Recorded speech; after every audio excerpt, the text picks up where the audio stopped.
Pulsa harga termurah, scan curi secara mudah, download sebelum mabarkan.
Tambah mudah di dunia games. Pilih game, masukkan game ID.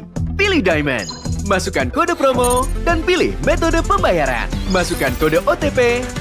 Selamat, kamu dapat tambahan kuota. Upgrade gameplaymu sekarang. Game Smash andalanku bikin mainku semakin hebat. Tukar DG rings, diamond dan voucher game kau dapat. Main MOBA apa aja win streak di tanganmu. Cuma Game Smash makin no debat. Beli paketnya dan aktifkan boosternya sekarang. Character select. Where? You lapar.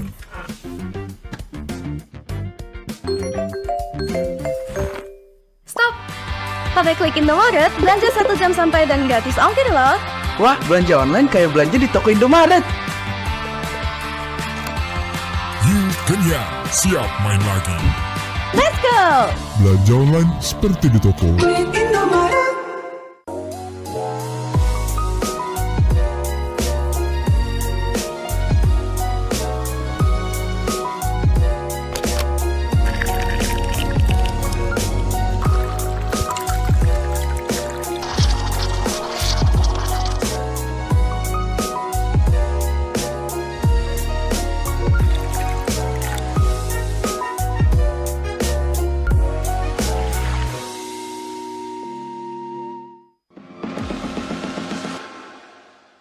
It's only you who rocks my world.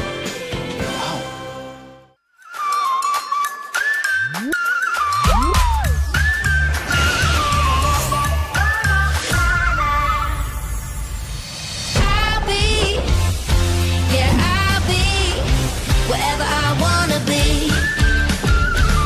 Wherever I wanna be.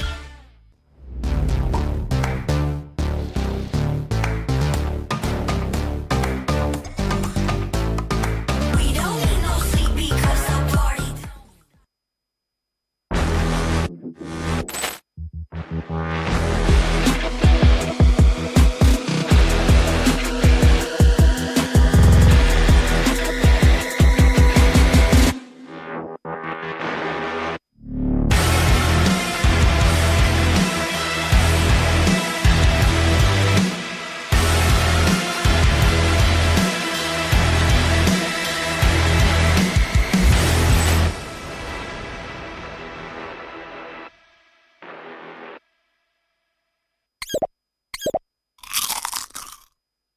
Well, I'm me, and there's no one I'd rather be. You can sit around and wait and see. For a moment, I'll be standing free. So hurry up and wait for me. Got a bag of chips by the sea. The sun is blazing down. I've got my smile now. Here's the thing. Your chips will really make me sing. Come on, relax and have some chips with me. Chill out, lay back, I'm right where I wanna be. We've got time to take it easy.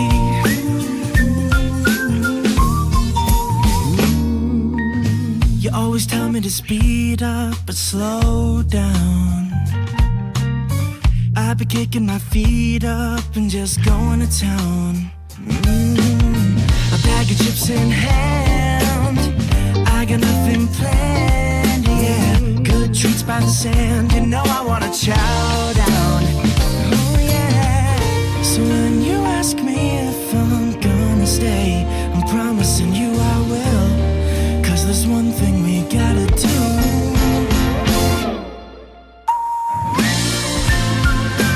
Come on, relax and have some chips with me. Chill out, lay back and right where I wanna be. We've got time today, yeah. And I'm all that I wanna be.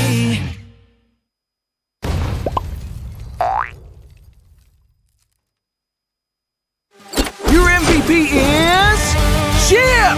His portals completely set the pace of the match from start to finish. Wow, another MVP. That's my chip. Just doing my job. Can I see the highlights? I'm off the clock. Yeah, I can't wait to see your portals in action. Looks like Red Team's trying to catch Chip alone up top, but he just calmly got his portal and Alpha ults in to flip his fight around.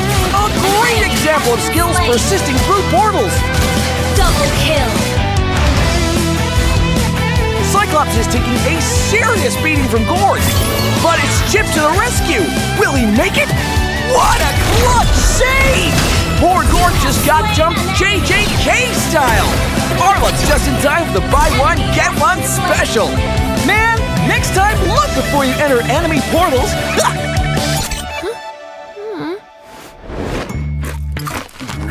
And then?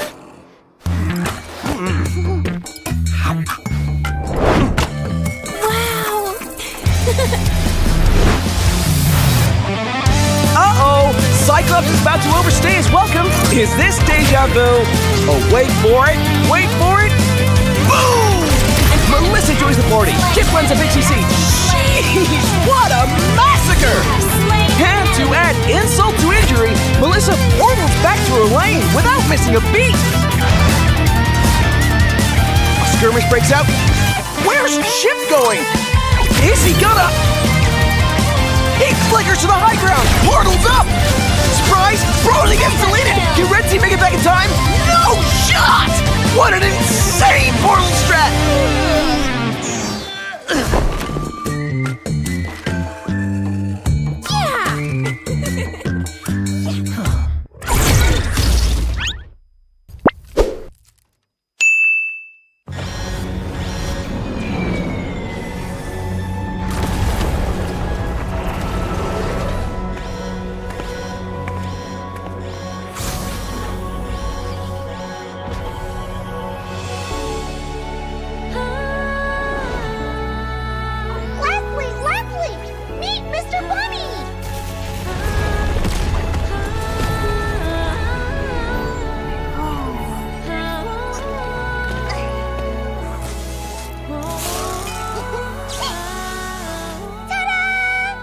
You'll be the best sniper ever!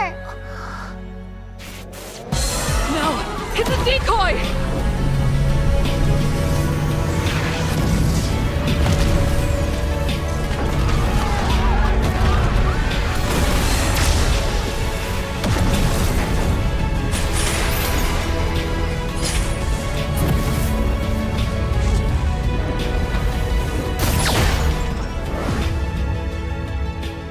I'm sorry. Leave me alone.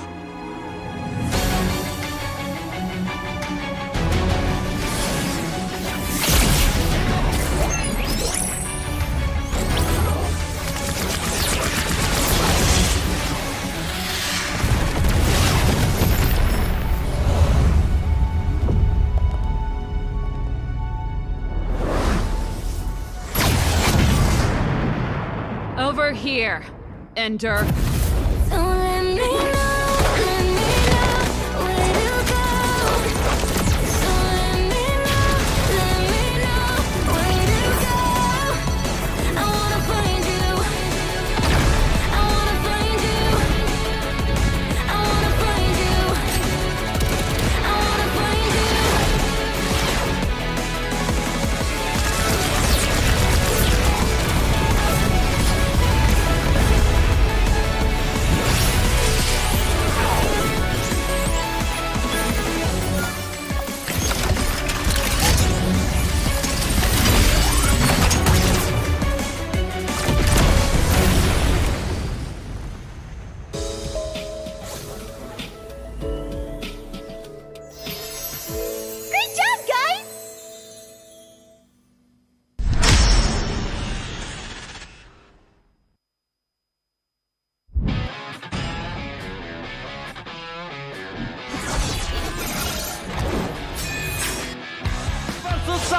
Bigetron dan Alpha di sana. Ternyata harus hilang. Avalanche fight as Long gets instantly shot down by the Blazing Duet, as well as the Electro final blow. This is going to be easy cleanup for Todak as most of the... Apat yun, naroon nasipa din siya. Yung ninakaw na sipa, buhay pa rin. Ang 4v1! Backline already, and they're running for the lives. Gunning it, David trying to drag the members of RG right underneath the turret. It's not enough though. Gray coming all the way, and he cleans it all the way up. Just no way for him to run. Just... Kita ada satu buah weapon deploy yang membuat pergerakan dari Bigetron Alpha benar-benar slow. Rafanya sudah tumbang.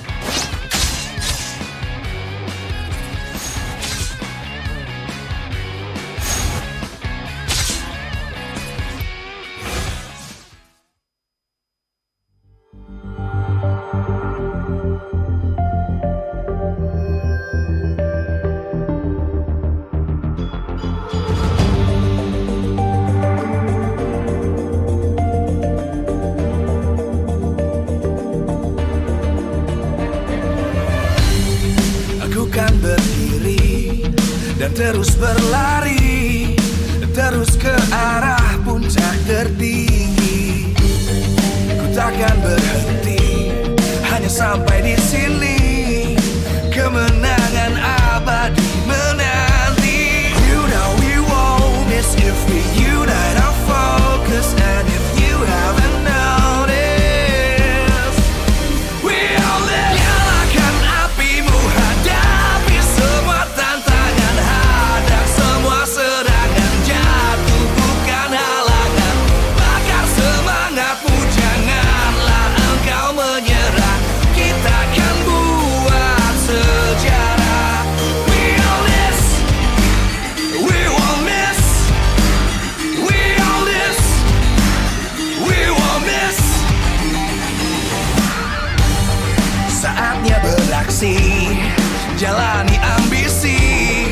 Aku kan menyawakan hari ini. You know we won't miss if we unite our focus. And if you haven't noticed, we all live. Nyalakan apimu, hadapi semua tantangan, hadang semua serangan, jatuh bukan halangan. Bakar semangatmu, janganlah engkau menyerah. Kita akan buat sejarah. We all this, we won't miss. We all this, we won't miss. We all this.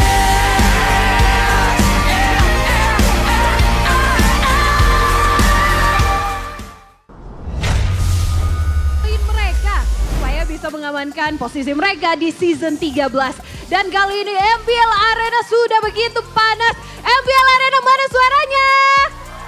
Wow, tentunya sangat seru karena ini kita akan melihat match pembukaan hari ini antara Onyx dan juga Rebellion. Yang mana kalau kita throwback sedikit ke season 12 kemarin, tentunya kedua roamer dari kedua tim ini saling beradu dan kemenangan pun diraih oleh tim dari Keyboy. Yang mana kalau menarik ya, waktu itu Keyboy ngomongnya seneng nih bisa ngalahin Auditizi di Land of Dawn. Karena Auditizi sebelumnya udah ngalahin idol-idolnya dari Keyboy. Kira-kira di season 13 kali ini seperti apa? Langsung aja kita bakalan tanyain Auditizi dan juga Keyboy. Mana dong tepuk tangannya super fans? Halo Audi, Keyboy. Gimana nih? Udah siap belum? Keduanya. Siap dong. Audi siap, Keyboy gimana Keyboy? Pasti siap lah. Pasti siap juga. Aku mau nanyain Audi dulu nih. Audi, masih ingat gak sih kalau season kemarin ketika Keyboy ngalahin Rebellion, Keyboy sempat bilang tuh, wah seneng bisa ngalahin Audi karena Audi tuh sempat ngalahin idol-idol dari Keyboy. Menurut kamu gimana tuh? Sekarang gimana nih di season 13? Tanggapannya seneng sih, apalagi soalnya Keyboy juga idola saya dan ini mau tanding jadi lebih semangat sih. Oke, jadi Kiboy idolanya. Gimana nih Kiboy? Kan katanya Audi ngeidolain kamu. Kali ini di Land of Dawn gimana? Ya seneng sih, sama kayak gue dulu lah. Kayak gue dulu idolin Rek, Vin gitu. Baru pas kayak kalahin mereka jadi seneng banget. Jadi nggak boleh lah. Ntar kesenengan deh kalau kita dia menang ntar. Nanti kesenengan ya? Jadi nggak bakalan kendorin ya di Land of Dawn kali ini ya? Iya nggak boleh. Kalau kemarin kan motivasinya Kiboy karena Audi TZ sebelumnya udah ngalahin idol-idolnya Kiboy. Kalau kali ini motivasinya apa nih? Ya bertahan lah. Kemenangan harus dijaga. Bertahan, kemenangan harus dijaga. Audi, gimana kalau kita lihat data-datanya ya? Rebellion ini belum pernah menang lawan Onyx. Kali ini udah persiapannya segimana mateng nih kamu biar bisa meraih kemenangan? 80 lah dan semoga kali ini menang. 80%. Kemana 20%-nya Audi? 20 kalau hoki sih. Kalau mati lampu pihak Onyxnya. Oke. Kalau Kiboy gimana nih? Kayaknya kalian tuh belum pernah kalah ya sama Rebellion. Udah pegang rahasianya kemenangan atas Rebellion apa gimana sih? Ya 99 hoki lah. 99% hoki, 1% di atas lah yang atas. Oh kebalikannya Audi. Jadi ini 99%-nya hoki. Oh oke. Kalau sekarang ada pesan-pesan gak nih sama... Oh Audi nih mau ada pesan-pesan dulu gak nih buat idola kamu Kiboy? Good luck Evan, mainnya pelan-pelan. Jangan bahaya banget. Jangan bahaya banget Kiboy, gimana tuh? Gak tahu sih. Nanti coba pelan-pelan aja. Nanti coba pelan-pelan aja, tapi tetap menang. Ya pasti lah itu. Ya pasti, tentunya kita udah nggak sabar banget ngelihat kedua roamer ini di Land of Dawn. Tapi boleh dong kita tanya ini, mana dukungannya? Dan untuk Rebellion, Rebels mana suaranya? Oh, jangan mau kalah Sobat Onyx, mana suaranya Sonic? Luar biasa. Keduanya Audi dan juga Kiboy, silakan bisa bersiap-siap untuk bertemu di Land of Dawn ya, silakan. Good luck untuk kalian berdua. Tentunya juga ini match bakalan seru banget dan keseruan ini nggak lepas dari MPL Indonesia Season 13 powered by Munton, presented by official tournament smartphone Samsung Galaxy, official e-wallet kita ada GoPay, ada official gold partner by UBS Gold, ada partner in esports, ada Dunia Games, Games Max, Oraimo dan juga Welcome to MPL Indonesia Season 13!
Live from MPL Arena, Jakarta.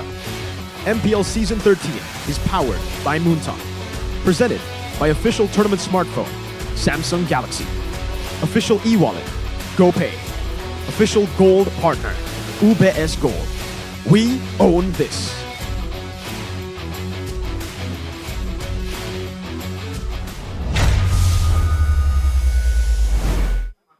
A battle of the bulls and the porcupines, a king's coup d'etat in the making, and a breeding rivalry all here today as we welcome you back to MPL Indonesia Season 13. We are in week 3, day number 3, the final day of today. I'm Realize with my amazing partners. It's Mirko and Gani. How are you guys doing today? Feeling good, feeling great. Very nice. Guys, Yeah. before we get into the tidbits, let's welcome our sponsors. Yeah, of course, this won't be a smooth sailing show without our partners and sponsors. Of course, MPL Indonesia Season 13 is powered by Moonton, presented to you by our official tournament smartphone, Samsung Galaxy, our official e-wallet, GoPay, our official gold partner, UBS Gold, and our partner in esports, of course, we have Dunia Games, GamesMax, Araimo, Telkomsel.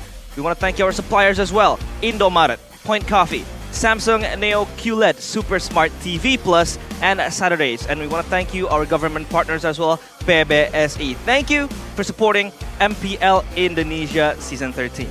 Without our sponsors and partners, MPL Season 13 would not be this big, this massive. Yeah, and of course today is a new dawn for the teams playing because we have a few stacked matches, of course, total of 3, in which these teams will look to prove themselves or rather cement their spot in the top.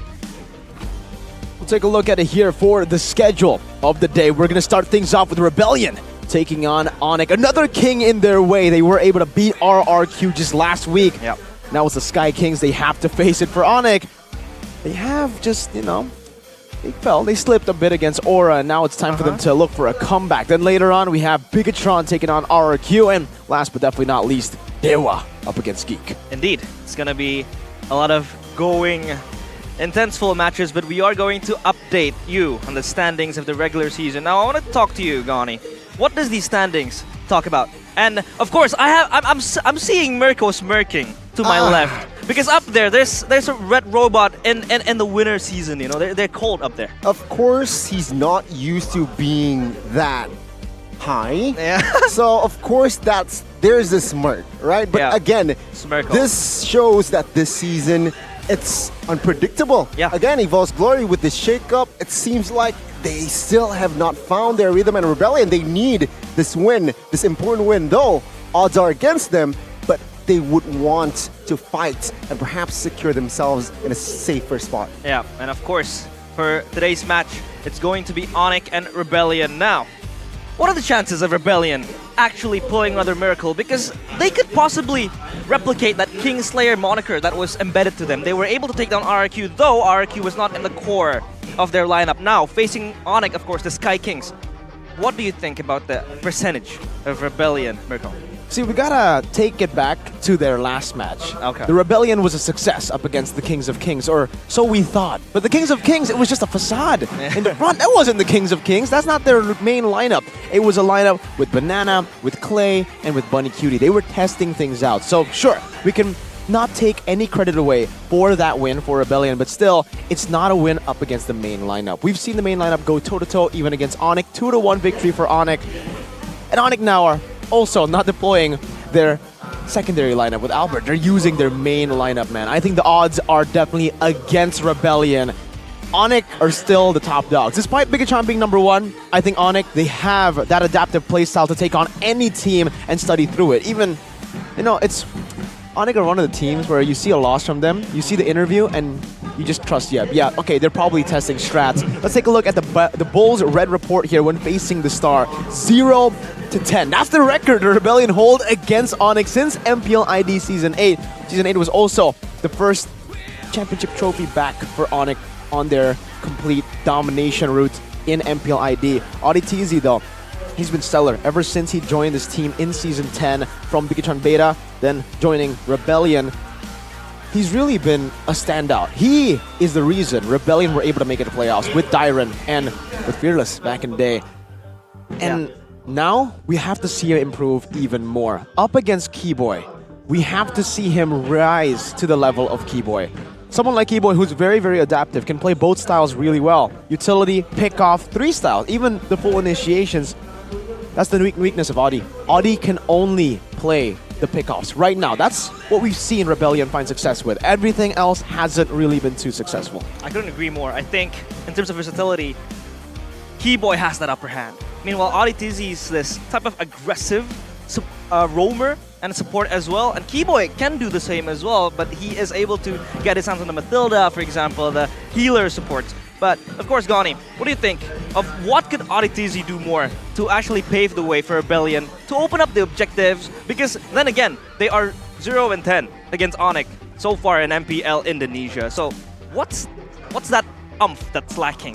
I think what's the if we're talking about specifically in that roamer lane as well, yeah, I think Audi needs to step up in which, yeah, he needs to add more power hero, right? Yeah, sure, you're right, Mirko. He's been using the pickoffs. It worked. It can be a double-edged sword though, right? You can stick to your comfort to find a dub, but then again, against Keyboy, someone who has that experience, someone who is very, very prominent in that lane, he needs to step up in this game. Ooh. And it's gonna be the team lineup. We see Cars, Vincent, Suelo, Aditya, and Moai. And for Onyx, it's gonna be CW. Now CW finally taking back his spot. Does this kind of signal that maybe they want to change the strat? Because knowing Adi is the type of coach that if it's not broke, you're not gonna fix it. It broke last time, so maybe it's time to go back doing their biz. I mean, this time with the man who got a win, and his name, Calvin Renata. Ladies and gentlemen, the yellow porcupines dripping in yellow and black this time. Let's welcome, of course, the Sky Kings. It's Team Onyx. Onyx Esports, the porcupines are looking to put the needles or thorns in the back of the balls, of course, back with their main man, CW.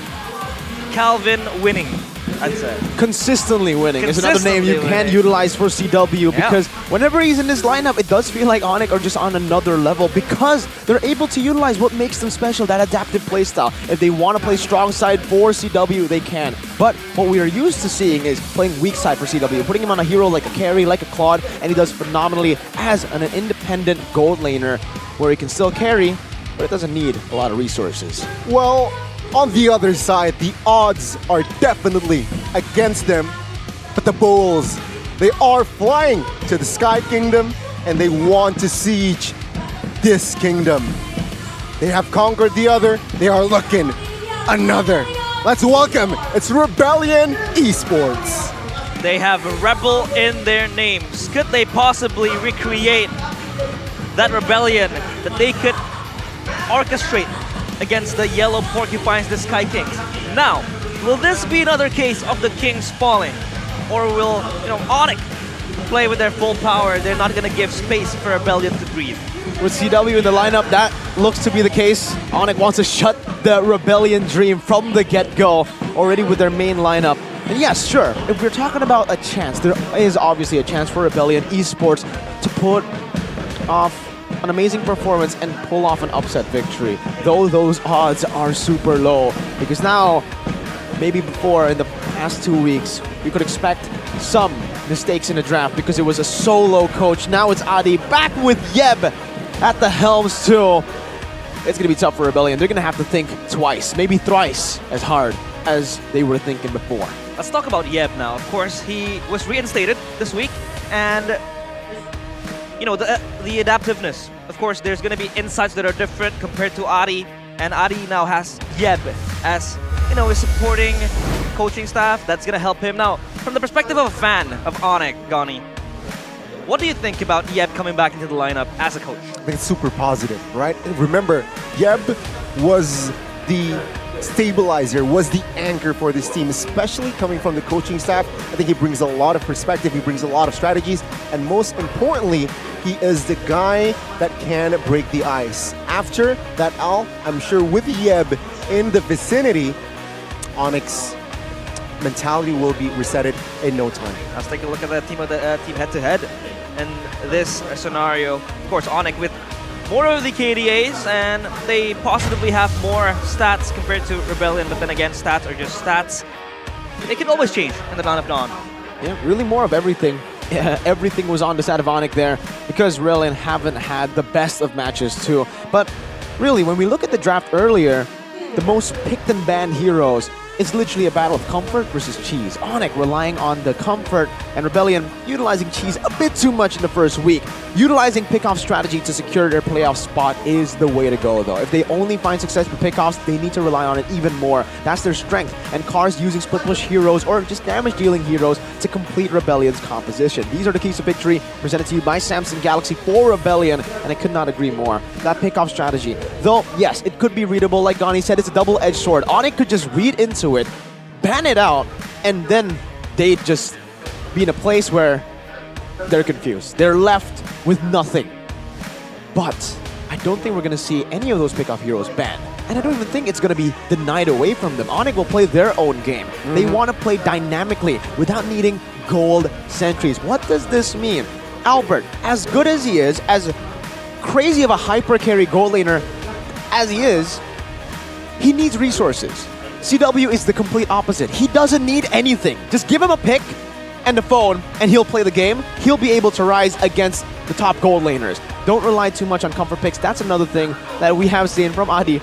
Time to time, every time we see Adi, that's basically it, right? Adi's always been the type of guy to rely more on comfort picks, to let go of some of the respect heroes. But now with Yeb, it should be fixed. Yeb arrives, new knowledge thrives. Actually, I just arrived and imparted knowledge. The process can't be as quick as a week, you know? Maybe there's a new adaptation, and in my opinion, we need to add more strategies. If we keep playing with the same strategy, it'll be difficult.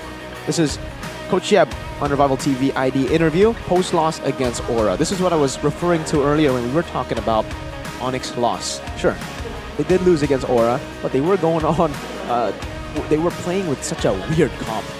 A Lunox in the mid lane, first time that we've seen a Lunox in the mid lane this season, and it really makes sense. I think for Onyx, they're one of the teams who are not really looking at the regular season as a competition. They're looking past. They're looking towards internationals. You know which team that they are looking at. I don't even need to mention the team that they're looking at, but that's the team to beat. Everything else is just, it's a lab for them. They're just examining, testing. And I'd argue that, you know, Adi brings more of a comfort approach, but sometimes it gets too static.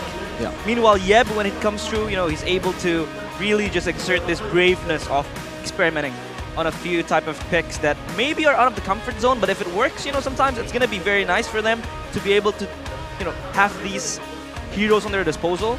And I think that could be the case as well for today's match. And that's why I think Adi and Yeb, they're the perfect yin and yang, right? Yeb likes to explore, willing to take more risk as well, but maybe sometimes Adi, in the case, he will pull Yeb down, and you know what? Let's just pick more comforts. Yep, and we are going to jump to the drafting phase presented to you by our official tournament smartphone at Samsung Galaxy. 3 bans already instated by Onyx, Navaria ban, and the Faramis ban.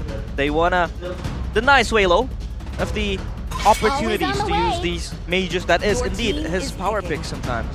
Suelo's been a key factor for Rebellion's success. When he does get his heroes on heroes that can enable, like the Faramis or the Navaria, they do really well. But this is a new favorite, by the way, a new super prio hero that we've seen in Week 3 rise in popularity, the Angela. Always contested in all of the games, picked or banned 100% of the time. And with the Matilda ban, it kind of only leaves Angela to be that prio pick.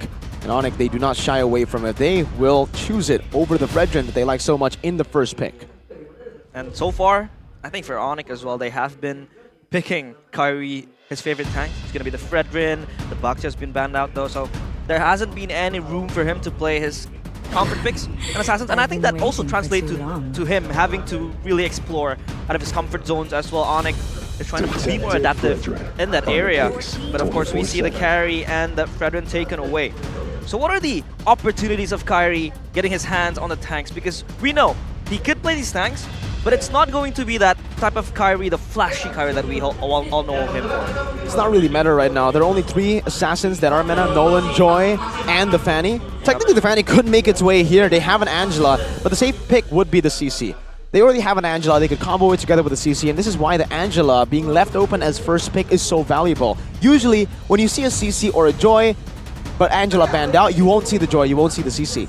But when you pick an Angela first pick, it just guarantees one of those will be open, right? It guarantees that the CC will be up for grabs. They don't go for the CC in the end. They actually go for the Claude and the Paquito, which is quite peculiar. We did see RRQ prioritize the CC heavily after getting the Angela pick, but they have their own vision. Maybe trying to hint at a possible Fanny later on. That Rebellion, for sure, should ban in the second phase if they don't want any Kyrie trouble. Very high split push potential, right? What Onyx is cooking. With the Paquito, with the Claude, it adds more length to the Land of Dawn. It can manage the far lane very, very well. And I think Rebellion, they need to respond this with a hero that can manage the far lane. So don't go for the Terizlas. Don't go for the... Maybe go for the Benedettas should be the answer here for the Blue Bulls side. Yeah, I think Cars as well. He is familiar with that split push type of gameplay, but it's going to be the Kaja carry the two dynamic duos in terms of the hero picks, and I think it's going to be really, really centered around carry, these gameplay. But yeah, back to Cars. As the XP laner of Rebellion, he is familiar with the split push playstyle. He has been well known for that, and they do need some sort of hero that can match the split push of the Paquito in the hands of Boots. Though I like the idea of a damage dealer, a split pusher on the hands of Cars, I don't think Benedetta could fit here in their comp. Up against the Paquito, it's a bully lane. Paquito does have a good matchup up against the Benedetta. He is going to suffer quite a bit. The Arlet was up for grabs, by the way. I really thought that the Arlet would come through instead of the Kaja, knowing that it's a flex pick they can utilize for Cars. They can also give it to Audi later. But I think they know that Onyx are onto something. They know that the Kaja or the pickoffs will most likely be banned out. Now we see the Arlet ban though from Onyx. No Fanny ban just yet. So this is still very scary. A very scary game that Rebellion are playing. They must get rid of this. If they don't get rid of the Fanny, what else are they going to try to get rid of? With the Tigreal ban, they're trying to read into that Angela pick. They're trying to say, yeah, the Angela's going mid, not Rome. That could possibly be the case, and so far they have been leaving that void for Kyrie to either be able to flex to a tank, hero pick maybe, or a Fanny as well, that could possibly jump to the backline. That this carry really needs to be protected, and the fact that you have an Angela that could always jump to the back, I think if Rebellion doesn't really deny that, it's going to be a trouble game for them in which Kyrie could really just wreak havoc. And that's why Rebellion responds with another hero that can be played by Kyrie. With the Akai ban, it's asking Yeb, Kyrie, what are you going to play? Now, what are you going to give Kyrie? Let's see though, Onyx, they respond with a Vixana, which we are all surprised that Vixana survived the first phase. That's pretty insane, to be honest. Yeah, Vixana was so prio back in the last 2 weeks.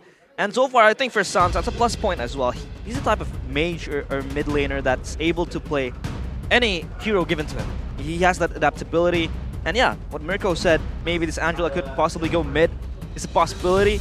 But it doesn't really shy away from Keyboy being able to play these healers as well. Definitely not.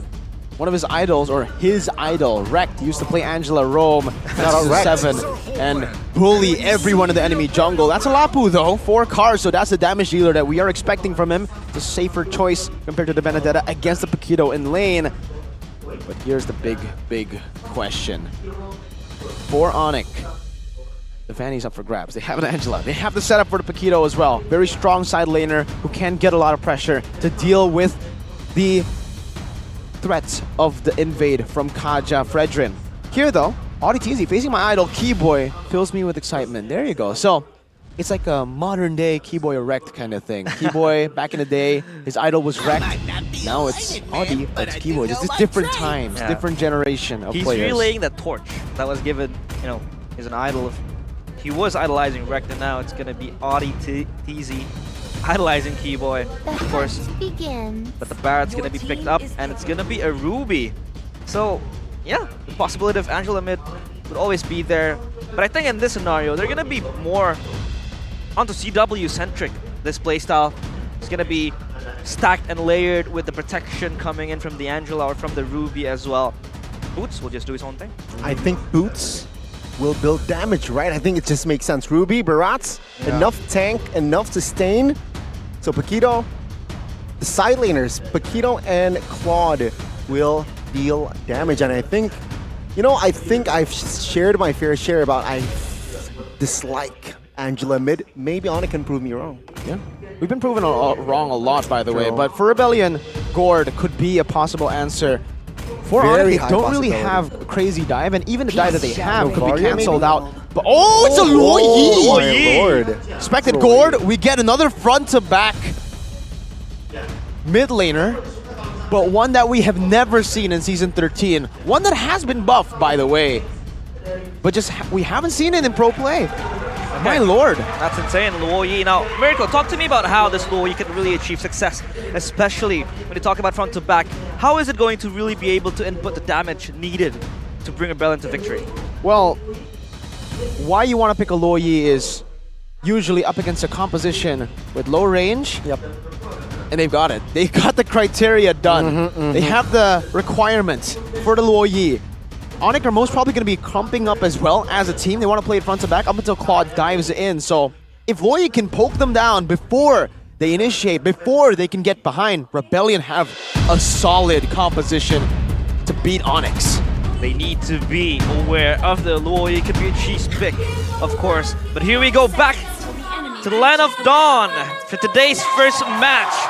It's gonna be the Yellow Porcupines Onyx against the Blue Bulls Rebellion Esports. Already a fight.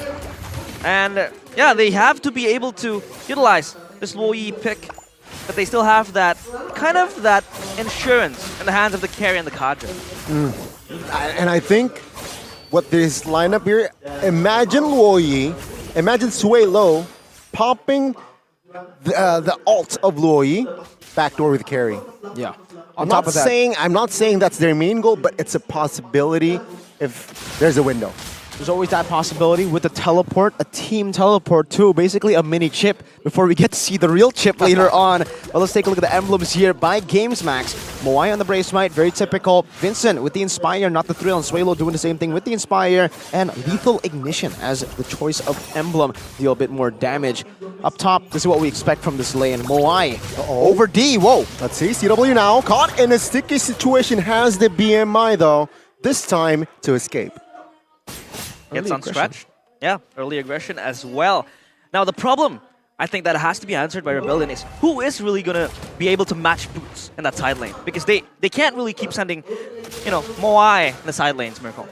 That's the weakness of Rebellion's comp. They're really good at neutral objectives, they're really good at team fights, but when it comes down to the side wave pressure, it'll be all Onyx. They have a Claude, they have a Paquito, and on top of that, they have an Angela. So you're most likely going to see the Angela in the side over the Paquito because he has that global ultimate, wants to use the global pressure of the Angela as much as he can. Turtle's about to spawn, Barat is already bought, forcing a flicker from Cars very early on. That sets up for a great turtle take for Onyx. Sounds looking for the hard guard here.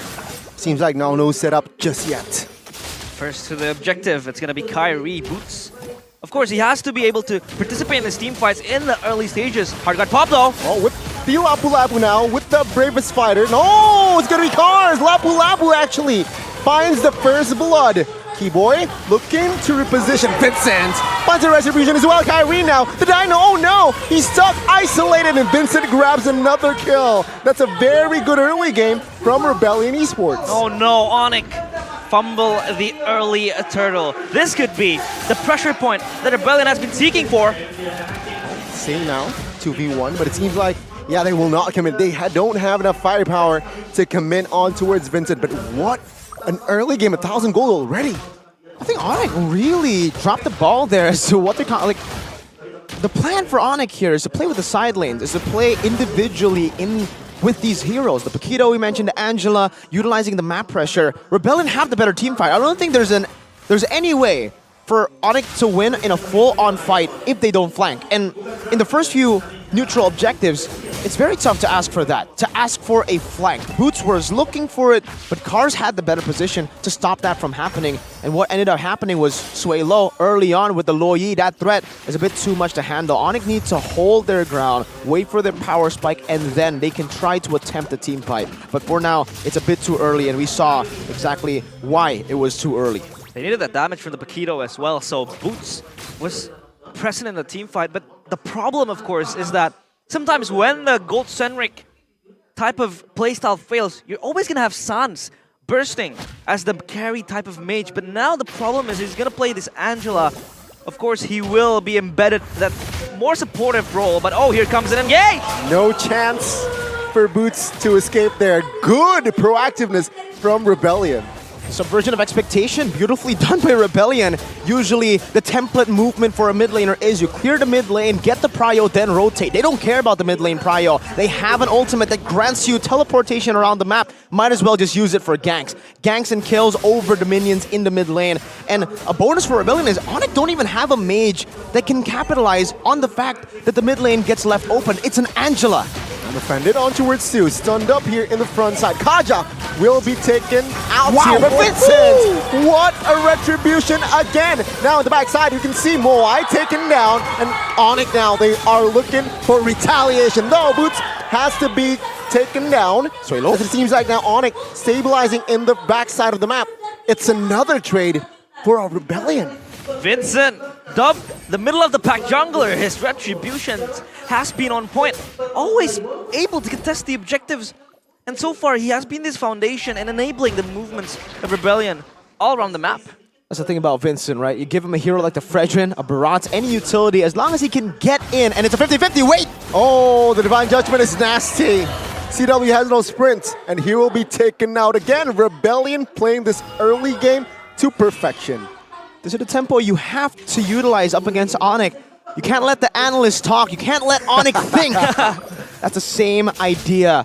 In Cars now, he does have the bravest fighter, so he's not in any risk of dying. But to go back to the point earlier, Vincent, this guy, he may be a middle jungle, like a very average jungle when it comes to hero pool, etc. But when it comes to Retri, he's a top dog for sure. Get him in these team fights, get him to a spot where he can 50-50, and it's not really 50-50, is it? And Onyx can't really clump up as well if they really want to, because the pressure has been so crazy from Rebellion. And then when they split up, it's just going to be trouble for them. Oh, good taunt. Hard guard now forced. Will use the ult to escape, and that's info for Rebellion. Another small win for Rebellion down in the mid. The question now becomes, how does Onyx respond to the pickoffs coming in from Rebellion? Because their pickoff, this has been a flexible draft coming from Rebellion Esports. They're able to pick off, they're able to really contest the team fights. Onyx seems to not have the answer in the laning phase so far. No, they really don't. Right now, they are trying to use that global presence with the Angela in the bottom lane, but if they continue to fight like this, it's not going to work in their favor. They were waiting for a power spike, but that power spike is now even further away from them compared to that early game, because Rebellion, good diversion. Keyboy though now soaking a lot of damage, but it seems like now with the flicker, Keyboy will survive. But Cars responds with another flicker, and Keyboy gets taken out. Take a look at Kyrie now with no help whatsoever. He gets taken down as well. That's another 2 free kills for Rebellion. Vincent is his name. Mega kill is his game. Has been very proactive. And so far, Onyx is just crumbling. Another nasty kill. Rebellion, what are you guys cooking? Onyx are all over the place. And that's due to Rebellion's crazy tempo. We mentioned this earlier. You cannot let Onyx or give Onyx time to think. You need to constantly be in their face and fight when you have a lead. And that's what they're doing. They're doing that to perfection. They're doing things the awesome way. With the Samsung Galaxy A55, you guys can do the same thing at home. Yep, of course. With the specs as well, you could achieve that perfection. And so far from Rebellion, they have been playing this draft immaculately. It's not the type of a, misexecution coming from Rebellion. And now Onyx, they are left behind so far. 5.1k up for Rebellion. How do they come back and how do they respond from this? Because in terms of pick-offs, in terms of team fights, it has always been very, very hard for Onyx to respond. Right now, all they can do is look for scraps around the map. For Claude, he can go and take these side lanes. Same thing for Boots. But they've also lost a bit of that 1v1 pressure and the side lane split push pressure that they would have if they didn't take these fights early on, right? CW is so far behind compared to Moai. And even Boots, I don't even think he can 1v1 Cars at this point. Cars is a bit too far ahead, 2-0-4 compared to 1-3-1, 2 whole levels ahead of Boots.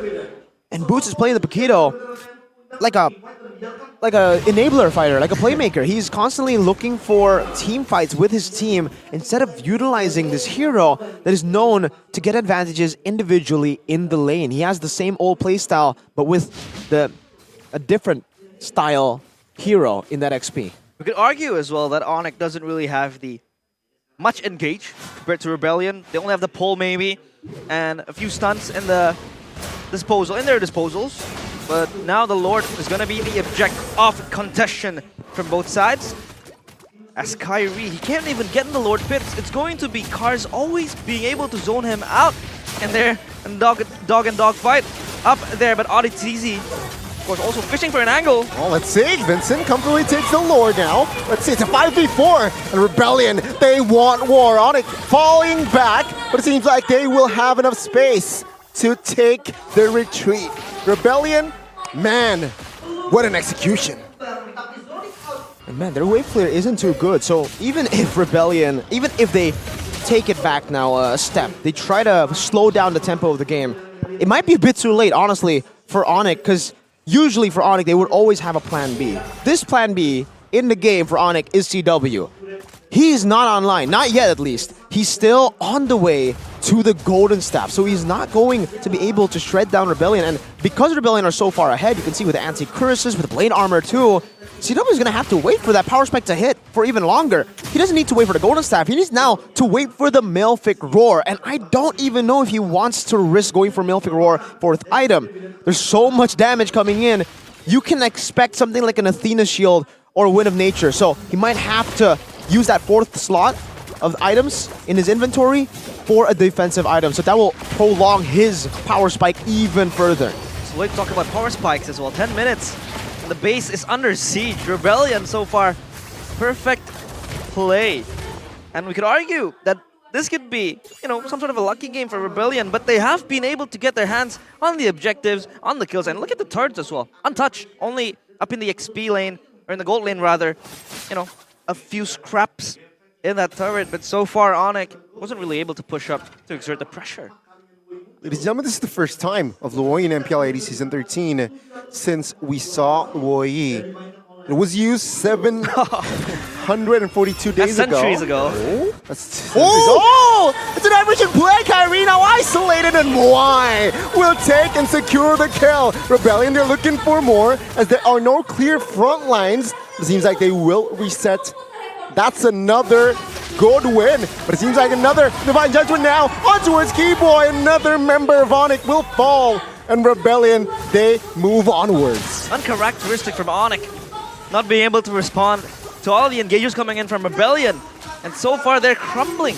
Losing top turret, can't do much more other than just wait for a Power Spike that is, we don't even know when it's gonna come. If Onyx can think about what's gonna happen next, sure, they will be able to predict it, they will be able to have measures, countermeasures against it. But the thing is, Rebellion are not giving them time to think when you would usually expect, all right, this is a time where Lord isn't there. There's no way someone would diversion into the base. Brother, they did it. Rebellion are playing towards their identity. That blue bull strategy. Just charge, bro. Damage dealt from Suelo, 58k. It's a huge gap, a huge margin, and this Wo Yi has been proving to be a perfect pick. And what really enables this Wo Yi? Why is it so perfect in the hands of Rebellion? Well, again, Onyx, all of their the whole comp has a low range. No one can really hit them from afar, and no one can even flank. No one can dive really with the help of a Kaja, a Fredrin. There's so much CC in the way of a possible flank even that Luoyi just gets the free hit all around. This is the perfect game to pull off a Luoyi for Rebellion, and they picked it up when they needed it. It's a diversion play again towards the bottom lane. So even the global pressure of the Angela, the split push pressure of a Paquito and Claude, meaningless. It's meaningless when you're up against a Luoyi who is 2-0-7. A normal Luoyi, sure, you can still make do. If you're equal, you can still make do. This is a 10,000 gold lead, guys, for Rebellion. If you take a look at the items, it's looking horrible for Onyx. And yes, CW has to go for Wind of Nature. He has to go for a defensive item. So like I said, he is still pretty far away from that Malefic Roar now. He's only completed the Wind of Nature. Rebellion, Cancelled out though with the flicker. Divine Judgment will still connect though. The damage will burst Keyboy down. It's 5v4 plus the Lord. Can Onyx hold on? Rebellion looking to hold on and looking to stabilize, but the Lord now will be taken and down from Onyx. Oh, Onyx will lose his mortality, and Onyx will try to defend for their lives here as the Rebellion will not be greedy. They will fall back. They have the heal, they have the sustain, but they don't have the damage to push through. And Rebellion has been so mature. Ooh. Starting from the drafts, but teleport below. The aversion play, disgusting. But now Boots will not be able to hold on to damage. He will be taken down. I'm offended by Keyboy. This might be huge, but it seems like the damage from Moai will be massive. And Rebellion, they're looking for the end. CW with the help of the hard guard will not be able to hold on as the first game will fall to the hands of the Blue Bulls. Winning moment by Samsung Galaxy. That was insane. The Blue Bulls strike first. Onyx was left speechless. They couldn't do anything to respond to the versatility, to the immaculate playstyle brought upon by Rebellion. Left speechless is one thing. They were left thoughtless. They could not think for a single second in that game. The adaptive playstyle, the way that they used to play, could still be seen a bit, but when you have that style of tempo, when you're always pushing on the gas pedal, when you're always in the enemy base with a diversion, always constantly looking for different angles to attack, no, you're not going to be able to think, you're not going to be able to adapt.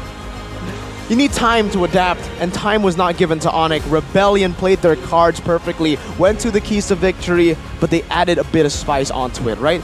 It's the same old pick-off hero. You need to utilize your strengths, but when you have a pick-off hero like the Kaja, you lose out on a whole lot of map pressure usually. So they pick up a Luo Yi up against this kind of composition. I think Onyx's idea up against the carry Kaja was, okay, if you want to burst this down, we're just going to put layers on layers upon you, on how tanky we can get. We have a Barats now, we have a Ruby now, we have a Paquito, and on top of that, an Angela. What are you going to do? Pick up Luo Yi, and the front to back, the front to front that Onyx might have been looking for becomes just a back. They have to back as in recall. They have the sustain, they don't have the damage, so it all becomes worthless. And we could argue that it was a one-sided game. Onyx wasn't able to really touch the jungles and the territories of Rebellion Esports. There's no argument, it is a one-sided game. It is a one-sided game. And Gani, I want to say two things.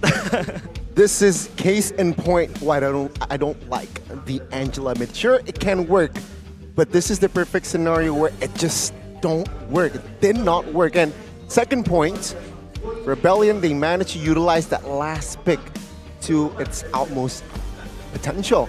They saw the composition, they know the flaws. Again, lacking range. Yeah, they picked up the Luo Yi. Suelo, you're player of the game for game number 1, 4, 0, and 10. You saw so much prio already by Onyx, by the way, towards Rebellion. Novaria ban, Feramis ban. What you gonna do now? Suelo, you have a low hero pool. Nerd? No, Suelo says, no. I used to play Tigreal in mid. I played Lapu in mid. Hey, I can pick up another mage, Luo Yi. Something that we haven't seen in MPL ID, but now it has worked so well. Here's your highlights presented by our official gold partner. And all the way from the start, I would say it's more of an Onyx mistake, but Rebellion played their cards well as well to just capitalize on this. Vincent, immaculate, amazing retribution, winning it out against Kyrie 100% of the time this game. But this fight was just weird. Onyx should have known as well that their team fight is nowhere near the level of Rebellion's team fight. But also, it's because the Luo Yi is never seen in MPL ID that it enables it to do such things. Such disgusting things. Onyx were not ready. They forgot completely, maybe, of how the Luo Yi is played around the map.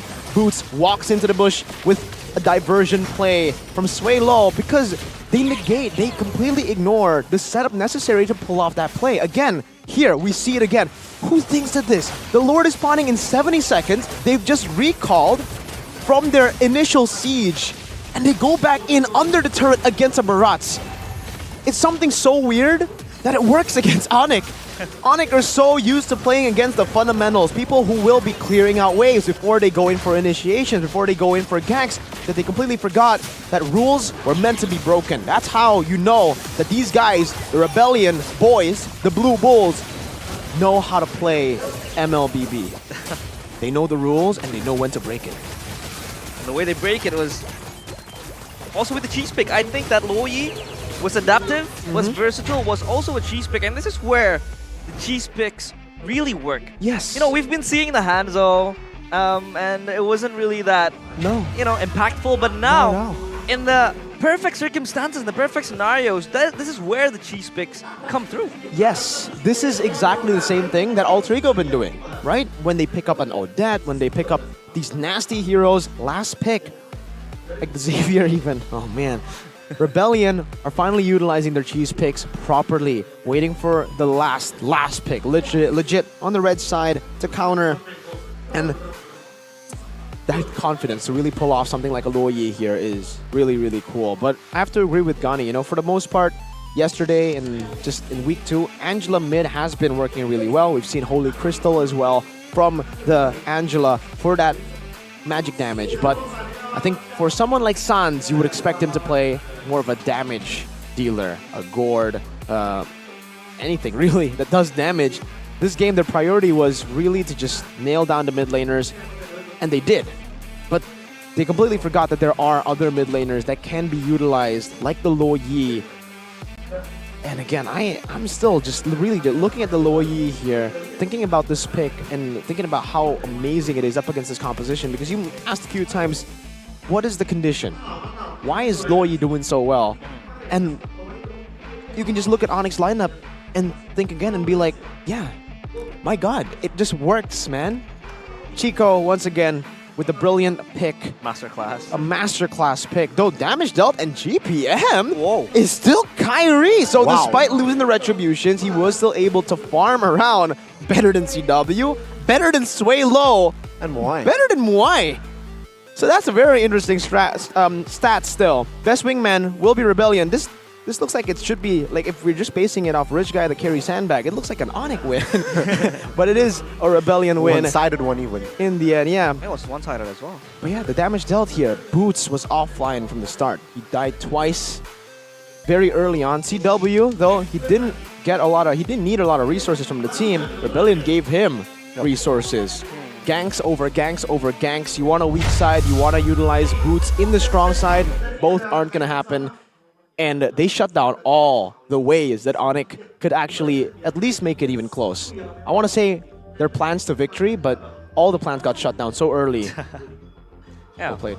Onyx was, waiting for that power spike that never really arrived. It was like Rebellion just putting constant pressure to them. Not really focused on the kills, but also on the objectives. And so far, we can't also underestimate Vincent. Sure, like what Mirko said, hero pool limited, but he was still able to get his hands on the objective first. Retribution, perfect. So far, it was so good. But we will go on a short break while we interview the audiences here in the MPL Arena. The Rebels. Rebels. Roar. That's Evos, not Rebels. Apa sih artinya, tapi sebentar. Monica mau nanyain dulu nih, di samping Monica ada Kak Pudin, community managernya Rebellion, ada juga talent-talent kita yang cantik-cantik banget. Ini lagi ngumpul-ngumpul pada ngapain sih? Ya kita support Rebellion lah pastinya. Support Rebellion dong ya, pasti seneng banget ya. Berarti game pertama berhasil diamankan poinnya. Seneng banget. Seneng banget. Kalau Rose, sekarang tuh kesibukannya apa aja sih selain ngedukung Rebellion dong? Kalau aku sih paling kuliah aja. Kuliah sambil semangatin Rebellion. Tentunya. Nah kalau Kak Pudin gimana tuh? Aku menjalankan kegiatan-kegiatan religi karena ini bulan Ramadan ya. Oh religi banget. Siapa tahu doa-doa Kak Pudin yang membawa kemenangan di Rebellion kali ini ya Kak Pudin ya. Bener. Kak Pudin, tapi katanya ya sekarang tuh lagi sibuk juga ngurusin Rebel Squad Cup. Itu apaan sih? Oh, Rebel Squad Cup itu official turnamen kita ya, langsung ya. Jadi itu turnamen rutinitas kita diadakan per 2 bulan sekali. Per 2 bulan sekali? Sekarang lagi berlangsung? Lagi berlangsung untuk wave yang pertama. Ini yang nonton, siapa tahu ya Rebel, satu super fans yang lagi nonton, pengen nih ikut. Gimana cara joinnya? Kalau cara joinnya sih gampang banget, langsung ke Instagram kita aja, Rebellion Esports, terus klik link tree kita. Langsung aja cepet-cepet join. Segampang itu, beneran? Segampang itu, Rose? itu, Kak. Tapi beneran buat umum berarti? Siapapun bisa ikut? Siapapun bisa, tinggal cepet-cepet aja daftar, ayo bisa. Wow, tapi ada yang menarik juga dong. Kalau ikut turnamen pasti ada hadiahnya yang bikin lebih semangat lagi. Hadiahnya apa nih Kak Pudin? Hadiahnya itu kita ada 5 official merchandise. Ada jersey juga, ada diamond juga, dan banyak skin juga. Pokoknya banyak hadiahnya. Wow, banyak banget hadiahnya. Tapi sebelum kita lihat pertandingan kembali ke Land of Dawn, di belakang Monica ini ada para badut-badutnya ini pakai topeng-topeng badut. Ini pasti seru banget karena tiap minggu kalau Rebellion main, pasti Rebel sudah siap-siapnya ada temanya. Kali ini temanya apa? Kenapa nih? Agak serem tapi lucu juga nih ya. Oke, kita kan terbiasa kan tiap week itu selalu menggunakan dress code. Kali ini kita menggunakan badut untuk menghibur satu MPL Arena ini. Menghibur? Wow, emang kenapa dengan menghibur? Ya, walaupun ini bulan puasa, ya mendekati buka puasa, biar nggak lemes kita tetap semangat aja sih. So langsung saja kita bakalan lihat bagaimana game kedua dan sama-sama ya kita lempar ke caster ya sama-sama. Yuk kita lihat ini dia antara Rebellion dan juga Onyx caster baru-barunya Rebels.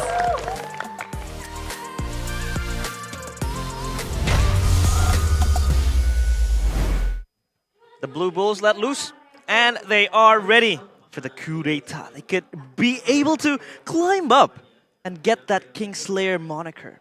You know, last season it was probably Aura Esports, beating Onyx. And now it's Rebellion, which is more insane. What are the key takeaways? Key takeaways were the fact that they were so awesome in the draft. Chico, I saw him in backstage. We were talking to him backstage, and he actually has all of his stats, all of his drafts on a very peculiar phone. I think it was the Galaxy A55, but it could have been the A35. Yeah, of course. Could have been both. Both. One for Onyx, the others for all the other teams. And of course with the new Galaxy A55G secured by Samsung Knox Vault with an awesome performance every day with Exynos 1480 with awesome deals ranging worth up to 1.8 million, which is going to provide you that insight and that gameplay that is needed to be able to beat Onyx. Go ahead, check it out, ladies and gentlemen, because with crazy specs, you'd expect, man, it might be too expensive. No, this is all affordable. Still very, very affordable for all you guys right now. And on top of it being affordable, you guys now can just check it out. Get installments starting from only 400,000 rupiah. And don't miss out on the awesome deals worth up to more than 1.8 million IDR. All until April 17, 2024. Get ready for to be awesome every day with the new Galaxy A555G and Galaxy A355G. So go and check out the website samsung.com/ID for more information. No need to wait. No need. No need to wait. This lady doesn't wait. She already has it. They have it. They all have it. Oh my They god. all have it. Samsung. Wow. Shout out Samsung. Team Galaxy Zone Cam by Samsung Galaxy. We don't rarely see, the fans coming in with Samsung. There has been an abundance of the fans coming in with the Samsung phones, and the A55 of course is not an exception, but now we are going to go back. The question now would become, Mirko, could it possibly a 2-0? And what does it signify if it's going to be a 2-0? The chances are low before the game, before the match. You were all already saying, I was saying, nah. There's no way it will happen. A 2-0 for Rebellion?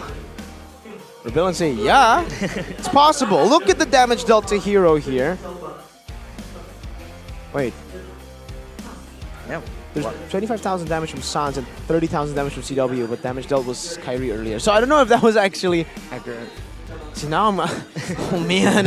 Even the system doesn't understand it, man. Overthinking. Losing in 12 minutes or 14 minutes. Even the system can't understand. We have the fans, though, still. Mahal Fans. kita, Kyrie. Sans fan #1. He's the #1 Sans fan. Are you a across. Sans fan? Besides his girlfriend? Besides his girl, was that his girlfriend? What about his mother? Was it her? What about his parents? His parents are his fans as well? Bro, you haven't seen his girlfriend. His girlfriend is the #1 fan. Oh. Like #0, because Even when he's sick, yes, he's there. He's a pioneer. That's what you need, you know? Round 0. That's what you need. Someone who's Mental always support. by your side. With a Samsung phone. And of course, the ones by Rebellion's side this time was a cheese pick. So I don't know if Onyx is gonna be drafting in a particular way, but then Rebellion just spots out that loophole, and they're like, yeah, this is the cheese pick we're gonna provide. When he saw Kyrie, he just growled. Yeah, I'd do the same. I'd do the same. I mean, He's Kyrie's focused. handsome. Kyrie's handsome and he's focused. Sorry, realize. Yeah, it's okay. He distracted me. No worries. Kyrie distracts everyone, I think. And we are going to go back to the drafting phase presented by the official tournament smartphone Samsung Galaxy. 2 quick bans. The Bucks here in the carry, and they are going to ban Joy and Nolan, the 2 out of the 3 viable assassins. Oh my god, Now. it seems Onyx are kind of pissed off actually.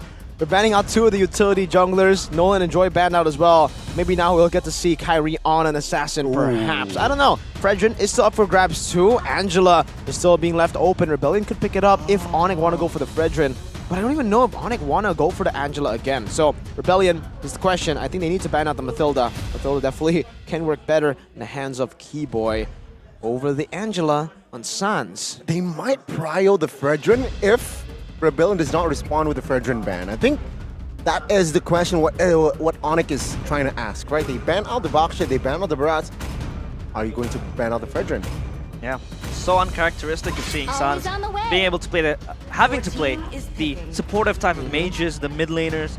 You would expect him to always be the second layer, or rather the carry, with the damages coming through with carry mages. But of course, as how they don't even ban the Fredrin, it's going to be prioed and picked first by Onyx for Kyrie.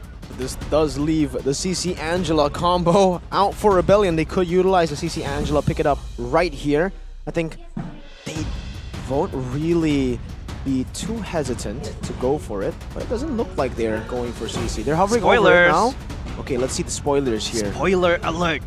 What are Rebellion gonna pick Aside next? from CC Angela, no way. Accord? This early? You'd expect the Vixana to be picked up this early. That's just teasing us. I CC think. and Gord would be an interesting combination too, because there it should be CC Angela, right? CC Angela? Yeah, Angela. okay, there you go. So it is CC Angela. They just try to troll us, man. Of course, the DPS and the sustainability in the hands of Rebellion, Chi-Chi, or CC rather, would be able to jump in and chip the damage, you know, the constant DPS, but does it really fall in the late game? Is it able to be countered by maybe what Onyx will pick soon? CC is really, really good. I think she is one of the best laners, one of the best team fighters too, if you have an Angela. That's why there's an if. There's a criteria, a requirement to be met. They have that requirement met already with the Angela. So for Onyx, they will go for something like a Yu Zhong, something that will be a bit more AoE. It only negative maybe for CC is its single target damage. You want to be running down someone or kiting one person away. If Onyx can utilize the AoE and burst CC's team first, and CC, even though she's strong with the Angela, she's not going to be able to 1v5. And they have the extra layer of protection in the hands of the Faramis for Sans. So I feel like the Faramis would also enable Sans to play a more flexible role. Yeah, he can also support with the Netherrealm. He could also carry it as well. But the Yuzong, how impressive is it going to be? Very. And another layer with the Faramis is mobility, right? With the Black Dragon form and Faramis, I think Onyx, they want to play fast-paced. If not, they want to get more ground than Rebellion, especially they picked up the Akai here. So that's a little bit slow on the response. But let's see the second phase.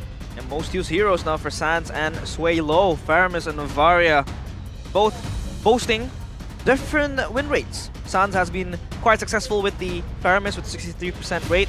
Meanwhile, for the Novaria, it's only a 40% rate. And I think it's also mostly banned for Swalo. It's not being able to pick up this hero as well, compared to Sans, who's just also able to play a lot of pools of heroes. And once again, we're going to see an Arlet banned out in the second phase, not the first. Completely ignored in the Vixana too. So both games, Arlet, Vixana haven't been available to pick up in the first phase by both teams. Neither the second here banned out. But yeah, the Claude ban, good adjustment from Onyx. Disabling the choices of Moai. No carry as well. So for the marksman, there's lots of Brody stuff, the Bruno for the safer pick. Maybe the Irithel as well could come through. But so far, the Vexana is yet to be banned nor picked. So what do Rebellion aim for? And Novaria, right? Novaria has not been banned as well. Yeah. So a lot of potential options here for the side of Rebellion, especially. And let's see if this Angela does go mid. Will it work or not, right? Okay, the Brody ban makes sense. They want to secure and limit more marksmen. Why has to be more, open to playing other marksmen maybe. The Bruno's still up for grabs, but I think they can ban it out here, or maybe it's gonna be Rebellion picking it first. Yeah, so fun fact about Brody, right? It's one of the heroes that can actually escape the CC when CC jumps over to him. Brody can just smooch Chi-Chi and then back off. Not a lot of heroes can do that. Even Bruno will have to use a Purify to get out of that ultimate. So, and I think Rebellion might be actually trying to pick up that Bruno for themselves with the Novaria ban here. There's a Claude Carry and Brody ban. Those are the three heroes with Bruno that are meta. So if Bruno gets picked up here, they will have severely limited Onyx hero pool. But then I'm thinking about it again. Harith, the Tan could still work. The Yuzong is a physical damage dealer in the XP lane, so they have that to play with. We'll see if Rebellion want to pick up the Bruno here though, because if they do, then yes, we might have to see a Natan or a Harith or a very, very risky pick like Clint. CW is also adept at playing different types of marksmen. But Bruno will also be a safe pick. Secured by Rebellion. Oh, they will pick up the Harith. They're going for the magic. They're going for, again, Harith is a hero that likes to deal with close range, that likes to be initiated and does well with the Shaman Force. So I think it's a good response considering that there's a Fedrin, there's a Fermis, and there's a Yuzong that will close the gap on towards you. So let's see the response from the yellow Porcupines. Rebellion also lack magic damage. I feel like Angela is not going to provide it with that burst or the DPS. So Harith is a reasonable pickup. But now what do an Onyx respond with? Will they still be safe with the Bruno? I think that could also be their route. Or maybe will they, pick up something different? Safe choice would be a Bruno, but with a Kanja pick, they might want to look for a bit more burst. They go for something Beatrix. All right, so the Kanja Beatrix combo, something that we have seen, but it was a very long time ago. They take the Kanja though, so it's almost like Onyx are playing Rebellion's game now. They're the ones on the pick-off comp with the Beatrix too. We haven't seen Beatrix at all. I think only Iman has played it. And it was a loss. They lost up against Alter Ego, game 3. Rebellion closing up the draft. Will it be an Angela mid? Or will it be Rome? Yeah, no, actually with the Kaja banned out, what does Audi want to play? I think the Grok would be a pretty solid option actually. Yeah. Up against this kind of comp that wants to stick together, that 5-man wild charge is lingering. Minotaur, you're right, could be an amazing choice too. But they already have an Akai. Not too sure if the combo will be too good with an Akai shoving everyone back after they're knocked up. And they need that extra aggression. The Mino will be an innocent Audi TZ. Of course, well known with his aggressive playstyles, so that could be a great choice for him. Onyx, now the ball's in their court. How will they be able to respond to Rebellion Esports, knowing now they will be playing that rather more pick-off playstyle with the Kaja? That was also very troubling Onyx when it was in the hands of Rebellion Esports. Let's see now with the draft index, lineup rating and counter index actually favoring Rebellion. Let's take a look at that late game potential too. That also favors RBL. They have that CC, they have the Harith, they're a team fighting team. And Onyx will try the team fight, but they also have solid pickup. I think now it's a bit more 50-50, but that neutral objective contest should still favor Rebellion. Land of Dawn will be the witness of whether or not the Sky Kings will fall again, or will they be able to deny the coup d'etat in the hands of the Blue Bulls? Onyx versus Rebellion Esports resumes in game number 2. Let's see. Ring the bells for the Sky Kingdom because they are in trouble. Can they equalize here? Let's see. Imagine the scenes if Rebellion wins and people go insane. And they're like, maybe Onyx era will slowly be pushed. But knowing Onyx and their professionality, I think it won't be the case. Sounds playing so aggressive up in that mid lane, and Swaylo just shadowing with Auditizi in the mid lane. Look at the take right now for Rebellion. The way that they are taking this wave, they're taking it as slow as possible. I don't think they want to clear it here. They want to actually create a freeze very early on with the Minotaur, Angela in the mid lane. Another very interesting decision for Rebellion, but we are going to take a look at the emblems by GamesMax too. Nothing too crazy here off the board. Kyrie does go for Concussive Blast, so he wants to try to match that clear that Vincent can have. And also, Kyrie went for Thrill. So there you go. Even more base damage here to go and contest for neutral objectives. But Vincent has done the same thing. No Inspire for these junglers like we saw previously. Car's Agility, Festival of Blood, still very classic. But yes, Rebellion are utilizing this freeze in the mid lane really well to try to keep Onyx off of the wave and off of the Cryo in mid. But Kyrie breaks it. Yeah. And so far, Onyx has been sending the resources up mid because of the pressure coming in. They were able to blow Sansa's flicker off. And so far, Rebellion playing this pretty well, not knowing that Onyx is going to exert that much pressure as well. So far, Onyx will be able to play, you know, for that mid type of pick-off coming to the mid game as well. So for Rebellion, they just need to keep up the pace. And now Swaylo should be able to hit level 4 too. This is a big advantage for Rebellion with an Angela Heart Guard. Keyboy doesn't have the Divine Judgment, so he's just there acting as Scout, Vision, Heart Guard. Well, on towards Cars. Good knock up on towards Kyrie. It seems like they will go all in on towards Kyrie. Black Dragon form, though, will be popping. Kyrie now will sidestep to get out of that situation. Cars will actually be taken down. Vincent, though, will find the retry and the heavy spin on towards Boots. He finds a kill as well, and that's a 1-for-1. Plus the turtle. Divine Judgment, that's a long one. Swaylo now in trouble. Flickers out, but the pull by Sans finds the mark. Audi will escape with the flicker as well. Perfect time to get level 4 and the ultimate as Keyboy is able to pull Swaylo back to the turret. So Onyx, good win coming in their favor. Good layering fight there for Onyx. They were very aware of what their composition can do. Their prolonged fights will be better compared to RBL, who have to rely on the initial hard guard to go and dive into the back. Once that has already elapsed, that duration of the hard guard, they can go for these big team fights again with the re-engages, and that's what they do. They take advantage of that. They do lose the neutral objective, which sucks, but it's okay. They get 2 kills in the process, and they actually get the better trade then. Does Rebellion also have a choice? When that sustain, when that hard guard is finished, you know, and Onyx comes swinging in, do they have to scamper away, or can they re-engage in these situations? Well, for Rebellion, oh, wait a minute. Divine Judgment now. Audi have no flicker, has no flicker. Oh, Swaylo will be the bonus. 3-2 kills for the yellow porcupines. Yeah. Very tough for Rebellion. They need to play around their own gameplay because Onyx are doing exactly what Rebellion did to them. They are utilizing the pickoffs. They're utilizing the fast tempo to get around the map and to bully them. And they're going to get a tier 1 in the mid lane for free. Almost. That's a pull, though. They don't hit it. Oh, one He last will minute hit. soak in the damage, one more hit. Remember, in the first game, it was also the first 4 minutes that Rebellion manages to take the first turret down from Onyx. It's a revenge. Revenge indeed. It's like Rebellion just smacking them back, or Onyx rather smacking Rebellion back, giving them the taste of their own medicine.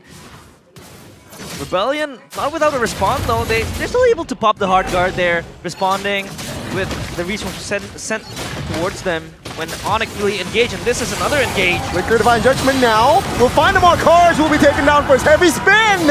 We'll find their retry. Now Onyx, they want to fight as Vincent now caught in the furious dive, and he will fall. The front side of the map, and it was actually the taunt. Whoa. That was huge, a 2-man pull, but the Flicker now will help Swaylo to escape. Moai will be the front side of the map, and he will be taken out by Boots.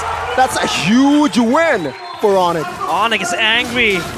They stop back, and Rebellion left without a solution in that fight. With absolutely nothing except the turtle. So neutral objective contest, they should still be okay, and that's what they get. Vincent on the heavy spin, Akai is able to secure the 2 neutral objectives. But Onyx, the real objective isn't really the neutral objective, it's the fight. It's to take that prolonged fight. And for Rebellion, to answer your question, before the last 2 fights happened, Rebellion, all of their resources, all of their... Oh, they don't want to stop! The 2 pulls with Faramis and the Kaj, and now Kyrie jumps in. Another round pops the first time, and will find a body. Suelo will follow after as another 2 kills here added for Onyx. Onyx is not letting Mirko answer my questions. Nope, they don't want Their to. pressure is just everywhere, and Rebellion can't do nothing about it. It's the same thing Rebellion did to them in game number 1. They do not want Rebellion to have time to think, to have time to adapt to this pick-off strategy that's all over the map. If Rebellion can slow it down, then it's a Rebellion win. That's why Onyx want to play it as fast as they can with all these pick-offs happening. If it's not a pick-off, by the way, Rebellion will have to concede a turret. So either way, it will be a win for Onyx. But back again to the question. Yep. Hopefully it gets answered. The whole Rebellion lineup here have ultimates, have a weighted team fight where it's just initial burst, kind of, right? Zaman Force, once that duration has elapsed, it's gone. Hard Guard as well. Minions Fury, all of this. Meanwhile, for Onyx, they have so much consistent damage. From Boots on that Yuzong to even CW on the Beatrix. And on top of that, I would say even Kyrie on the Fredrin. Super short cooldowns on this Fredrin now with the buffs on the Fredrin and the taunt to reset also skill 2, skill 1. They're very ult reliant now. With the Divine Judgment, it will suppress Kaidan. Play low though, we'll find the turtle. Now, a massive fight occurs. Vincent taking down for his Audi now, taking some burst damage. He will fall next as Moai will be pulled to his death. A CW. That's Calvin Unada claiming the double kill. They slaughter the usurpers, and Onyx not leaving Rebellion room to breathe. And so far, we can also talk about Sans, who's giving that extra cover with the Netherrealm. So all the engages coming in from Rebellion is just cancelled. And when that sustain is not there, when the healing is off, when the ultimates are gone, Onyx just pounds, and Rebellion left without an answer. And that's when you can see the layering, really, for Onyx. Because, sure, they have a lot of consistent damage with Boots on the Yuzong and with the Beatrix and the Fredrin, like we mentioned earlier. But they also have an ultimate with the Faramis that can negate all of that initial burst from Rebellion too. Once that Netherrealm gets popped and another Divine Judgment. Do you get deja vu? Audi was the one on the Kaja pulling Onyx members this time, Keyboy. I'ma get my revenge. The revenge is en route. Onyx with Keyboy has been proactive. Of course, playing with their strengths, with the pick-off comps. Playing with Rebellion strengths. With Rebellion strength, you know, it's like they're just gonna yoink that draft and that play style and used it well, of course, knowing Onyx and their experiences to be able to draft with the certain needs. Take a look at a replay by Samsung Galaxy. What can you talk about this? Well, in the team fight, again, it's basically the same thing that we've been talking about, that initial team fight. Look, when they're all utilizing that Minions Fury, Zaman Force, it's already negated by the Netherrealm, giving them another HP bar, where then Onyx can continue to fight. Once Rebellion have already used their abilities, their sources of damage, it's going to be on cooldown for quite a while.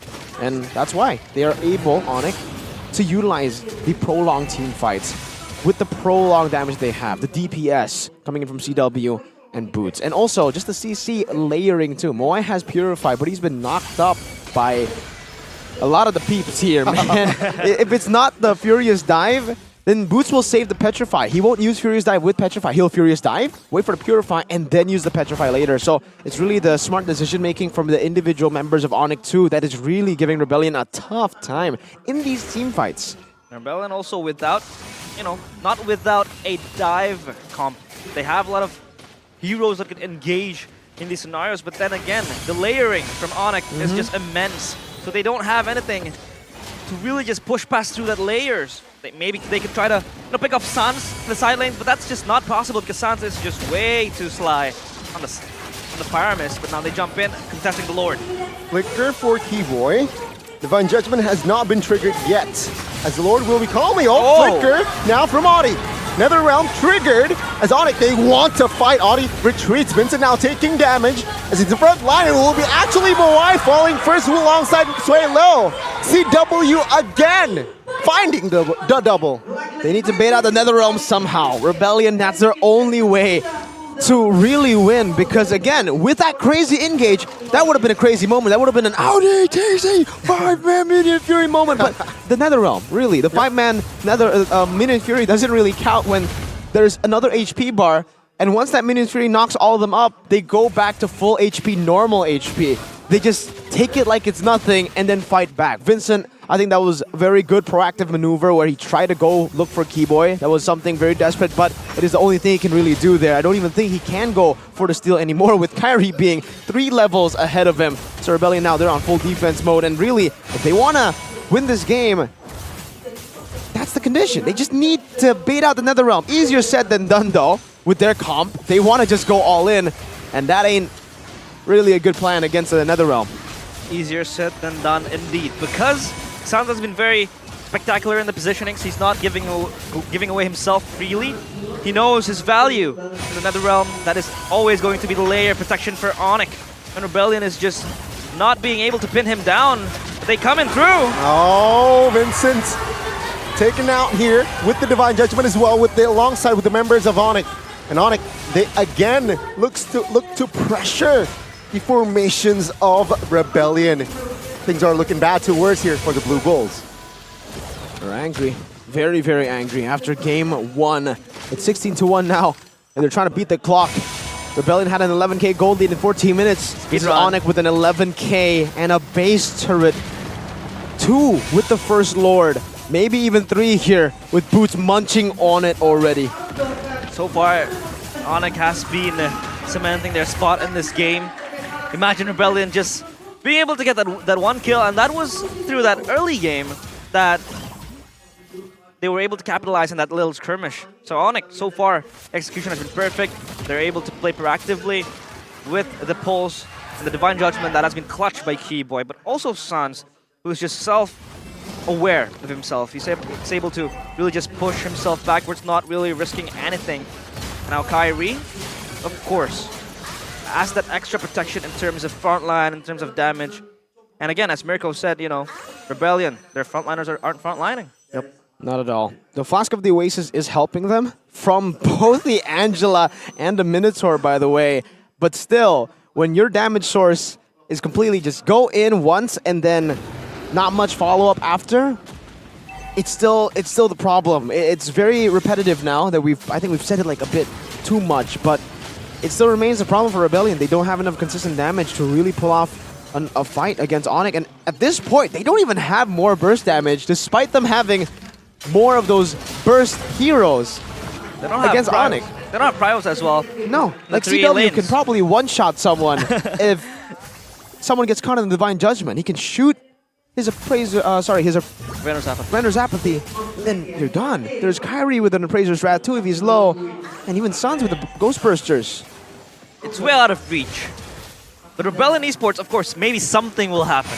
And their win con, it's like, it's drilled already by Onyx. So what are their win cons now? What can they do to stem the bleeding maybe? I think it might just be game 3. That's how they stem the bleeding here. They've been completely outdrafted this game. Let's see, the final push perhaps. No base turrets. Rebellion, they're naked in their base. And Onyx, they are looking to close the gap here, forcing a game 3. Lord taken care of. Oh, Divine Judgment on towards Lightning McQueen cars taken out. Audi TZ as well. 3v5 now. I see W now looking for a kill. But Onyx, the Sky Kings, they have defended their kingdom and forced this series on towards a game 3. Revolution ain't done because the Kings It are ain't that mad. easy. And it's not that easy. 18-1. That was just total domination from Onyx as they force the game number 3. Wow, Onyx. When you get this team mad, it just gets scary. You know, every time they lose a game, then game 2, they lock in. Yeah. and then they just destroy Rebellion. Rebellion were not ready for that. They thought, hey, we got game 1 pretty easily. We should be able to at least make it close this game. And Onyx say no. No. Pick-off counter with a pick-off. Onyx defeats RBL in game 2. That adaptive gameplay for Onyx. Like seen in the keys to victory, but their adaptation was seen more in the draft of game 2 rather than in game 1 during the match itself. We're gonna see game 3, ladies and gentlemen, but from game 2, it does seem like Onyx are back on track with their immaculate drafts that just counter everything that the enemy team is looking for. That was so hard for Rebellion Esports to push through. They had no breathing space whatsoever. They were exasperated, like Onyx was just on their faces, and so far, I think that was well executed by Onyx. And it's like the KTV again, like what Mirko highlighted. They're not necessarily playing in the comfort picks. I mean, CW was put on a Beatrix, Keyboy, and Kaja. So I think that adaptability and not knowing, or rather like being more surprising towards your enemies is just going to catch Rebellion off guard. I mean, I completely agree, and it's a similar story as per game 1. One-sided, Kaja, a marksman that can burst or melt you down, of course. Same story, just on a different team. Fredrin, jungler as well. Fredrin, jungler. Vincent, though, wow. Still won all red trees when it's 50-50, That's true. So yeah. We can't really underestimate him. They still have the better neutral objective for test. That's what I said during the draft index, but that's all they have really in that game with the Akai, the Minotaur. Yep. Yeah, you'll have 2 CC abilities to help you red tree, but then over that burst. That's why in the draft, I actually expected the Hereth to come in from Onyx. When they picked it out, I was like, okay. We'll see what happens, but there was doubt over that Hereth pick, and we did see that doubt come into play for Rebellion 2, because they were also doubting how they could take these team fights with the Hereth every single time. I feel bad for Moai, because he actually had an amazing game 1. Yep. He didn't have an amazing week 1, but that's why I expected him to at least, pop off again. But in game 2, the Hereth was not able to do much. Like, the burst damage just gets countered by the Netherrealm 90% of the time, and Mr. consistently winning once again with a dub here. And a player of the game performance. This is literally the most standard build and the most standard emblem set for Beatrix. He didn't have to do anything special, man. He's just chilling. Pew pew. Pew pew. Yeah, 9-0 as well. And the highlights by our official gold partner, UBS Gold. I think this fight, Rebellion was on the pounds. They were trying to get that early lead, but they just didn't have the space to really put the damage through. And when they did, layers upon layers keeps on coming. So it's like, Rebellion was ready with the sustain, with the layers as well, with the healing, the FOTO as well, coming from Angela, from Minotaur. But Onyx is like, no, we also have layers, boots, and then Kyrie, and then of course the Netherrealm from Suns. Just disabled Rebellion, put them in disarray. Amazing positioning from CW though, always out of harm's way, across the map, but Suns every time able to pop into Netherrealm just in time for the team. And CW, when you give him a hero like this, when you give him the space that he has in this game, he'll pop off 100% of the time. Zero deaths, gets the help of the Netherrealm, spaces out with the help of Kyrie. The whole team is also enabling him to be able to deal this much damage and to be able to carry the team, by the way. Because every single time you can see the full, look at that, defense of CW. CW's always in the back line. He's waiting for a moment to shoot. When he does, goodbye. This is what happens when Beatrix snowballs, when you get the Heptaseas, the BOD, the Hunter Strike, the Melfic Roar. Gee, no frontliners can frontline against a snowballing Beatrix. You get bursted down so fast. That's why after when you were asking, what are the ways that they can actually win? What are the winning conditions here? Yeah, game 3. At that point, with a 12-13k gold lead, game 3. CW, there's a lot of people say, even Yeb says, he looks like me. I'm a twin. I'm CW's twin. Only the difference is I'm better at gold laning and he's better at casting. CW will probably take your place soon. and I'll take it. Nah, but if you take a look at the emblems here, very standard emblems for everyone. I do like the thrill, the choice to go for thrill for Kyrie. He wanted to go for a faster clear and also to get a little bit more of an advantage when it comes to these neutral objective control against the Akai. Unfortunately, it didn't work for him, but I could see the idea. I like it when a lot of Fredrins usually just go for Inspire. Was 18-1 as well. 18-1. Brutal. So that just shows 3 how turtles to 0 though, dominant right? Onyx is. Crazy. True. Vincent though has That's been impressive. solid. He has been solid, yeah. For a middle of the pack jungler, he has been showing that, you know, consistency is also his game. But for Onyx, they weren't really able to let that slip up from their grasp. I mean, what a showing. Not much to say as well. For Rebellion, now they are the ones left thoughtless because that was even way more thoughtless than Onyx was in the first game. I mean, at least for Rebellion, they're still able to maybe push it to game 3 and probably think from there. So both games, I think, the opposing sides, they weren't really able to touch the enemy's, you know, territory, that lanes. It was just a half-sided game, you know, a one-sided game for most of the parties. And Angela really isn't having a good day today. Literally, legit, this week it's been rising in popularity. We've seen the first picks and bans for Angela all the time.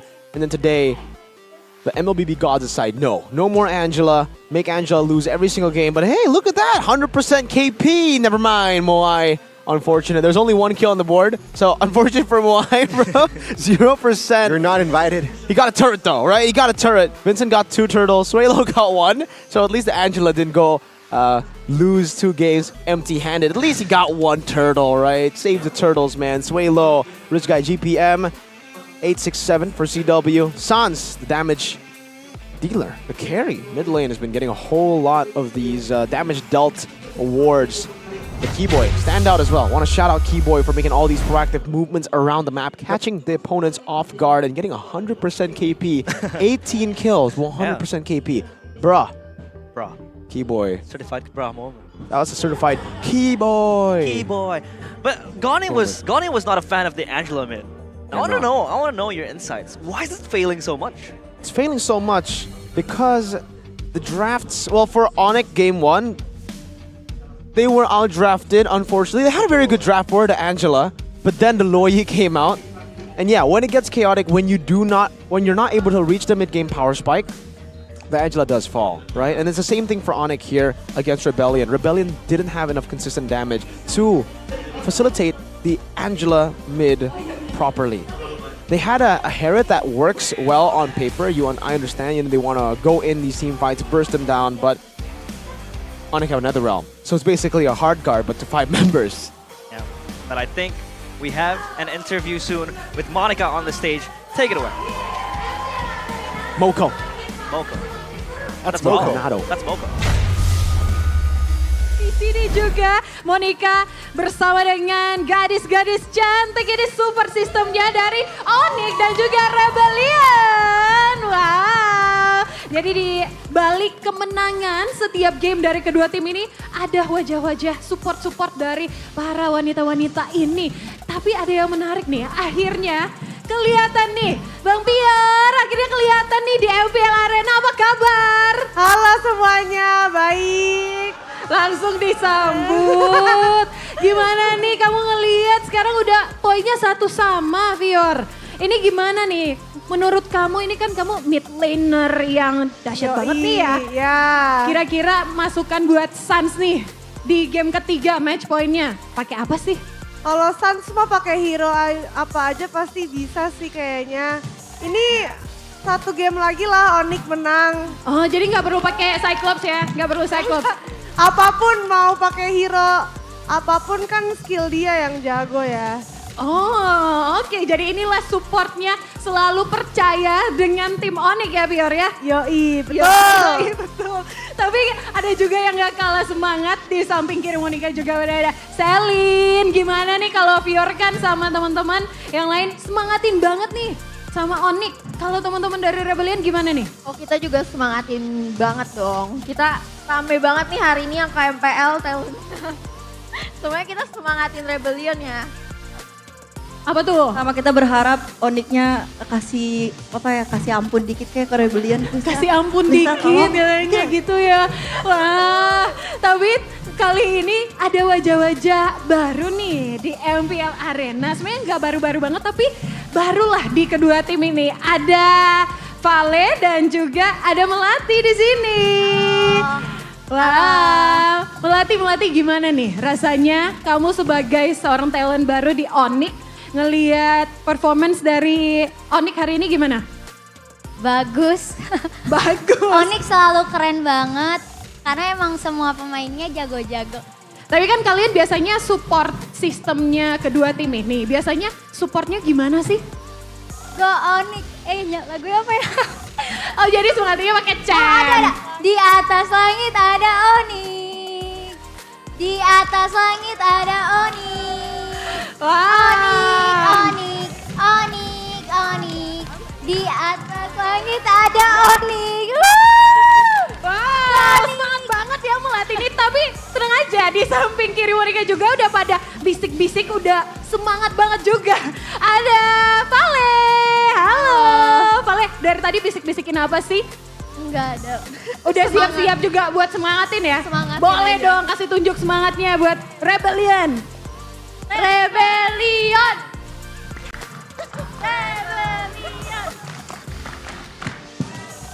Nah gitu aja. Oke, udah gitu aja, disimpan suaranya nanti untuk match point kali ini. Tapi terakhir dong, boleh dong pesen-pesen nih.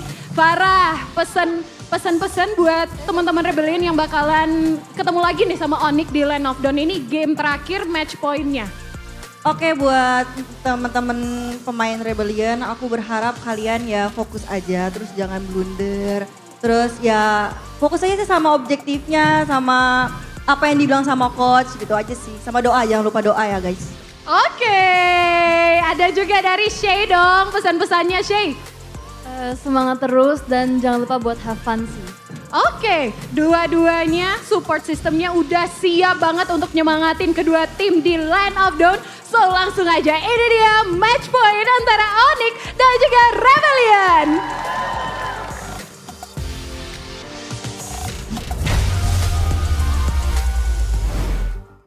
The Angels of Onyx and Rebellion both giving their support. So we hope game number 3 would be an explosion.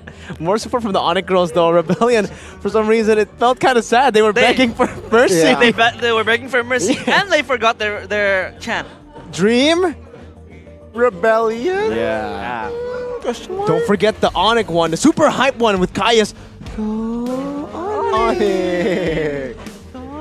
But of course, with the new application, which was GoPay app, it packs a punch. Woo. Enjoy free top-ups and free transfers up to 100 times a month to any bank. Get up to 20k cash back for diamond top-ups directly in-game. And, of course, the cheapest credit top-ups. Guess the winner of each MPL Season 13 match in the GoPay app and win total prizes of hundreds of millions and join various special activities. Seriously, I went out for sushi the other day. Oh. Went with GoPay. Dude, I got a 50,000 cash back. Wow. That's a good bargain. That's crazy. Then I got free ice cream basically with my GoPay coins, and you guys can do it with GoPay. Download the application now, win hundreds of millions in GoPay coins and a possible smartphone too. Hey! A smartphone. Answer daily quizzes starting at 10 a.m. in the GoPay app. Collect points. And win total prizes. Win. Prizes. Total. Prizes. Exclamation mark. Thank you, GoPay, for all of the amazing benefits. It's making us easy in terms of our lives, you know. They're spoiling food, us. Convenience. Buying groceries and all that. So yeah.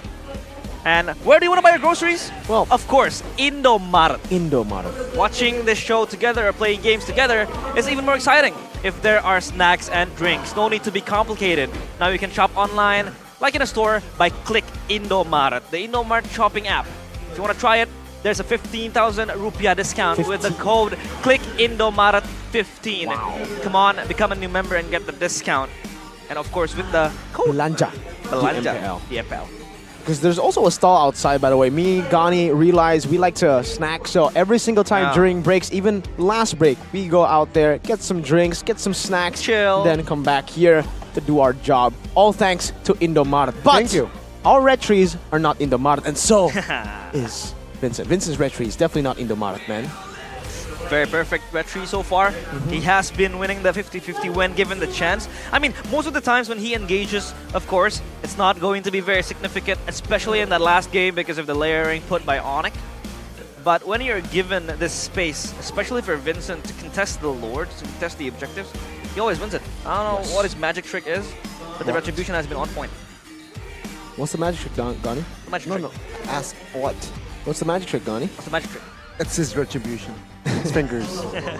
His retribution. The second game, he wasn't on the Akai though, so he has the advantage on that Newt take. Yeah, take a look at the damage dealt here. Wow. Almost all there for Onyx side. It was harsh for Rebellion to really match the damage. I mean, Kyrie playing a tank. 10,000. 10,000 gold was just free farming. So was CW as the leader and the rich guy. So for Onyx, I think they just have to keep their footing, maybe explore more, but I think in a safer game, you really want to stick to the comfort mix. I mean, it's okay to experiment, it's okay to be able to, you know, try something new, but I think Rebellion will still pack that punch needed. For sure. They need to pack that punch here in game number 3. They need to make the right adjustments, starting from the draft first, because Chico is one of those coaches, man, you know? He can have an amazing, crazy 500 IQ forehead kind of draft in game 1, and then in game 2, it's just the most standard draft there is.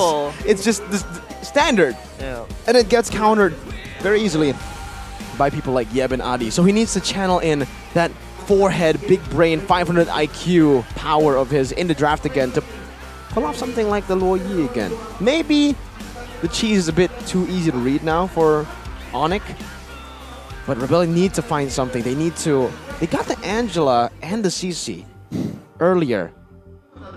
They picked up the Akai Light. We'll have to see what adjustments they make, man. The adjustments start here. The drafting phase by Samsung Galaxy as our official tournament smartphone. Again, to standard bands, the Baxia and the Carry. The Joy and the Nolan taken away as well. So Kyrie, again, will not be able to enjoy the lavishness of playing the Assassins. That is currently the only Assassins viable. And they ban out the Angela. They're like, nah, we're tired of it, we're sick of it. Let's just ban it out. All 3 games, All same 3 side. games. So, same sides here for both of the teams. Onyx still blue. Rebellion still red. Yeah, but Rebellion are blue and Onyx are yellow, right? That's the colors of their teams. Yellow side, I like that. The yellow side and the blue side. That'll make it way more confusing for the viewers. But we'll see now with the last ban. Should it or will it be the Mathilda? It should be the Mathilda. Then the Arlet will be left up for grabs. Could be first pick. The Vexana as well, by the way. Fredrin, though, still. You're right. The Fredrin has been an incredible pick here. But honestly, with an Arlet, is it not a good way to go up against the Fredrin? The Fredrin wants to go. Oh, never mind. They're like, no. Fredrin ban, Mathilda open though. They're banning it. Keyboy, this is his pick, man. This is him. Yeah, Mathilda. there's no way they leave that open. Yeah. It's Keyboy on the Mathilda. We haven't really seen the Vexana, the Arlot coming through. And I think for Rebellion, it's more of a threat when the Fredrin can come into the fights just constantly, you know, with 4 stacks, being able to taunt, being able to just dish out damage while at the same time tanking for the team. So I feel like they deem it as more valuable compared to Mathilda of Keyboy, which I think has been amazing as well. He got his hands once on this hero. So I think Rebellion, they're setting up something maybe they want to play to a more specific type of style in this draft. Arlet is up for grabs. Could be a very good flex pick for them. I think that should be picked up. If they want to go back to the basics, Vexana or Novaria. Against the Mathilda, Novaria is a bit risky to play out. So they go for 2 very different picks to what we said. No Vexana, no Arlet. Another subversion of our expectations from Mr. Chico. cheeky drafts from Chico, Paquito, and Claude. These 2 picks were the picks that Onyx made in the first game. Claude and Paquito. And Rebellion, what they're saying is you cannot have the same draft. Let's see here the response from the side of Onyx. Look at what they're hovering over. Wait. Is it? First Masha? Oh, I don't think First so. ever? Boots, do Are it. you teasing us? Do it. He's just teasing us. Do guys. it. He's just teasing us. I had way Do too it, many Boots. expectations. Go Dyro. Oh my god, Arlet. Boots. I think Arlet is just more safe. And Rebellion, pretty brave on opening the cards, already with 2 damage dealers, the Claude and the Paquito. So maybe they want to activate the side lanes, but the Navaria will be in the hands of Sans. This is the heroes that you want to be, giving to Sans. You want him to play these types of heroes. I mean, more ability, more damage as well with the spheres. So I think for Rebellion, it's not also an optimal game if you want to opt in for the Navaria, especially when you have a Matilda hard to hit, able to jump into you. So Rebellion just opening the cards with that, and they respond with the Arlet and the Navaria. I think for Rebellion now, picking up a jungler would be pretty solid. Then they can ban out Kyrie completely. They've already have the Fredrin banned out, so if they pick up something like maybe a Barats, would be pretty good here up against Onyx. They go for the Luo Yi though, so first phase Luo Yi, we saw it in game number 1 as last pick. We'll see if it works out for Rebellion. Yeah. They don't care about the meta. They don't want meta. The question is it too early to pick the Luo Yi? Sir, what's your command? That perhaps. And Onyx has range this time, right? Yeah, that's why. Yeah, they have the Matilda, they have the Navaria as well. Maybe they could just pop in a Bruno later for the marksman. But now they ban out the Fanny. They are trying to rattle down the choices of Kyrie's hero pool to play in that jungle. And it's just, target bans coming in from here then on. I think the Minotaur as well, denying ODTZ that engage that he needs. And for Kyrie, it's just so, it's strange to see him having that Fredrin as his most used heroes, because he's been not given the freedom, he's been denied that access to the assassins, especially with the meta coming in. Not a lot of, versatile assassins to be played. But meanwhile for Vincent, he has the Nolan as his most used hero. Which is also strange because it's always banned out, but Vincent somehow, some way, through the dark arts, magic, he's able to mess with his opponents. Leave Nolan open, and he picks it up, but unfortunately not a lot of success. We are seeing what I expected though in the draft. They are going to be ban out Fredrin or earlier, and then now the Fanny and the Akai's are shutting down Kyrie, and they're probably going to first pick Barats here, unless this gets banned out. Wow. And now Onyx say, what do you want to pick now if both our junglers are gone? These are all the meta junglers, by the way. Seriously, Baxia, Barats, Akai, Fanny, Fredrin, Joy, and Nolan. Are we going to see a Lancelot? Are we going to see some crazy picks in the jungle? Hanzo, maybe last pick for her. Ooh, that could actually be pretty good against Rebellion. Yeah, I think Navaria does not really have that self-sustain away from the Martis is another choice. Astral Recall, yeah, the Martis as well. So there's a possibility, of course, of cheese picks in the jungle department, but I think at this stage of the series, they kind of want to play it safe. They don't really want to risk it. The Martis, as called by Mirko, gives them that extra CC as well when jumping into the fight, and the Navaria will be rendered useless if the Martis can get his hand on the Navaria. So now, Kyrie, okay? This is your time, brother. This is your time, Yeb. Kyrie, Onyx. Lancelot. Pick that Lancelot up. We all know what's coming. Just Give do him that it. Lancelot. If you pick a tank, man. If it's a... What tank is available in the jungle? That's what I'm thinking, right? Wait. Come on, please, Kyrie, please. First assassin pick for Kyrie in Season 13. So far, he has been playing the tank, so Only it has been hard. Oh, the Guinevere. The Almost forgot that he It's not a tank. It's a fighter. It's a fighter. And the Brody. Is it still viable though? Is it still I don't want to talk anymore. that strong, that Guinevere? The one time I want to see Kyrie on assassin, man. He's on that Guinevere, eh? Oh, no. Let's talk about this a little, right? I mean, nerfs? patch, the nerfs, Guinevere gone and resurfaced. Yeah, we did see, I believe, Blacklist still play the Guinevere in MPL PH, despite it getting nerfed. It was okay, but it's definitely not as strong as it was before. Definitely not as prio. Very far, actually, compared to the prio level of the Guinevere before. So we'll see for Rebellion. They already have some good anti-CC with the Martis. They need a roamer now. The Kaja could work. They have good damage. They have burst, and they have a Martis to execute, right? So if they really want to go through that kickoff style again, the Kaja could work, and they go for the Kaja. Perfect prediction, 2 out of 2 for Mirko. And they pick up the Kaja. So sad. No. Come the assassin! Man. Give us the assassin, please. Please, man. I don't think he'll be playing any assassins until M6. Moonton, please. Buff assassins. Buff assassins, please. I don't want to see more fighters in the jungle, man. Please. Oh man.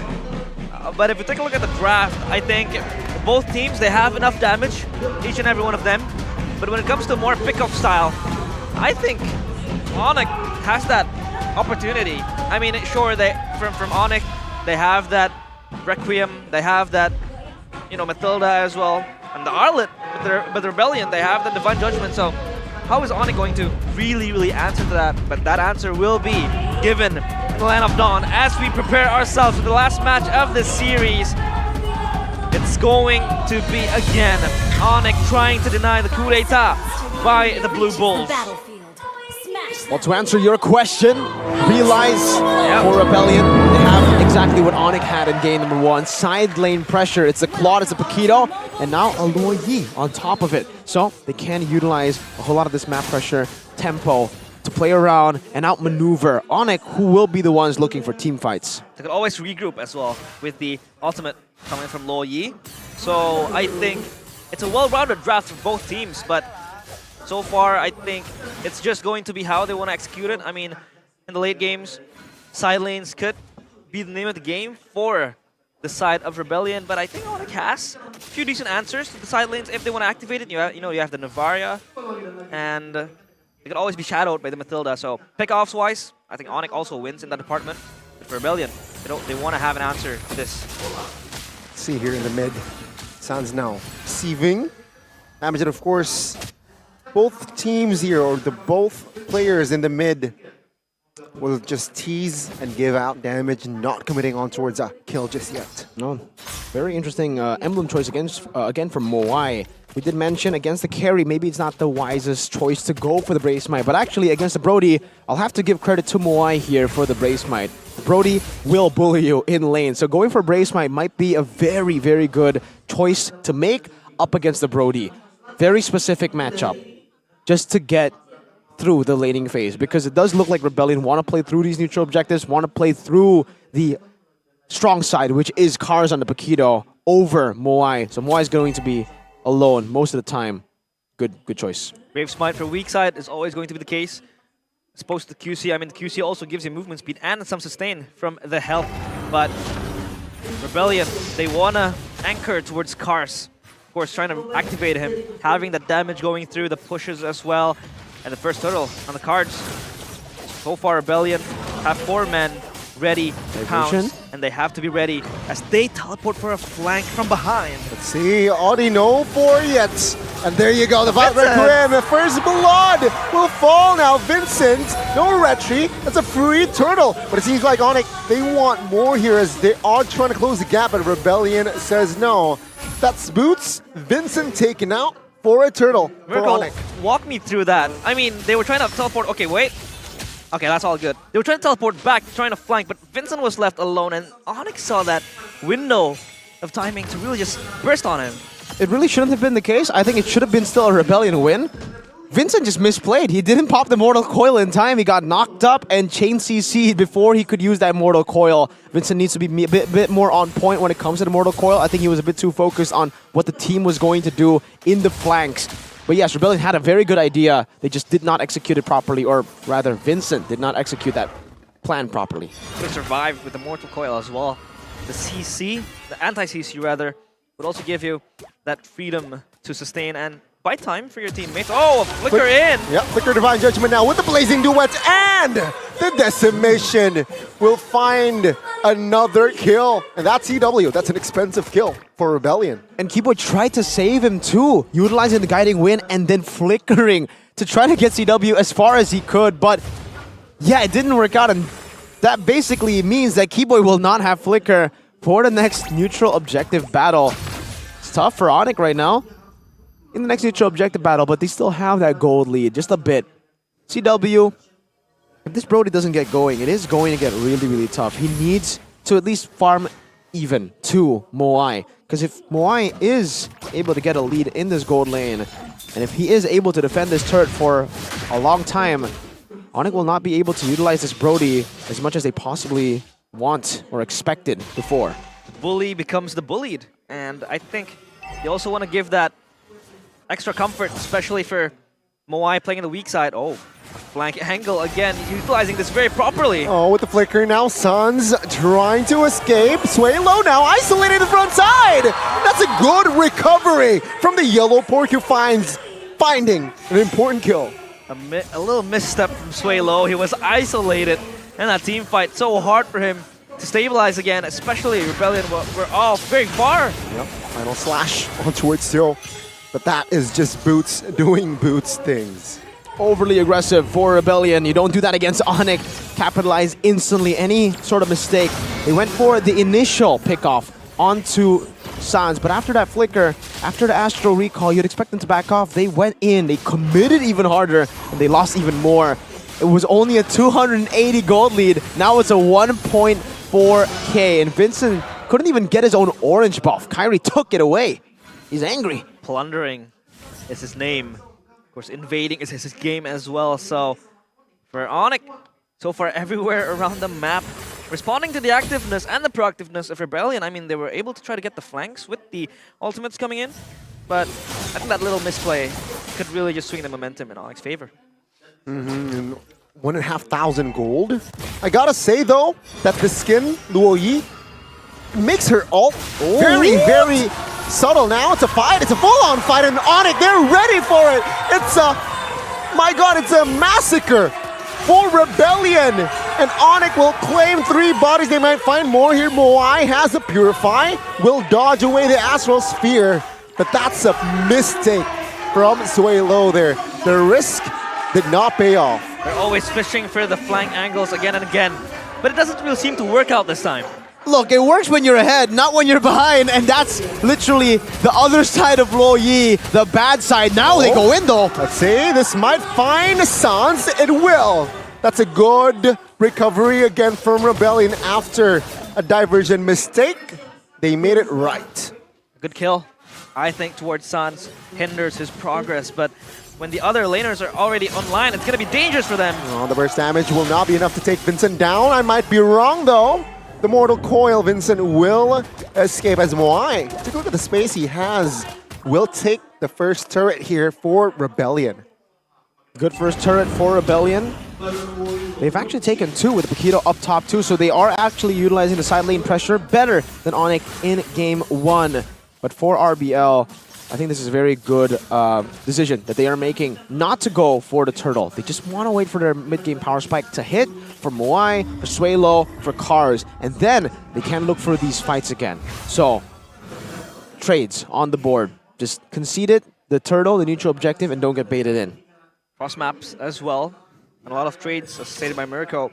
So I think there's still possibility for the players of Rebellion to really just, you know, recover from this. Still a 50-50 game, but take a look at the items, Mirko. The items here is Down as Ice rushed by Boots very early, so he's legit just going to be playing utility for the most part. Flask of the Oasis done, and for Brody, that's the power spike that you need for the Brody. This is why the Brody is pretty good right now. You get to your power spike so much faster than anyone. You get Heptases and Melfic Roar, and then you can start participating in the team fights. And that's why you're seeing CW already stick towards and with the team. Moai, he's doing the same thing, but the impact that he has in these team fights won't be as crazy as CW. Or actually, I wouldn't say impact, but more so damage output. They always have the divine judgment as well to really just catch him off guard. So I think the Brody needs to be protected really, really firmly in that back line. But I think Rebellion will just aim for that, especially with the ultimates coming in just to flank from behind. So Onyx needs to be wary of that. No diversion cheeky plays this time, Suelo. Trying to play a little bit more passive, right, as they are still behind. But, I mean, it's a good mid game here to start off, right? Just behind 1,500 for the side of Rebellion. Onyx, sure, they are leading. Rebellion, they can hold on here. Rebellion can definitely hold on. They still have Paquito on the side, Claude on the side as well to farm it out. And it's actually pretty interesting that Onyx are not trying to utilize the top side of the map here to go for the turtle. I think they're very afraid of the Rebellion flank with diversion again. This is a... Wow, with the flicker! Predicted by Audi! Perfect prediction. Wow, Decimation will find a kill as Onyx, as now Onyx are a man down. It seems like Rebellion, they will take zero time to find and claim the Lord. Let's take a look at Boots now, finding the final slash, finding the Violet Rec Room as well. But the damage will not be enough now, as Onyx will not be able to secure the kill on towards Audi just yet. But they will buy time for Keyboy to resurrect. Oh my god. That was close. Very With close. the snipe. And good recovery from Onyx, neutralizing the threat, especially that Lord contest. Knowing Keyboy was down, Rebellion was hands-on towards the Lord.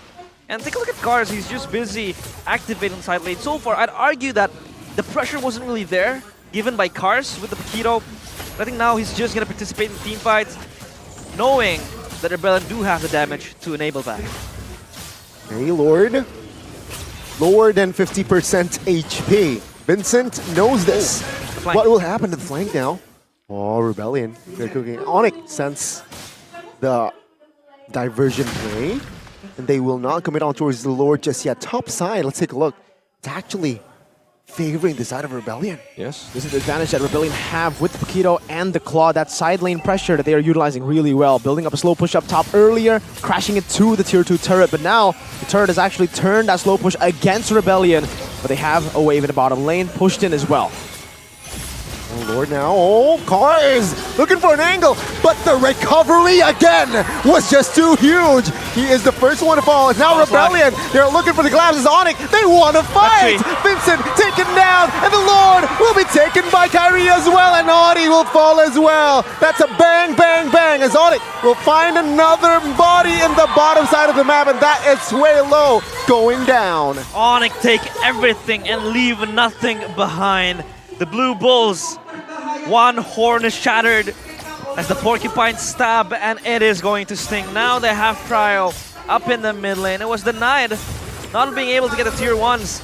So far, Onyx has been perfect in the team fight structures. Prime example of Rebellion having a good idea of what they want to do, but then executing it a bit too poorly against Onyx, at least. They built up a slow push up top, but the slow push wasn't big enough to actually threat a turret take. So the turret ended up slow pushing the waves back to Rebellion, giving Onyx, again, so much time to just say, hey, I'm not going to send anyone up top. The turret's not going to be taken down. We can still stick here around the team fight, and it does give them more 50-50. And Onyx, in the 50-50 mechanical duel, in that team fight, they were able to win it out.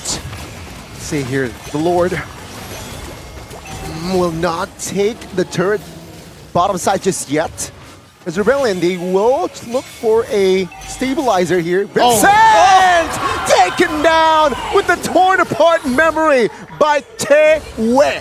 He was torn apart indeed. Rebellion looking for a desperate play. This might be a mistake. He's airborne. Audi will not be able to handle the damage. Kyrie, though, will be taking out Cars. CW. Cars finds the split push.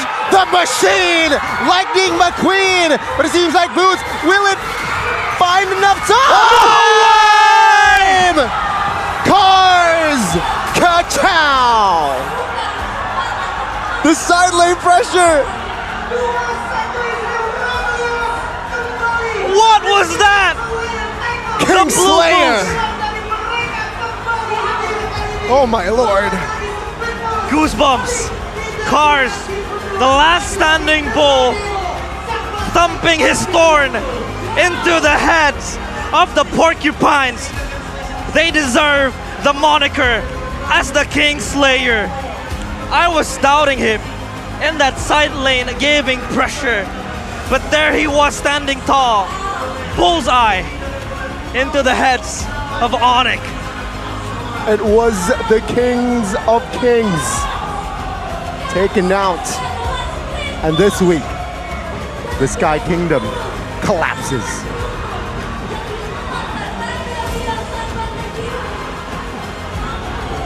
Listen to that. Let it sink in.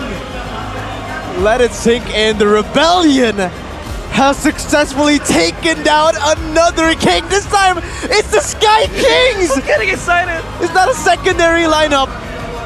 It's not the Kings of Kings. It's the 3P champions, the Sky Kings, and they did it in such an insane fashion. If there's one way to take down a Sky King, it's by that.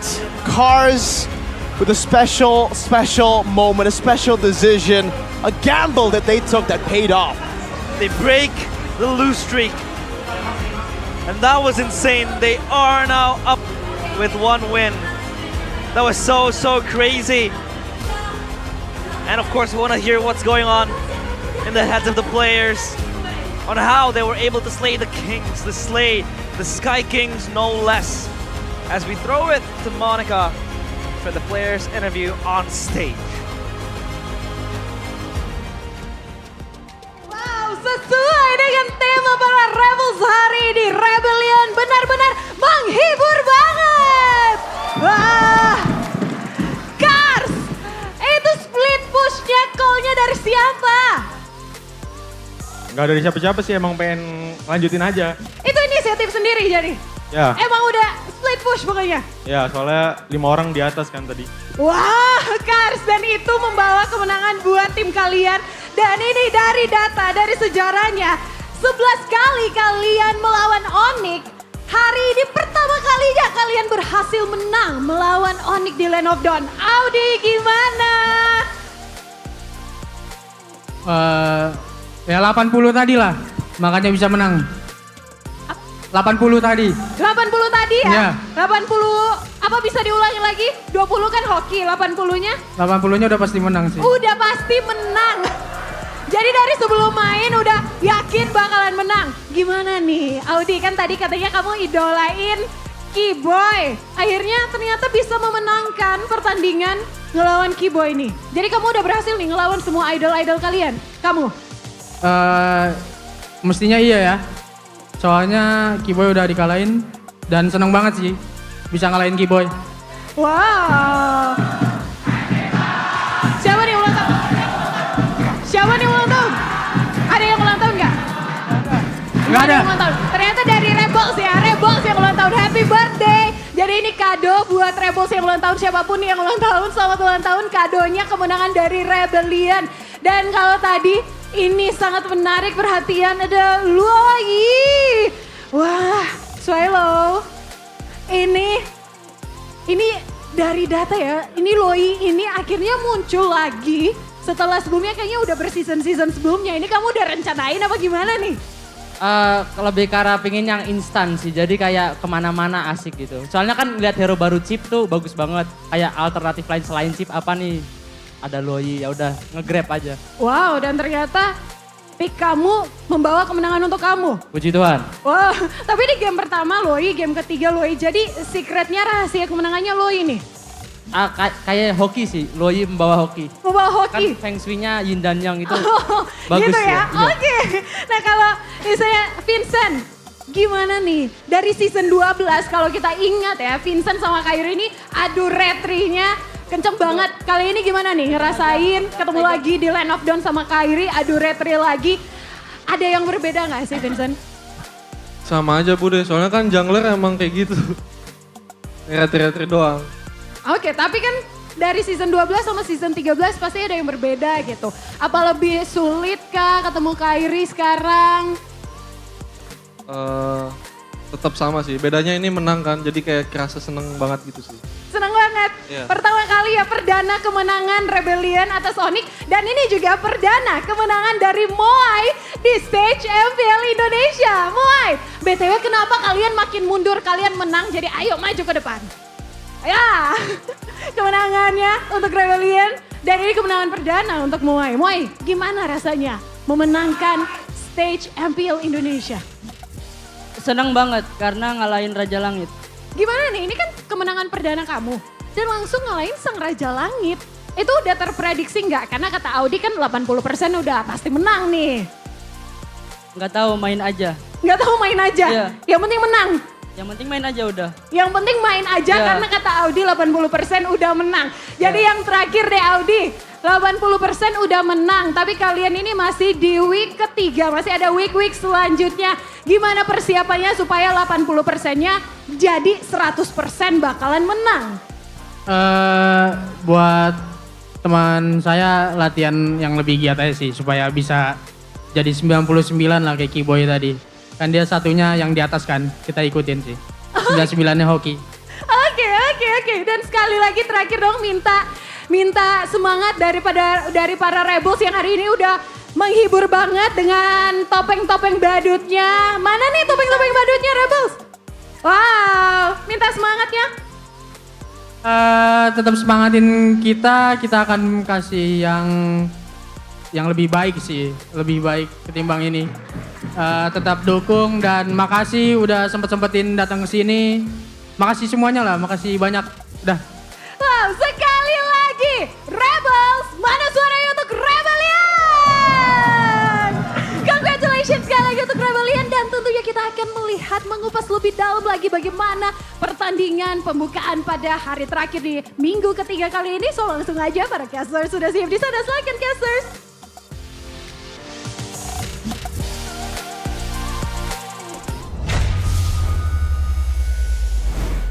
My last words was desperation play. It looked like desperation, but Cars was the hope. Cars was the light to pave the way for the coup d'etat to ensue. And now, Rebellion are indeed the King Slayers. They took down the Kings of the Kings, RRQ, and now they took down the Sky Kings, Onyx. It was something that... What? I don't know. To do it in that fashion, too. To do it in that fashion. You made the Sky Kings. They didn't just win. They humiliated them. That was a segue play in the back.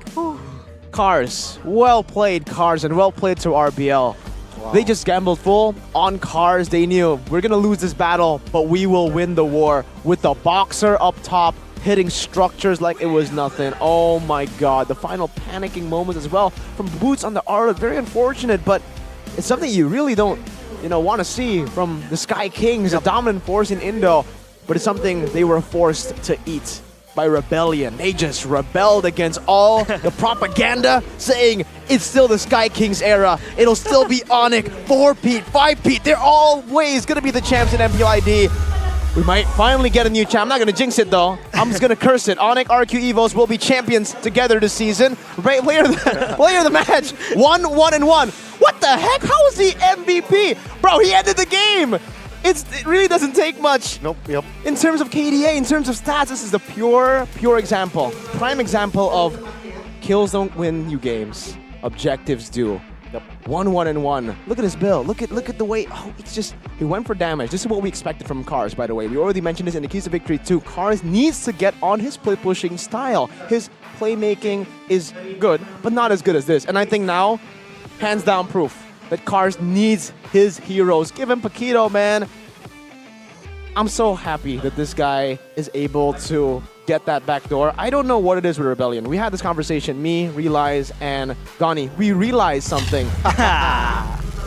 Rebellion rise to the level of the occasion every time. When they're up against the lower tier teams, they don't do too well. They're up against Archeonic. They do really, really well for some reason. Maybe it's in the name of Rebellion. They do good against the Kings.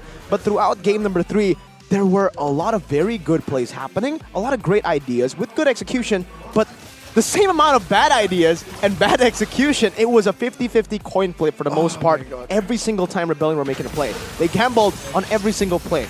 They want to go for this, they die. They went for CW early, they won. So always just flipping the coin time and time again. Even after just dying, they flip a coin, they say, let's go. Keep on going and doing the same thing. But we did mention they had the right idea towards the last Lord fight. But the execution was too poor up against Onyx. What did they do? Instantly, the adaptation. This was it. They went in a bit too soon, and the slow push up top wasn't built too well. It was very slow, a very small slow push that they had built up top. It did not take the turret down, no threat, but this is just crazy. Gani was focused on this fight. Everybody was. I was looking at the map already, just thinking, can he actually do it? Once he got through that base turret, I started yelling, Cars! Cars! Because it was possible. The man who built full damage is hitting the turret, and this is, oh man, a big blunder.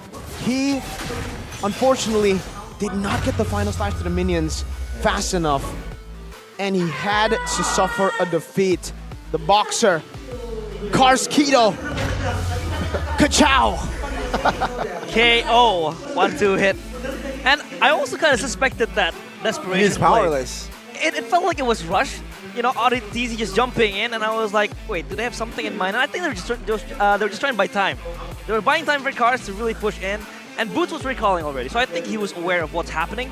Someone probably called it, but yeah, Cars was just, you know, hitting, especially with the full damage build, like what Mirko stated. So Onyx, they had to falter, and what a way! And what a way! And there, what hurts seeing the replay was Onyx members were scrambling, trying to recall. Yeah. But the other members of Rebellion managed to delay that recall. What hurt even more is Boots actually channeled recall before the fight was started, and then when Kyrie jumped, he stopped his recall. But I think they knew of the threat. I think they miscalculated. They just miscalculated, plain and simple. Maybe there was a call. Let's fight, and then let's take care of Cars. Yeah. But Maybe. then they lost the fight. They miscalculated. I think they thought what I was thinking. The base turret still had that splash, but it didn't. And or maybe it did, but just didn't take the minions down. But here, ladies and gentlemen, for the first time in Season 13, the team with the gold lead has lost. The team with the more damage dealt has lost. Turtle, Lord, everything. This was a dominant game for Onyx. There's no way around it. This was Onyx's game to win, 100% of the way. There was a very low chance of Rebellion making and pulling this off, and it came in the form of a 1-1-1 Paquito with a 33% KP. Say all you want, hate on the XP laners who go for minions and have the lowest KPs, but if they win games, they win games. Yeah, if you win it, you win it. And I want to know what's happening behind the scenes. I want to hear what they were communicating in that process. So here goes the gold moment presented by Ubes. Kalau mau mainin bawah sih, Kars. Iya, iya. Retri ya. Nova no spell ya. Oke. Ada meledak ya, boleh defend? Iya, defend nya. Nova no bisa spell. kok bisa. Oke. Gue bisa dapat bawah guys, aman. Ini Boots kayaknya ada spell ya. Ada. Mau coba nggak kasih balik gak? Bisa gue ini. Ayo sih, ayo gas ya. Jangan terlalu maksa ya. Bisain nggak, Kars? Bisain nggak? Dia bisa. Jangan kasih balik ya, guys. Lagi kejar. Lagi ikutin. Bisain kok. Kejar. Ikutin. Santai. Kasih main. Santai. Ada wave masuk lagi. Ten. Bos.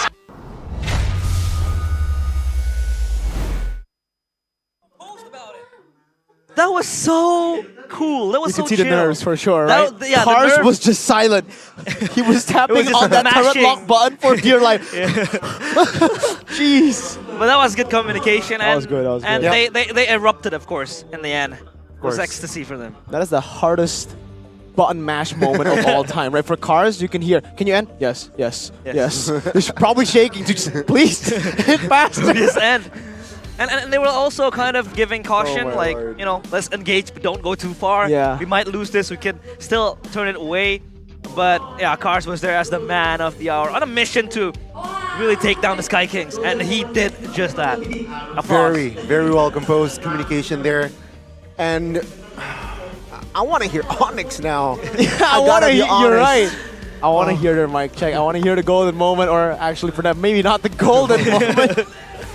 Yeah, that was pretty. I think that was heartache for Onyx.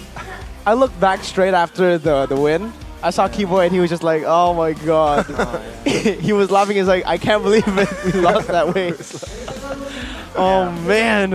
And of course, with the MPL Indonesia rolling, it won't end with the match or today, but there's even more excitement waiting for you in week 4, because week 4 is a special all-star week. Of course, you can participate in various fun activities at the MPL arena, join the excitement at the All-Star Mabar event in Jogja, and of course, don't miss out on the excitement in the game itself, because All-Stars is rolling out soon.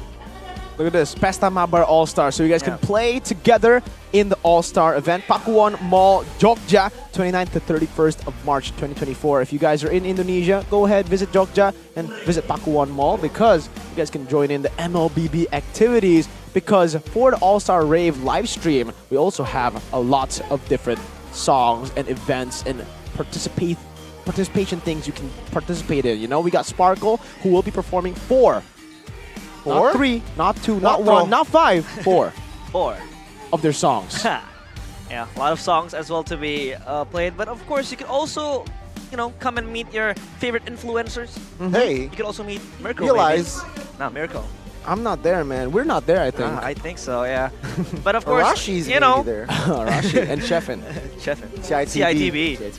Catching it. But coming to the Idul Fitri, of course, we are giving away, the infamous THR. The bonus. The Hari Raya bonuses. bonus. Yeah, the Hari Raya bonus. You can always get a lot of exciting gifts and a lot of exciting things starting from 11 March until 7 April. So don't forget to join in the fun of All-Star. You don't miss it out because it's going to be a festivity. It's going to be very fun. And here's the roadmap on what's in All-Star Week. We are now in week 4, day 1 until 3.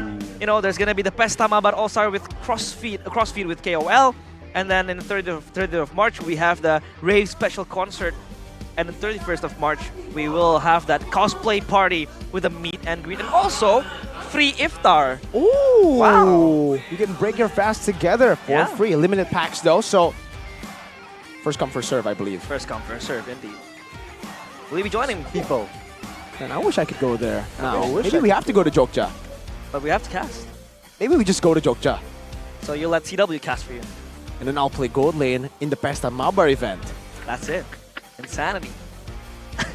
Absolute cinema though. In that game. Cinema, drama. But we still have a lot of things going on, a lot of matches. That was the first one. That was the first one. What an opener though. High expectations for the second and third. Yeah, BTRQ, they have to step up. Geek Dewa, they have to step up if they want to beat match 1. They have to base race or something. Oh, that would be cool. that would beat this. Base race. Base race. You can get a lawyer to jump in for you. Brody versus Bruno. Yeah. But I think we are going to prepare for the second match of today. Stay tuned in MPL Indonesia Season 13.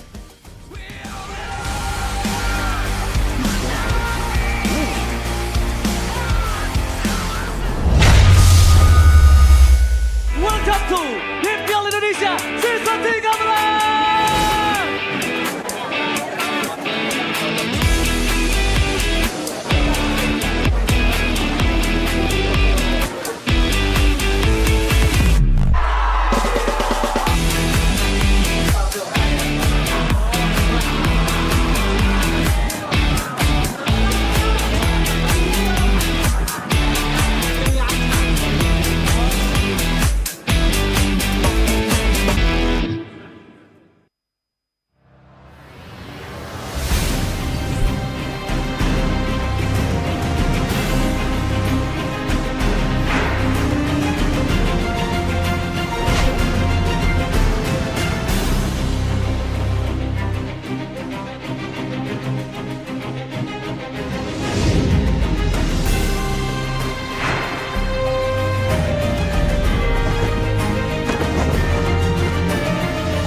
Galaxy A55, A35 5G, awesome tiap hari. Ini Galaxy A55 5G. Ngegame lancar, win streak terus-terusan, bisa tahan 2 harian. Nah, ini Galaxy A35 5G. Bisa terus berkreasi walau dalam gelap, dan tanpa batas. Makin aman dengan Roxfold. Be awesome every day. Pakai aplikasi GoPay, dompet andalan gamers. Banyak damage-nya. Ada cashback hingga 20.000 buat upgrade skin baru. Aplikasi ringan gak makan memori. HP lemot bisa victory. Top up langsung dalam game tanpa hambatan. Ikutan selebrasi MPL di aplikasi GoPay. Menambah total hadiah ratusan juta. Bonus stage. Gratis 100 kali transfer kemana aja. Beli pulsa harga termurah. Scan QRIS dengan mudah. Download sebelum mabarkan.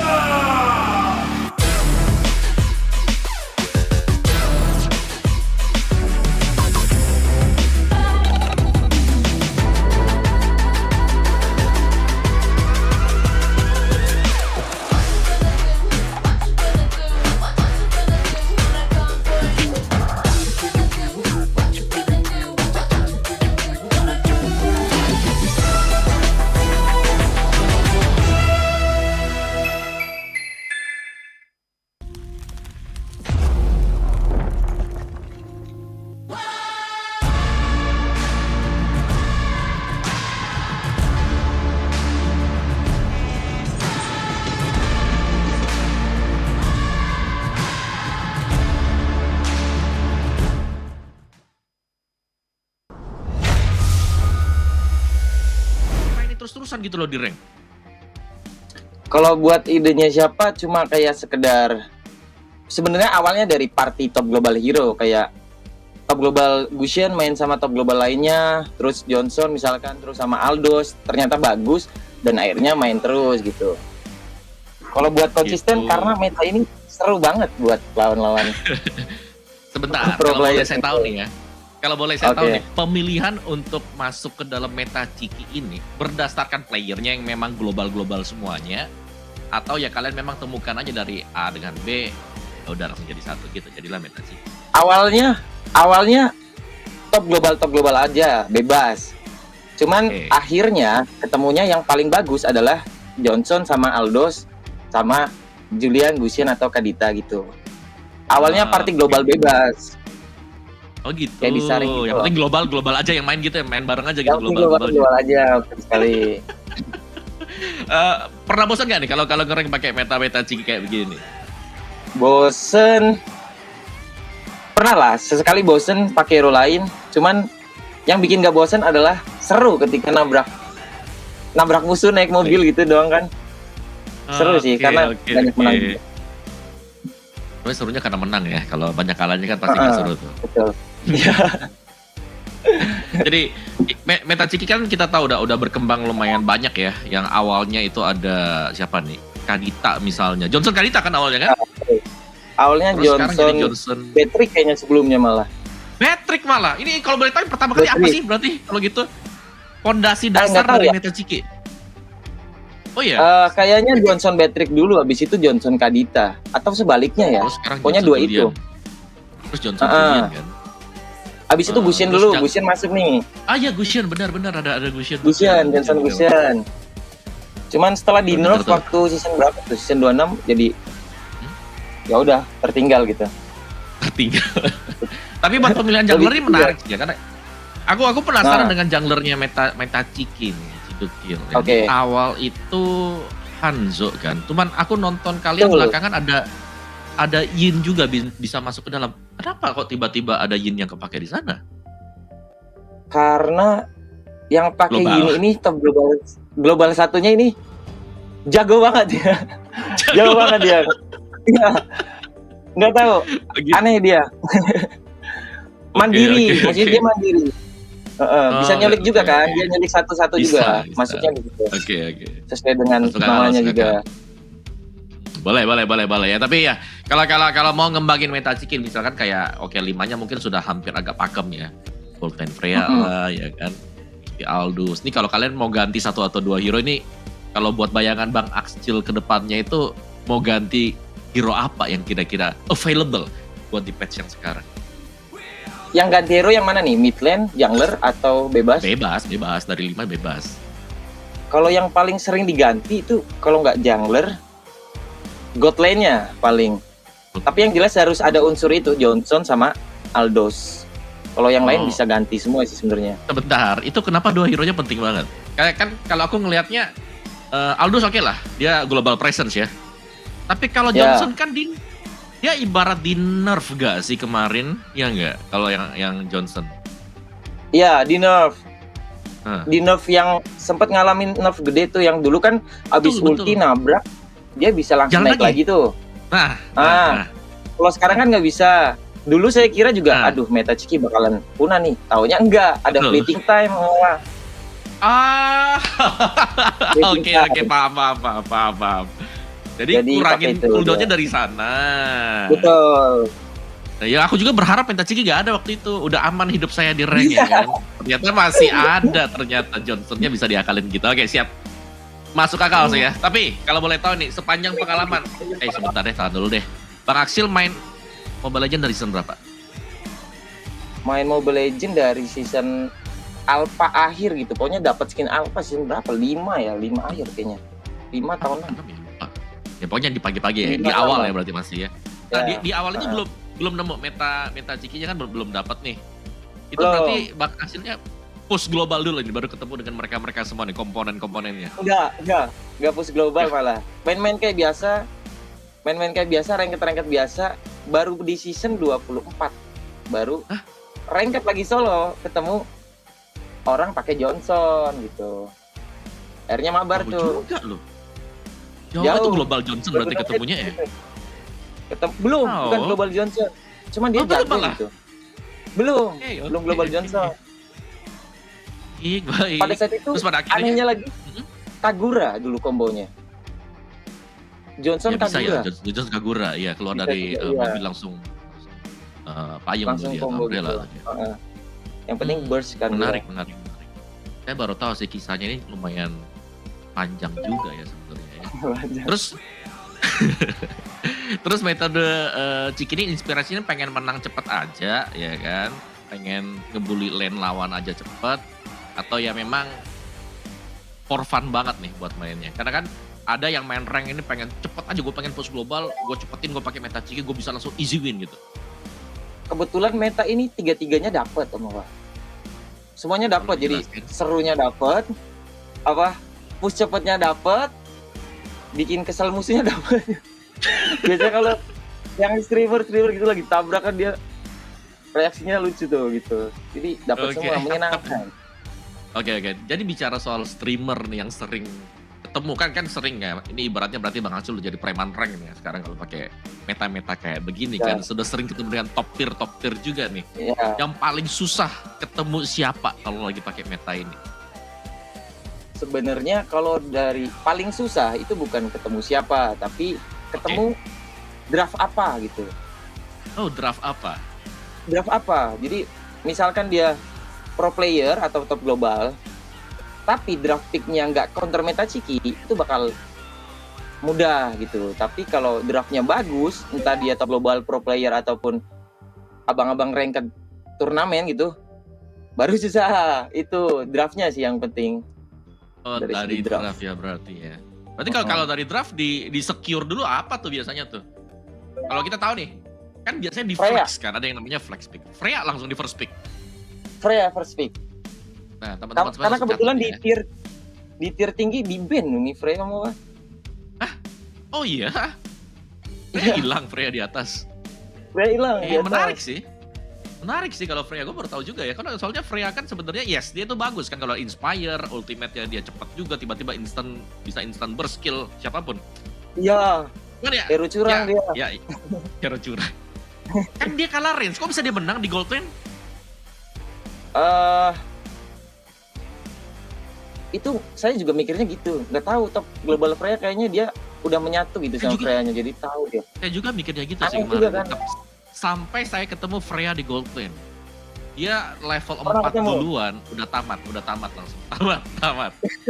Pakai Brody pun tamat loh. Bisa hilang. Tapi ya berani masuk dia mau. Iya, berani masuk, ada shieldnya ya. Cuman kalau meta Ciki kok gak adopsi Angela sih? Kan Angela juga bisa ada di mana-mana. Ada rencana kemarin pakai menang juga lawan top global rank Angela Godland. Jadi Angela Godland. Jadi kalau perang gitu nonton Juliana, Angelanya bisa masuk tuh. Begitu. Bisa masuk, jadi keluarnya lebih lengkap. Banyak banget tuh. Tapi berangkat dari meta Ciki nih, pernah gak sih Axel dan kawan-kawan nih, satu squad itu Dewa, satu hero ini dapat tawaran buat ke professional scene gitu? Kalau itu jelas nggak ada ya, karena dari awal mau terjun ke meta Ciki udah berkonsekuensi untuk tidak akan jadi pro player. Karena pro player kan syaratnya kan hero poolnya banyak tuh, sedangkan meta Ciki udah fokus ke satu hero gitu. Udah jadi nggak bisa. Personil udahlah mendalami satu hero aja ya. Menarik sih. Ini ibarat kayak dia pakai satu hero puluhan ribu kali lebih bagus ya daripada menggunakan banyak hero ya. Tapi dipakai cuma 1-2 kali ya. Iya. Tapi itu dia. Memang mungkin belum ada tawaran kali ya buat ke profesional. Tapi kalau misalnya ada proyeksi nggak sih kalau dari Axel jadi pro player atau mungkin nggak usah deh, nggak usah pro player, misalnya jadi coach atau analis dari tim yang lagi main di MPL gitu. Kemarin sempat ditawarin sih sama AP Brain. Enggak. Enggak ada. Gak ada ya, sama sekali gak kebayang gitu kayak analis kayak kemarin misal nih kan kemarin kan kita tahu nih Roger udah mulai berkeliaran ya di gold lane nih. Ya, Roger gold lane. Bang Axel bisa muncul jadi analis satu tim, Angelanya di gold lane itu bisa keluar. Jangan deh, kasihan ini. epic legend nanti pada keluar semua tuh. Anjir lah gold lah. Mana bulan puasa. Pernah nggak ikut Bang Asil pernah ikut turnamen nggak? Pernah ikut turnamen? Dulu pernah. Oh, sebelum bermeta ciki. Dulu pernah. Jadi habis meta ciki udah nggak pernah ikut turnamen lagi? Nggak pernah, di ban pasti. Baik kalau lihat ini Axel, udah kita ban aja nih, ban Aldo sama Ya, Johnson gitu ya. Ada gak panutan di MPL gitu? Panutan di MPL, adanya dulu Bangsin sih dulu. Itu Bangsin. Zaman jungler tapi zaman referee dia. Kalau sekarang masih belum ada ini yang bisa nge-trigger buat jadi panutan.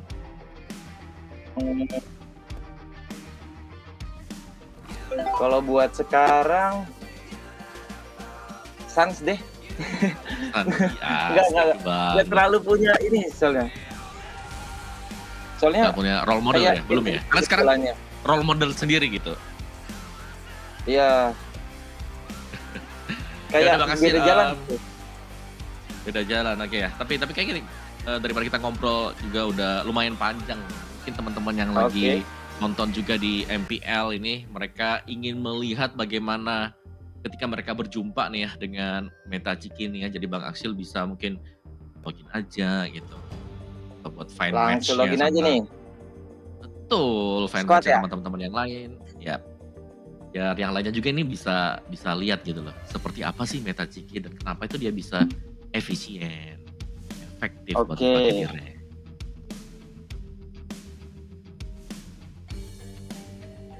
Tuh.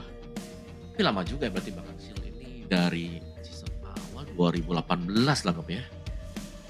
Iya. Veteran juga nih. Oke, coba kita lihat nih pasukannya Zan Broderick. Ini nih. Zama. Wih. Ada Jahit, Jama. Oh, Johnson ini top 1 nih. Oh, berarti partian kalian memang partian global ya? Iya, partian global. Dan kebetulan banget sekarang adalah top 1 global. Nah, itu ada Derne juga nih. Aku sering banget lihat Derne. Iya, Derne. Aldous nih pasti nih kan? Ya, Aldous ya kan? Kalian juga nih. Halo sobat Aldous dia. Oke, ada sobat Aldous juga. Ini kita main klasik saja ya, Om Awa ya?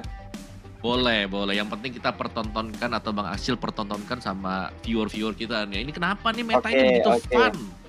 Begitu seru buat dipakai. Oke, langsung aja nih, gas boleh? Boleh banget. Langsung. Oke, let's go. Tapi Bang Axel nanya dong.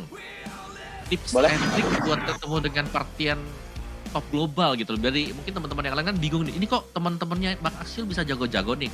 Ketemunya tuh di mana sebenarnya? Di in-game atau di real life? Oh, di in-game sih, nggak di real life. Di in-game. Biasanya kalau kita udah jadi top global, friend list-nya itu bakal top global gitu loh. Follow orang di leaderboard lebih gampang di ACC. Oh gitu. Emang nge-follow-nya dari leaderboard kemarin? Dari leaderboard awalnya. Awalnya dari menarik. Oke, nanti saya akan coba tipsnya ya. Saya pengen berteman dengan global siapa gitu ya. Ya. Nah ini meta ciki nih. Gabung PT Axel. Oke. Berarti siapa nih? Yin, Johnson, Freya. Johnson, Freya, Aldo. Julian. Freya Golden ya. Antara Freya dengan Popol Kupa PT bongkar turret, kenapa nggak prefer Popol Kupa? Karena Popol kurang buat sekarang kayaknya deh. Sekali ya dia ya. Ini kan kalau ngeliat dari meta ciki ini semuanya mandiri ya. Nggak ada yang... Semuanya mandiri. Malah gameplaynya mandiri semua ini. Ya teman-teman ya. Buat kalian semuanya yang di kolom chat juga. Botlane-nya juga itu Pak. Botlane-nya kalau Popol dia di geng masih agak susah. Tapi kalau kayak ini, kayak Freya Vector gitu, dia kuat gitu. Oh ternyata Yin-nya nggak top global 1 dia. 22 dia. Dark system sama Pak. Oke. Itu di atas sudah gambar global gitu udah ngeri ya sebenarnya ya. Oh udah ngeri ya. Oke, let's go. Oh, udah ngeri banget. Kita aja kalau lagi rank itu ngeliatin dulu ini global kayak nanti ya buat sisa-sisa. Tapi iya sayang banget ya itu ya. dulu kelihatan ya kan. Iya, dulu Globalnya sekarang dulu udah nggak ada kan. Sekarang udah nggak ada. Tapi ngeri tau yang dulu, kalau global yang dulu kelihatan, kita itu yang diincar pertama kali. Iya nggak? Berasa gak? Iya, yang ada titelnya. Iya, yang ada titelnya biasanya. Iya, ada titel. Oh ini titelnya nggak apa-apa kalah, yang penting titelnya menderita gitu. Nah itu tuh. Iya, betul. Belum biasanya. Nah, ya ini teman-teman semuanya ya. Jadi kalian sedang menyaksikan Meta Ciki dibawakan oleh Bang Axcil ya sekalian. Siapa tahu kalian mau coba buat pakai di rank, boleh banget. Kita akan melihat mempelajari jalur-jalur rotasi. Ini tapi tadi sempat aku nanyain juga sih, Bang Axcil prefer gajah atau prefer serigala nih? Atau elang sekalian. Serigala. Karena damage dia serigala lebih timing gitu, Pak.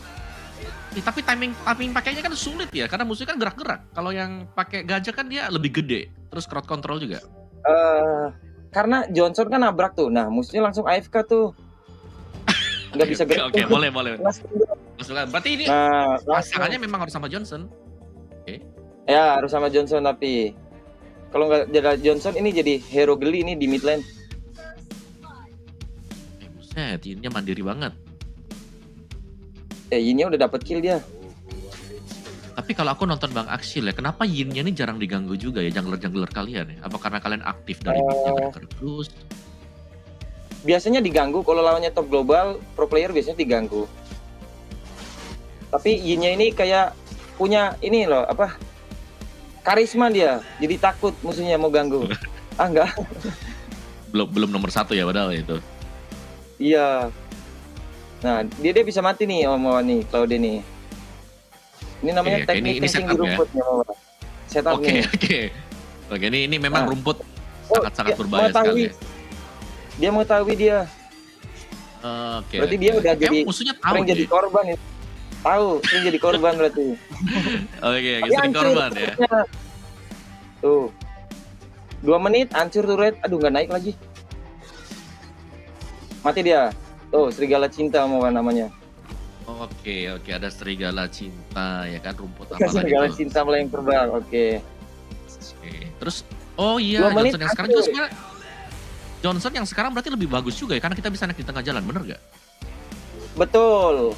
Bisa naik tengah jalan. Jadi kalau nggak kayak dulu kan harus dijemput. Harus naik mobilnya. Dulu kan harus balik ke base dulu. Padahal ketemunya dengan Fredrin ya. Oh ya, BTW Fredrin itu juga agak sulit sebenarnya itu. Kalau buat Yin ya. Itu gimana tuh tidak dengan yang kalau Yin ini nggak sulit sih, dia Yin-nya agak lain emang Om. Lain sendiri gitu ya? Lain sendiri dia. Ntar aku pengen lihat nih, menang gak nih lagi dihajar. 3-2-1, bocor dia Om. Serigala. Boleh. Oh jadi tapi memang. Om pernah nggak ketemu Meta Ciki di ranked gitu? Pernah dong, siapa yang nggak pernah sih gitu kan? Udah ketemu kalau lagi kalah, keluarnya wah ini lawan Bang Axcil gitu kan. Gitu. Freya-nya udah ngancurin turret di atas tuh, menit 3. Cepet ya? Iya, dia cepet banget buat turret. Cepat itu buat nge-push. Oke, nice banget. Jadi memang metodenya buat main geng ya, tapi matinya pun udah unggul jauh, udah dapat 2 turret di atas. Iya, udah unggul jauh. Bisa. Menarik. Jadi kapan timing buat pakai gajah nih? Dari tadi aku ngeliat gajah kalau di Meta Ciki nggak akan dipakai selama-lamanya kayaknya. Oh gitu. Berarti cuma pakai ini ya, yang mode burung sama elang, ini ya? Elang. Burung sama serigala aja. Soalnya geli dia, gede doang tapi damage-nya nggak ada dia. Kalau aku solo jadi aku selalu pakai gajah soalnya teman-teman saya. Tapi kalau jungler boleh, kalau jungler lumayan sakit ya. Oh jungler boleh. Nah, 3-1-2. Tuh, burung, flicker, down. Oh iya, aku mau nanya nih guys, kita tanya urutannya kali ya. Kalau mau pakai serigala apa nih? 3-2-1 atau 2-3-1? 3-2-1. Pokoknya akhirannya skill 1.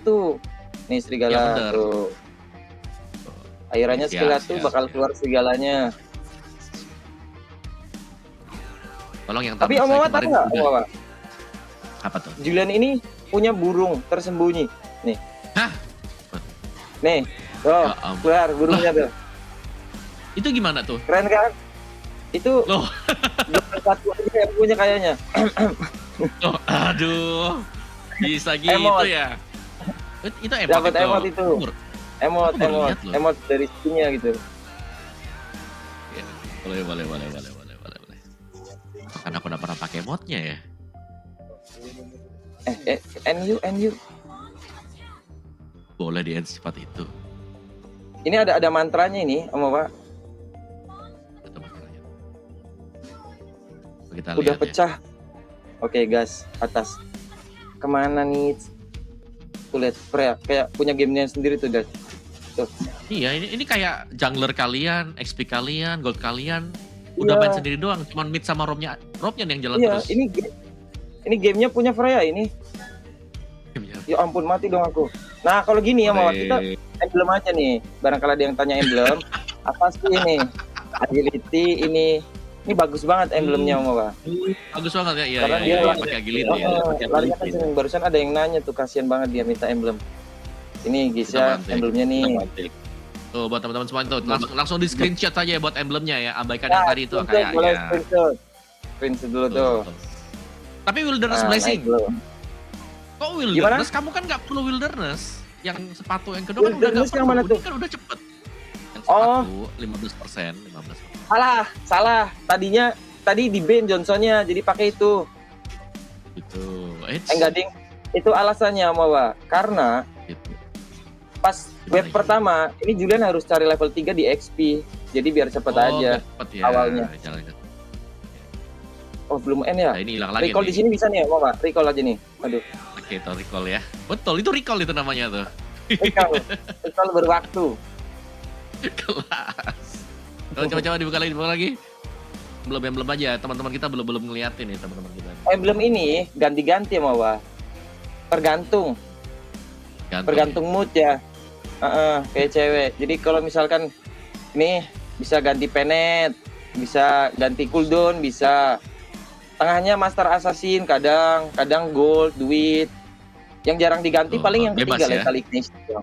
Bebas. Kayaknya wajib deh. Biar bisa sakit kalau Kita wajib ya lethal. Biar membakar-bakarkan. Nih, peranya di geng, pura-pura mati, kita tabrak, backup, musuhnya rata nih. Selesai ya. Oke, triple kill, Maniac.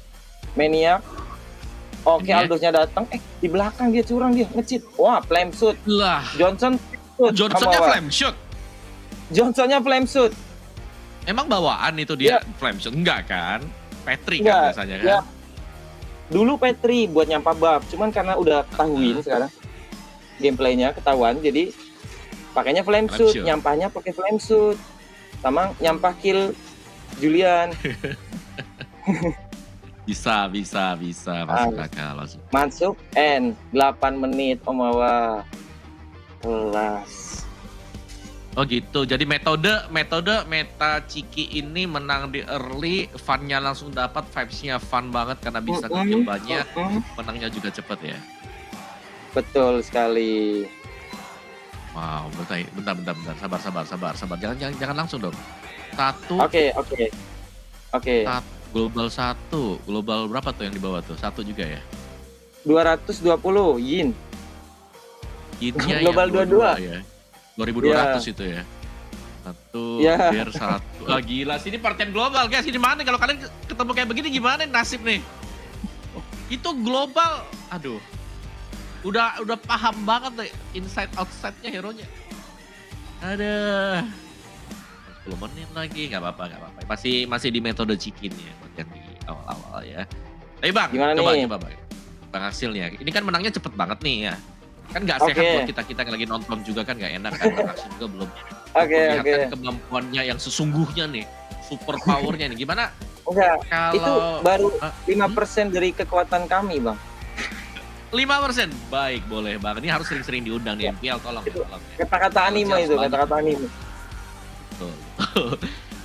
Bisa nggak? Ini kan ada hero baru nih yang keluar ya. Namanya kan Chips. Oke. Chips ya. Kira-kira chipsnya dari satu antara kalian ada yang mau pakai nggak? Empatnya bebas pakai apa. Tapi satunya tuh harus ada chipsnya di dalam. Oke, satunya harus ada chips. Bisa, Tuh, bisa. Kita kasih challenge Oke. ya. Oke. Jadi kita kasih challenge nanti buat Bang Axel. Gimana? masuk, Johnsonnya masuk chips gitu ya? Johnsonnya masuk chips. Oh, jadi Masuk chipsnya buka teleportnya portal. chips. Nah, Ya. Johnsonnya tabraknya masuk ke teleportnya chips. Nah, Oke, bisa, langsung bisa. kah, gas? Yang lain bebas iya. nih, pakainya apa? Yang lain bebas, tapi harus ada chipsnya sama kayaknya Johnsonnya juga deh. Iya, Johnson sama chips ya. Berarti ya. Johnson sama chips, boleh. Boleh. Boleh. Kan caranya kan kalau mau instan masuk nggak dipukul ya dari base, muter-muternya di base. Portalnya pasti Oke. ada di base. Ada satu di base. Pasti ada di base. Oke, oke. Pasti ada satu portal. Gas ya. Gas. Kayaknya Axel chips ya, dengan kalau chips XP gimana ya? Atau chips jungler kan? Chips kemarin sih aku nyoba di romer bisa, di jungle bisa, di gold belum nyoba. Tapi Jungle kalau bisa, gold kayaknya jungle. Jungle bisa tapi kondisinya dia itu susahnya ya. Susahnya chipsnya itu kalau di jungle dia harus ngebuff dulu. Nah, karena dia harus ngebuff, yang buat dia jadi lama. Jadi gak ada power buat di early buat nge-backupin yang lain. Kalau aku romer yang dia bisa chips- auto hantam. Mid chips bisa. Chips mid. Bisa. Chips mid Bisa dong. bisa. Tapi gak bakal Oke, bisa nge-burst chips ya. mid. Gak bakal bisa nge-burst berarti. Coba. Iya, nanti yang nge-burst mungkin teman-temanku ya, kayak apa ya? Atlas kayaknya bagus, Atlas XP gitu ya. Ya, mari kita coba ya. Kita akan melihat chips bersama dengan Bang Axel nih sekarang. Oke, chips. Aku udah ada sempat pakai chips sekali. 2 kali malah. Bagus Pokoknya sebenarnya. kalau chips itu di sebelah musuh tinggal buka shortcut aja, ntar teman-temannya pasti masuk kalau percaya. Kalau nggak percaya sepi banget. Kalau main solo ini ngeri nih, ini hero ngeri nih. Iya. Chips, Johnson, apalagi ya, Odet ya, biar tabrak duar langsung ulti. Wah, rata ya. Ekspektasi nih Om Awa. Ekspektasi. Gimana? Iya, ntar kejadiannya masuk cuma 1 musuhnya. Pada kabur. Biasanya sih gitu ya, ekspektasinya memang gitu. Mana, yo, ntar lah kita lihat lah. Kita lihat chipsnya ya. Karena chips ini minggu depan bisa dipakai deh, setahu aku di MPL. Ntar siap-siap. Kalau udah bisa dipakai ya? Menurut kamu Awa gimana? Pasti bakal. Kalau aku bilangnya ya kayaknya. kemungkinan di pick sih. Kalau ngeliat perform Loyi tadi kan sempat ada Loyi tuh. Ayo nih yang nggak ngikutin match 1 tadi ada Loyi di sana. Kan teleport nih. Kalau chips itu teleportnya lebih pasti. Kalian tinggal kumpul di base aja. Masuk ke dalam. Lebih pasti. Cuman minusnya portalnya dia harus ada enemy hero, harus ada lawan gitu. Oh ya, itu musuh kayaknya bisa masuk portalnya juga deh. Bisa. Jadi rame. Bisa ya? Dan yang kedua, Bisa ya? hati bisa. Portalnya chip bisa dihancurin. Nah, itu yang bahaya. Ya. Kayak Zack Mantap gitu ya. Ya.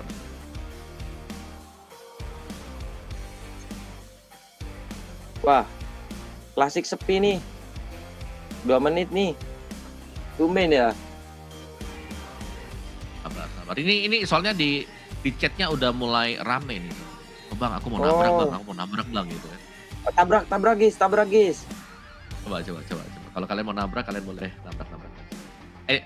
Dan anyway juga ya, mohon maaf kalau mungkin kualitas gambarnya kita belum yang terbaik ya buat saat ini ya, karena ini kan mainnya sambil live stream juga kita, gitu ya, jadi ngobrol sama kalian juga, terus main juga.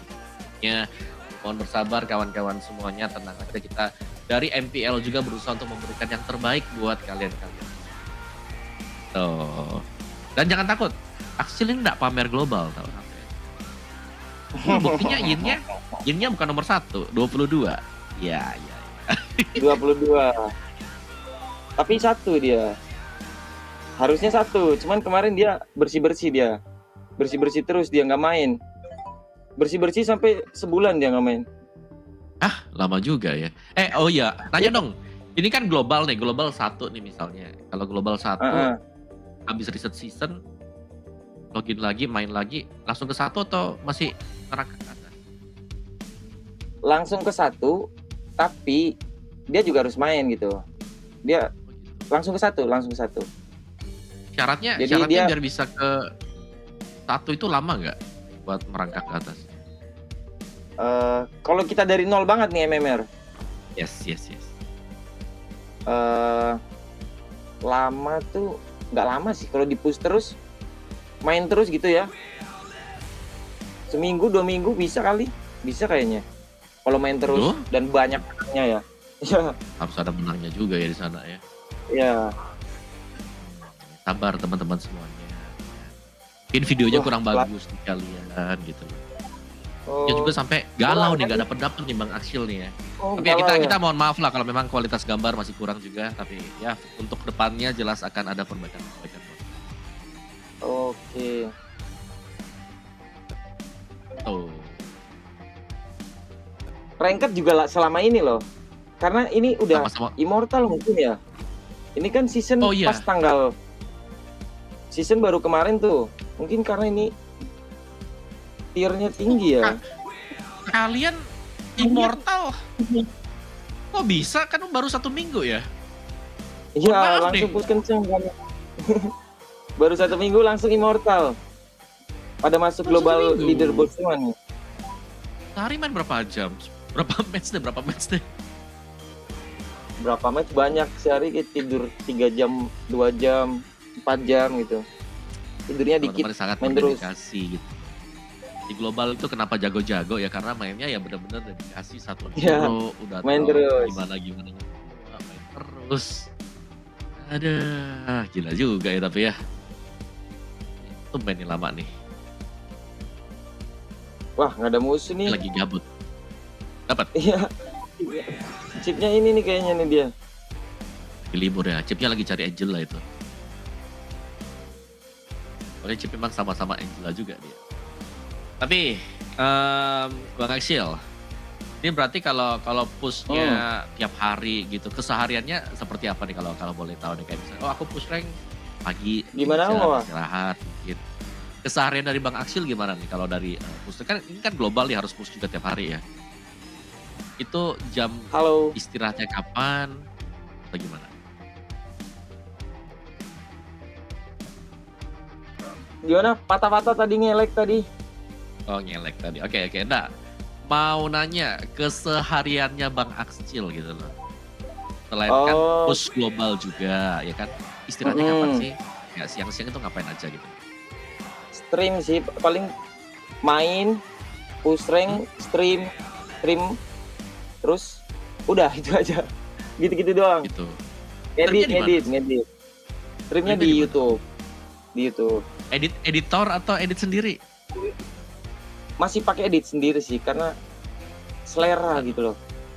Belum nemu. Menurut tuh susah loh. Main, selesai edit sendiri itu susah loh. Betul, itu yang agak bikin ini. Itu effort banget itu.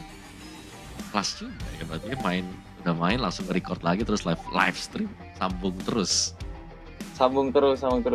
Tapi kayaknya seminggu doang. Seminggu 2 minggu doang nih kayaknya. Kejar global aja nih. Iya. Gitu. Emang global bisa ditinggal di atas? Kan kalau nggak main tuh tiap hari Senin ya. Biasanya kalau awal season tuh saya memang sering main kayak gitu karena buat stok konten kan. Kalau awal season tuh biasanya nabraknya pro player, top global rank gitu-gitu loh. Jadi buat stok biar banyak. Masuk akal. Kalau udah di mid game karena udah stoknya banyak, ya udah gak apa-apa, tinggal di edit. Slow ya, paling 2 hari sekali main gitu. Segitu. Tapi emang sih kalau buat di awal. Tapi di awal season ini, season yang baru kan baru seminggu. Udah ketemu pro player siapa aja nih? EVOS Brands, EVOS Doma, Bang Albert, Sutsujin, masih pro player ya? Masih dong di Malai dia. Semalam Onyx MDL, kalau top global leaderboard udah semua sini 1 sampai 12 udah semua kayaknya nih. Udah ketemu semua. Iya, OZ ini udah. Buat season ini banyak, sampai 15-20 match kayaknya nabrak terus. Kenyang deh. Semuanya ya. Kenyang ya. Emang boleh, emang lebih sering di awal berarti ya memang ya. Kalau buat lebih sering ketemu di awal. Lebih gampang buat kenanya gitu. Oh iya, Bang Rainbow.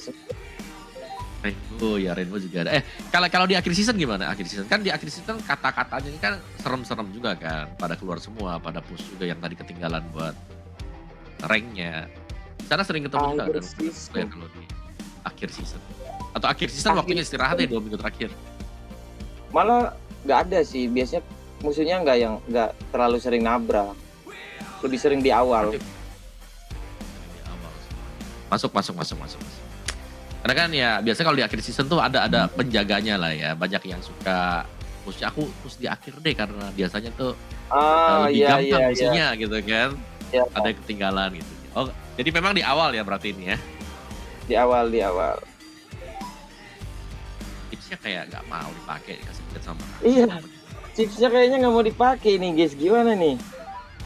Ranked pun sama ini 5 menit lebih. Kalian semuanya langsung search aja udah sekalian. Tuh, Bang Aksi lagi nyari nih. Siapa tahu kalian bisa langsung tabrak juga buat. Betul ya? Kemarin tuh matching up ranked sampai 15 menit, 30 menit. Selama itu ya sekarang ya. Dulu kan kayaknya tapi sama sih dulu juga iya sih. Sama, dulu juga gitu. Kalau kita terlalu awal kayaknya. Sama aja teman-teman semuanya ya. Ini mau di rank mau di klasik itu sama. Kenapa sama? Karena ranknya tinggi, immortal. Terlalu cepat dia seminggu. Baik lu kalian bayangkan dah 1 minggu udah langsung sampai rank tinggi ini. Susah, sulit. Oke. Dare ini juga kalau nggak salah punya ini sendiri ya dia ya. Punya kanal sendiri ya. Iya. Aldus. Sobat Aldus. Sobat Freya, Sobat Yongsing. Sobat Jin, nggak ada. Oh nggak ada Sobat God. Jin nggak disebutin nih. Sobat Jin. Sobat Hanzo Bang Aksil ternyata nonton. dia ada Sobat Hanzo juga nih sebenarnya di squad. Cuman nggak main dia. Global 1 dia. Oh Global 1. Ini mana ya musuhnya apa? Kayaknya pada ini deh. Ngabuburit Pada deh ini, musuhnya. Kan pada siap-siap nonton match kedua tuh kali itu. Iya. BTR lawan RRQ nih. Oke, gimana kalau kita bahas sedikit soal match yang kedua nih, BTR sama RRQ. Menurut Bang Aksil nih, ngelihat performnya dua timnya nih ya. RRQ deh, kan kemarin habis main nih RRQ nih ya. Oke. Gimana kalau ngeliat RRQ yang sudah masuk sekarang, dibandingkan dengan minggu kemarin nih, yang habis main terakhir kemarin dengan minggu kemarin. Harusnya sih bisa lah, walaupun BTR lagi kuat juga kan, tapi bisa lah RRQ. Bisa. Salah RRQ. Kalau BTR gimana nih? Menurut Bang Aksil ngelihat Onyx yang tadi kalah nih ya, apakah BTR bisa menggeser dia kira-kira? Mungkin ya, tapi kalahnya kayak sedih gitu ya kalahnya. Di split Kalau push saya gitu lihat ya. Betul, kalau saya lihat kalahnya sih sesek banget ya tadi ya, karena kayaknya mereka nggak duga juga tadi kan. Tiba-tiba Pakitonya masih maju-maju aja gitu loh. Nah, Meta Ciki juga gitu biasanya loh. Nge-end gitu? sarang Emang nge-endnya bisa gitu biasanya, iya. Bisa, Bisa jadi di split kayak gitu. iya kebanyakan kan pada war tuh yang mau balik tabrak Johnson aja. Terus di push Aldous atau Freya. Nah, bisa. Iya, lagi-lagi sih Freya di gold ya. Salah juga nih.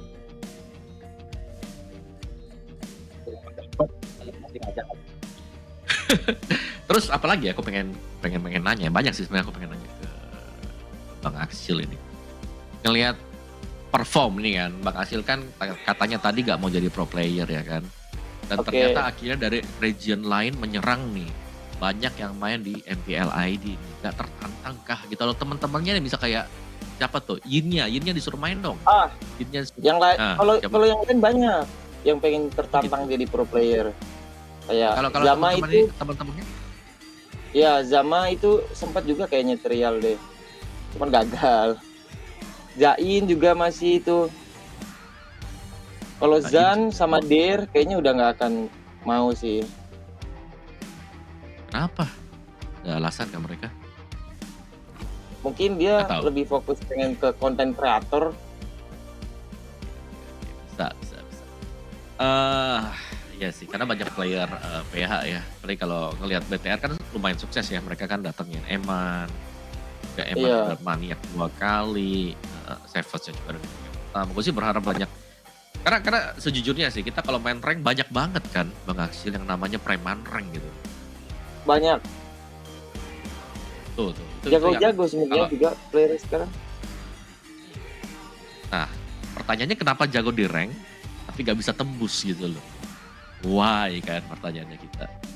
Ya sayang aja sih. Kalau ada kalau itu alasannya apa nggak tahu ya. Cuman ada hal yang disayangkan ya Om Awa dari player sekarang. Itu biasanya dia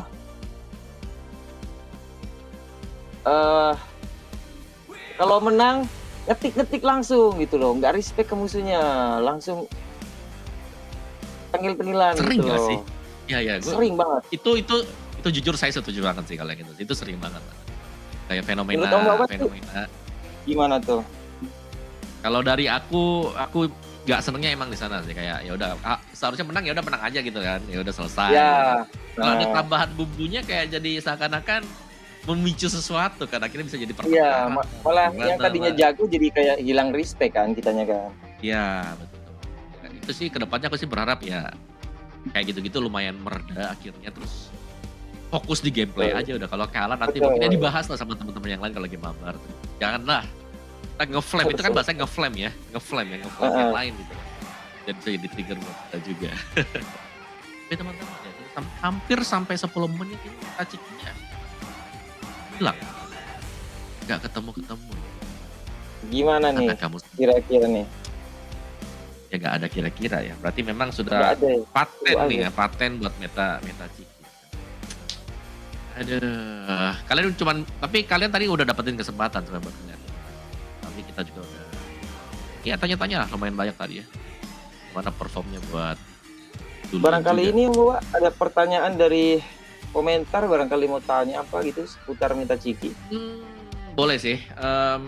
Kalau teman-teman semuanya kalian boleh tanya-tanya juga di kolom komen yang pertanyaannya paling mencolok matanya Om Bawa nanti ya, bukan ditusuk tapi itu kalian nanti Om Bawa bakal tanyakan langsung ke Axcil. Gitu. Karena memang matchmakingnya lama ya. Ini terus terang ini karena ranknya terlalu tinggi, jadi carinya juga susah. Gak cuma main rank klasik juga. Berarti ini klasik sama rank hampir sama dong? Hampir sama. Ya? Atau iya. Hampir sama ya? Kalau kalian pengen nabrak, kalian berani buat nabrak, kalian langsung login aja ya. Kalau kalian juga. Mau coba ganti room? Bau kayaknya room. Ya wangi kah? Ada, biasanya ada yang ganti room, ada yang dapat musuh. Bang Aksil, ada yang nanya nih. Ada yang pengen ngeliat historinya nih. Kan Bang Aksil main nih udah lama meta ciki kan. Kita pengen ngeliat historinya seperti apa. Ya, sebenarnya kemarin udah disiapin history win streak full dan nabrak banyak. Kalau sekarang jadi banyak kalah. Oke, kita lihat aja deh. Buat yang nanya, nih review match Bang Aksil nih buat kalian semuanya yang nanya nih. Paling kita langsung cepet dulu. Oh, kayaknya masih ada match. Ada match di sini. Apa tuh? Ini ada ini nih. Lawan Siwa. Asli nggak? Siwa. Oh, Febri, wah ini ada nih kayak gini. Oke, kita review nih ya. Johnsonnya diambil nih, Johnsonnya nih. Johnson Kadita. Karena tahu. Oh, jadi mereka deny pick juga ya ternyata. Betul. Bahkan baru pick Freya gitu biasanya langsung diambil. Baru pick Julian langsung diambil. Oh, dipatahin gitu. Oh, tapi counternya. Iya, dipatahin gitu. Digi counter ya teman-teman. Bisa di counter pakai Digi. Betul. Digi bisa. Bennett juga bisa. Bennett bisa, Digi bisa. Digi Bennett. Ini juga tuh diambil lagi tuh. Johnsonnya diambil. Iya, langsung Johnson di kanan. Itu ada Grok lagi sekarang. Ada. Karena Grok Chow itu bagus juga buat lawan meta ciki, lawan Johnson gitu. Tapi kalian jangan pakai ya, nanti saya susah. Itu aja. Boleh. Pakai aja. Dia masih gede ya, dia masih bisa jalan-jalan juga. Oh, ini kemarin kan restream MPL juga kan. Terus main MCL tuh Roger Mid, tapi nge-lag. MCL-nya down. Tapi untung bisa lah. Ada Roger ternyata di historinya teman-teman semuanya ya. Ada Roger Bang Stellar. Roger Bang Skelar. Hebat banget nih lihat mau login pun takut saya kalau ada Roger gitu. Terus ada yang nanya tadi tuh, emang harus banget pakai Freya jadi gold lane bang Acil gitu?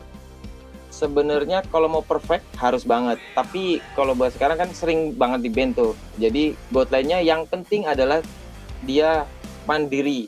Jarang banget pakai MM loh Om Wawa. Roger gold lane-nya. Nah, ini nih aku ada satu pertanyaan bagus nih, bagus banget. Kenapa Bang Acil selalu ban Terisla di meta Ciki? Oh, dulu karena Terisla itu bapaknya Julian dia. Jadi kayak durhaka gitu, aku nggak enak gitu. Iya. Baik. Ya, itu jawaban yang lumayan ya. Ada. Bagus banget tuh jawabannya. Bapak. Oke. Ya udah, teman-teman semuanya ya, sepertinya lagi pas buat ngabuburit juga. Jadi sambil nyari takjil nih, jadi kayaknya akhirnya nggak nemu ya? Nggak nemu gitu. Iya, lagi pada buru takjil juga semuanya. Iya nih. Oke, kawan-kawan semuanya, semoga nanti buat kedepannya kita dengan Bang Acil ini jauh lebih sering buat muncul di sini untuk mempertontonkan meta-meta unik buat kalian semuanya. Biar kalian tidak terpaku menggunakan satu hero saja atau satu meta saja seperti Bang Acil ya. Tapi ya kita tadi udah mau paksa Bang Acil, tapi statement dari Bang Acil nih sekarang tentang MPL dong. Gimana nih? Statement dari Bang Acil tentang MPL bagus sih. Sekarang MPL-nya nggak, apalagi Onikala.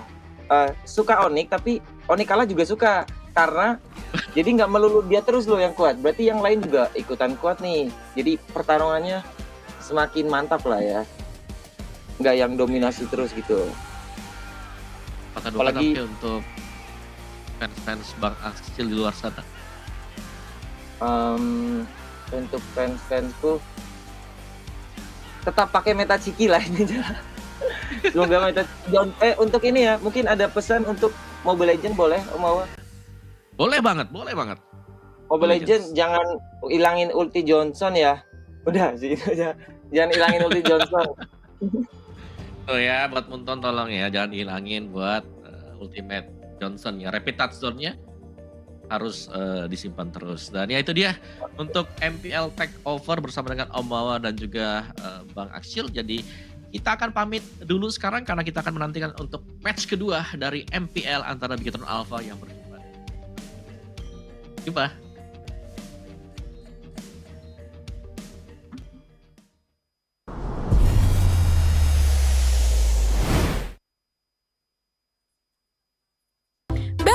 Galaxy A55, A35 5G, awesome tiap hari.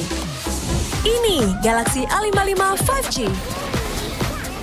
Ngegame lancar, win streak terus-terusan, bisa tahan 2 harian. Nah, ini Galaxy A35 5G. Bisa terus berkreasi walau dalam gelap, dan tanpa batas. Makin aman dengan Noxfold. Be awesome everyday. Pakai aplikasi GoPay, dompet andalan gamers. Banyak damage-nya. Ada cashback hingga 20.000 buat upgrade skin baru. Jika seringan nggak makan memori, HP lemot bisa victory. Top up langsung dalam game tanpa hambatan. Ikutan selebrasi MPL di aplikasi GoPay. Menambah total hadiah ratusan juta. Bonus stage. Gratis 100 kali transfer kemana aja. Beli pulsa harga termurah. Scan jurus dengan mudah. Download sebelum mabarkan.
termudah di dunia games. Pilih game, masukkan game ID.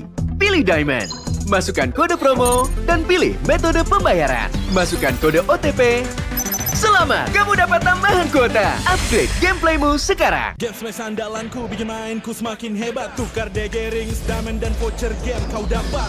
Main MOBA apa aja win streak di tanganmu. Cuma game smash makin no debat. Beli paketnya dan aktifkan boosternya sekarang. Character select. Bener. You lapar.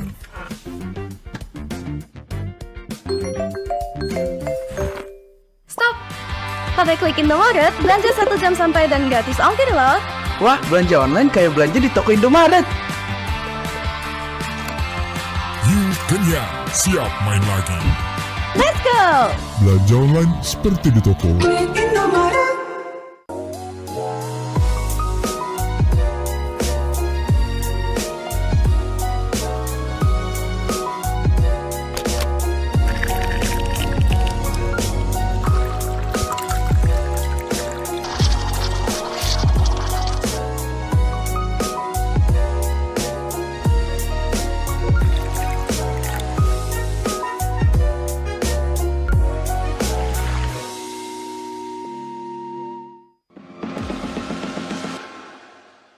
It's only you who rocks my world. Wow.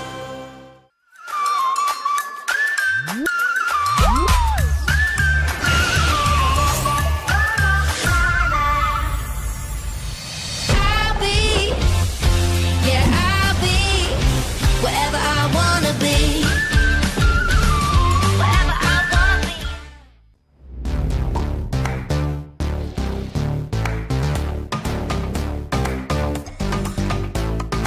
We don't need no sleep because the party.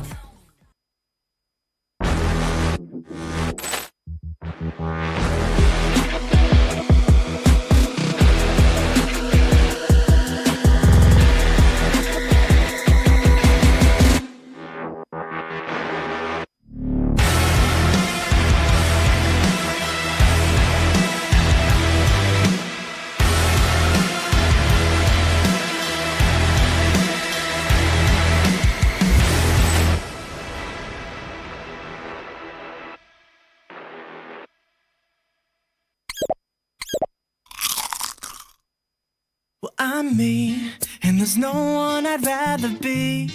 You can sit around and wait and see. For a moment, I'll be standing free. So hurry up and wait for me. Got a bag of chips by the sea. The sun is blazing down. I've got my smile now. Here's the thing, your chips will really make me sing. Come on, relax and have some chips with me. Chill out, lay back, I'm right where I wanna be. We've got time to take it easy.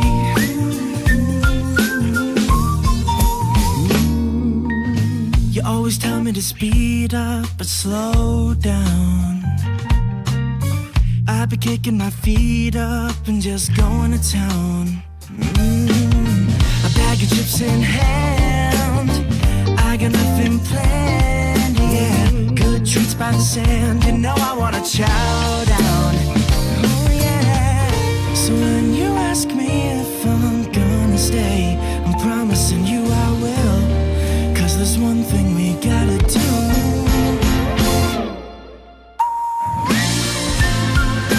Come on, relax and have some chips with me.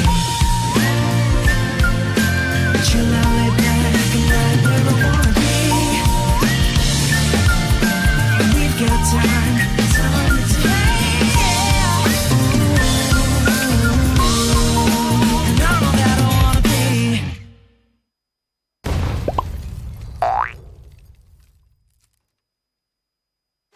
Your MVP is Chip! His portals completely set the pace of the match from start to finish. Wow, another MVP. That's my chip. Just doing my job.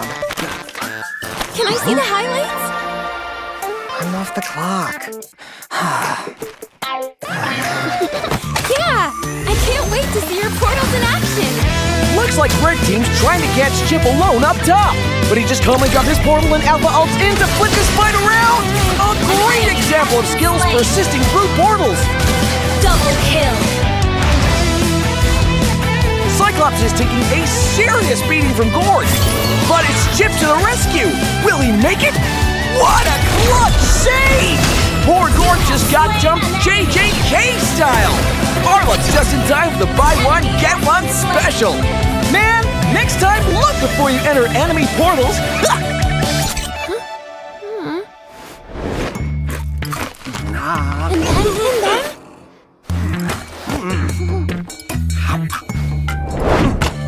Wow.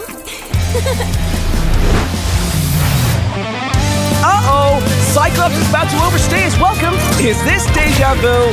Oh, wait for it. Wait for it. Boom! Melissa joins the party. Chip runs a Pixie Siege. Sheesh, what a massacre! And to add insult to injury, Melissa portals back to her lane without missing a beat. A skirmish breaks out. Where's Chip going? Is he gonna... He flickers to the high ground. Portals up. Surprise! Brody gets deleted. Can Red Team make it back in time? No shot! What an insane portal strat!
I'm sorry.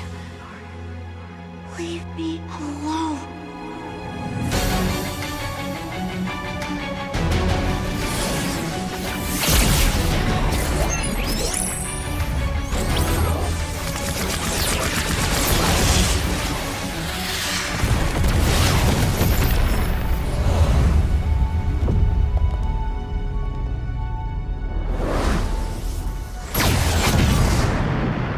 Over here, Ender.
Satu sekali gadget duit dan Alpha di sana. Ternyata harus hilang.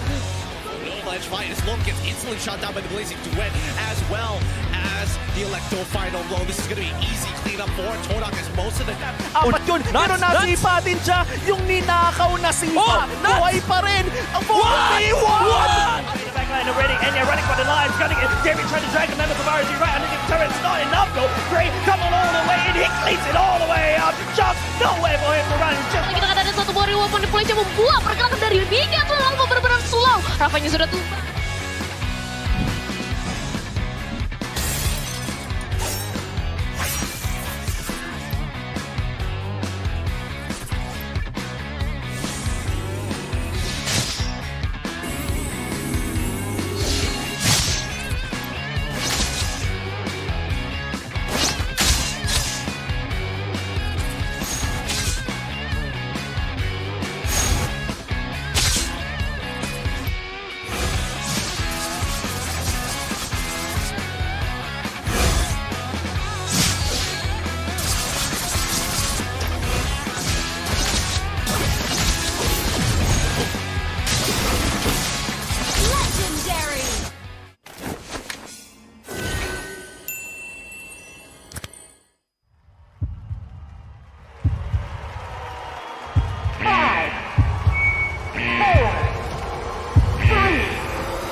Galaxy A55, A35 5G, awesome tiap hari.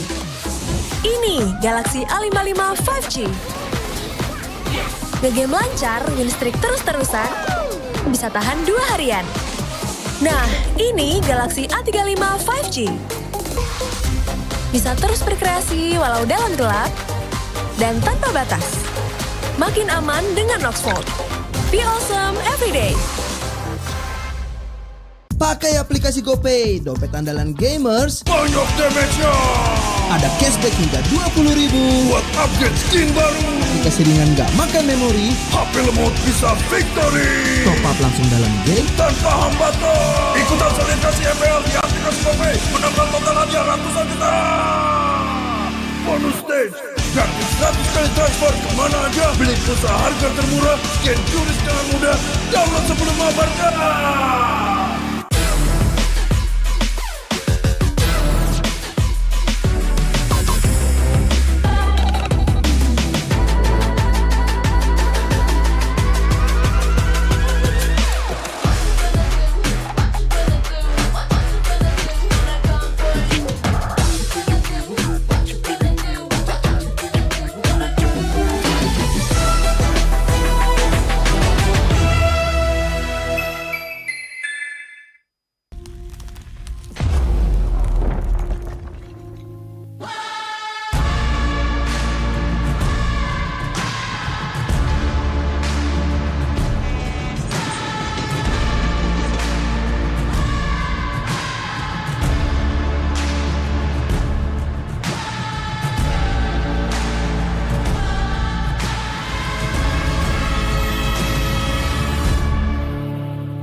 Top mudah di dunia games. Pilih game, masukkan game ID. Pilih Diamond, masukkan kode promo, dan pilih metode pembayaran. Masukkan kode OTP. Selamat, kamu dapat tambahan kuota. Upgrade gameplaymu sekarang. Game smash andalanku bikin mainku semakin hebat. Tukar DG rings, diamond dan voucher game kau dapat. Main MOBA apa aja win streak di tanganmu. Cuma game smash makin no debat. Beli paketnya dan aktifkan boosternya sekarang. Character select. Bener. You lapar.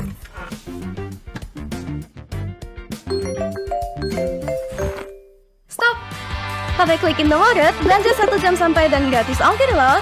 Wah, belanja online kayak belanja di toko Indomaret. You kenyang, siap main lagi. Let's go! Belanja online seperti di toko.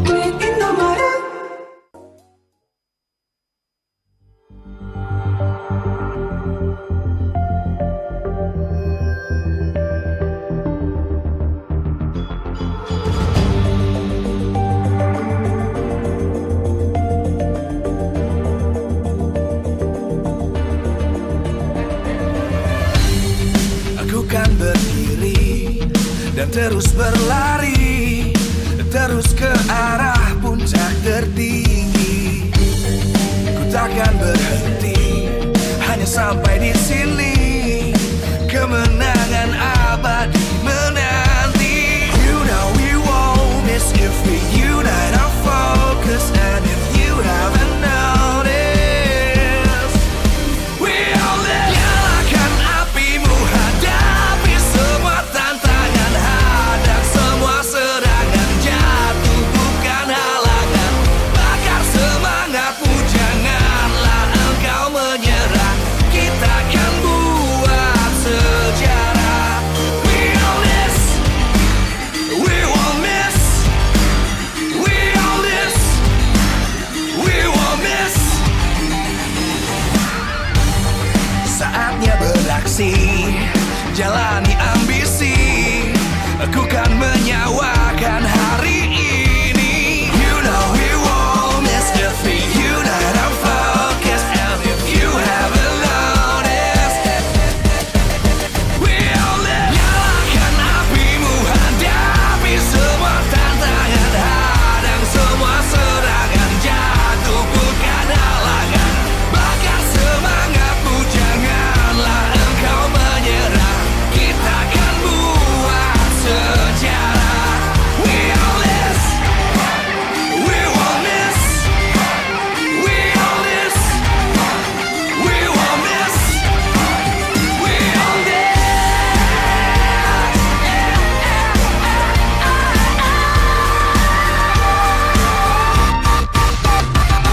Nyalakan apimu, hadapi semua tantangan, hadang semua serangan, jatuh bukan halangan. Bakar semangatmu, janganlah engkau menyerah. Kita akan buat sejarah. We all this.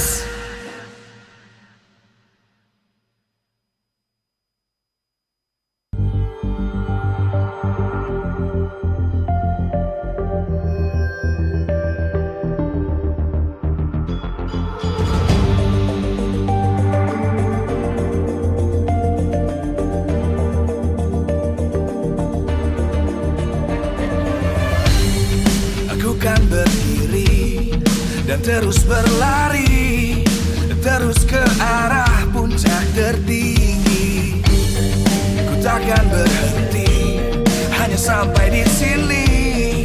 Kemenangan abadi menanti. You know we won't miss if we unite our focus. And if you haven't noticed, we all live. Nyalakan apimu, hadapi semua tantangan, hadang semua serangan, jatuh bukan halangan.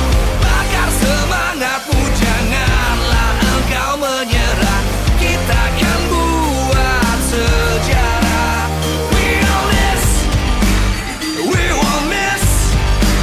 We all this, we won't miss. Saatnya beraksi, jalani ambisi. Aku kan menyawakan hari ini. You know we won't miss if we unite our focus. And if you haven't noticed, we all live. Nyalakan apimu, hadapi semua tantangan, hadang semua serangan, jatuh bukan halangan. Bakar semangatmu, janganlah engkau menyerah. Kita akan buat sejarah. We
terus Kedua tentunya nggak bakalan kalah seru karena akan mempertemukan antara RRQ Hoshi dan juga Bigetron Alpha. Di MPL Arena kali ini Superfan sudah begitu semangat. MPL Arena bisa dengar suaranya mana? Tentunya ini sangat menarik karena di match kali ini antara RRQ dan juga Bigetron, keduanya ini mendatangkan player-player dari Philippines dan tentunya bermain di Indonesia yang dulunya sebagai rekan sekarang akan menjadi kawan, dari rekan menjadi lawan. Dan kali ini langsung saja sebelum mempertemukan mereka di Land of Dawn, kita akan pertemukan mereka terlebih dahulu di stage MPL Indonesia Season 13. So langsung saja kita panggil Lord JM dan juga Brusco. Wow. Apa kabar Lord JM, Brusco, how are you? Good. Bagus. Lord JM? Good. But before that, could you speak in bahasa already? Sedikit. Sedikit. Lord JM, could you speak already? You learn from your teammates? Have you learned from your teammates? Communication only. Communication only. So sedikit, the same like Brusco. So right now it's very interesting because RRQ and Bigetron both brought Philippines players to Indonesia. And you're both teammates, but right now you're facing each other in the Land of Dawn. So Brusco, how was it? How is it facing Lord JM? I'm excited to face him because we are former teammates and I like to play against him. Wow, jadi katanya sangat excited Brusco untuk bertemu dengan Lord JM sebelumnya sebagai teammate, kali ini menjadi lawan. Tapi bagaimana dengan Lord JM? Lord JM, how is it facing your former teammates right now? You'll be facing him in the Land of Dawn. Excited because old teammates versus old teammates. Oke, sama-sama excited. Tapi Lord JM, back then when you're still teammates, what kind of player is Brusco? Good player and always happy on in game and always stay positive. Oke, jadi baik dan selalu menjadi rekan tim yang begitu baik ya. Tapi Brusco, how is it? We usually banding Lord JM and dia jago. Dia jago, jadi katanya Lord JM jago. Lord JM, how's it? Brusco mentioned that you're great, but how about Lord JM, you see Brusco in the Land of Dawn?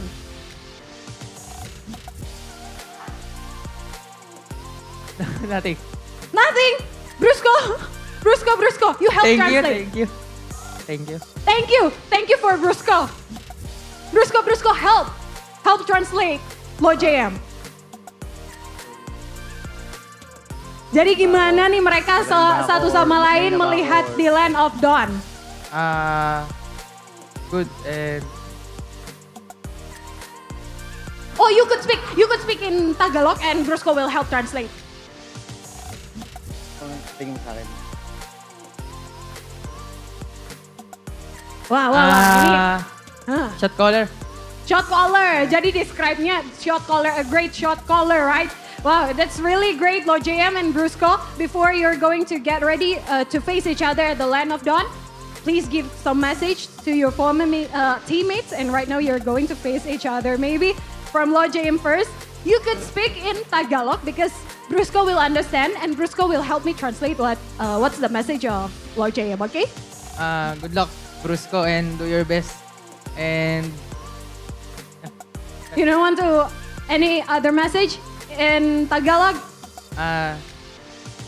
Don't get nervous. Okay, jadi tetap don't get nervous. Good luck. Brusco, how about you? Their message to Lord JM. Good luck also and I think just have fun this match. Oke, terima kasih Lord JM dan juga Brusco. Silakan, you can get ready to face each other at the Land of Dawn. Thank you very much, good luck. Dan tentunya ini sangat seru sekali melihat mereka yang tadinya teammates sekarang bakal menjadi lawan di Land of Dawn. Tadi udah saling semangatin ya, positive vibes banget. Tapi tentunya ini bakalan seru ketika kita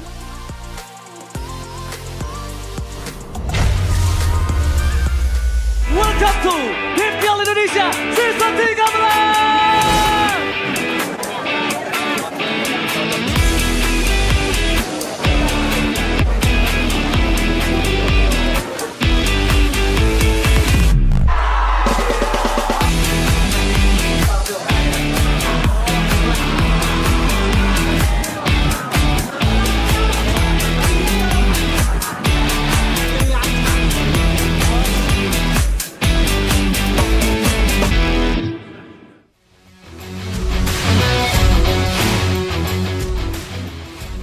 Live from MPL Arena, Jakarta. MPL Season 13 is powered by Moontalk. Presented by official tournament smartphone, Samsung Galaxy. Official e-wallet, GoPay. Official gold partner, UBS Gold. We own this.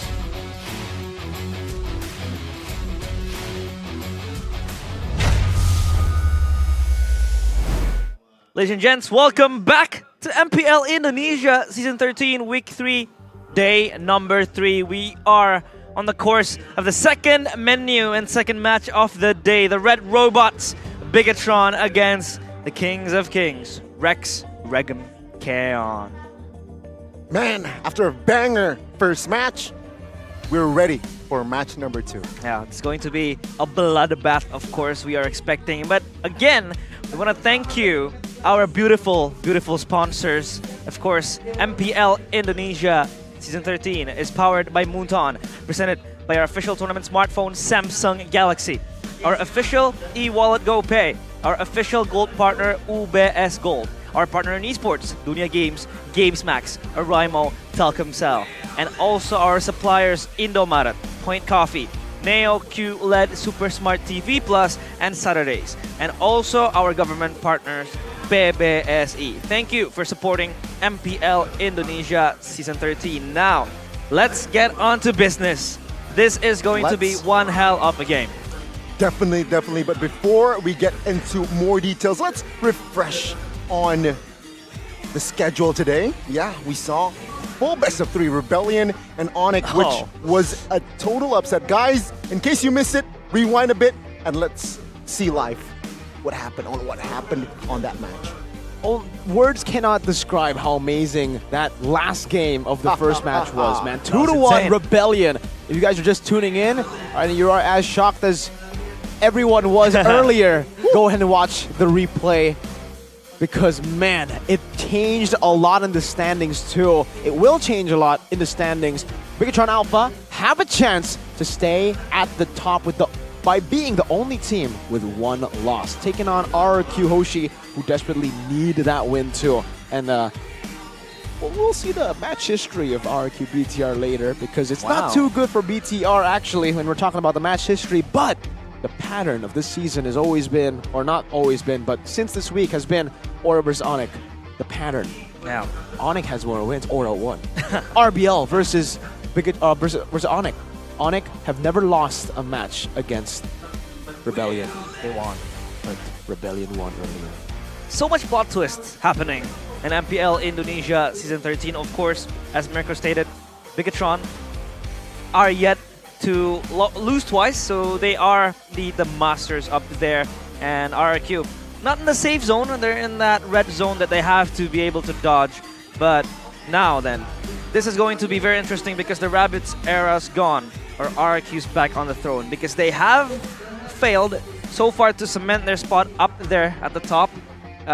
You know, a lot of changes as well, a lot of tribulations that they have to face, and here we go, reunion above rivalry, because we can trace back to their history in which Iman and Arad were both in RSG, and then JM and Brusco were both in Manana Evos.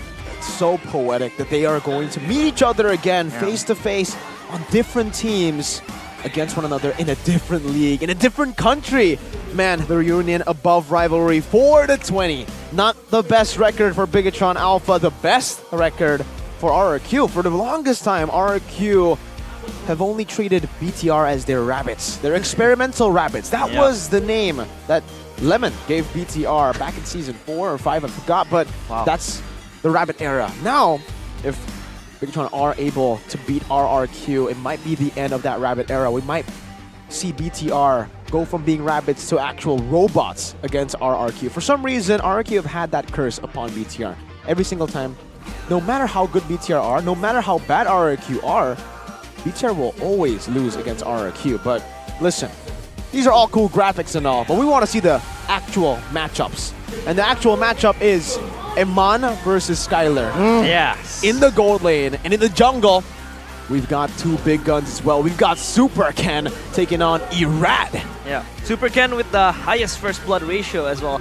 Kind of proves to you that he is that proactive jungler that's able to carry the game and also flex the picks and play for his teammates. So how is actually Super Ken going to approach this match today, especially against Irad? I think the same, right? He knows the template. He knows already the blueprints on how to be an impactful jungler.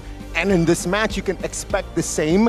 But Irad is going to face a huge challenge in this match because I'm not convinced that he is settled with this RRQ team.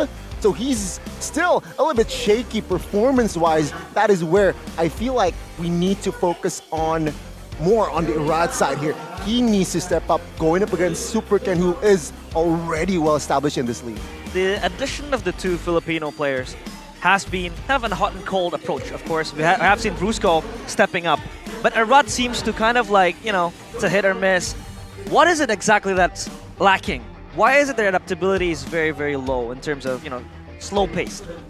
I'm actually not too sure either, right? Because we expected Irad, after joining RRQ, to just connect to the team. We saw in the previous tournament as well, they were doing pretty good for themselves, getting 4th place. But unfortunately here, we are seeing RRQ Hoshi struggle with their new lineup with Brusco and Irad. But mostly, I will have to say, it's still synergy. Sure, you might say, Miracle, but Irad and Brusco have been playing with this lineup for a while now. But they have 2 different lineups for RRQ. Meanwhile, for BTR, technically they have 1 lineup, and they've only been changing their XP. So definitely with more stable, rotations around this roster compared to RRQ, they've been able to find that synergy, that chemistry with the team much faster. That's why we have been seeing Eman and even Lord JM, despite making his debut only yesterday, perform so well. They get so much confidence from the backing of the team and the support.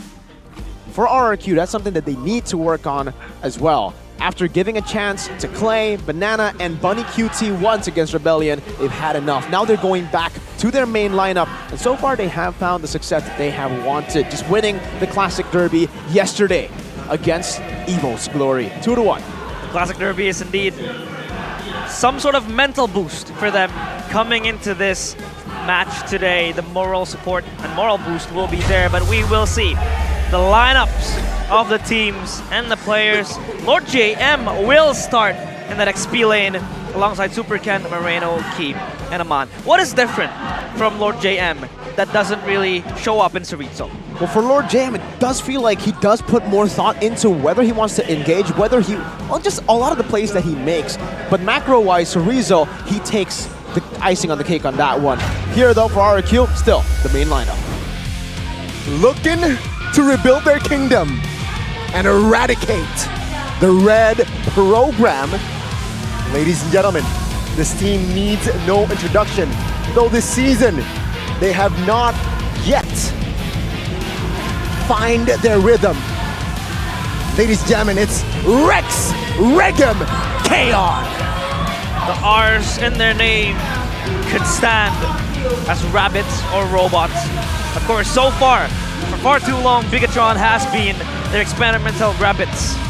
But this could all change today, because Bigetron are coming in hot, and RRQ still yet to find their footing, still yet to find their groove, and still yet to really consistently dominate week in and week out. So heavily reliant on Skylar being the main carry for them, but the Kingdom here is another key factor as to why RRQ have been so successful. Some really good support from the fans. They were once the Lab Rabbits, but man, they have updated.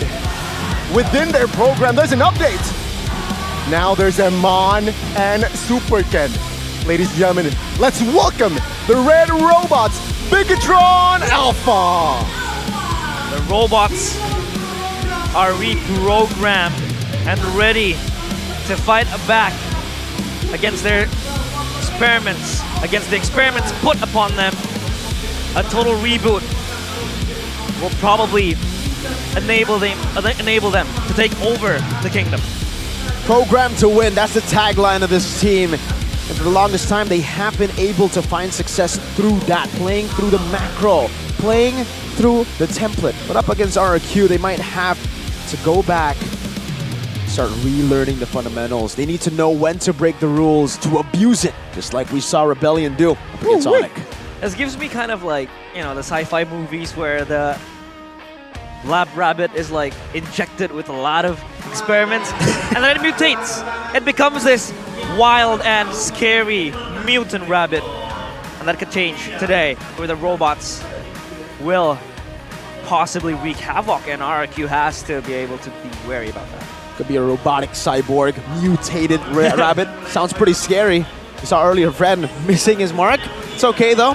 He has a lot of thought into the drafts. Maybe it just shows how crazy he is. He picked up the Roger yesterday, previous tournaments, Layla, Gani. The mind and the confidence of this man.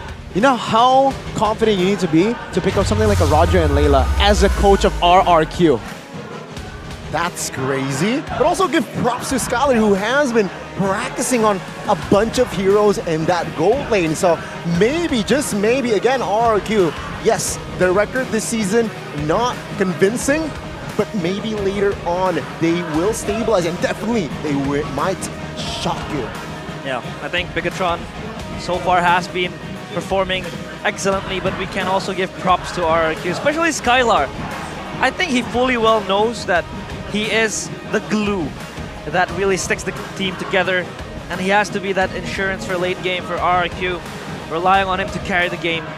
But I think it's time now for Arad, for Brusco. I think Brusco has been proving himself quite a few times. Arad, and I think other members as well. For Octa, for Dawn, it's their time to show up and step up as well. Help, you know, reconquer the throne that was once theirs. For the team head-to-head earlier, we did see crazy changes, but hold up. Whoa, whoa, whoa. A legend in the stands here in MPL Arena. It's Luxy. The most welcome, of course. He wants to support Bigetron, having been a part of that team. Man, wow, I'm starstruck, man. Starstruck. We all are. A BTR legend here in the stands, but let's take a look at the keys to victory presented by Samsung Galaxy. Let's hope the BTR boys aren't too starstruck by their legend. Winning hero matchups for Eman. You need to get Eman in a comfortable spot because, sure, for Skylar, he's really good. He can carry the team. For BTR, Eman is that backup carry. They want to play and snowball in towards the early game with their trio mid. It helps if Eman has a winning matchup because they can always play for plan B. And then for the second one earlier, we did see Key playing more adaptively like against Aura. Against Aura, we never really got a sense of understanding to how Key took the game. He could pick the Diggy, he could pick the Matilda, he could pick these engagers as well as Hong, as long as he doesn't make that wild charge flicker mistake again. Keys to victory by Samsung Galaxy. For RRQ though, avoid skirmishes in the gold lane. Skylar wants to farm as much as possible. If you take a look at his heroes, the Claude and even the Natan, the two heroes that he's very much known for right now, he wants to farm more than fight. He will fight once he gets those item power spikes or when he knows that he is ahead. But secondly, apply pressure for Super Ken. Super Ken's been on a roll, farming, pathing very efficiently all around the map. You mentioned the highest first blood rate as a jungler. That adds into it too. When you have such good pathing, when you are super efficient, when you're with your maneuvers, you get a level advantage. These small advantages, even the gold advantage, will help him get these kills early. And if RRQ can stop him in his tracks with Irad farming better than him, pathing better than him, or reacting to his maneuvers better, they can stop him. A lot of career potential as well on the side of Bigetron, especially that KTV. I want to pull it back, in which they try to highlight the fact that they don't really take skirmishes up in the gold lane. I think that also kind of really gives a sign that Eman is ready there to capitalize. So, as scary as Skylar can be, Eman is also this big wall that's ready to stop him. Again, it's going to be a highlight lane in that gold lane. So let's see what will both coaches cook for this first game. Drafting phase underway by official tournament smartphone Samsung Galaxy. 2 quick bans for Claude and Ruby. They want to deny Skylar off the comfort pick. So much respect to Skylar every single time. We only get to see Skylar play the Claude once, usually, per season. Luckily, we got to see that early for RRQ. Well, actually, it could be lucky or unlucky. I think if you're a Kingdom, if you're an RRQ fan, you'd be pretty sad about him pulling it out so early, because now, say goodbye to that pick. You're never going to see him play the Claude again in the regular season, unless maybe it gets nerfed to the dust. But Arlet and Ruby, it's completely the opposite, right? When BTR stay focused, respecting the gold lane, RQ respect the flex potential that BTR have been able to utilize in a lot of their drafts with the Arlet and the Ruby. He has been this playmaking roamer that is respected, of course, by the opponents. But I think for Bigetron as well, the respect ban, the target ban coming in from Keskute with the Claude will deny Skylar the option to really play to his comfort. But then again, Skylar is not a one-trick pony. He doesn't really rely that much on the Claude. He can still get his hands on the Brody, on the carry maybe, or on the Bruno as well. But we see an Angela ban coming through. Angela has been rising in popularity lately. And with the first phases of bans here, we don't see a Nolan ban. We have not yet seen a Joy ban. So will it come up? Will it be let out? Possibility. There's a big possibility for RQ. I think they want to try to force this out as much as possible. BTR probably are going to ban out the Nolan there as their last ban. They've already banned out the Angela, so they've already given a reason as to why you may not want to be going for Joy. Because Joy, as much as Joy is meta, as much as Joy is good, you also need that Angela to help propel it to become that super prio hero. Without the Angela, it becomes a good jungler instead of a super prio one.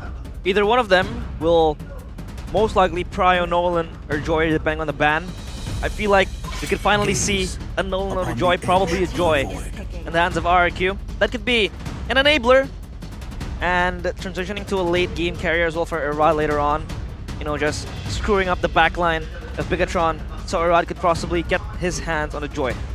I don't know if this is a bit too risky, but for RRQ, knowing that the Claude has already been banned out and now the Nolan as well, going for Joy could work. But also, if they really want to prio Brusco's hero, something like a Minotaur could be great too, right? It is a hero that we have seen RRQ play a whole lot this season. First pick might be a bit too expensive, but if they want to really give Brusco his comfort hero early on, that could be it. Brusco can always carry that. Oh, it's going to be Baxia. And that Baxia would most likely go to the hands of Irad. It will go to the hands of Irad. It has been banned in the previous match 3 times so far, and giving this prior to Irad would surely help him enable his lanes, the side lanes and the mid lane as well. So for RRQ, there's a possibility maybe, Mirko, that they're going to play through the jungler. It's a very good way to play against Super Ken. Remember, we did see in the keys to victory that they want to try to stop this steamroll from happening, the pathing. And it'll be a Vexana plus the carry, a safe lane for Eman. It's a very, very good laner. Almost impossible to lose that lane with the Brave Smite. And that Vexana, a signature pick for Moreno so far in Season 13. It has given BTR a lot of peel potential, a lot of great front-to-back and catch potential. It was neglected on the first match today. Completely. Completely neglected. Rarely banned. I don't think it was banned as well, this Vexana. But yeah, with the carry, it's very natural. You will go up against a tanky jungler carry with the passive, of course, it melts you down, does not matter the magnitude of the HP. So yeah, Baxia now, what they're saying is RRQ with the pick, it's mobility. I think they're trying to build around this mobility theme, and there you go. With the Novalia, it adds more length and mobility as well. They can always try to get to Super Ken before he gets to them, especially in the objective contest. A little comment from Brusco here against Lord JM. Excited because once teammates, now opponents. Very simple.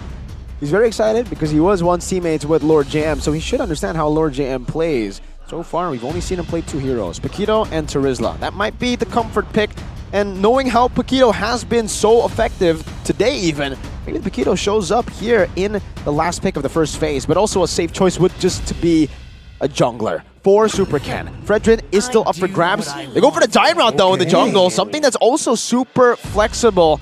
Again, shout out to R7 and Banana, because I did watch a stream of them talking about why the Dairoth is so prio. So far, only BTR have utilized the Dairoth as a pick in the first phase. It can be flexed into the XP, into the jungle. Secondly, it doesn't really lose any matchups in the XP, only against Tamas and Yuzong. So 2 heroes win over this Dairoth in lane. But aside from that, the Dairoth is really good. That utility as well, second skill, physical defense, shred, gives you so much more of a way to get through these tanks like the Baxia. You have that freedom as well in the builds. You know, you can go hybrid, you can go full damage as well in terms of the needs and the requirements of the team. But the CC, I think, will also be quite pesky for Bigetron to face. At least they have the Vixana with the self-peel. Maybe they need another additional hero that's going to be dedicated for the peel. So far, RRQ are missing a gold lane and a roam. Again, Bigetron, they want to limit that gold that you mentioned, of course. RRQ, they have yet to pick up a hero for Skylar. But then again, it's Skylar. He can play, he can pull off the Natan, he can pull off the Harith, he can pull off any hero. For honor! Let's see here, RRQ, their approach is going to limit their roamer instead. Tigreal will be the pick.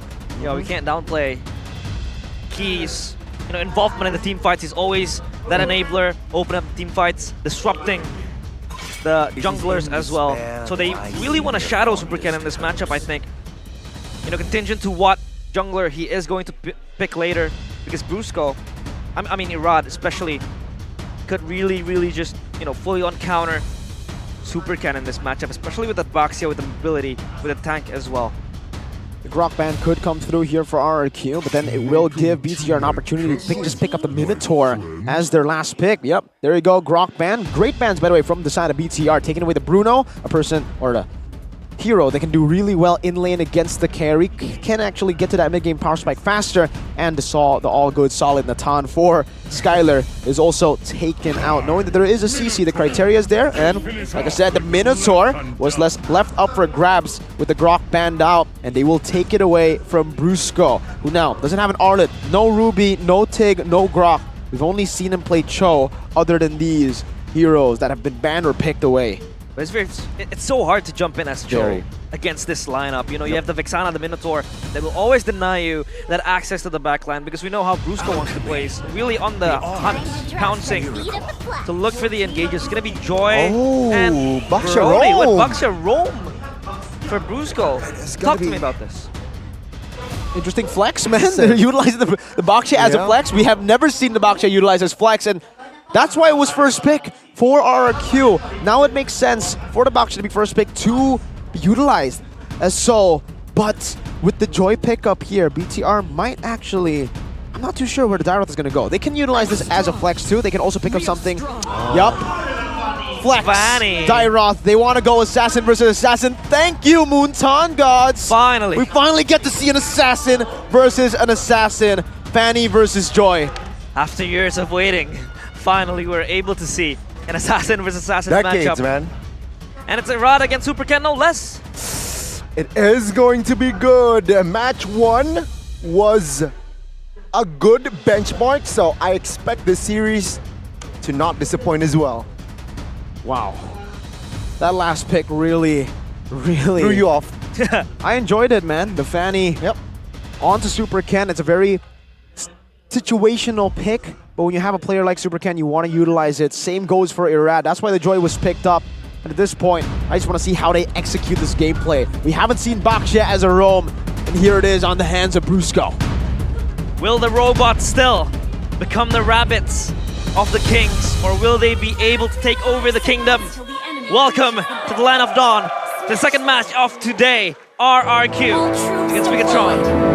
Who will strike first in the first series, or the first game, ladies and gentlemen? Will it be the program, the red program, or will it be the Kings of Kings? Starting soon, of course, the jungle. Now, we haven't really talked about the win conditions of both sides of the teams. How do they play this draft specifically for RRQ, knowing that they flex the Baxia? Well, for BTR, well, let's take a look at RQ first. Yeah, you're right. For RQ, they have a massive advantage when it comes to early game maneuverability. With Octa on the Novaria, Astral, Recall grants him a bit more maneuverability.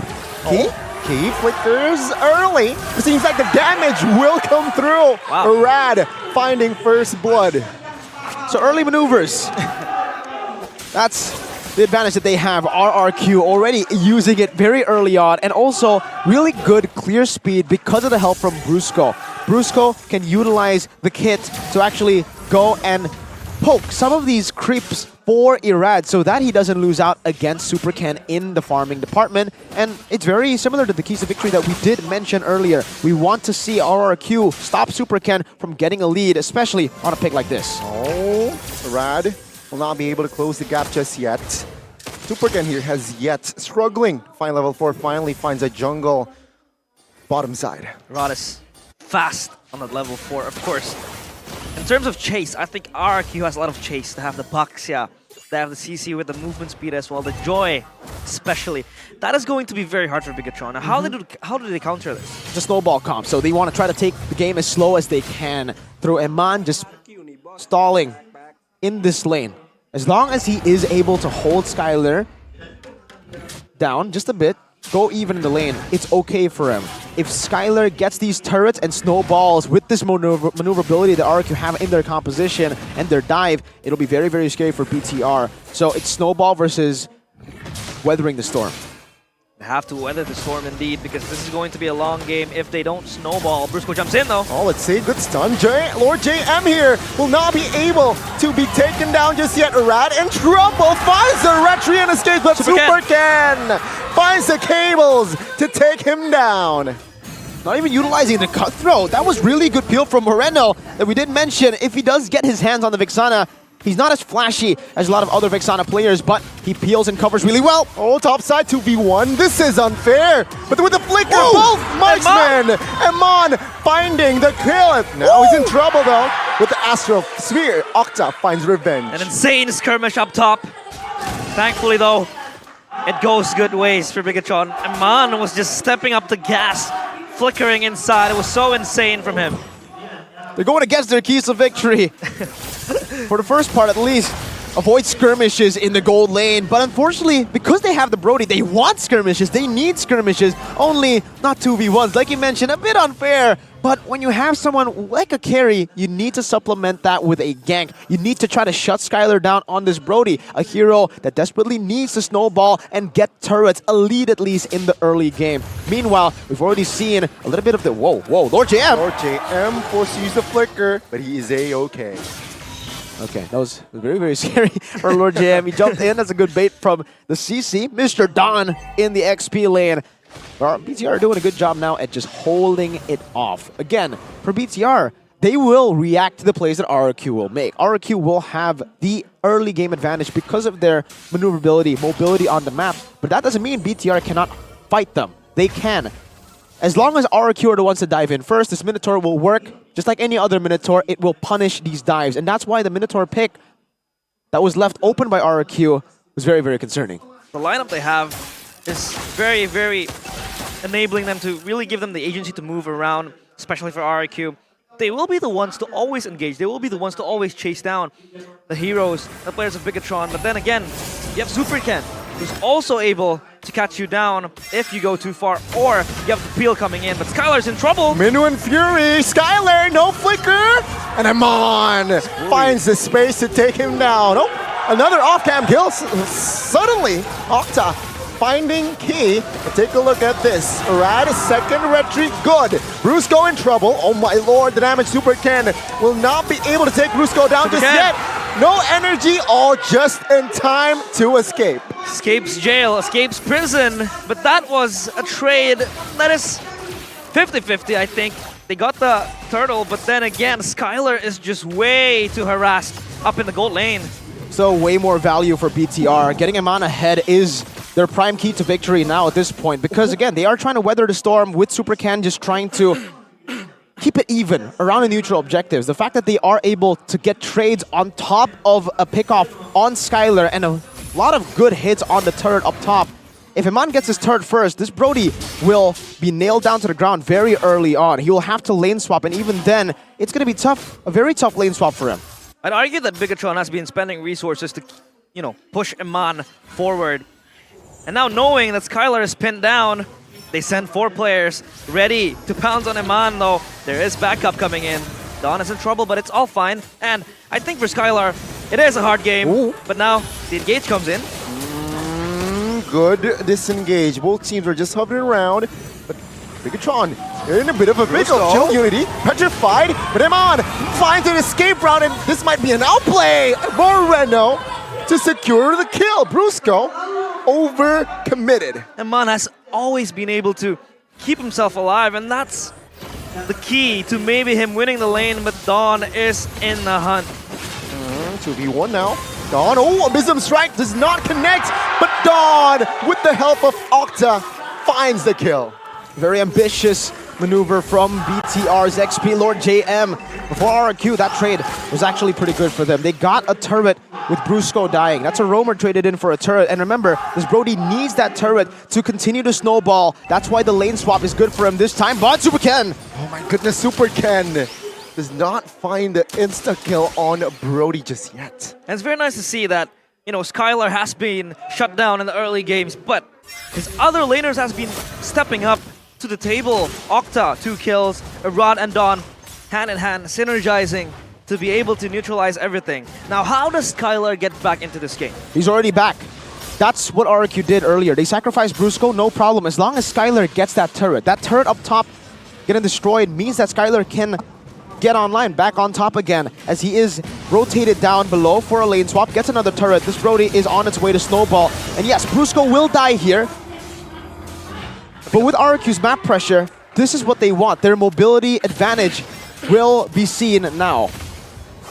They have their hands on the turtle, so far, 3 neutrals on the pockets of RRQ.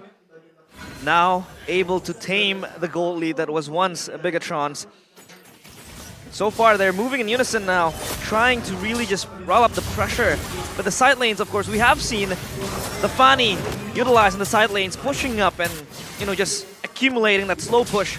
But I think RRQ will be ready on the response. Yeah, they're holding off to the waves really, really well. And Skylar has actually built up the Malefic Roar in the 8th minute of the game. Despite dying twice early on, he is still doing very, very well because of the 2 turrets that he was able to take. His first item, notably as well, was the Sea Halberd, not the Blade of Heptases that we are used to seeing from Brody's early. He wants to get that anti-regen down on BTR as much as he can, because right now, Brusco, he's playing more of a scout role. He's not going to be in these team fights for long early on because he's still quite squishy, petrified. Oh, a lot of stuns connected onto a Super Ken. Flicker but his fingers ran juicy. Quick reactions. And I think that could be an advantage for Bigetron because they were able to blow Skylar's flicker. So for the next fight, I don't think it's very wise for him to step up. He's just gonna free hit from the backline. This is the building frustration for RRQ because they are unable to catch Super Ken. And even around his purple buff, RRQ have not been able to really invade and punish this early, because despite getting the turrets on the side, despite having more map pressure to play with, Super Ken has been able to match these waves so well, using his own mobility advantage over Irad to clear out and get a level advantage earlier. Now, for Irad, also back to level 13, so it's back to even on the board, and now it will be both of the assassins sent down. And Irad has the level advantage now, deals more damage too. See here, the 1v1. Sublime mechanics from both Irad and Super Ken. Take a look at the top side though. Both teams are setting up, hovering, looking for perhaps potential problems, potential information. And for now, the Fanny wins in the bottom side of the map. Oh, a crash on towards Lord GM. Seems like they want to commit. Oh, this might be a mistake. Eternal Guard with the help of Minion Fury will find Brusco. And another member here in trouble, and that is Dawn. He is taken now. Take a look at the game. Oh, what? Super Ken out of nowhere finds the cutthroat on towards Irad. That's 3 members of RRQ down and out. Finally, an assassin battle up in the top lane. And Super Ken has been very much of a pest in the side lane. He's able to push up. Skylar's in trouble. Oh, Super Ken will finish the job, but on the other side of the map, he's actually torn apart. Memory will find the trade. Still, now Bigetron heavily favoring in that Lord vicinity, and they will claim it. Absolutely well played by BTR. They know that RRQ have that dive threat, have what it takes to use that maneuverability. So they have Key always in a place where it's most likely for RRQ to collapse. Once you dive onto anyone really from BTR, as long as Key is there, it will benefit the Minotaur. That's the whole thing about the Minotaur here up against the Baxia. These dives cannot work. RRQ needs to look for an off-map play, an offside play here on the other side of the map, because if they continue to play head-on against BTR, these reactive maneuvers coming in from BTR, from Moreno, and even from Key, they have so much counter-engage potential, so much reactivity that will not help, it will not give RRQ any advantages. I love how they have two peels, especially from the Vixana with the guard and from Key with the Minotaur. So it's going to be very hard for RRQ to maneuver in the team fights. Maybe they want to play pick-offs where Key is not present in the vicinity, so I think that could be the case for RRQ. But the Lord has been pushing forward. So far they have top prio, bottom prio as well. Super Ken is constantly working on the side lane's pressure. So that's just an extra threat in the hands of Bigetron, using this Fanny really well. Using the Eternal Guard really well too. Oh! Control Petrify, but wow! Super Ken made it out! They might go for more. Minotaur and Fury does not connect onto his rat, but the damage will. That's a killing spree for Rahman. Bigetron, what the heck is going on? They're just playing it to perfection. The catalyst of that team fight was Super Ken, just flying it with the cables.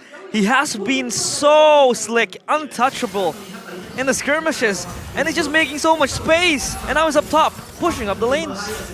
They're not stopping this tempo at all. Similar to RBL versus Onyx Game 1 and Onyx into RBL in Game 2. Literally just trying to force fights as much as they can, utilizing the gold lead and the power spike that they have. Super Ken 4-0-1, level 15. Irad has done a good job at equalizing that level lead, but still, for Super Ken, this damage towards the back, as long as Skylar is not around, a lot of these members will be shredded down. Super Ken, if I take a look back to his items, he has a Sea Halberd, Hunter Strike, Heptaseas, and the Malefic Roar. In the 13th minute, he's full items. The question now becomes, how does RRQ really address this Fanny that's just slowly creeping in, becoming devastation for them? And if we take a look at how RRQ can come back from this... Oh, hold up. Never mind. All good. They're unable to find Super Ken. They cannot catch this guy who's so slippery. Player's gold. Super Ken. Very rarely do we see a jungler up top in the player's gold by Ube's gold. Usually, especially for BTR games, we see Eman, but that's also when Super Ken is not on the Fanny. And now he is definitely utilizing that Fanny pick to get an advantage. You're right. Again, trying to juke out this electrifying beats. Has the energy though. The damage! What was that? Skylar though will find the torn apart memory for the trade. No retreat on the Lord, but again, Bigetron, they have him on who can just shred this Lord down. Let's see. Menu and Fury. Okay, Moreno finds a Lord. Let's see, the damage will come through onto his Brusco. No skills here. Buissance will not help him much. And Bigetron claims another body. It's a 2-for-1 plus the Lord. Super Ken rejects the idea of him just being an experimental rabbit. He is the executioner now. He's just styling on everybody. RRQ can't really address him at this time. It's only desperate plays from RRQ. They try to look for these 1v1s, give an advantage with a 2v1 with Brody. Oh, this might be a Dawn. Will not lose his immortality, but they will lose two base certs. Rat jumping in, looking for a kill on towards Key. The damage will not be enough to take him down just yet, though. Key was close to his death, but he had the immortality ready. And now, take a look at the map. It's just all in favor of Bigetron, and I haven't really seen RRQ being able to siege that mid side. It's always under the defense of Bigetron, and now they're just marching into the doorsteps of RRQ with the Lord. I think this could be the death sentence for RRQ. All eyes on Super Ken as well, who will look to assassinate a member if possible. But yeah, Bigetron, they will look for basically in the backside. Super Ken, cheeky attempts. But on the other side is actually Irad taken out now. Aman finds another. The base wide open, and Bigetron, they will look and focus, saying they will not be Lab Rabbits anymore, claiming the first game. Super Ken masterclass performance, but that was all in all a solid one from Bigetron. Everyone on Bigetron changed their name from all supers back to their normal forms. Key Moreno, but Ken stays super, and that truly is why he stays super. A super performance from Super Ken on the Fanny leads to BTR leading the series. What a performance, my goodness gracious. BTR in the draft, that flexibility that we were talking about. That's why RRQ had to ban out the Ruby and the Arla. They know how flexible BTR could be, and they tried to outflex BTR with a Baksha flex that turned out to be very, very costly. Yep. Sure, mobility was still an advantage for RRQ, but they weren't able to execute the game plan properly. Never really using the mobility to look for ganks and pushes or even pickoffs around the map, but rather to dive in to a Minotaur. I would say it was a pretty good plan, but the execution fell flat completely. Unfortunately for RRQ, they will have to go back to the drawing board in the back. Meanwhile, for BTR, they knew exactly how to play that draft. We mentioned very early that all they needed to do was weather the storm, hold back, and that's what they did. All RRQ were able to get, despite forcing a turret take for the Brody up top, forcing that snowball to happen, was a 1.7k gold lead. That was the highest gold lead that RRQ had against BTR, despite having the composition to be looking for pickoffs, to be looking for these turrets on the side. Phenomenal execution by BTR. That was also a beautiful draft if we're going to talk about the composition, because RRQ in the first minutes of the game, they were just running around trying to tackle the players of Bigetron. But then again, they had the Vexana, they had the Minotaur, and Key was just around, shadowing his laners, trying to deny all the access into the players. And that Brusco with the Baxia and Irad with the Joy, they were just rendered immobile. They weren't able to really get the picks. They weren't really able to snowball, let alone help Skylar, because he was also struggling against Aman.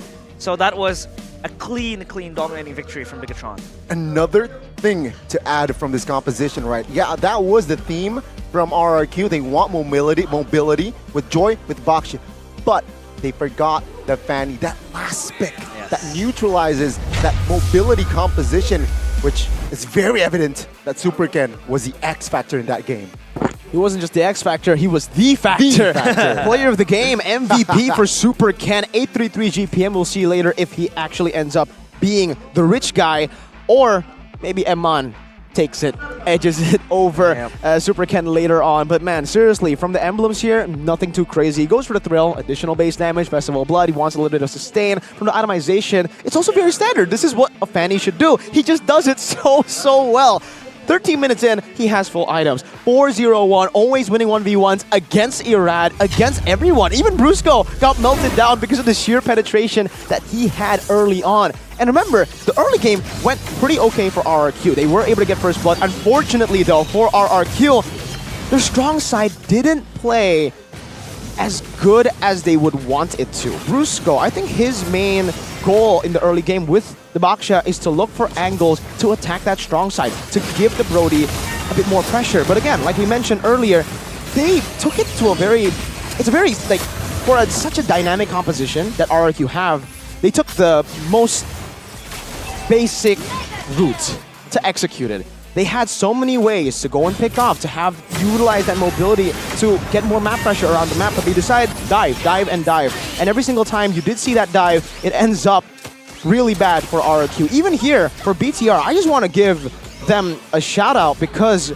it was just so immaculate, the decision making to go straight for the Lord. They were already on the Lord before Super Ken and Irad started fighting. So when Super Ken went bot, BTR were already the ones holding it out. They knew the plan was Super Ken will be a distraction down below. If RRQ were to take that bait, go down below, send more members than they need to to go and take Super Ken out, they will get a Lord. So it's always going to be an advantageous play for them. So many forced errors across this game. BTR have really outdid themselves with their macro improvements from week 1. That was still very glaring. And week 2, when they did take a game loss against Alter Ego. The improvements are very visible for this team. 17-7 in game 1.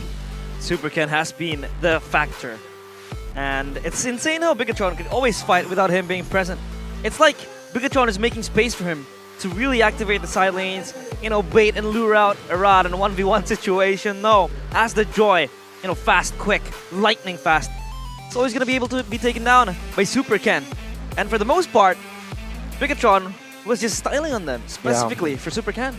And it's really also the fact that Bigetron could afford to send their roamer into the gold lane constantly in this weak side. Remember, Skylar is the one who is the strong side. Even at the emblems, he knows. Skylar himself knows he's the strong side. This is a good matchup for him. He went for Master Assassin and Thrill on top of just Master Assassin. Usually we see other emblems there, but he went for Thrill plus Master Assassin. He was so confident that he will be winning in this lane against Eman. For Eman, very normal items, by the way. But the way that, again, BTR played it was Minotaur sent early, very early up top. Skylar, not ready for that. And because he wasn't ready, he got picked off. 2 times that happened, that is already a big slump for Skylar. He's no longer able to snowball like he expected to, like the team wanted him to. That's why RQ had to put in desperate measures to dive, to sacrifice Brusco in that dive to get that turret. But then everything was starting to go well again. Then can happen.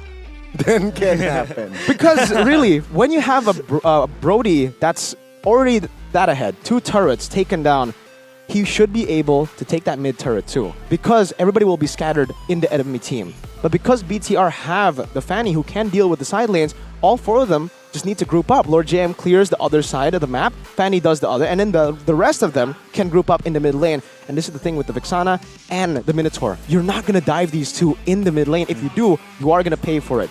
If you want to sacrifice 2 of your members for the turret, sure. But for RQ, they did not. They had the winning condition in their hands in the mid game. They didn't want to be the ones to take the risk. And all of this forced errors put down on the map forced RQ into diving.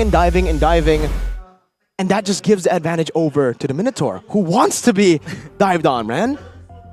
We did see a plethora of dives happening in that game, but the way they were able to hold on, the way they were able to peel it, especially Key, just knows and has that sense of helping out his teammates, knowing that that could be the game plan for RQ. Sister. He likes to assist. Best wingman. Best wingman. But yes, ladies and gentlemen, that was the first game, and wow, Bigetron, as expectation, they perfectly executed game plan. Okay, but we have a short break where we will throw it to Monica for the interview on stage.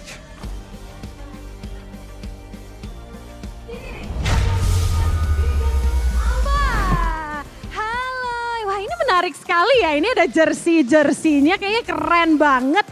Ini bisa nanyain jerseynya ke siapa nih? Hai Kak Eli.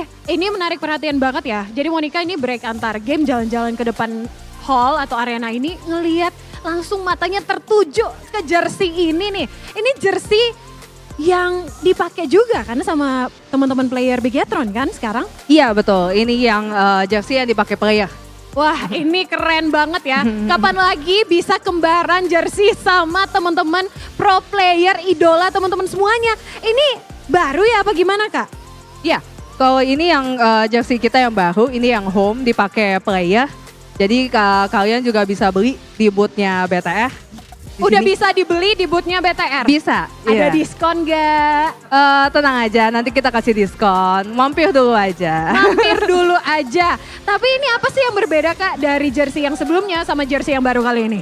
Kalau jersey yang ini kita bisa lihat ya, kalau dari detailnya juga, dari bahannya, dari materialnya, kita juga pakainya yang pastinya lebih nyaman lah untuk dipakai. Nanti misalnya on stage atau mungkin nanti kalian mau beli, bisa dipakai lebih nyaman pastinya. Oh iya nih, bisa dilihat nih detailnya. Keren banget detailnya. Tapi anyway, kalau ini kan jersey-nya udah kelihatan nih, keren banget. Monica mau nanyain size-nya Kak, biar bisa dipakai semua orang gitu. Siapa tahu ada yang pengen pakainya oversize gitu. Size-nya available apa aja tuh Kak? Kita dari size S sampai 5XL. Lengkap banget ya Kak? Lengkap banget. Jadi nggak ada alasan nih buat Bigetroopers apalagi buat nggak beli jersey barunya dari Bigetron Alpha ini. Tapi tentunya ini kalau dilihat-lihat kan bukan cuman super fans yang datang ke MPL Arena nih Kak yang mau beli jersinya.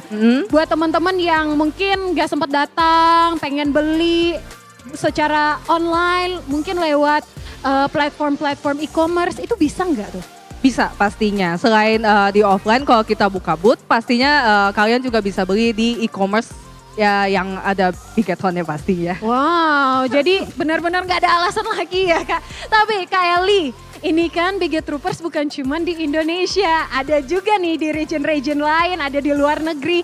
Udah bisa dibeli nggak sama Bigetroopers dari luar negeri nih Kak? Oh, udah bisa. Dari dulu kita juga udah sediain ya untuk platformnya. Kalian bisa kontak aja langsung atau ke aku juga nanti di booth bisa untuk pembelian luar negeri pastinya. Wow, ini keren banget. Kan tadi ya kata Kak Eli, ada diskon-diskonnya. Bisa di-spill dikit nggak tuh diskonnya?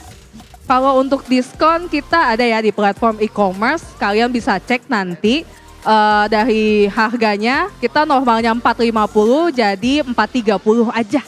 Wow, ini keren banget. Thank you Kak Eli. Pokoknya kayaknya Monica mau belanja-belanja dulu.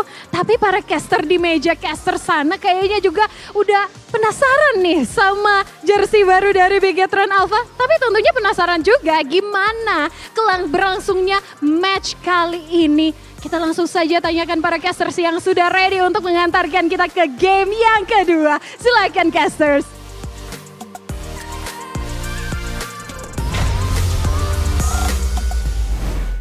Amazing game, amazing war happening, and the lab rabbits refuse to become experimental rabbits. It's not over yet though, right? It's not over yet. It's only game one, Arashi. True. Arashi. It's only game one, Arashi. I know he's Arashi. watching back at home. Don't worry, don't He's cry loud. yet. Don't cry. Hold on, Arashi. Oh my god, I forgot about...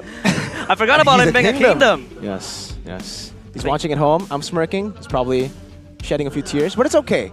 Game one. They can obviously adapt for game number two. That's Vren's specialty too. We did see a Roger come out yesterday out of nowhere, and that could be another way for them to hold the Fanny off, because it was picked to hold Annabelle on the Fanny off. Even the Angela was able to hold the Fanny off.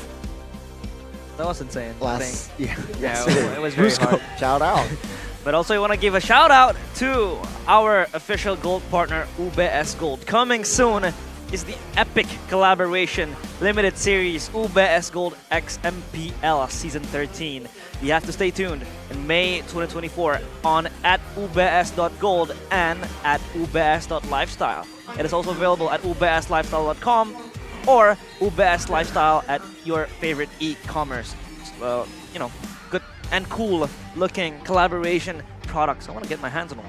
Check it out, ladies and gentlemen. Of course, if you want to invest in your goal laner, you also need to invest in your goals. Your goal in real life, IRL. How do you think they become rich guys? They invest in gold, man. They get gold in game. What are you doing in real life if you're not doing the same thing and looking stylish while you're doing it? Anyways, you know what? After that game, I feel energetic already, but I think I could definitely get more energetic. Yeah, and it's also already iftar time, so of course, grab your drinks, and your favorite one is of course going to be Point Coffee, a freshly made coffee drink served from 100% authentic Indonesian coffee beans by trained baristas. You can enjoy coffee, frappes, and other fresh drinks, even teas if you like, or hot chocolates. And they also have legendary flavors that are always on point. You can always find it on Point Coffee at your nearest Indomaret store. This is proof that I really like their coffee, by the way. I grab always mine. drink it before the ad. Usually you're supposed to drink it during the ad, but I actually really enjoy Point Coffee, so I drink it all throughout the day. That's why it was already at half in match 2. We'll get another one later, because Point nice. Coffee, there's a stall right outside MPL Arena. In case you guys are going to come to MPL Arena, we've got you covered with coffee. Point Coffee. Yeah, Point Coffee. Thank you. So convenient, so good, and a lot of varieties in that. But man, talking about variety, this guy Iman, showing that, yeah. It's actually very insane because like Aman's comment before the game started was like, he was talking to Skylar, please don't slaughter him. And that was a slaughter towards Skylar in that gold lane. It was. It really was. The understanding in the gold lane, right? For Skylar, it's, yes, I want to win this lane. For Aman, it's, I'm waiting for Key. And really, this is the name of the game, up against a Brody, and that's why maybe Brody, we haven't seen Brody in these matches as prio in most of MPL Indonesia Season 13. Even despite the nerfs onto attack speed, we are used to seeing attack speed heroes still come out. Like earlier, the carry, which on the Brave Smite is still unkillable, and I think that really shows how it is unkillable. The Brody wasn't able to do much early on because of the Brave Smite, and Iman was able to trade really well up until Mr. Man himself, Key, started rotating there and stopping this Brody snowball from happening. The most effective jungler rotation though, Super Ken. 55% first blood rate. It's insane. And only Super Ken, the jungler from top 5 with the highest number of first bloods in MPL Indonesia Season 13, managed to be in top 1 with a total of 5 first bloods out of 9 games played. And he's only played Fanny twice. So that's on utility heroes. That's how aggressive, how efficient he is on these aggressive heroes. And if we want to talk a little bit about his hero pool, he has played Fredrin, but not as much as others.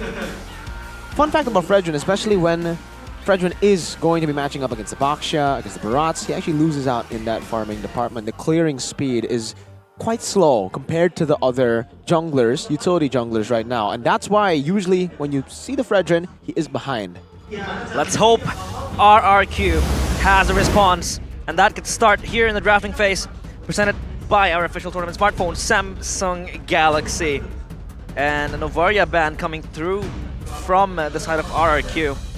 Well, of course, they don't really want to give Moreno the comfort rings. No, of course, they want to limit that. And again, the Claude ban. The Claude still is going to be a staple ban against RRQ. And they are still sticking with their same side here. It's same side as game 1. Bigetron can utilize that last pick again. Remember, ladies and gentlemen, that first game, Fanny was that last pick. I think Red side might be a counter against RRQ, because you are able to deny a lot of heroes away. Skylar got punished hard because they did not pick a hero for Skylar in the first phase, and that's usually what we are always used to seeing for RRQ. Skylar gets his hero in the first phase, because if it is left to the second phase for him to pick a gold lane, it usually gets tough with all these other gold laners banned. Especially now, considering Claude has always been first ban against RRQ at all times, so there's already one less gold laner that he can utilize. Now, it's still the Ruby ban with the Novaria, so only the Novaria changing for BTR. Still Claude, Angela, and presumably will still follow that pattern with the Nolan. Imagine being so good at one hero that they decide to like spend one ban every game you play. And I think Skylar is just this punching bag in terms of the drafting phase. He's absorbing that bans. But now it comes to the other laners.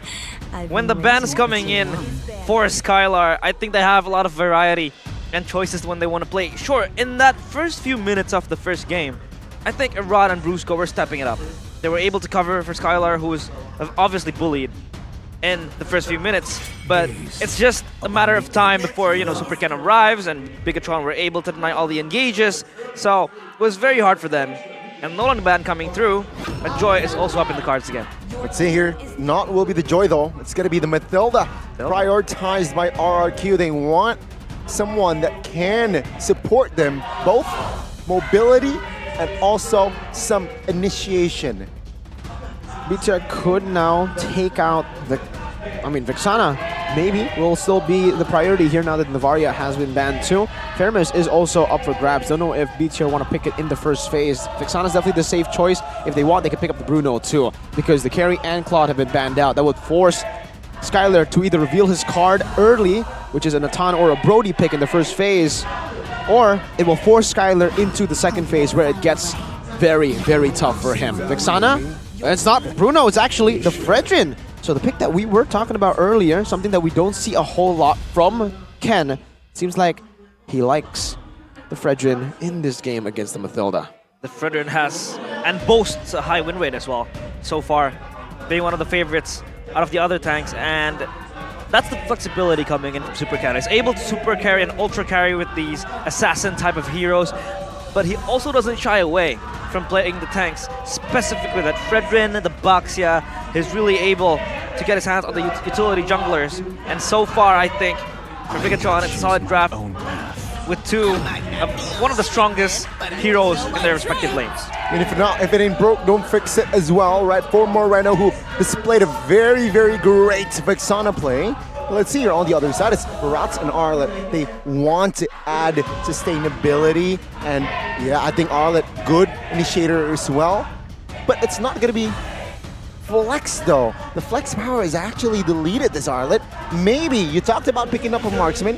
This is the time, 3rd pick. They could pick Bruno, but they could also pick Paquito. If they're very confident in Iman's hero pool, they pick up a Paquito here and they could just flex over to a Harith or Natan pick in the 2nd phase. Remember, red side has 1st pick in 2nd phase, so they can really abuse this too. By picking up a Paquito, it also gives them a bit of an advantage in a different department. For RRQ, Barats, Arlet, and the Matilda, it means there's so much control when it comes to these team fights. They have a way to engage, they have a very good way to disengage with the guiding wind, and they have some solid lockdown in the Detonus Welcome with the final slash. So much CC. Bruno becomes the choice here, so they really want to punish RRQ in the 2nd phase. So for RRQ, they can do the same thing to Lord JM. That's a Natan ban coming through. They want to set Iman up with success, just like in the Keys to Victory, giving him a good matchup.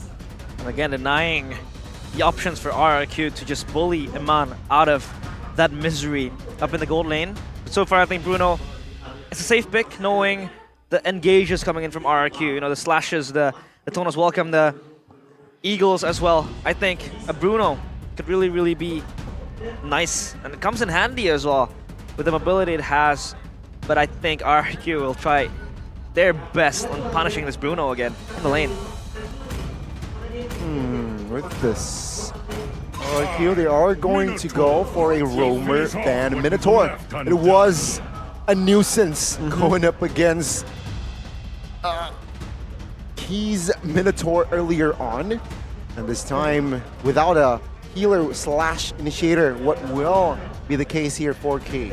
I think for BTR, they've done enough towards the gold lane. They've already banned out the Claude and the Natan. They could just ban out the Faramis, a way for RRQ to enhance this team fighting power that they have already. BTR, by the way, comment from Mr. Ken. Bigetron Alpha is not a bunny anymore. They're not the bunnies, indeed. And that was proven in Game 1. Then again, we still have Game 2. Game 3 could still be up in the cards, depending on what happens later on. But Super Ken, I think he deserves to say that. Because so far he has been stepping up, but there goes an Ana ban. What are they sniffing here? Yeah. I'm actually not too sure. Obviously, it will give them an advantage when it comes to neutral objective control, Molina. But I really expected the Faramis ban because RRQ might just pick that up to enhance this team fighting power. I guess what they're saying is they're more concerned of the range. Yeah. Ranged mage lane, mage mid laners, right? Because for the Faramis, as much as he can enhance the team fighting power with another HP bar, with some CC too, the range isn't too good on the Faramis. Can be punished by a Vexana, say even a Bruno. For the Nana, can just play all the way far and back, skill 1, and even the Molina Blitz. And it's actually quite big. It's very big. Yeah, RRQ don't really have those gap closers that they need. Maybe the Matilda could do just that, but then again, the burst could come in handy from Bigetron. They choose their range, of course, with the Bruno. The Vexana can also poke away. And so far, missing an XP and a roam. So now what does Key pick up? I think the Grok's still up in the cards. That could be or for Paquito. A Paquito as well. Both still viable, the hands of Bigetron. I like the Paquito pick because it adds more layer. But no, they will go for the more team fighty, tanky, beefy hero. That's the Terizla. Well, Bigetron want to fight RRQ in these situations, especially knowing that RRQ has a lot of engages. They certainly do. They want to fight, but I'm actually thinking about something crazy here, by the way. What is it? The Claude and Natan carry have all been banned out. They pick up the Bruno. So they are forcing RRQ directly, Skylar, to pick a hero with no Purify. You know what I'm thinking, Gani? Are BTR going to go for a signature El Momento Key pick? No Purify on the marksman, perhaps. We'll see. let's see. I mean, the Diggy ban. Oh, but then the Diggy ban out from side of RRQ, it helped. Oh, cleansing. There you go. Oh my god. This dive. Atlas. In the back. The Atlas could be a pick that we see from BTR. They forced him enough to this corner. No Purify on the Clint. Or even if he goes for Purify on this Clint, that maneuverability is definitely sus. Do they want to go for it? It'll be a crazy combo. Imagine Atlas into Terizla into Vixana. We don't even need to talk about the Fredge and Bruno. That's enough. Prius' Wrath. And Atlas. Safe one will be Grok. Still. Yeah, Grok is a safe pick. But if they want crazy, if they want loco, if they want to spill the guts, I think Atlas could be very nice, especially access to the backline. Really enables you to reach out to Clint and Gord. Just want to poke from out Tigreal. A safer option. CC. Still a big CC. Yeah. I would have expected. Come on, Mickey. I wanted that Atlas pick so bad. Oh, for man. Key. Oh, man. Oh, man. But it's okay. I think Tig is the safe choice. It's safe Grok choice. and Tig, right? No Purify. It sets up for Tig. But knowing Key, El Momento. It's still an El Momento hero, though, to be fair. Yeah. Implosions, galore, could be up in the cards. Montages being prepared. And I'll take a look at the draft index. Of course. Favoring RRQ. Yeah, it is favoring RRQ. Over 1. Well, their team fighting is very, very strong, by the way. This front-to-back composition is in no way weak. We've been talking about the forcing. Yes, they did force Clint. They did force a hero with no Purify, but it does not mean that their front-to-back doesn't work. It still can work, and their team fighting prowess is pretty good. So BTR will have to execute their game plan more than good. They have to be great this game.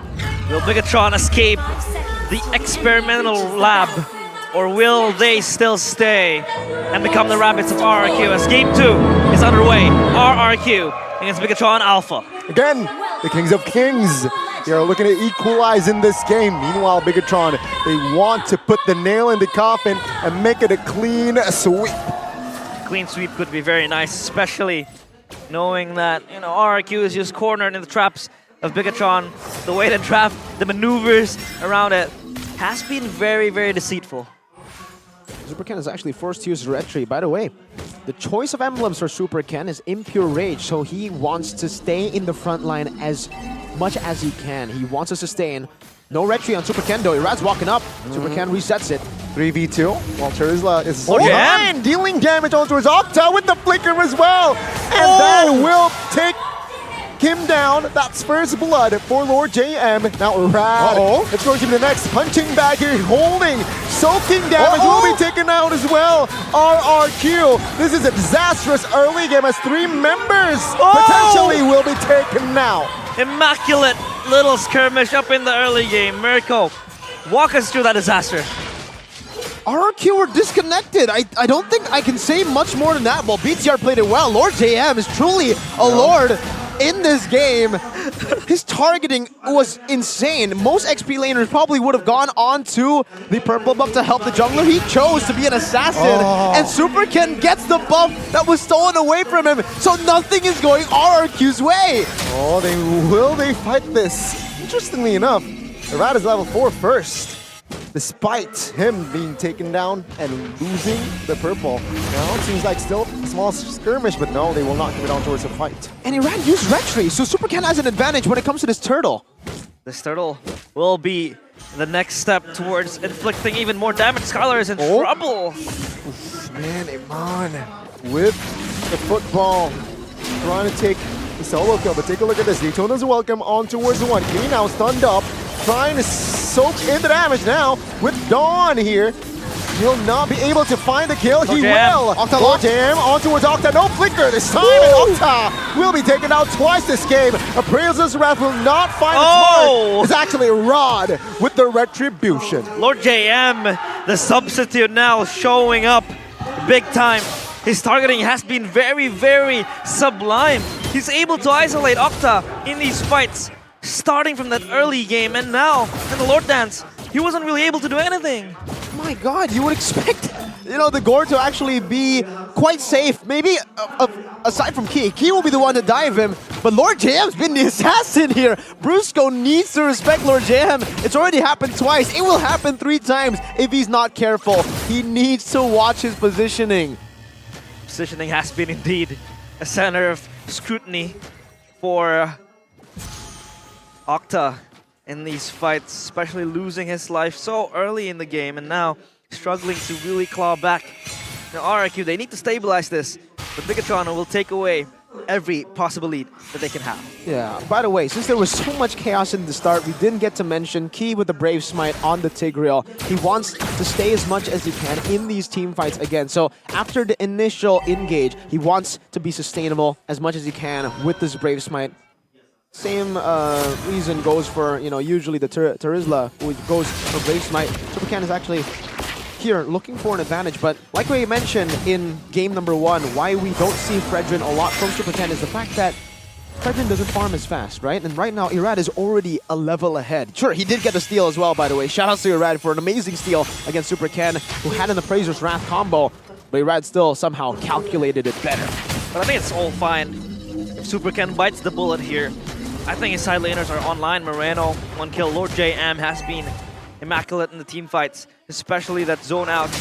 This, you know, assassin Terizla that, you know, you would expect him to be the montage maker, you know, getting those penalty zones, getting those kills and ultimates online, but he has been able to be that pesky isolator in the backlines. So Octa, I think, has to watch out for that additional threat in the backline. It's a 5v5 turtle setup here, it seems like. What both teams are looking. Let's see Superkin initiating, looking for an opening. Oh, the Flicker final slash. Oh, DPZ as well. Irad will claim the turtle, and it's going to be Octa taken out as well. Now let's see, stabilizing both teams, but it seems like Irad grabs another. But Lord JM isolated the front side of the map and will be taken out. That's 2 members for Bigetron.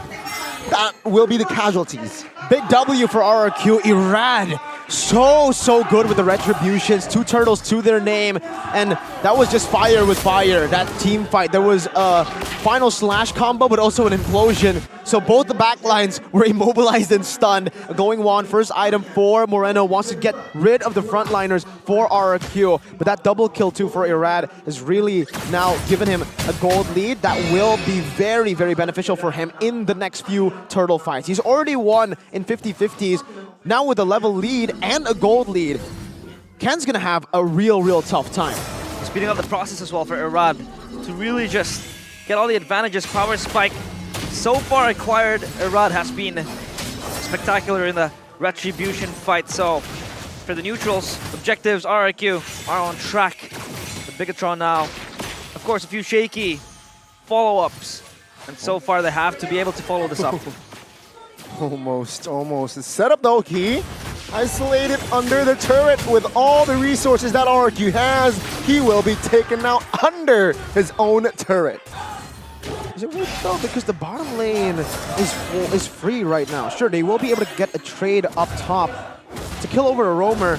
Okay, if RRQ, it's still worth it for them. It's a 1-for-1 and then also a kill on top of the 1-for-1 turrets. I think so. For this Clint as well, it's going to be the Sleeping Giant. It's able to really just kite back, hit from the backline, so they have to watch for that as well. Meanwhile, for Bigetron, I think they will be the ones who will just jump with the gun and pull the trigger and trying to engage, especially when you have the penalty zone, you have the implosions, and it is proven now they are the ones getting their hands on the turtle really early, just baiting and luring RRQ to participate in this contest. Bigetron trying to deny the perfect turtle for Irad. Circling Eagle. He though in the backside, implosion conceal as well. Finding Skylar. No follow-up damage just yet. Mystic Gush will be popped. But this time Supercan wins the trade. Bigetron, will they look for a fight? It seems like RRQ, they want no business. But take a look at the siege now. All in the mid. And Bigetron will not commit anything more. He was telegraphing and finally gets the retribution steal. So that's actually a net positive result for Bigetron. At least they can stem all of the you know, the leads coming in from RRQ. Oh, they want to commit this with this too, man. Circling Eagle with the flicker. Mon finds an escape route, and they are out of resources. Yeah, and Red actually spat Key out to the wrong side, not to the wall, not stunning him down. A good attempt there for RRQ, but unfortunately for them, BTR were able to maneuver out of that. Super Ken though, shoutouts to him. We were talking about Irad's retro being super on point, and with a level lead, it should be even more on point, but it turns out Ken finally got the dub. It's 1 turtle to 2 for BTR and RRQ, but in that team fight too, man, you can really see the chaos that BTR is bringing to the back.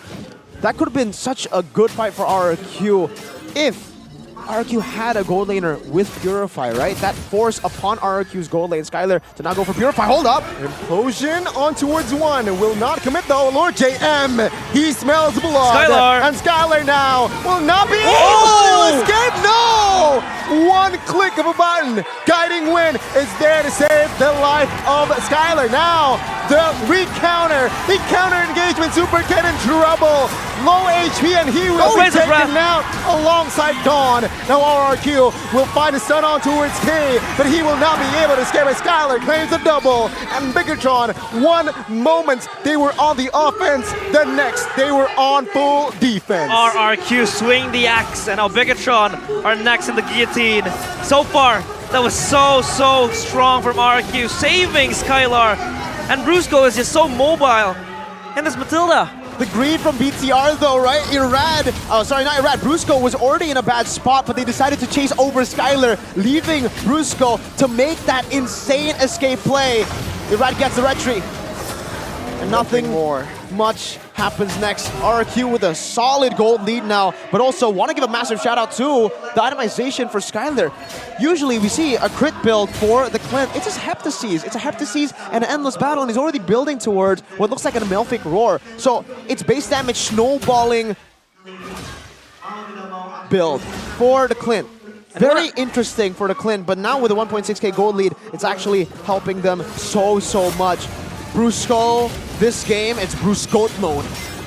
Kings of Kings now have turned the tables.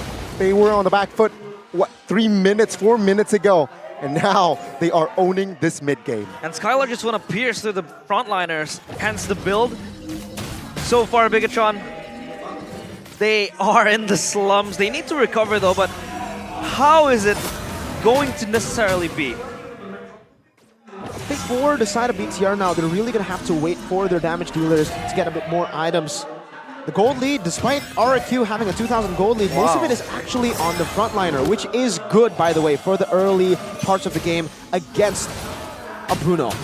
And also against a Vixana. As long as the frontliner is able to hold off from Moreno and Iman hitting the back line, it's actually pretty good for them. It's a Anti-Cuirass, Blade Armor, and a Radiant Armor for Irad, so he's utilizing the lead very well. 2 Ares belts for Super Ken, something that Irad actually did yesterday to get more HP for that massive Appraiser's Wrath bomb. Iman, he was building towards the Endless Battle, but then he started to notice that, the team is kind of lacking in that penetration, so he has to go for the Malefic Roar first. He cannot greed for that Endless Battle, but for Skylar, like we mentioned, now he actually already has a Malefic Roar. Oh, with the final slash, Mystic Gush will not connect all the way through there.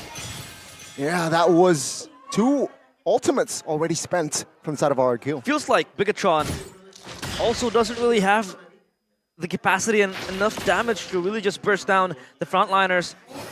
Hell, even try to cut them off in the HP bars. So that was why Iman did go for the Malefic Roar.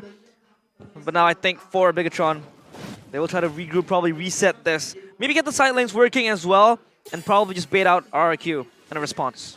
Yeah, they're playing it real slow again. Game fact though, by GoPay, our new application, Vixana becomes the most picked hero for Moreno in MPL Indonesia Season 13 with 7 picks and has the highest win rate among other Vixana players with 71.43%. That's why we always see him get the Vixana as a first pick, whether in the blue or the red side. 2-man stun. No follow-up though, they do not want to go for it, or maybe they do. Let's see, Daytona's welcome connecting on towards Lord J and the damage. Surely not enough just yet. But Bigetron now, they are looking to stabilize in the backside. More ult burst, see, repositioning. Both teams, no ultimates for members for the side of RRQ. They might commit on towards the Lord here. That was kind of like an advantage for Bigetron as well. They are able to burn out the ultimate. Oh! Flicker Implosion connecting on towards still with the damage. Not just enough yet. Take a look at the stun. Eternal Guard knocking a rat up. No. Octa! Damage!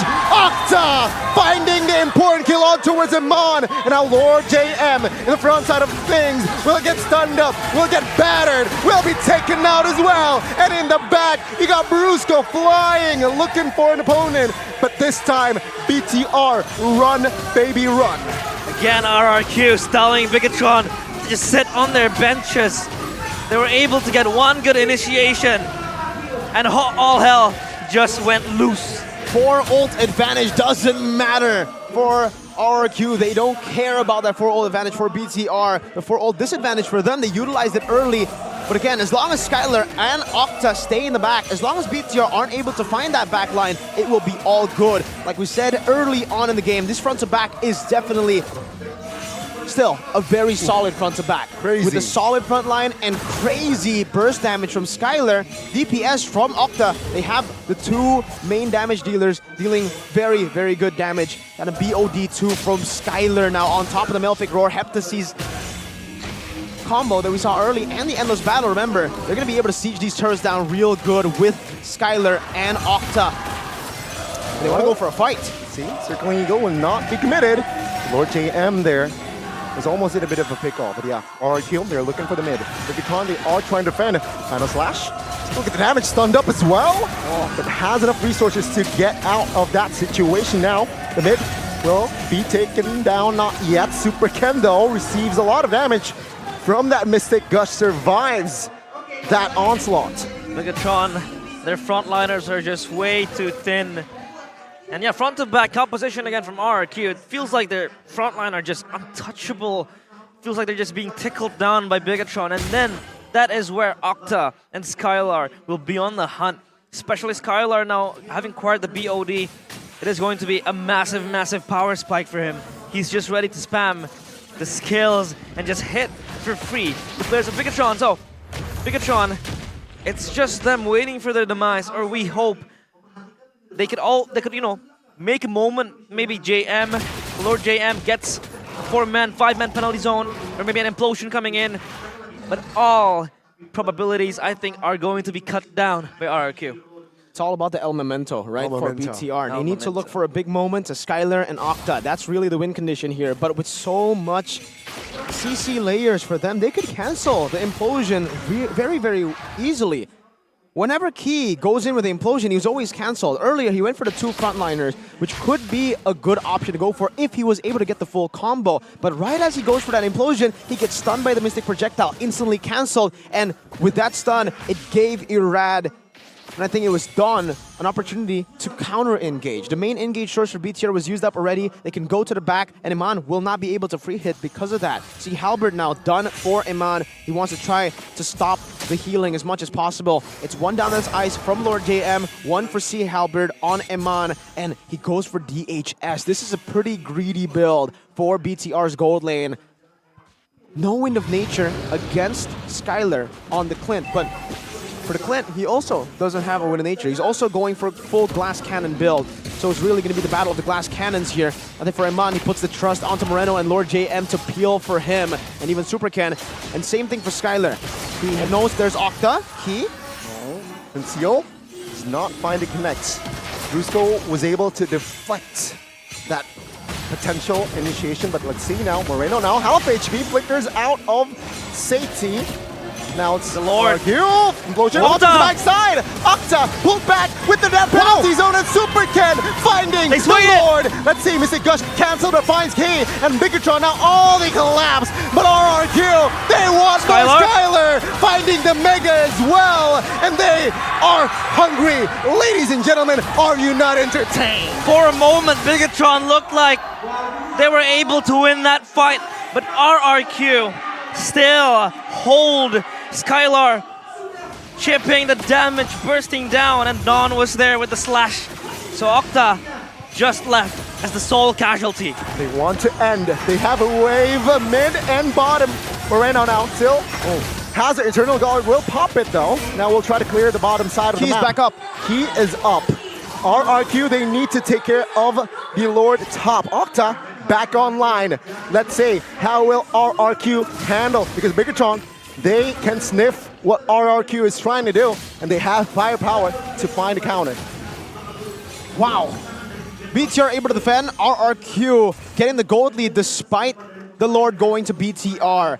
But BTR, very questionable move to fight after getting the Lord. They could have disengaged with more members. They could have left it open, but okay, we'll get some clarity here with the replay presented to you by our official tournament phone, Samsung Galaxy. So it's Irad and Ken with a pure 50-50. In the back, Key and Lord JM onto Octa, but there's a bit of a disconnect here. BTR, they wanted to fight, but also for Moreno, he knows he can't fight anymore. It was already a 4v5 to begin with Moreno being so low. But BTR still decided to commit there, and it ended up with almost RRQ taking it to game 3, equalizing this game. For BTR, they gotta make more calculated decisions, and for RRQ, they gotta keep on doing what they're doing right now. They're making crazy, amazing, decisive calls to force these team fights and to win it out too. So far, I don't think RRQ have lost a single team fight against BTR. We don't count the early skirmish. That's not a full team fight. Moreno was just isolated in the fight, going very low, not being able to assist his teammates. And Eman gets his hands on the Windtalker. Extra damage, extra clear as well. But now Bigetron, what do? They're trying to group up, wait for the engages coming in. Super Ken was winning that Retribution fight, but RRQ was just able to swing it back. So far for RRQ, they have to be more wary of the moments coming in, because that was also a moment from Key.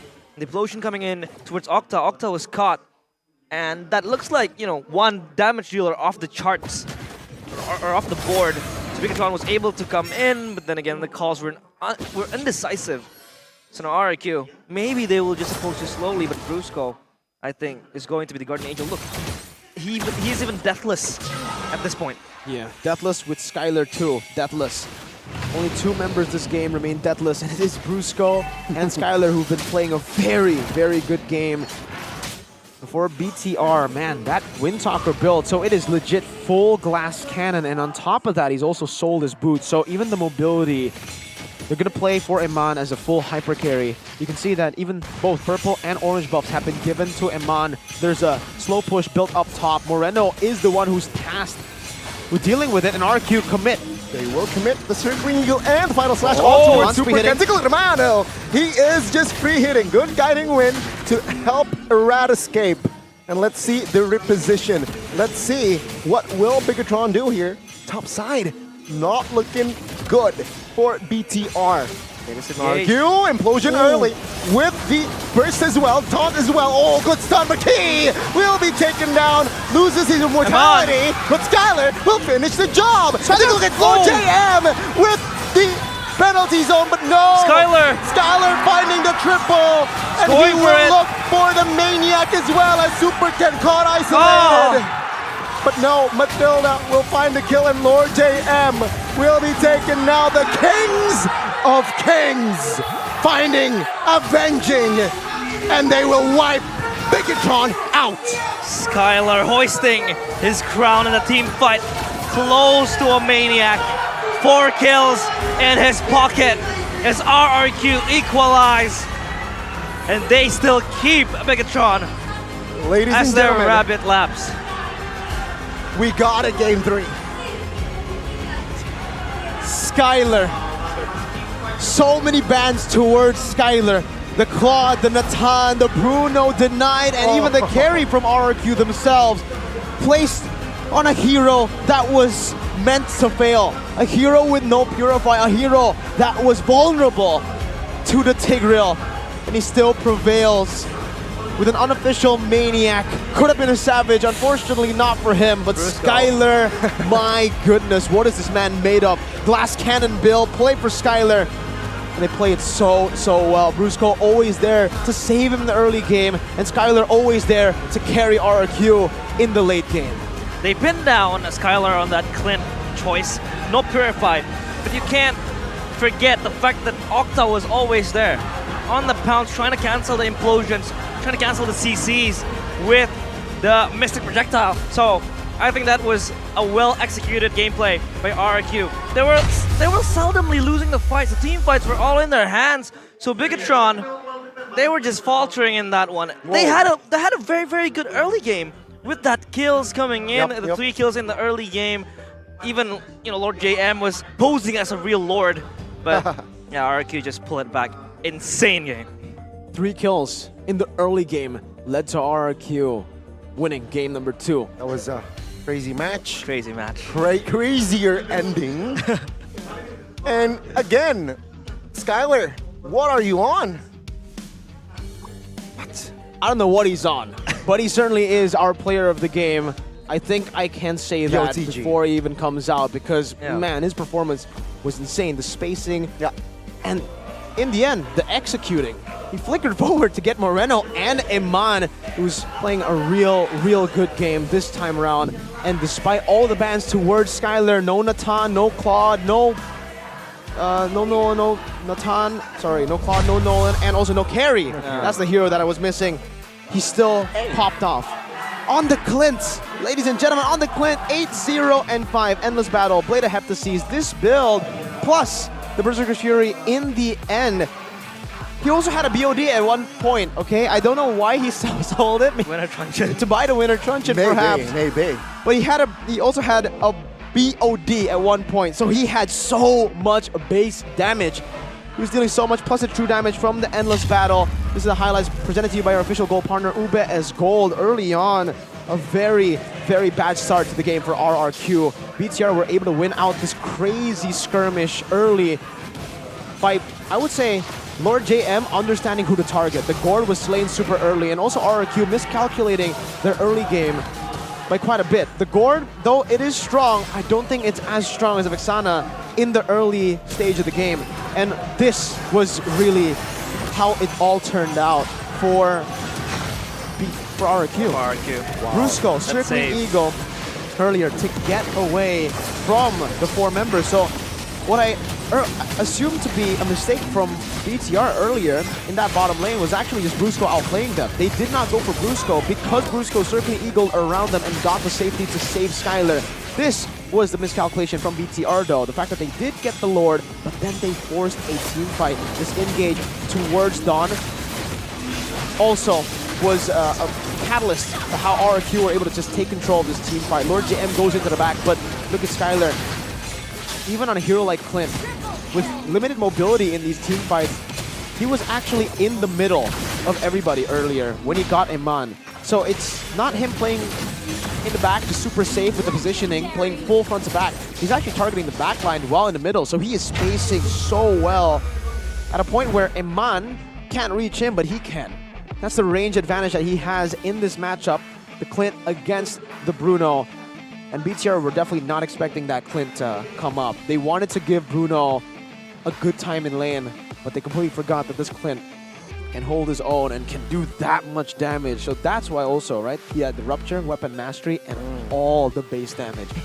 Gives him so much more value with the Weapon Mastery. Looks like the AoE coming in from Bigetron was just nullified in that team fight from RRQ. Of course, Kylar, the man of the hour, but the way Brusco played that game was just so insane. He's deathless so far, 15 assists. And I feel like for RRQ Hoshi, this is going to be their turn back time. This is going to be them striding into the next game with full power. It's amazing to see how RRQ recovered. This game is the perfect example of a saying, it does not matter how you start, it's how you finish. And there you go. Bad start, great finish. I feel like we haven't said this. It's a marathon. It's a marathon, not a sprint. But what I do need to, say as well is the fact that for Iman, I think the greedy build did not work out for him this time. That glass cannon build. He is still the #1 farmer, 736 GPM, despite being on the losing team. My God, this guy is legit a crazy farmer.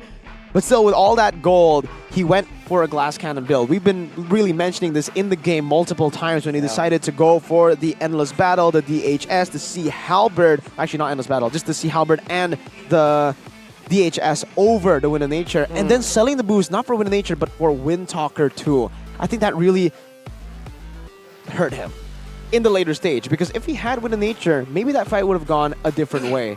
When Skylar wasn't able to take him down, if he wasn't able to take him down, Iman might have been able to turn the tides around. But that was the decision that he made with the team. He entrusted the team with solid PL, and unfortunately, they were not able to deliver that solid PL forever. One shot was all it took for Skylar to take control of this team fight and for Iman to be taken down, leaving Bigetron down without their damage dealer. That was a desperate build as well from Iman. I mean, it's all justified. He wants that damage because cutting through the frontliners of RRQ was so difficult to do, and they weren't even able to do it. They weren't able to do it. So RRQ, they stabilize, equalize, and take game number 2. Game number 3 is going to be up in the cards. I'm very happy that we got a full best of 3 in the first match, and in the second, wow, it's 1-1, and it's anybody's game. It truly is. Back to a best of 1 right now. The best of 3, the 1 game advantage that BTR had doesn't even count anymore. Now they have to just go all out in game number 3. Will BTR move on? 5-1, still number 1 in the standings, or will RRQ get a win here and get themselves out of the red zone? That could be very nice if, RRQ just lose or win for Bigetron later on, but we will jump into the interview on stage.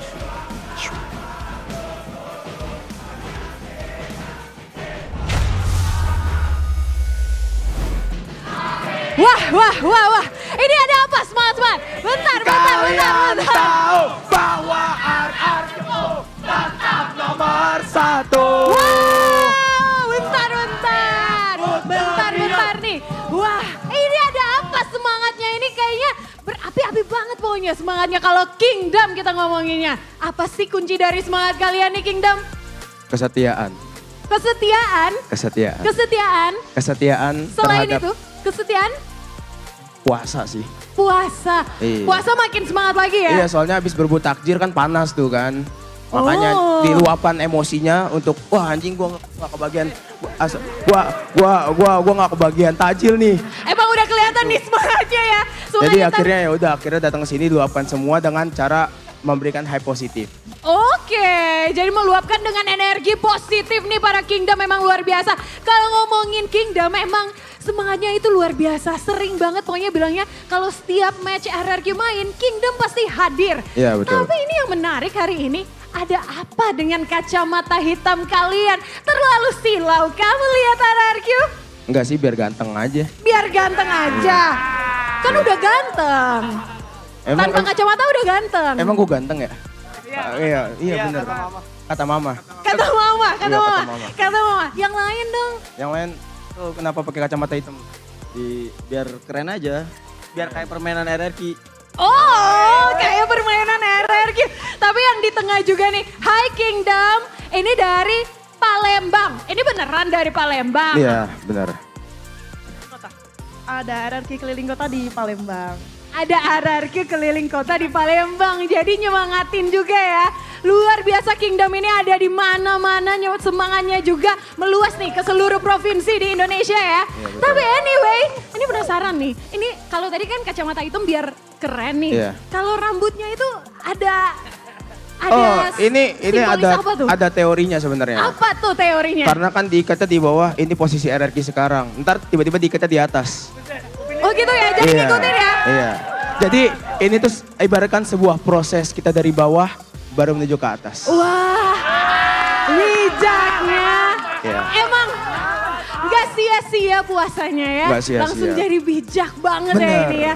Untuk ngedukung RRQ. Bener. Tapi ini kita lihat RRQ udah satu sama nih poinnya.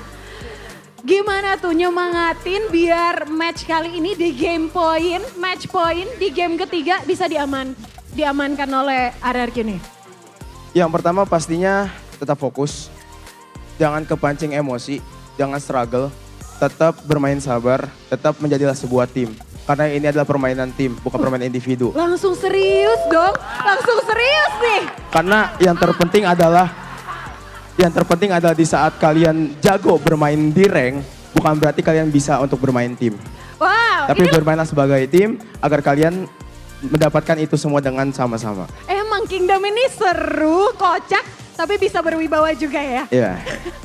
Oke, dan langsung aja tentunya udah siap banget dong untuk nyemangatin RRQ di game yang ketiga kali ini. Bisa dong kita tes semangatnya ya. Ya. Viva RRQ! Viva RRQ! RRQ! Jaya, jaya, jaya! Langsung saja kita lihat ini dia. Ini Tiga antara RRQ dan juga akan Bigetron waktu Alpha. untuk menyaksikan tim kebanggaan.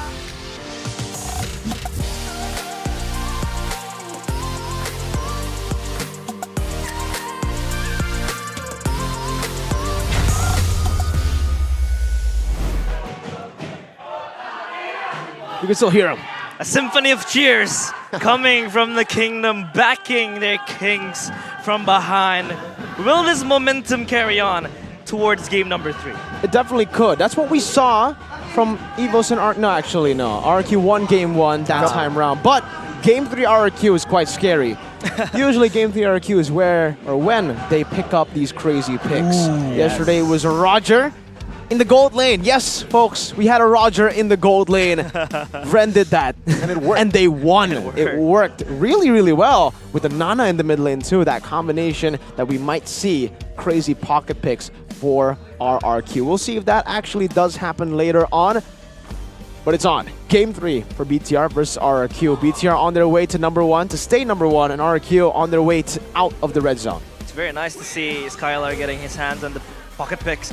But of course, we want to know what I want to get my hands on. What? The Saturday's MVP collection. Hey. Of course, the collaboration between MPL ID and Saturdays, bringing to you our most valuable pair and help you win every game in life. This guy got game. I mean, you got specs. I want one too on Saturdays. Thank you for the link up. Of course, it's available at Saturdays, www.saturdays.com and all Saturdays stores. For more info, you can follow at saturdays.lifestyle on Instagram and TikTok. So, what are we waiting for? Do Get it your now. hands on this. Check it out, man. Look, Donnie. In Indo, we have a term. It's gerchap. It means gerak cepat. It means he moves fast. You have to move fast. He moved fast to get those Saturdays glasses, and now he can truly see beyond the match. I can already know. You can what will happen in forecast. game 3. What will happen, Gunny? Can't tell you. I can't spoil it. Oh my God. He's keeping secrets. That's good. He doesn't want to spoil us, and he doesn't want to spoil the viewers. Because I don't think the viewers want to be spoiled either. This is a crazy match, and it will come down to the draft and the execution. What will we see in the draft? Is Ren gonna pull out a signature weird pick again? A Layla in the previous tournament. Now, a Roger. When are we gonna see the signature Odette, Ren? When? Odette, man? Huh? Ren? It's insane. Mirko's asking you a very important question. It is Yes, important. friend. I mean, if RRQ just get their hands on the important picks or pocket picks, it's gonna be very nice. Or a Samsung phone. Or a Samsung phone. I'd love to have a Samsung phone. And here we go with the Team Galaxy Zone Cam. We have some of the fans coming in with the Samsung phone. Gives you an edge. Wait, I'm sorry, but I gotta ask. For JM, seeing his performances, is he the best transfer of Season 13? The best transfer? The best? Bro, okay, as good as Lord GM has been, look in the gold lane for BTR, all right? Come on. Eman Come on. might be the best transfer of the season. Do we have an award for that? No, we don't have best transfer. But we do have first team gold laner later on. Maybe he yeah. can make it there. Skylar's making a case for himself, though. He says, nah. I ain't letting you guys take it. My vote for last season was Skylar, by the way, just to let you guys know. Very nice. It's very Skylar insane. did win. It's insane how he gets pinned through this unfavorable circumstances, but he's still able to deliver. It's playing a Clint without a Purify. In those type of scenarios, he's still able to dish out the damage. This is why, even though I'm a BTR fan, right? Yeah. Skylar's my idol. Skylar's your idol? Really? Every time. It looks like, well, back then, yes, it was true. He could only play like Claude and Beatrix. Those are the two picks that he carries with, right? Yeah. Claude, Beatrix, Brody, sure. And then we see him get banned out last season. Picked up the Bruno when it was in meta. Wins on the Bruno. Now picks up the Clint, picks up the Natan. He always has these Roger, Layla, bro, okay? So this guy is crazy. He's loco, man. Loco. He's a local marksman. guy He's local. a king too. This guy is so good that it makes everyone stressed, especially me as a BTR fan here in this game, man. Now let's address that. What went wrong for Bigetron in that match particularly? Because they were able to get their hands on the advantages in the early game, but they weren't able to grasp it come the late game, come the, even after the laning phase, they were crumbling apart. It's strange for me to say this, by the way, all right? But hear me out. Bigetron's early game skirmish win lost them the game. Wow. Why is that? Usually when BTR are even, they are more, they think a bit more. When they had that massive advantage, they thought, hey, we already have a massive advantage, let's use it. They started to force these team fights, and again, even though RRQ lost the early skirmish, you cannot deny the power that they have in their composition to secure these neutral objectives and to team fight in around neutral objectives early on. With the Matilda, with the added sustain, the added maneuverability, engage and disengage with the guiding wind, they were able to take these prolonged fights and win out the prolonged fights. So the early confidence that BTR gained actually ended up with them hitting rock bottom.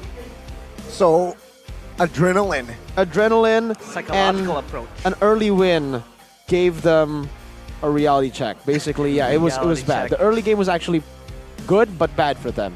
I love that word, reality check. I can see why. But now we're gonna check out the drafting phase, presented by our official tournament smartphone, Samsung Galaxy. Now, they are going to play it safe, banning out against still the Claude, the Vexana. Swap sides. And yeah, swapping sides. It is in despair. Nolan and Joy getting banned out. The Natan as well. Whoa, 2 marksman bans already thrown in the face of Skylar. It's a target ban. Man, I mean, Skylar, yeah, he is a monster in that gold lane, but knowing Bigetron now switched sides, they will target him out. Now, what is Bigetron looking for here in the first pick is the question. Well, there's so many heroes up for grabs. Usually we see the Arlet, the Ruby that was banned out in game 1 by RRQ for additional flex. But now the Matilda is up for grabs. So I think after game 2 they did not want to go for Fredrin, right? It's not really... It's a good pick against RRQ because you deny it away from Irad, the Eradicator on the Fredrin. We saw exactly what he was able to do yesterday in the Classic Derby. Don't think BTR wants him to pick up that hero, but Matilda's up for grabs. This is a plan for RRQ. They leave it open because they think Key won't be utilizing the Matilda. But they thought right. Wow. Angela pick up for BTR. They want to trade the Matilda for the Angela. So now for RRQ, Matilda and Barats? Did he want to just stick with the plan? Yeah, I think Barats and Matilda could go handy. Or they just pick a safe carry. Because Natan and Claude are banned out. They know what BTR are looking for. Yeah, I want to give that early advantage for Skylar. Because currently the carry's not banned out. Fredrin. Maybe they can use it out. But yeah, Fredrin and carry. Safe picks. It's the comfort heroes as well for Arad, for Skylar. So good pickups coming from RRQ. Bigetron, how do they respond to this? Because this carry, of course, is just going to try to play, probably most likely going to play weak side. Tabaxia coming in for Super Ken. Still a hero that he's able to use in the utility department, more so than the Fredrin. Tabaxia and the Angela, that's a good combo. Technically, they could just go for the CC here, take it away from RRQ. RRQ loves their CC, and it's also a good combo for BTR. For that Angela, don't know if Lord JM is comfortable on the CC though. Aside from that, they could just pick up the Bruno. Bruno would be pretty solid here. Oh, against the carry. But they don't pick up the gold lane, so the first 2 gold lane bans may hurt them in the second phase actually. Because they go for the Ruby here. It's still a good flex actually. So they have 2 flex picks now, Angela and Ruby. They're trying to deny the first 2 gold lanes with the 2 bans, but then again, they didn't pick one up for themselves. So Skylar, safe and sound with that pick. They just have to respond with something that can counter Minotaur RRQ? Minotaur, of course, is comfort zone for Brusco. But I think that could be the case for them. Another option, perhaps Paquito, to fill in that EXP. Can add more layers, right? Can split push, can also deal damage. Matilda. But it's going to be neither. It's going to be the Matilda. Again, with Matilda, you saw it in game 1. It's like you're having an extra flicker. Cooldownless flicker. Not cooldownless. Maybe Very 3 short seconds. cooldown 3 flicker. seconds, True. 4 seconds flicker. And I think this Matilda paired with the carry could spell disaster as well for Bigetron. especially with the mobility given. Innately having that mobility in carry, and now you have the Matilda beside you.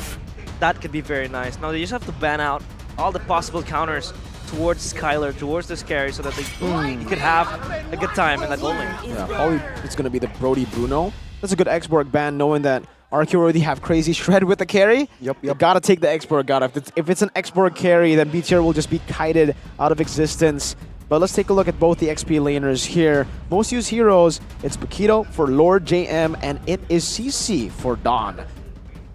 Win rate 50% compared to 60%. Lord JM has only played total of 4 games now, or actually 5 games. Total 5 games. He did play 3 games against Aura, and this is his 3rd game. So 6 games, but yeah, he's already played 5 games. This is going to be his 6th game. Let's take a look at the bans though. Brody Bruno. I think that might be the next ban. Bruno, they want to take Iman out of his comfort picks, and maybe we'll see him on Clint that he didn't do too well on against Yaoi, but they go for the CC instead. Whoa. So still thinking that the Ruby will be roam. Could be flexed, and Bigetron could just invest on damage XP maybe, but the hero's still up for grabs. Arlet too. Arlet as well, unbanned. So I think Iman will most likely have his hands on the Bruno. CITB. CITB. CITB. CITB indeed. And also collabing with AITB. Arlet though will be the last ban from the side of Bigetron. The first pick. Second phase, I'm guessing that they should pick EXP here, then the roam, right? I think EXP is the more solid. Just again, Paquito is a very viable option here for side of RQ. They need that extra layer of damage as well to complement the carry, especially in this type of scenario. So yeah. Does Dawn want to take the Terizla away from him? Or they could just go for a mid laner here. They could deny a few picks away from BTR. RQ, I think Faramis would be a pretty, actually, Tamus want to force more fights. Wow. Ooh, interesting. Dawn with the Thamus. This complements their draft as well. You know, you have the Matilda, the carry. The Tamus, of course, you can constantly fight. You have that, engage and disengage if needs be. But so far, for Bigetron, they have to respond with something that can disengage and appeal to the carries later on. They have the Angela though. They have that extra layer of sustain, extra layer of sustainability. If the team fights does prolong to the situations where the Tamus gets really, really crazy and the carry just dishes out the damage that is not bearable for Bigetron. Do they want to go for Pact? I don't know. Does this mean that with the Tamus pick, you can't really pick DPS marksman for the side of Bigetron? Wait. Oh, Ixia. It's still DPS. Well, it is DPS, you're right. But it has more range. Because, again, remember with the Vengeance, with his ult as well, Tamus, no dive. Inferno, it's just going to be like blade armor for free. Oh, man. There's no dive for RQ here. There is no dive, perhaps the last pick. It's going to be a mage. Yeah, Rome Matilda. No dive for them. Oh man, this is actually really good for BTR. I'm thinking about it again here. So much sustain too for them. They have a Ruby. They have a Valentina to steal Circling Eagles, to steal big ultimates. Yeah. Mage, mid lane, Lilia, Faramis. I don't think you want to go for Faramis. You can give a big ultimate over to the Valentina. Nana maybe. Nice. Odette! Odette! What is it? Ren! Game 3 RRQ! Game 3 Ren! It's always him! With the pocket pick and a cheese pick and the cards of RRQ. They want to be able to burst down. So I think they'll rely mostly on Brusco to really jump in, get the dives, get the kicks with the Circling Eagles, and disengage type of comp that they want to play against Bigetron. What is today, man? What is today? I love these picks, though. I mean, for RQ and for BTR. The Ixia for Iman. That's a signature pick back in the day in MPL PH. Survivability 8.8. We have a lineup rating that actually favors BTR counter index. And so far today, it actually has been pretty accurate. So maybe the draft index says it all. But I don't think so. You have to see what the execution says, too. We'll see with our own very eyes. Will the red robots falter once more? Or will RRQ be able to keep Bigetron as their lab rabbits? Game 3 underway. Bigetron against RRQ. Let's see, ladies and gentlemen, this is third game, the final game of the series. Who will take it? Bigetron, remember, they're currently sitting at first place. With this win, perhaps they might solidify their standings, but if they lose to RRQ might slip out of the red zone. This is important for RRQ to win as well, because they're stuck dabbling down there alongside the other two teams that are struggling in the red zone. They have to get this win to be able to climb the standings slowly but surely, though. And again, a marathon, not a sprint. Marathon. Even in the game, it's a marathon. Not a So sprint. BTR and for RRQ, both of them want to kind of scale up to that mid game. They will go for these neutral objective fights. It's a very interesting game. Inspire for Key there. That's a quantum charge for Iman, and Thrill as well. He wants to try to bully Skylar as much as possible with the range advantage that he has. But that's why Skylar went firmness. Hold up. Shield Unity connecting on Whoa. towards Brusco with the flicker. Wow. That was spent earlier on. Super Ken's claims another first blood. Remember, he's the highest first blood ratio. The First Blood King strikes back. And that was so much damage. Oh, Lord JM stuck. Oh, he's still A-okay though. Yeah, he has the flicker now top side. Skylar in a 3v1 situation, surviving though, and a healthy amount of HP. So he's having a hard time for Skylar. It's just him, the make-do punch bag for Bigetron. But so far he survived, and he just needs to carry on. That's exactly what the carry pick is supposed to do, right? Just carry on. Carry on. So BTR have an advantage on Super Ken here, but Irad has actually been farming too. Super Ken, not a level advantage just yet. He's actually hovering over Gani, the turtle. 3v3 currently. Angela is coming soon with Dawn. Oh. Red Tree battle 50-50. Oh, now Irad finds it. Octa opens his ult, but it seems like Lord JM will be able to escape. Moreno off the hard guard. Moreno with the stolen ult from Odette will find the second kill of Bigetron. Now Irad can be a target, but no, will not have enough damage and will not commit. That's a huge win on kills. Oh my god. Carry. Flicker with the shuriken, but Skylar! My goodness, his calculations are on point. He slaps Eman in the face. Stop bullying me, he says, and he does just that. And that was a net win for RRQ, but still Bigetron on the lead. Eman on the Ixia, the hero that's supposed to be bullying the carry, gets solo killed. Skylar, wow! The firmness pick turns out to be massive for Skylar. He's able to sustain for so much. I wish we can get a replay on how that solo kill actually happened. How Skylar initiated. Was it Eman walking to the wrong bush? Or was Skylar... I don't know what happened. I really would love to see a replay there on that solo kill because, man, there had to be something that went wrong for Eman or that went very right for Skylar for that solo kill to happen. Yeah, we badly need a replay to see that. But I think RRQ has to be wary as well about this Valentina ult in the hands of Moreno. It could be very devastating if he gets his hand on the Swan Song or on, you know, probably an Appraiser's Wrath could be nice as well. But so far, it's all even, and RRQ is just trying to chill down. Oh, no, they don't. No, the taunt. Forced Key to use the flicker as well there. And RRQ has info. They will infiltrate the turtle vicinity now.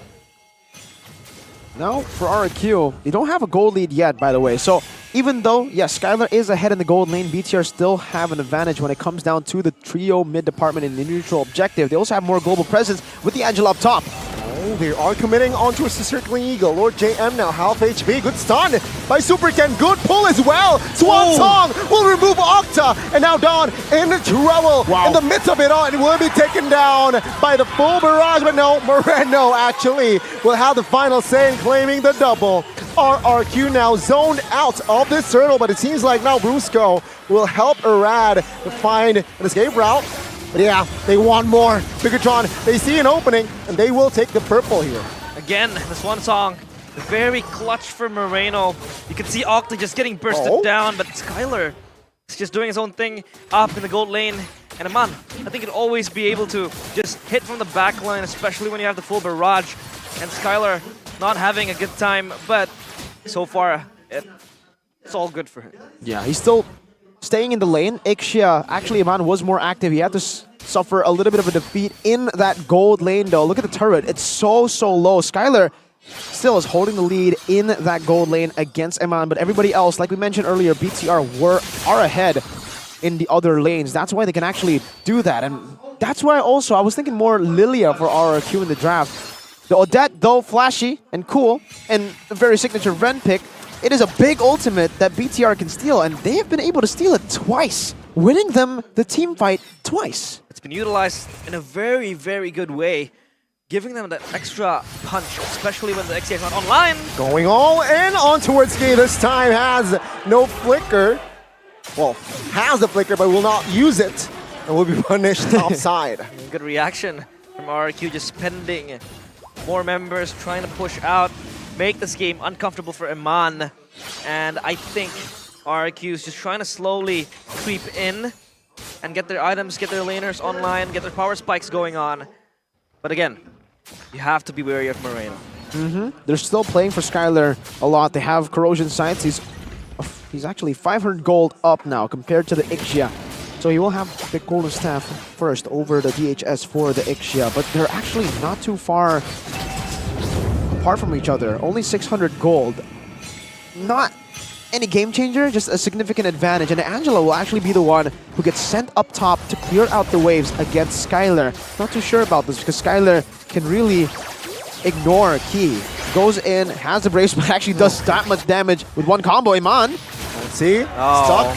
Hard guard committed as well, but the damage now. Iman will not survive. The Swan Song will be there, but the pull will not be enough. Terrified. Moreno finding the count play, perhaps. Octa taken out. Brusco on the backside looking for a reinforcement, but on the other side of the map, it's actually Skylar solo killed by Super Ken. So much going on in the 3 lanes. You saw again the Swan Song being stolen, and that was the saving grace for Bigetron to get out of that terrible ordeal. But then you saw Skylar getting 1v1 by Super Ken with a Baxia. So now it's just a swing on both sides. Oh, I don't think they should commit, but Riz's Wrath will be triggered. And Moreno will be A-OK for now. 8 minutes in. It's a very healthy lead here that Bigetron has built. Oh, Super Ken now top side. Hovered by the hard guard, but no, it will not be committed. Not yet. BTR are still holding on to the gold lead, by the way, despite Iman being 0-2. Moreno and Super Ken, like you mentioned, have been really, really good. Super Ken's been able to find these angles. Hold up, Key getting engaged on, has that flicker, so he will be able to get out to safety. Lord JM actually picks up a turret, and look at this maneuver. Oh, crash towards Brusco, but of course, RQ does not want to fight just yet. They're trying to wait out, especially when Bigetron having all their laners ready to keep on fighting Super Ken with the Angela shielded behind him. Will always have a good time hitting in the front line. So the Exia could just play behind it, play far back, especially when you have the range, when you have the full barrage. So Iman, it's going to be a safe and sound game for him. And Arad so far, not really getting the leads that he wants to. And Super Ken is just so oppressive, just rolling around, making space, creating space, and also taking space in these jungles. Hercule are playing so well with Skylar. Irad's constantly invading, overextending, but for a good reason, because they have the Mathilda. He can actually afford to overextend to give Skylar more space to pick up these turrets on a carry, mind you. He is sieging these turrets down on a very short-ranged MM, so he needs the space that RQ have been creating. Still, global presence now for BTR. They have an Angela up top that can constantly slow push, and for BTR, they can just play the long game around these neutral objectives. RQ are the ones who have to make a decision, but they don't have to completely rush it first. Now they respect the Angela. They have to stay decisive. How do they take this fight? Bottom lane slow push too. BTR have more control, and they will utilize it. Indeed, the Angela does not really need to participate in this little pokes, little skirmishes as well, because they always have that global presence. So far for Bigetron, they just have to wait for this engage to go on. Good knock up, good full barrage, but it seems like now with the Swan Song, final barrage will find its mark. It's a 1-for-1. Octa taken out his long side gone. And take a look at Bigetron. They move onwards. They want a rad. And they get the triple. Maniac. Is this a Maniac now? Amon will not have a range. But Skylar will be left all alone as Bigetron, they show force in the mid-game. They win that fight. And that was again so clutch from Moreno. And Man follows up through with the full barrage. And they set their eyes on the Lord. A disconnected team fight for RRQ. They had to make a decision there, to be fair. It was a forced error by BTR with a slow push up top already. They would have lost a turret, and BTR were very, very happy to play the long game. They decided to fight, but they did not have the right targets in mind. As much as Iman is behind, by the way, he died 2 times. I kept on looking back to the stage to see his gold, and he was only 200 to 100 gold behind of Skylar. So maybe for RQ, the miscalculation was they thought Iman would deal no damage. Turns out he is still very well farmed despite dying twice, and that was the miscalculation that turned the fight around for BTR. Iman dealing that much damage, RRQ targeting Lord JM of all people, who could sustain and could stay in front for a while, and then Moreno cleaning up with that Swan Song steal. The big ultimate that RRQ gave BTR on a silver platter with that pick into a Valentina. I couldn't agree more. I think Iman was underestimated, but he's still well farmed. Opens up the full barrage, and look at the pressure they can exert. Of course, 3 lanes all having prio up top. Slow push coming in. The Lord trying to knock down the tier 2 turret now. So far for Bigetron, it's all looking so smooth and swimmingly for them. RRQ, they need a moment, and so far Dawn with the Tamas hasn't really been able to really just be a disruption in the side lanes, jumping to the back line, just dishing out the damage needed to be able to win them the fights. We have to talk about the elephant in the room, man. Moreno is completely gapping Octa in this mid lane the whole game. Superkid's walking them down. Oh, Puissance now. Oh, circling Eagle on towards the backside, connecting on towards Lord JM. But Amon with the final barrage, finding, helping, assisting. Moreno finds a double. And now let's see Bigetron, who will find 3 bodies. Oh, Moreno! Perhaps more! More of Moreno, who finds also the double kill. That was insane! Super Ken walked in with his chest up high. They can end. And they looking to end this for Bigetron. They were once again the lab rats. But now, Sand Skylar all alone. All turrets, now Skylar. Last man standing with a nature pop. But it will not be enough as Amon finds the unstoppable. Amon has the minions, finds the attack speed as well. The damage wide open. Minions! Not yet! Minions! Full barrage opened up and finds a monster, but it seems like Octa with the Swan Song will not be able to defend the base. It will be another wiped out. And Bigetron Alpha, they find the 3rd game. The red robots rebooted. They are no longer to be experimented on. They are no longer the lab rabbits. Hey. They are the kings. And Starlest in the building, a proud CEO. Bigetron take this monumental win as they cement themselves up in the standings. Moreno is so good, my god! What a performance by BTR in Game 3. An amazing draft to end the series off. The Valentina to predict a very cheesy Odette. And like we said, the Odette served the Swan Song in a silver platter for Moreno. Absolutely mid-gapped in this series, but especially in Game 3. Moreno showed up when the team needed him the most. Eman kept on farming, was given space to farm because Moreno was such a menace on the other side. If it wasn't Moreno, it was Super Ken. They have so many plans upon plans to help when the first plan, the initial one, fails. Bigetron Alpha will push their record to 5-1 and will stay atop the league in MPL ID Season 13. And man, it feels good to say it. Smirko is back in the building. He's all happy and joyful. Of course, heartbreak for RRQ as they're dabbling down in the red zone. But of course, we are going to hear from the winners, Bigetron as Monica is preparing herself on stage. And I feel like Moreno is just, he's like eating a buffet. Up in a restaurant, he's given all of the things he needed, given all the food that he wants to feast on. And that food was the swan song. Consecutively, every now and then, able to pop it out. But of course, we'll throw it to Monica Cole for the winner interview up on stage.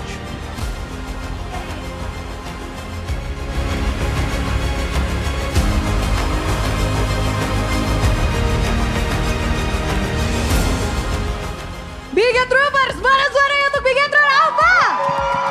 Wah, luar biasa, tapi ada yang menarik nih, Ki. Kalian ditonton Koet hari ini dan menang kalian loh. Yang percaya kalau Koet datang kalah itu musyrik. Wah, jadi ini malah Koet jadi kunci kemenangan kalian, siapa tahu tuh. Ya, Koet jadi support system kita lah di belakang layar. Support system jimat kemenangan kalian ya ini kali ini ya. Iya, iya. Oke Koet, wah congratulations untuk Bigetron Alpha. Dan kali ini boleh dong mana nih Super Ken, Super Ken. Kalau diingat-ingat kemarin Super Ken sempat ngomong nih ke Bude Clara, katanya Bigetron udah bukan kelinci lagi. Apakah ini pembuktiannya Super Ken? Ya ini pembuktian lah, kan kita menang. Kan menang, jadi ini pembuktiannya. Ya. Pembuktiannya juga kamu main Fanny di depan Irat ya. Karena kemarin kata Irat yang bisa main Fanny itu cuman Kairi. Kamu tadi di game pertama langsung mainin Fanny di depan Irat. Aku dengar kata-kata itu, aku langsung nge-spam Fanny 3 hari berturut-turut.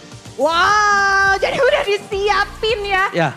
Dan ini jadi pembuktiannya, bukan kelinci dan bisa main Fanny juga. Belum bisa lah, masih belajar. Oh masih belajar, tapi yang penting menang ya. Ya, hoki digendong teman. Oke, digendong teman yang mana nih? Eman, Moreno, JM, sama Hengki. Semuanya ya, oke. Tapi gimana nih kalau kamu tadi akhirnya ketemu nih sama Irat di Land of Dawn. Menurut kamu seperti apa? Ya jago, soalnya teammate-nya Eman dulu. Teammate-nya Eman dulu. Boleh dong langsung kita tanyain Eman. Eman, kamu udah bisa bahasa Indonesia kan? You could speak in bahasa kan? Belum. Super kan udah bisa kan? Udah bisa kan Eman? Udah jago katanya. Jadi kita ngetes ya bahasa Indonesianya gimana. Eman. Jadi ini gimana nih? Pertama kali you face Irat at the Land of Dawn. Not as your teammate, but as your opponent. How was it? Jadi gimana? It was good because before we were teammates and then right now in MPL we face each other. Oke, jadi sebelumnya teammate sekarang face each other. Rasanya gimana jadi lawan? I don't know. I don't know? Kok I don't know? Gimana rasanya nih ketemunya? Udah makin jago kah? Is he even stronger? I think because he's out of his comfort zone. I think that's why. Okay. And Eman, before Skylar mentioned that he want to meet you at the Land of Dawn. And now you met him and you won the match. What do you think about his performance? He's so good because he solo killed me. Oh, jadi Skylar bagus banget ya. Selain Eman juga tentunya ada yang datang dari region yang sama. Ada Lord JM. Lord JM, how was it? Your second win streak at the MPL Indonesia stage. Your second win in the stage of MPL Indonesia. How was it? Happy and grateful. Happy and grateful. Are you nervous? No. No, and you could speak Bahasa already now? But how you adapt with your teams? How you adapt with your teams to win the match also? We goal take always. Goal take always. Siapa yang ngajak? Siapa yang paling sering ngajak? Moreno katanya. Hengki. Oh Hengki, jadi itu kuncinya ya. Tapi Moreno, Ya. gimana nih? Nextnya kalian bakalan ketemu sama Rebellion yang tadi baru menang nih lawan Onyx. Kamu gimana nih bakalan ketemu sama Swallow? Apalagi tadi ngelihat Swallow main unique hero-nya nih, ada Loi. Gimana apanya? Gimana nanti next kalian bakalan ketemu sama mereka? Ya apa ya? Semangat aja sih. Semangat aja. Iya. Kan biasanya rivalitasnya sangat tinggi ya dengan Swallow nih. Kali ini mungkin ada tantangan-tantangan nggak buat Swallow? Nggak ada. Nggak ada? Ya mungkin udah beda level. Udah beda level? Iya. Beda levelnya gimana coba dijelasin tuh Moreno? Nggak tahu ngerasa gitu aja mungkin. Makanya jadi biasa aja. Maksudnya nggak ada tantangan apa-apa. Maksudnya semangat aja main.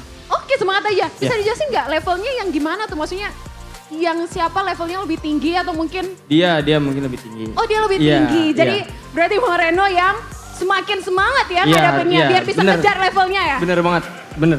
Oke Moreno, yang terakhir dong Ki. Kan kamu main nih sama Lo JM nih di tim kamu. Yang mana Lo JM ini sebelumnya teammate-nya sama Brusco.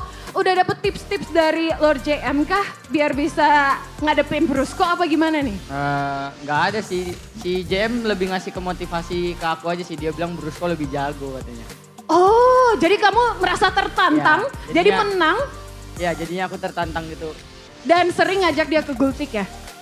Semuanya sih, bukan cuma dia sih sebenarnya. Kayak misalnya kita malam kalau tiba-tiba lapar, ayo pergilah kita makan bareng-bareng gitu. Oh. Jadi sekalian bonding juga. Oke, sekalian bonding. Jadi kunci kemenangannya biar Lord Jam juga jadi lebih nyaman ya di Indonesia. Ada makanan favoritnya, ada Gultik. Oke, dan sekali lagi mana tepuk tangannya Bigetroopers untuk Bigetron Alpha. Tentunya perjalanannya masih panjang di minggu-minggu selanjutnya. Tapi kita akan bahas terlebih dahulu bagaimana performance dari Bigetron Alpha dalam match kali ini yang akan dikupas tuntas oleh para casters yang sudah ready di sana. Silakan para casters.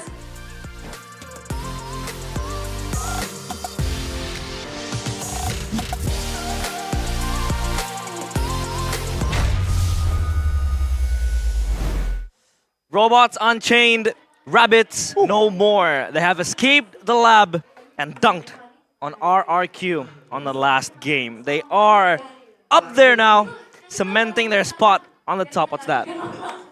What's that? For Arashi, back at home. Arashi, wipe those cry tears your off, my tears, friend. man. Wipe those tears off, my friend. It's all good, brother. It's all good. Does this not, though, remind you of Season 12 where Bigetron early weeks were crazy good? No, it Promising. doesn't. No, it doesn't, Gani. Because They fell, in they Season fell. 12, Onyx and RQ are doing good too in week 1, week 2. But of course, we will take a look at their MVP presented by our official tournament smartphone, course. Samsung Galaxy. It's Moreno. More of Moreno. Please. That's what Gani typed in the group. And I agree, Gani. Player of the match, Moreno, with an amazing series performance. Impure Rage, Wilderness Blessing, Agility, nothing too crazy in the emblem department, the NOD early, and most importantly, the execution, okay? Valentina pickup for BTR means that they will be very flexible in the way that they can take these team fights depending on the ultimate that they are given. We expected a Lilia. We expected no fair miss because it's big ult. They then gave him the bigger ult. The Swan Song that gave him so much team fight presence, so much team fight damage.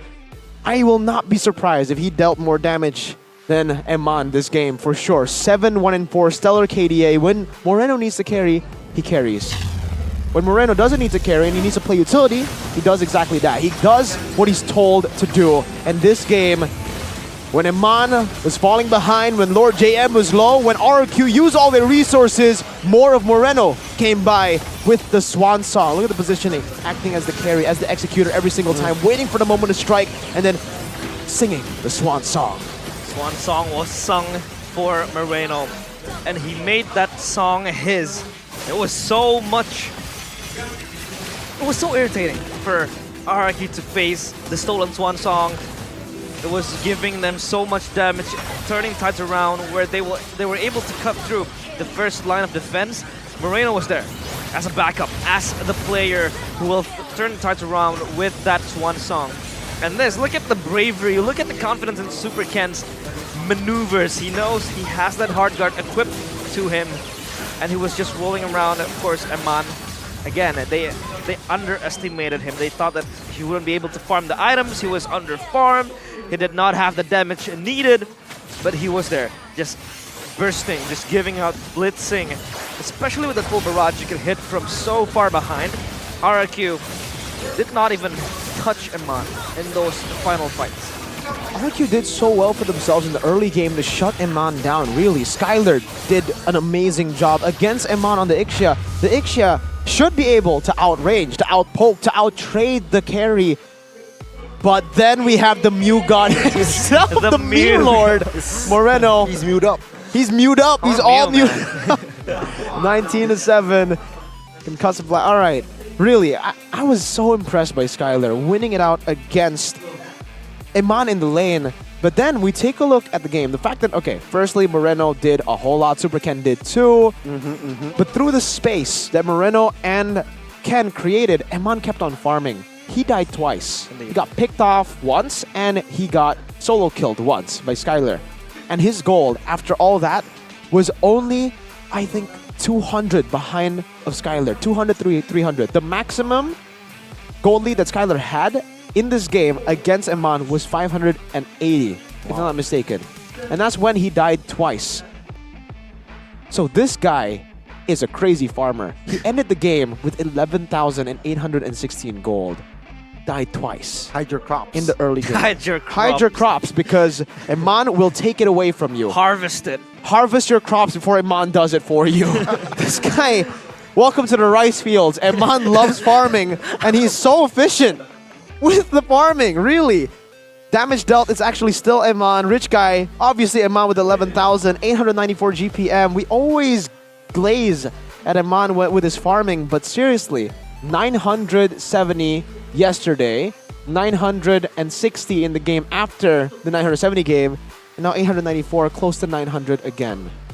That's low And he on his standards. I mean, I have to say, I'm disappointed, Eman. This is a pretty bad record. This is a pretty garbage record to have, you know, Eman. You should do better than week 3, day 2 Eman, who got 970, or even better yet, week 1 Eman, who got 980. Come on, Eman, be better than yourself. I think it's not harvesting season, but for him, it is. And we can't also downplay the fact that his team was making space for him. Yes. Mostly Moreno just rampaging, running rampant around the players of RQ Hoshi, and Eman was just left unnoticed, farming behind, and is able to just, you know, prepare himself for the upcoming fights, prepare himself to get his power spikes, to get his items. So that was a solid game from Eman, from Moreno, and from the whole team. That was Bigetron's game to win. Again, a very solid performance from inside of Bigetron Alpha, but let's see what's next. We will see the golden moment by UBS Gold, our official gold partner. Sabar lagi pada hilang. Gua nggak ada flicker. Bisa bukanya Arwan? Sabar. Gak bisa. Sabar. Dia bisa ke atas ya, boy. Lihat gua man. Oh, dia di situ ya? Aman. Goseng. Gua ada mana lagi? Dapat gua. Saya dulu aja kan. Guys, lihat. Biar dulu kan. Bisa vision turtle MM. Lord. Bok. MM bok. Sabar. Guys. Lihat Jam. Aman guys, aman. I think mati di rata ini, Cok. Nice. Man. Lu masih dulu. Oh, masukin. Don. Tamus. Bisa lor. Tidak. Gaseng. G-boy. Mas lah. Man. Flicker. Tengah, ha? Golor ya. Lord. Yo, go tower guys.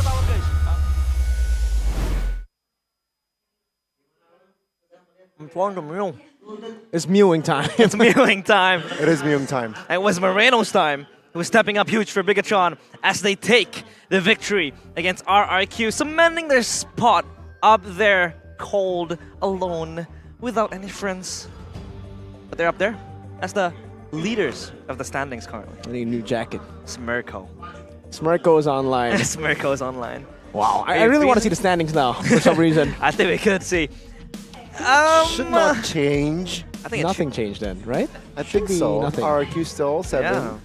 Oh, did they drop to 8th? Because RBL did just win. I don't know. I did not. We need to check. We need to check. We'll check it later. We'll check it later though, as we will be on a short break or on a break as we prepare for game number 3, Dewa against Geek Fam. Stay tuned. Let's go.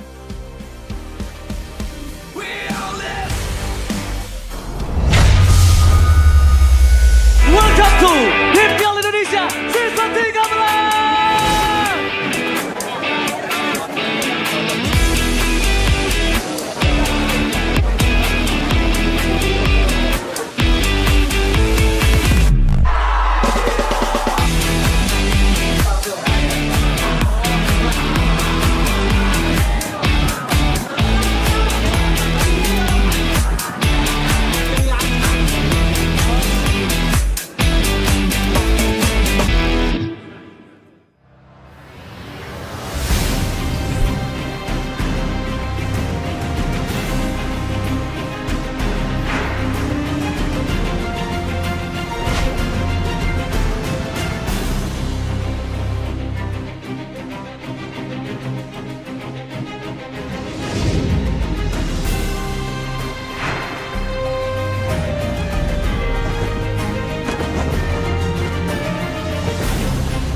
Galaxy A55, A35 5G, awesome tiap hari.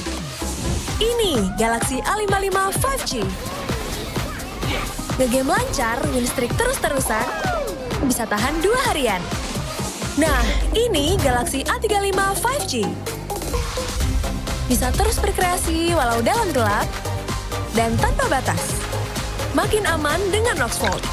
Be awesome every day. Pakai aplikasi GoPay, dompet andalan gamers. Banyak damage-nya. Ada cashback hingga 20.000 buat upgrade skin baru.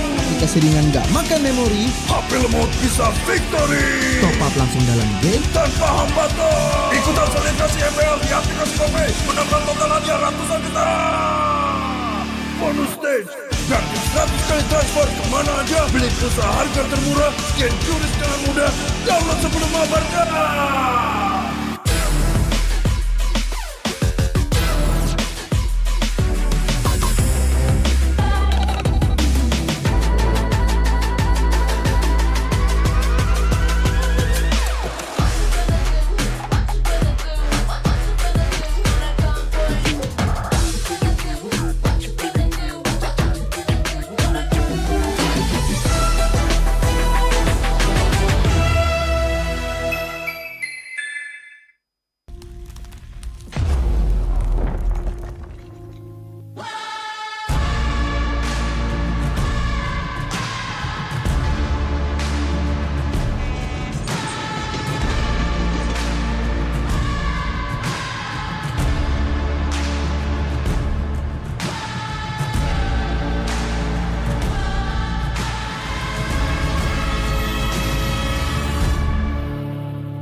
Tabrak mudah di dunia games. Pilih game, masukkan game ID.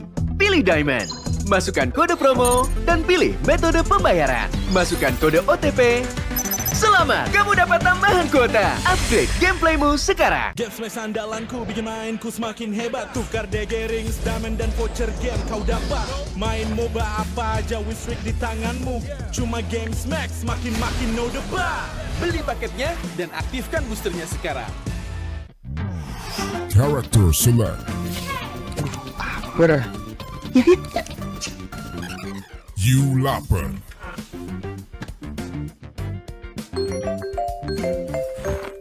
Stop! Pakai klik Indomaret, belanja 1 jam sampai dan gratis ongkir loh. Wah, belanja online kayak belanja di toko Indomaret. You kenyang, siap main lagi. Let's go! Belanja online seperti di toko.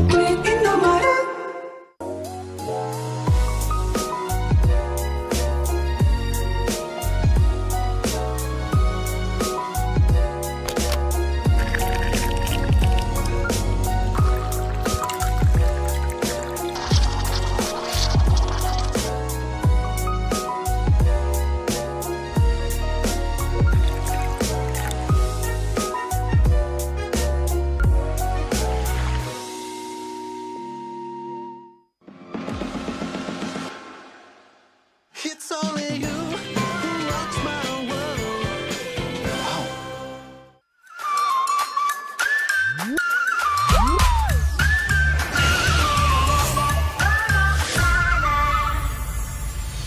I'll be, yeah, I'll be wherever I wanna be. Wherever I wanna be.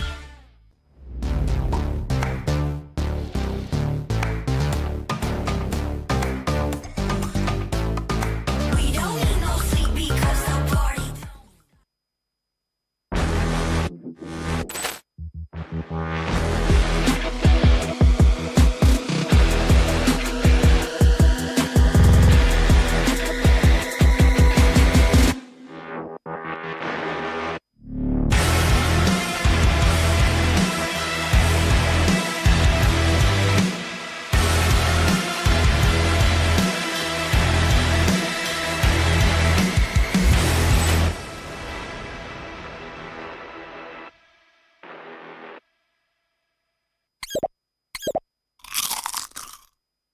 Well, I'm me, and there's no one I'd rather be.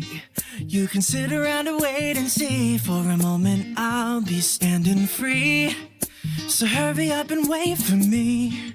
Got a bag of chips by the sea. The sun is blazing down. I've got my smile now. Here's the thing. Your chips will really make me sing.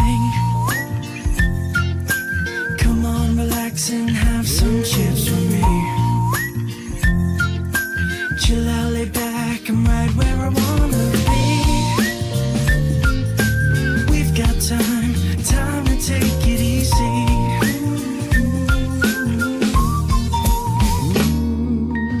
You always tell me to speed up, but slow down.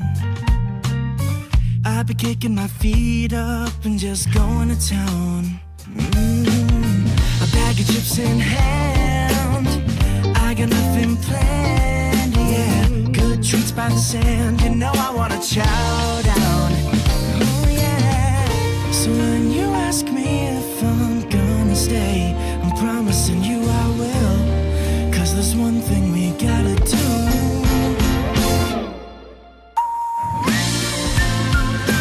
Come on, relax and have some chips with me.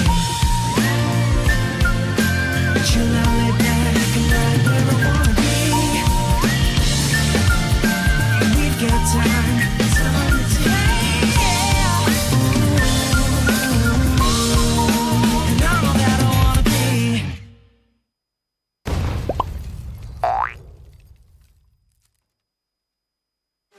Your MVP is Chip! His portals completely set the pace of the match from start to finish. Wow, another MVP. That's my chip.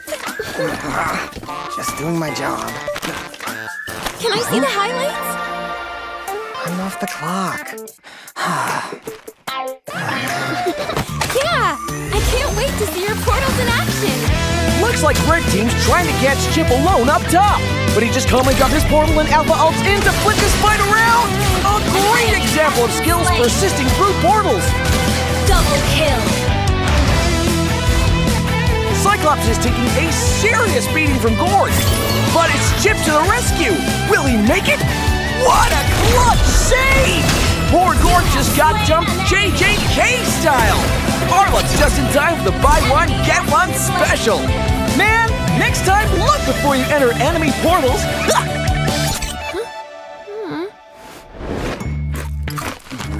And then?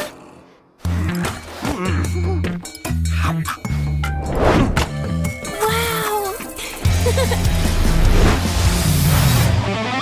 Uh-oh, Cyclops is about to overstay his welcome. Is this deja vu?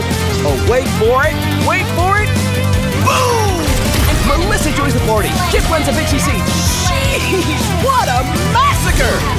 And to add insult to injury, Melissa portals back to her lane without missing a beat. A skirmish breaks out. Where's Chip going? Is he gonna? He flickers to the high ground. Portal's up. Surprise! Brody gets deleted. Can Red Team make it back in time? No shot!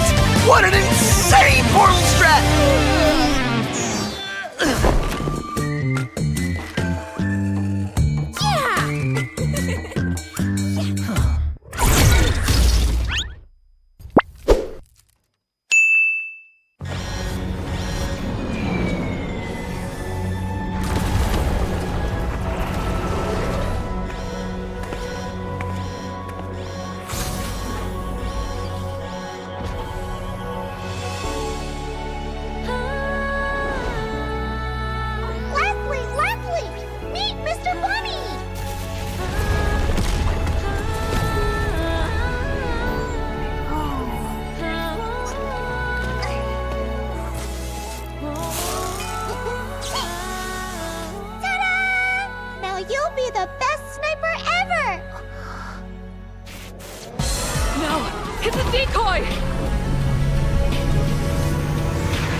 here, Ender.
Satu Scalar can you do it? Dan Albert di sana ternyata harus hilang. Fight is long, gets instantly shot down by the Blazing Duet, as well as the Electro final blow. This is going to be easy cleanup for Todak as most of the... Apat yun, pero nasipa din siya. Yung ninakaw na sipa, buhay pa rin. Ang buhay! The backline already, and they're running for the lives, gunning it. David trying to drag the members of RG right underneath the turret. It's not enough though. Gray coming all the way, and he cleats it all the way up. Just nowhere for him to run. Kita kata ada satu warrior weapon deploy yang membuat pergerakan dari Bigetron Alpha benar-benar slow. Rafanya sudah tumbang.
Galaxy A55, A35 5G, awesome tiap hari.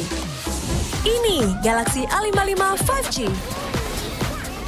Ngegame lancar, win streak terus-terusan, bisa tahan 2 harian. Nah, ini Galaxy A35 5G. Bisa terus berkreasi walau dalam gelap, dan tanpa batas. Makin aman dengan Noxvolt. Be awesome everyday. Pakai aplikasi GoPay, dompet andalan gamers. Banyak damage-nya. Ada cashback hingga 20.000 buat upgrade skin baru. Aplikasi ringan gak makan memori. HP lemot bisa victory. Top up langsung dalam game tanpa hambatan. Ikutan selebrasi MPL di aplikasi GoPay. Menambah total hadiah ratusan juta. Bonus stage.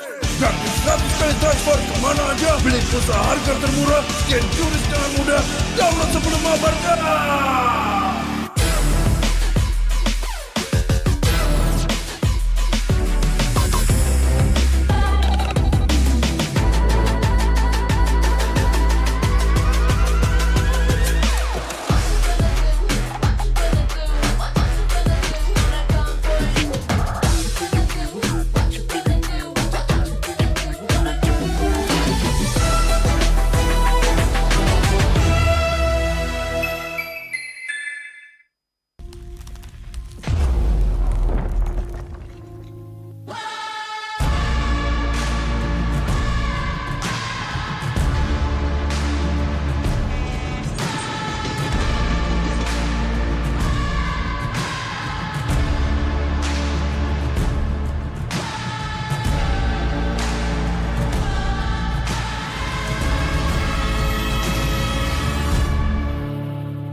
Muda di dunia games. Pilih game, masukkan game ID. Pilih Diamond. Masukkan kode promo dan pilih metode pembayaran. Masukkan kode OTP. Selamat, kamu dapat tambahan kuota. Upgrade gameplaymu sekarang. Game smash andalanku bikin mainku semakin hebat. Tukar DG rings, diamond dan voucher game kau dapat.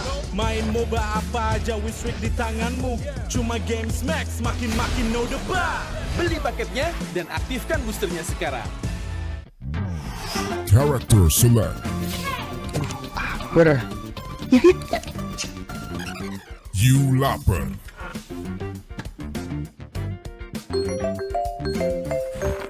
Stop!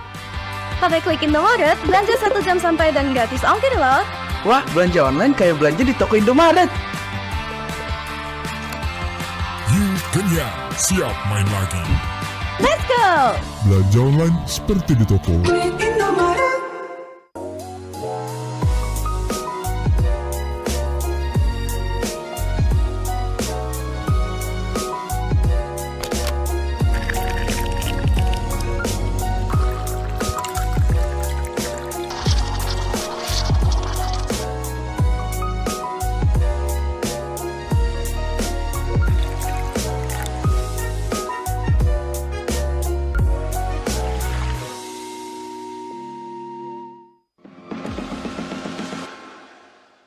It's only you who rocks my world.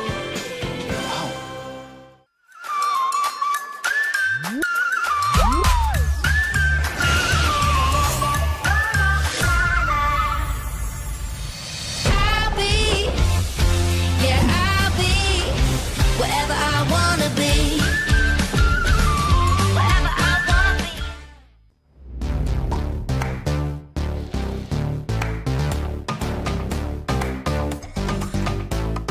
We don't need no sleep because the party.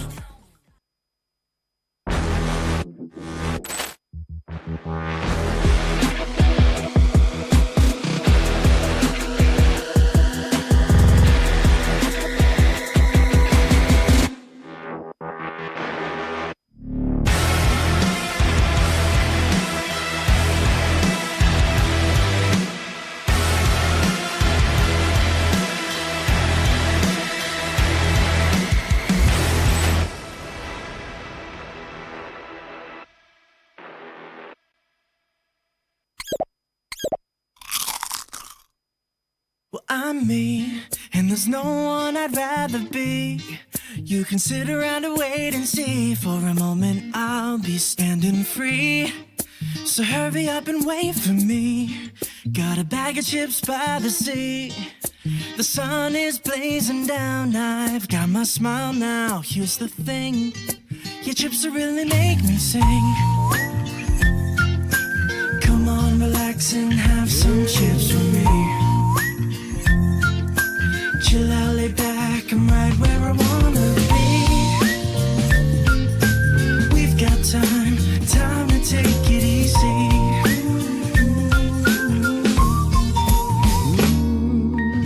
You always tell me to speed up, but slow down.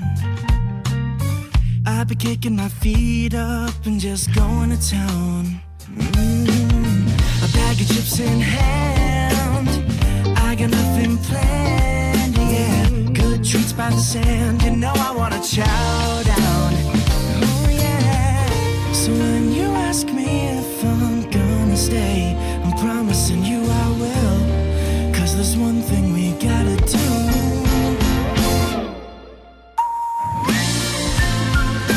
Come on, relax and have some chips with me. Chill out, lay back, and right where I wanna be. We've got time to take, yeah. And I'm all that I wanna be.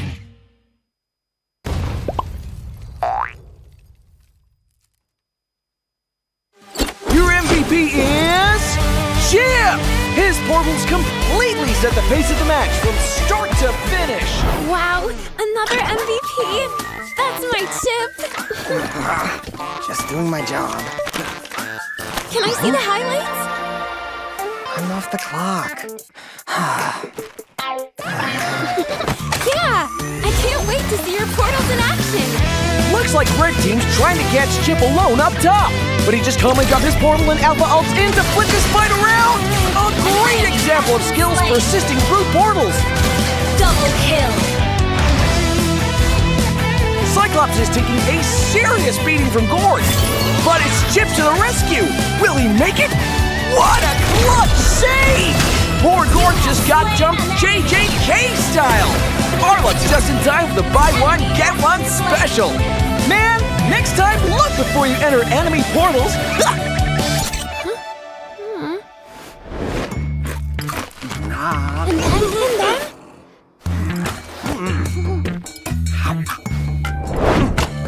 Wow. Uh-oh, Cyclops is about to overstay his welcome. Is this deja vu? Oh, wait for it, wait for it. Boom! Melissa joins the party. Chip runs a BCC. Sheesh, what a massacre! And to add insult to injury, Melissa portals back to her lane without missing a beat. A skirmish breaks out. Where's Chip going? Is he gonna... He flickers to the high ground. Portal's up. Surprise! Brody gets deleted. Can Red Team make it back in time? No shot! What an insane portal strat!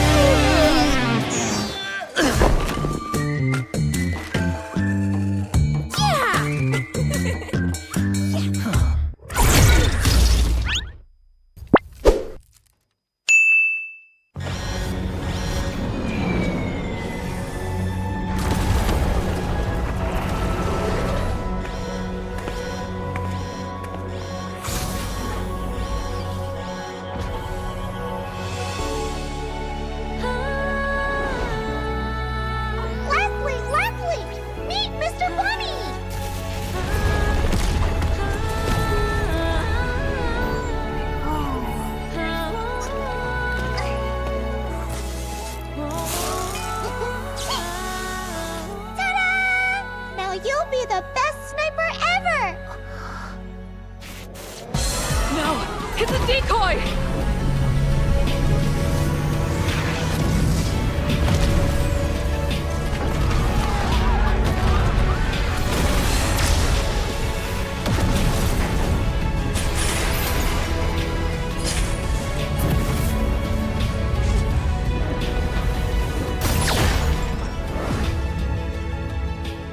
I'm sorry.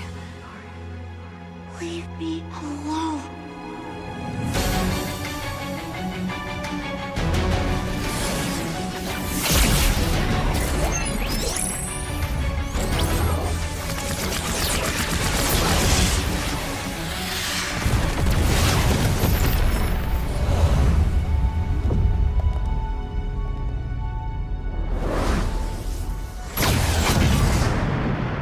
Over here, Ender.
Satu Scalar Gadget Duit dan Albert di sana. Ternyata harus hilang.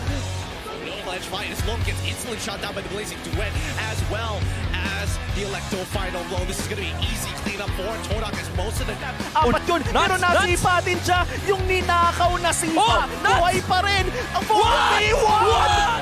Backline already, and you're running for the lives, gunning it. David trying to drag the members of RG right underneath the turret. It's not enough though. Gray coming all the way in, he cleats it all the way up. Just no way for him to run. Kita akan ada satu warrior weapon deploy yang membuat pergerakan dari Bigetron Alpha benar-benar slow. Rafanya sudah tumbang.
Galaxy A55, A35 5G, awesome tiap hari. Ini Galaxy A55 5G. Ngegame lancar, win streak terus-terusan, bisa tahan 2 harian. Nah, ini Galaxy A35 5G. Bisa terus berkreasi walau dalam gelap, dan tanpa batas. Makin aman dengan Roxfold. Be awesome everyday. Pakai aplikasi GoPay, dompet andalan gamers.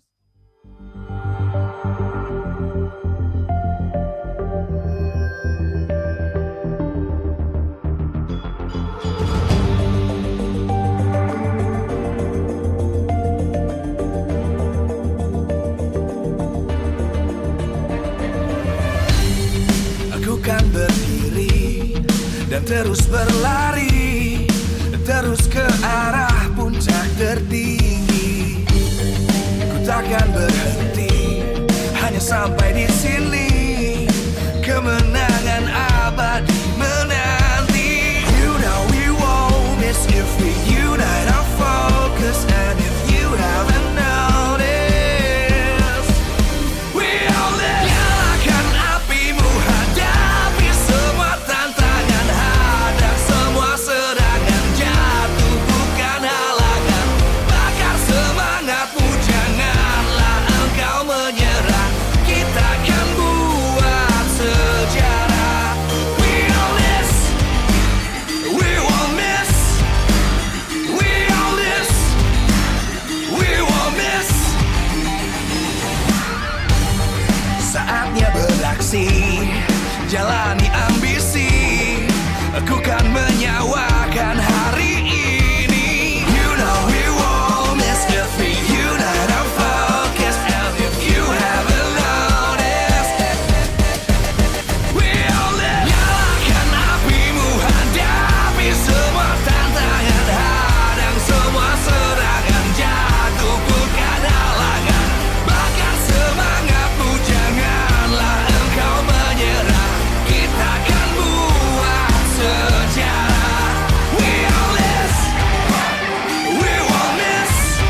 kan berdiri dan terus berlari, terus ke arah puncak tertinggi. Ku takkan berhenti, hanya sampai di sini. Kemenangan abadi menanti. You know we won't miss if we unite our focus. And if you haven't noticed, we all live. Nyalakan apimu, hadapi semua tantangan, hadang semua serangan, jatuh bukan halangan. Bakar semangatmu, janganlah engkau menyerah. Kita akan buat sejarah. We all this, we won't miss. We all this, we won't miss. Saatnya beraksi, jalani ambisi. Aku kan menyawakan hari ini. You know we won't miss if we unite our focus. And if you haven't noticed, we all live. Nyalakan apimu, hadapi semua tantangan, hadang semua serangan, jatuh bukan halangan. Bakar semangatmu, janganlah engkau menyerah. Kita akan buat sejarah. We all this, we won't miss. We all this, we won't miss. We all this.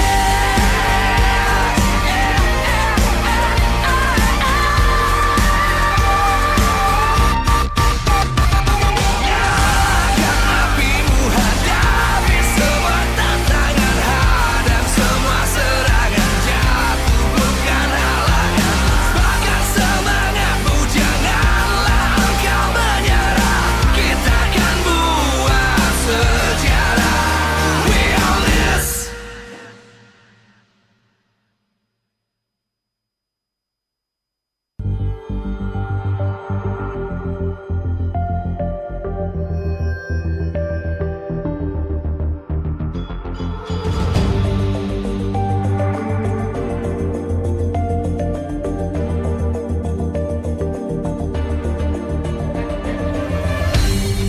Aku kan berdiri dan terus berlari, terus ke arah puncak tertinggi.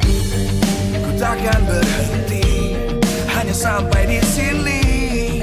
Kemenangan abadi menanti. You know we won't miss if we unite our focus. And if you haven't noticed, we all live. Nyalakan apimu, hadapi semua tantangan, hadang semua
dan terus berlari, terus ke arah puncak tertinggi. Ku takkan berhenti, hanya sampai di sini.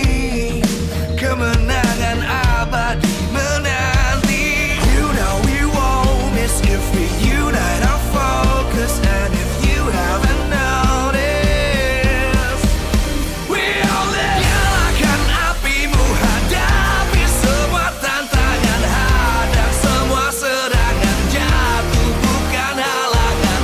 Bakar semangatmu, janganlah engkau menyerah. Kita akan buat sejarah.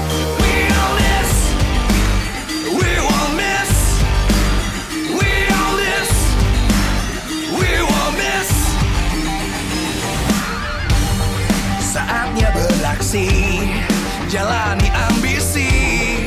Aku kan menyawakan hari ini. You know we won't miss if we unite our focus. And if you haven't noticed, we all live. Nyalakan apimu, hadapi semua tantangan, hadang semua serangan, jatuh bukan halangan. Bakar semangatmu, janganlah engkau menyerah. Kita akan buat sejarah. We all this, we won't miss. We all this, we won't miss. We all this.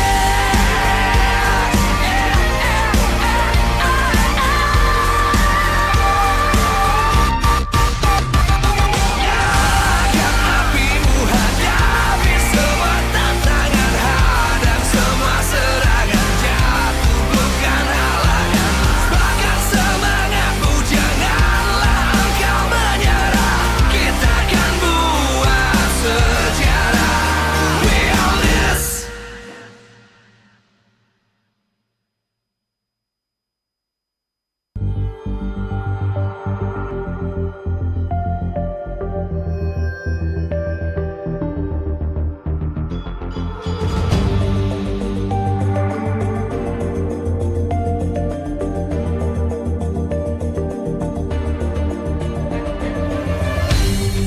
Aku kan berdiri dan terus berlari, terus ke arah puncak tertinggi. Ku takkan berhenti, hanya sampai di sini.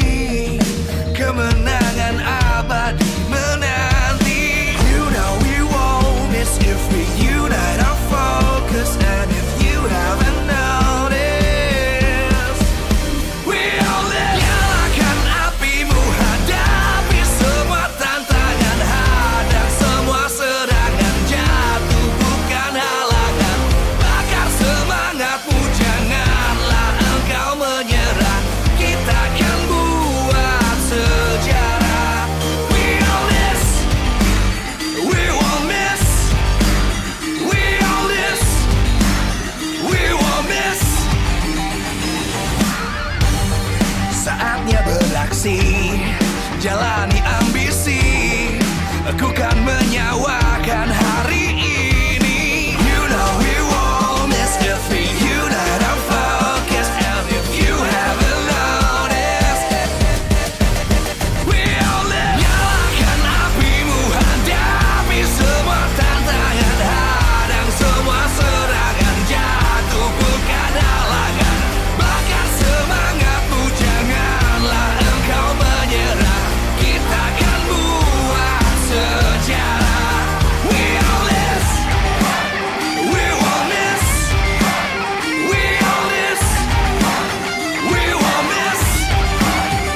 terus berlari, terus ke arah puncak tertinggi. Ku takkan berhenti, hanya sampai di sini. Kemenangan abadi menanti. You know we won't miss if we unite our focus. And if you haven't noticed, we all live. Nyalakan apimu, hadapi semua tantangan, hadang semua serangan, jatuh bukan halangan. Bakar semangatmu, janganlah engkau menyerah. Kita akan buat sejarah. We all this, we won't miss. We all this, we won't miss. Saatnya beraksi, jalani ambisi. Aku kan menyawakan hari ini. You know we won't miss if we unite our focus. And if you haven't noticed, we all live. Nyalakan apimu, hadapi semua tantangan, hadang semua serangan, jatuh bukan halangan. Bakar Wow, dan tak terasa kita kali ini sudah ada di match penutupan di minggu yang ketiga yang akan mempertemukan Geek Fam dan juga Dewa United. Tentunya MPL Arena sudah begitu panas dengan super fans. Coba mana suaranya anak Dewa?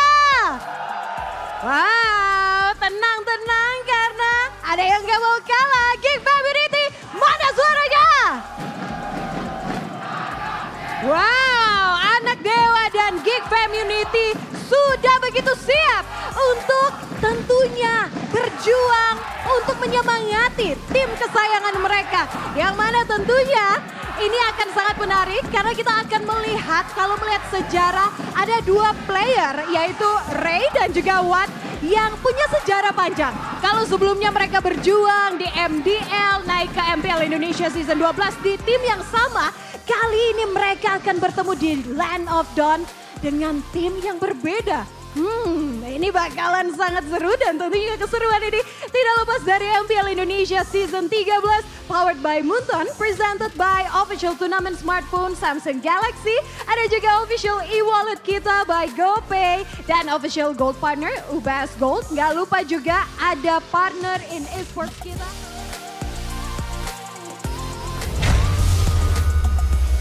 Welcome to MPL Indonesia Season 13!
Live from MPL Arena, Jakarta.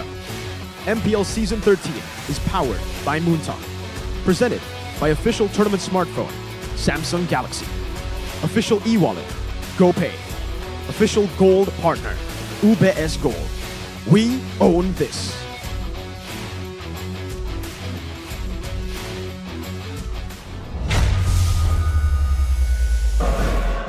It's getting late, but it's not less electrifying than previously today. We welcome you back at MPL Indonesia Season 13, where we will be witnessing the final match between the gods and the Geeks. It's going to be Dewa United against Geek Fam. It's a classic man versus God for this final match for week 3. But of course, we want to say thank you to our lovely sponsors. MPL Indonesia Season 13 is powered by Moonton, presented by our official tournament smartphone, Samsung Galaxy. Our official e-wallet, GoPay. Our official gold partner, UBS Gold.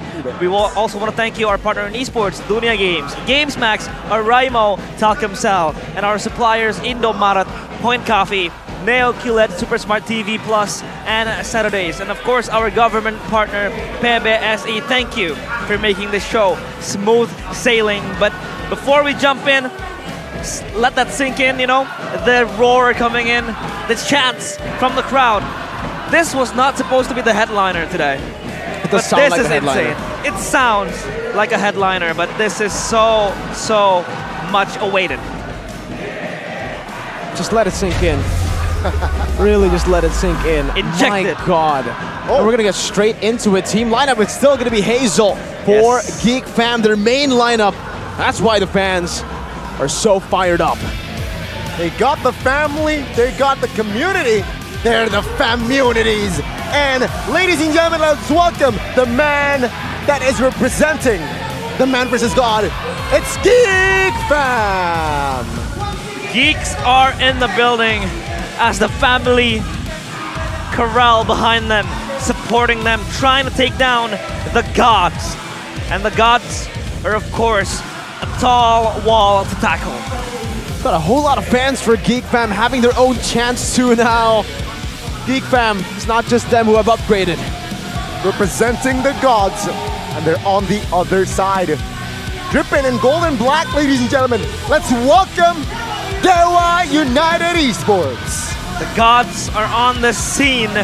They will look to strike the man, and that will be today. Let's see if they'll be able to do it. Dewa recently falling to EVO's glory, giving them their only win in MPL Indonesia Season 13. And for Geek Fam, rising back to the top right after yesterday's big win against Alter Ego. An upset victory. Bluffzim, Wura, Cassius, Jack Lee. That victory could herald something big for Geek Fam.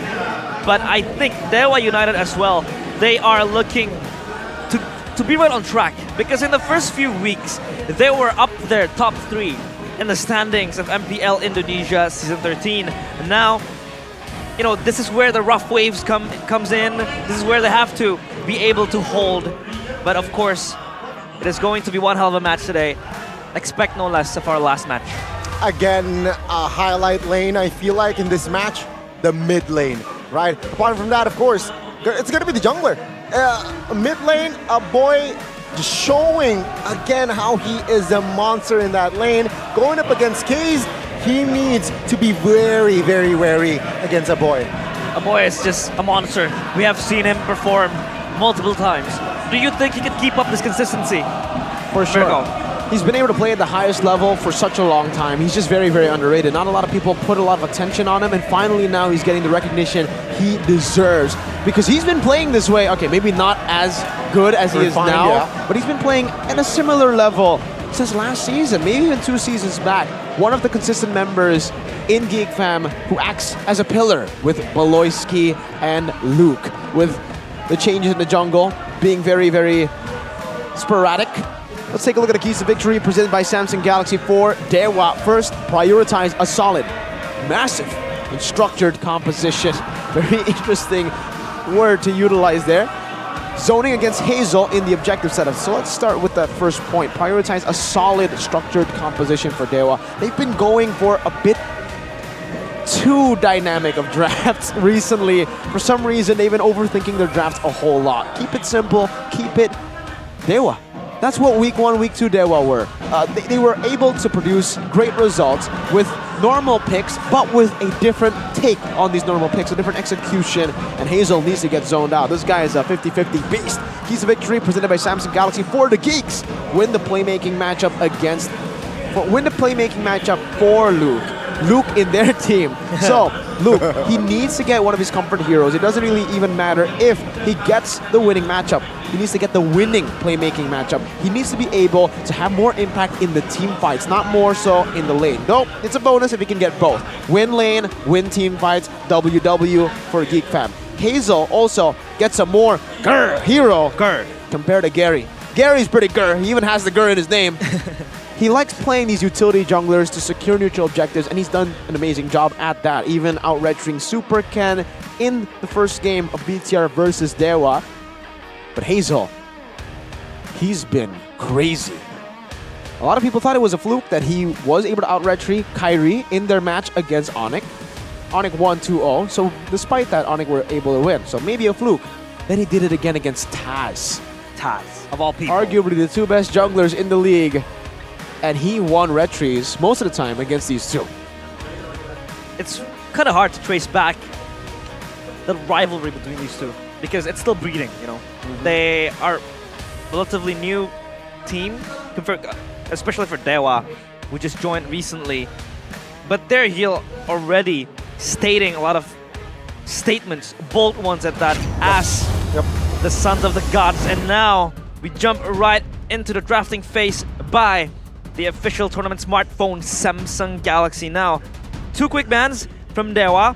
They want to disable Chadera and a boy with their favorite heroes, with that Navaria and the Claude. I mean, Chadera, he's always gasping for that Claude to be able to pick for him, especially when Geek Fam really wants to rely on him, want to play a rather more gold-centric, you know, type of composition. They pick that Claude, but then again, it's banned by Dewa. Meanwhile, for Geek, they take off two support heroes in that ban section.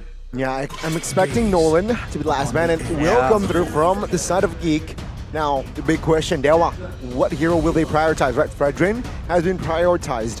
Matilda will not be prioritized as it was banned. So what is open here? Arlet? Is that a possibility? Yeah, I think Arlet has more value. More value for Dewa. They are utilizing Kimura, by the way, something we did not note earlier in the XP over Dixon.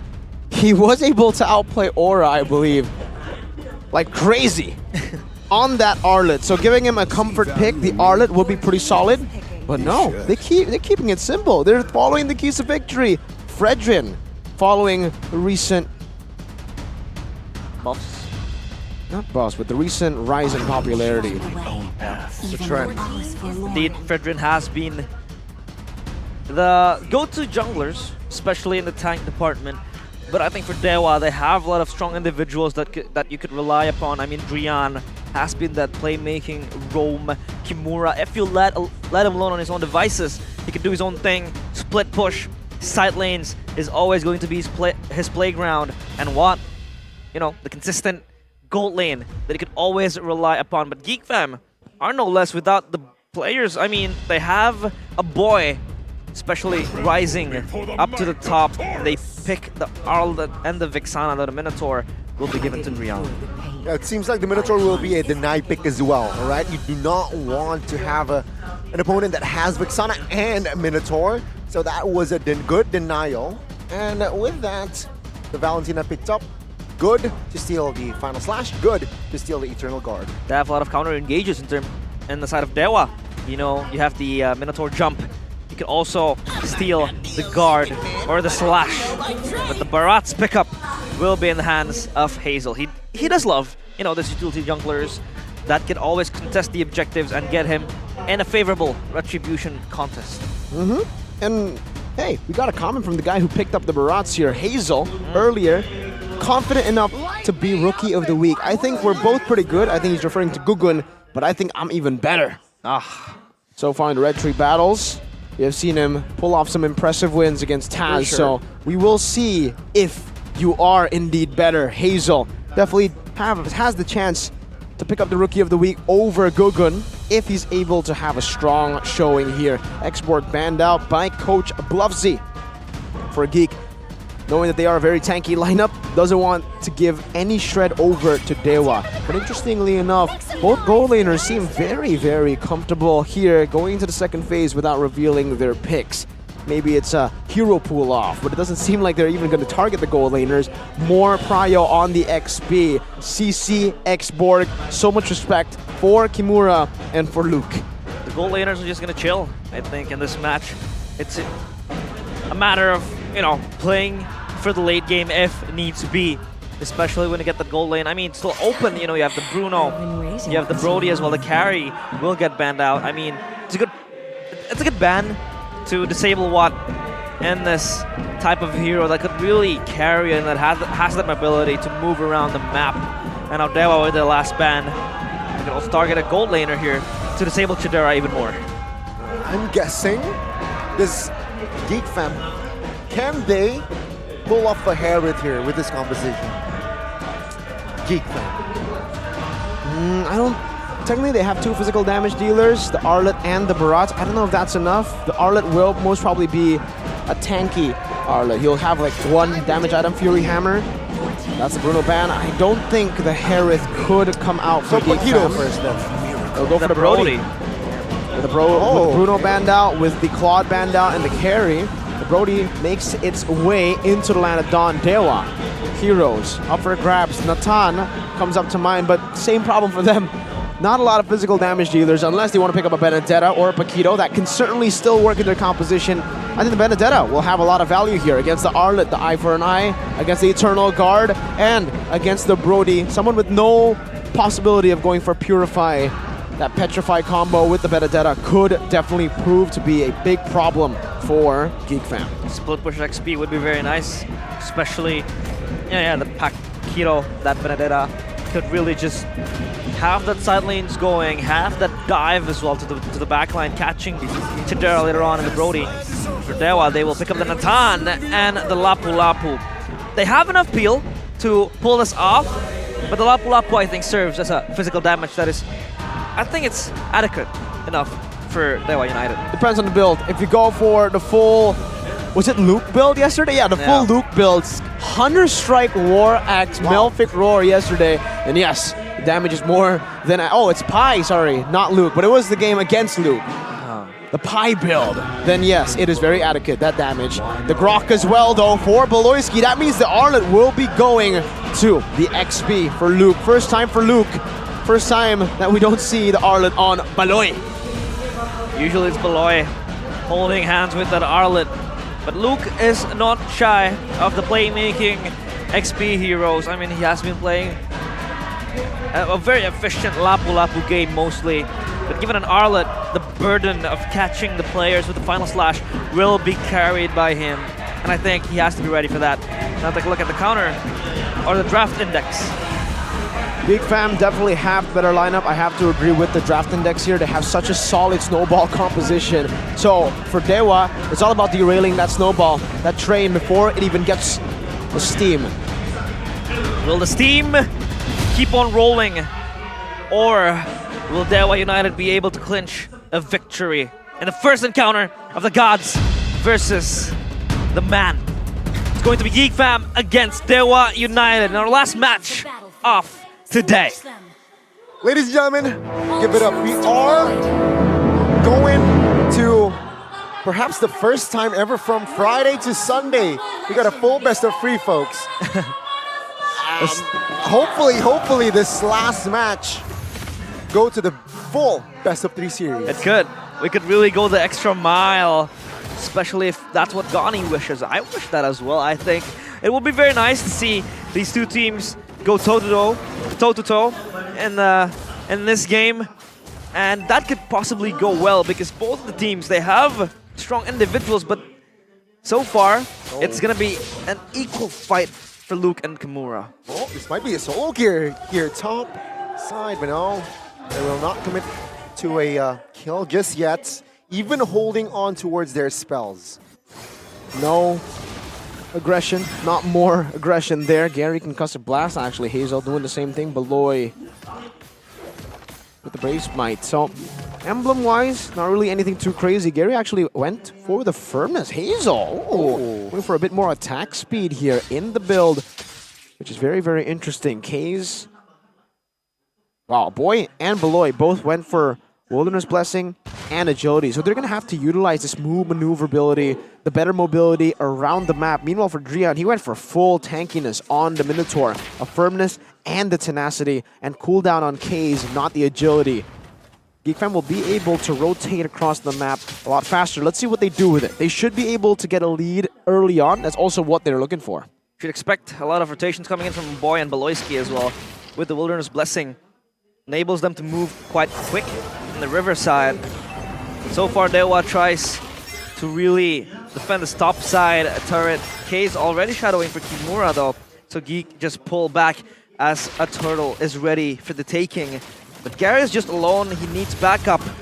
And Beloyski is just becoming this, you know, roamer that's so oppressive, trying to push away the players of Dewa United. But this is going to be one of the most important fights in the early game.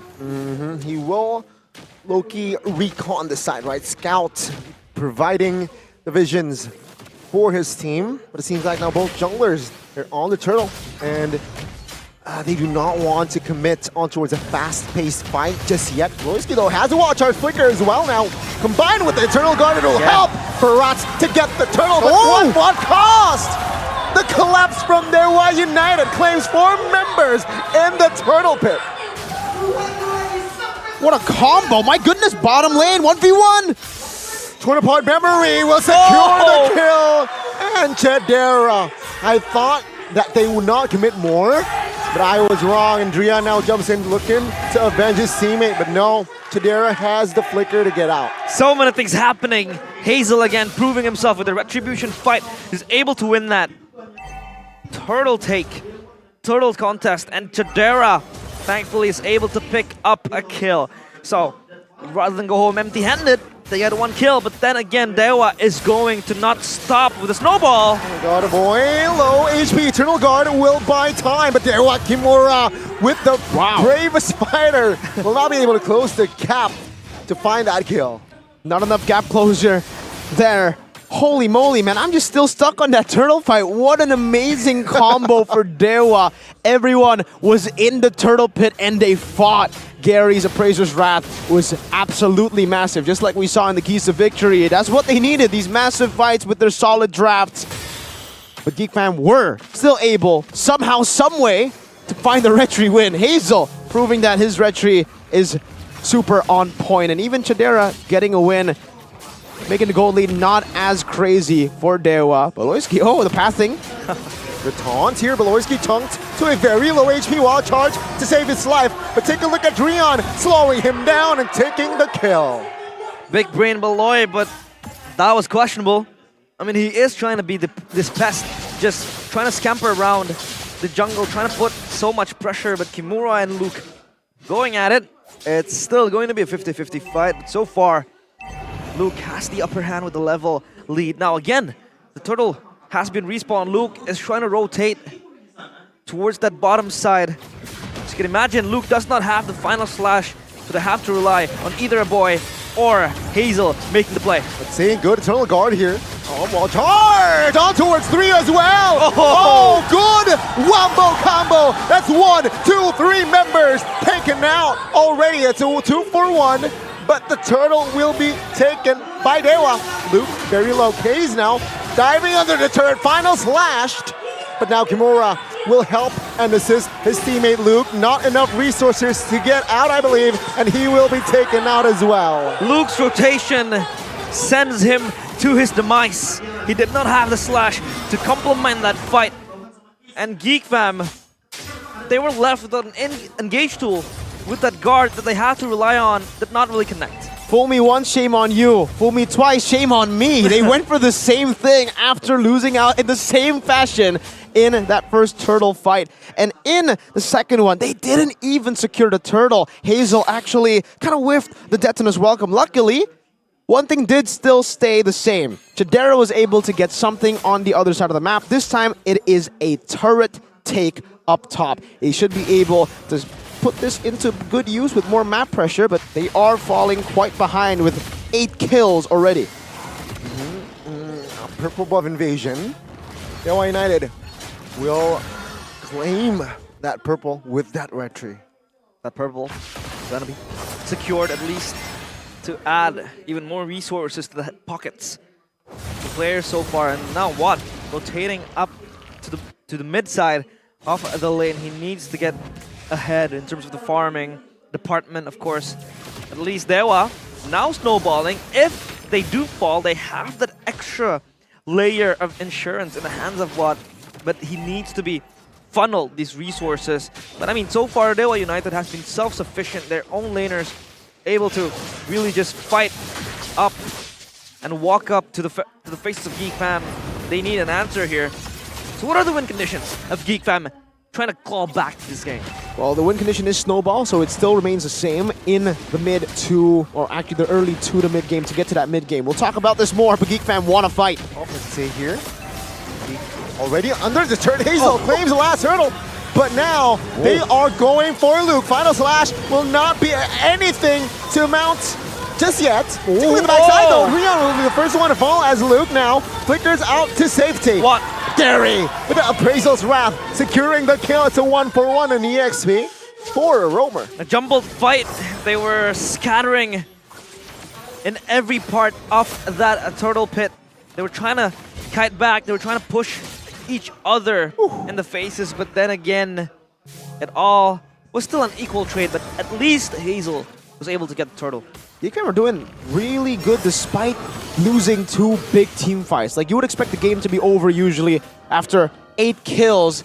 The same kind of fashion happened in the first 5 minutes of the game. But what Geek Fam were able to do was, okay, they sent Chidera up top. They got, whoa. First item DHS? No, second item DHS. Fury Hammer into the Malefic Roar, into the DHS. Interesting build for Chidera. Going to try to melt these frontliners down. I think it's very good up against this composition. But back to the point, Geek Fam, during the off moments when there are no neutral objectives, despite them being behind in gold for the most part in the last 8 minutes, they're the ones more active on the map. You see Chidera rotated up top to get a turret, these lane swaps, and then you see Luke going down, but then with the help of Hazel and a boy, Dewa haven't been too efficient with their maneuvers around the map, and that's why, despite the gold lead, despite the 9 kills, Geek Fam have been the ones making the proactive movements around the map. This is, Luke now with the dodge, with the juke as well. Final slash though will not connect on towards any members from Dewa. And that is going to be Dewa not wanting business. Remember, 15 seconds to the first Lord. What will Dewa do here? Sure, they have the economy, but it seems like Geek Fam, they're comfortable with the space that they are able to get. Yeah, this is just really good macro, is what I was about to say, with a boy and Beloy, who went for agility and wilderness blessing. That's what we mentioned early on, and that's what we're seeing from Beloy and a boy. Every time rotating towards any side of the map that they want to get objectives on. Tier 2 down below, that's going to be so much pressure for Geek Fam to look for flanks. So what Luke was able to create earlier, that final slash onto 4, it's going to happen again. Look at the position. See Luke showing himself conceal. Does not want to commit. No angles to commit, rather. And yeah, Geek, they're taking their time here. Far lane, I'm sure that they are also controlling that far lane. And Dewa, they need to find something in this current angle. It's insane how they're able to really just battle down all the damages that has been done by Dewa. Sure, they are, 6 kills down. The gold lead not so marginal as well, but they're able to get 2 turrets bottom side. They're able to contest their hands on the Lord. They have 2 turtles, so I think you can always you can kind of neglect the kill difference because Geek Fam is always on the move trying to hunt for something. Let's see here. Wall charge committed from Beloy. Keys has a wall charge himself. And Luke now soaking damage, taking a lot of damage, looking for survival. But it seems like Drian will be the first one to fall. They want the collapse. Hazel now isolated in the front side, and the formation just shattered in shambles. They have the manpower now. Luke in the backside. Keys looking for a flank as well, looking for a burst, and Luke will be the second one to fall in the hands of Watt. The gods crushed down Geek Fam. They were looking for that possible comeback and angle to back then snowball again, but Dewa United just says, nope, we win this team fight, we win the skirmishes. Okay, Kimura looking for an opening, stunned up, airborne, everything. Gary though, secures the Lord. Oh, good Eternal Guard! Catching Beloyski in the bush and taken out. good response for Dewa through Geek Fam's macro maneuvers. They had a slow push built up top before the Lord, but then they were impatient. They wanted to utilize the advantage ASAP. They looked for an initiation, did not work out, and they left Luke to die. Having to save him only gave Watt the time to rotate down below and punish Geek Fam even more for that blunder. Now Geek Fam are in a real rough spot. They were able to out-macro Dewa for the last 8 minutes despite losing out in these team fights, but now, as the gold lead grows and as a Lord spawns in the Landak, the macro is going to be a very hard game to play. They'll now have to look to minimize their losses because Dewa's siege is quite insane within the time. They have to respect this. They just have to play turret defense for a bit. Feels like they overstayed their welcome as well on the bottom side. They were probably just going to try to poke out the Lord, or rather not force a team fight that was brought upon to them. They were ahead in terms of the turrets, in terms of the macro game. But look, Dewa United, they have all the map for themselves, able to just push forward territories of Geek Fam, especially that Lord marching down bottom side, having to send Chapdera and Hazel to clear that out. So now Dewa United, they have the priority in all 3 lanes, and this could really be a disastrous game for Geek Fam after what looked like a slightly hopeful recovery that they were able to get. It was a great recovery that Geek Fam were able to get. Again, in the first 5 minutes, 8 kills to Dewa, and they were still only 700 gold ahead. That is a very, very good stat to have for Geek Fam, and they actually had more map pressure, but now it's all gone. That map pressure that they built up to recover, Dewa has gotten so much more with that Lord because of a big blunder in the initiation department from Geek Fam. Even Gary putting on the pace with the pressure that they have on the map. Right now, it's all about the freeze, and Dewa can play it as slow as they possibly can. Geek Fam, this is why I say it's going to be very hard for them to play the macro game to recover again like they did in the first 5 minutes. At this point, they're really going to have to wait for the Lord to contest for it again. And Beloyski will have to look for a BBB, a big brain Beloy, BBBP, big brain Beloy play. That's a BBB. That's close to a BBBP. You know, it's not the big play that will change a game, but it starts somewhere. It's a MBBB, mini big brain Beloy play, of course. But Gary, want to punish Beloyski for this, but Beloyski again, so disruptive. But it seems like he's trying to achieve something in which he's just trying to make space for his side laners or his laners to push out, especially for the pressure exerted towards Geek Fam. It has been unbearable, but at least now they have some breathing space. Note that Bees now has also the wild charge, right? So expect 2 lizards going headbutt, perhaps, potentially, in this Lord fight. Good setup here top side, though. Beloyski needs to be careful. He's all alone. He has to, and he has to be present in these team fights. That wild charge could be very pivotal in trying to turn the tides around, especially now Hazel just has 2 laners and 2 of these players shadowing behind him. Meanwhile, Dewa, they come in the cavalry, they call it in, but Beloyski is just walking. So now, I think Dewa, or Geek rather, could turn it around in this Lord fight if they do either steal it or create a moment for themselves. The team fight could really ensue soon. All 10 players have their spells. The calm before the storm here, ladies and gentlemen, and it seems like both teams, they will not pull the trigger yet. Wow, great slow push again from Geek Fam up top. So they still have the advantage now when it comes down to the wave manipulation. Doing the same thing towards the bottom lane. That's going to be a pretty stacked wave up top that Dewa will have to send someone to retaliate against. They always have Kimura to answer that.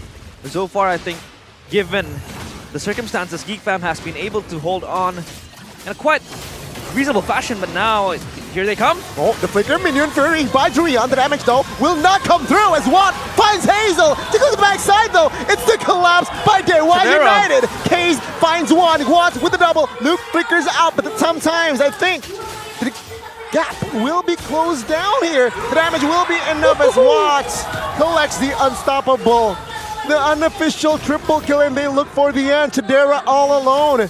Let's see. 15, another wave. Can Chadera clear this? 4 members. Oh, no. Is it a little bit too much as they move on towards Chadera? Not that he's just yet terrified. Everything Chadera is trying to hold on, but it will not be enough. Dewa United. they will strike first. The gods hit first.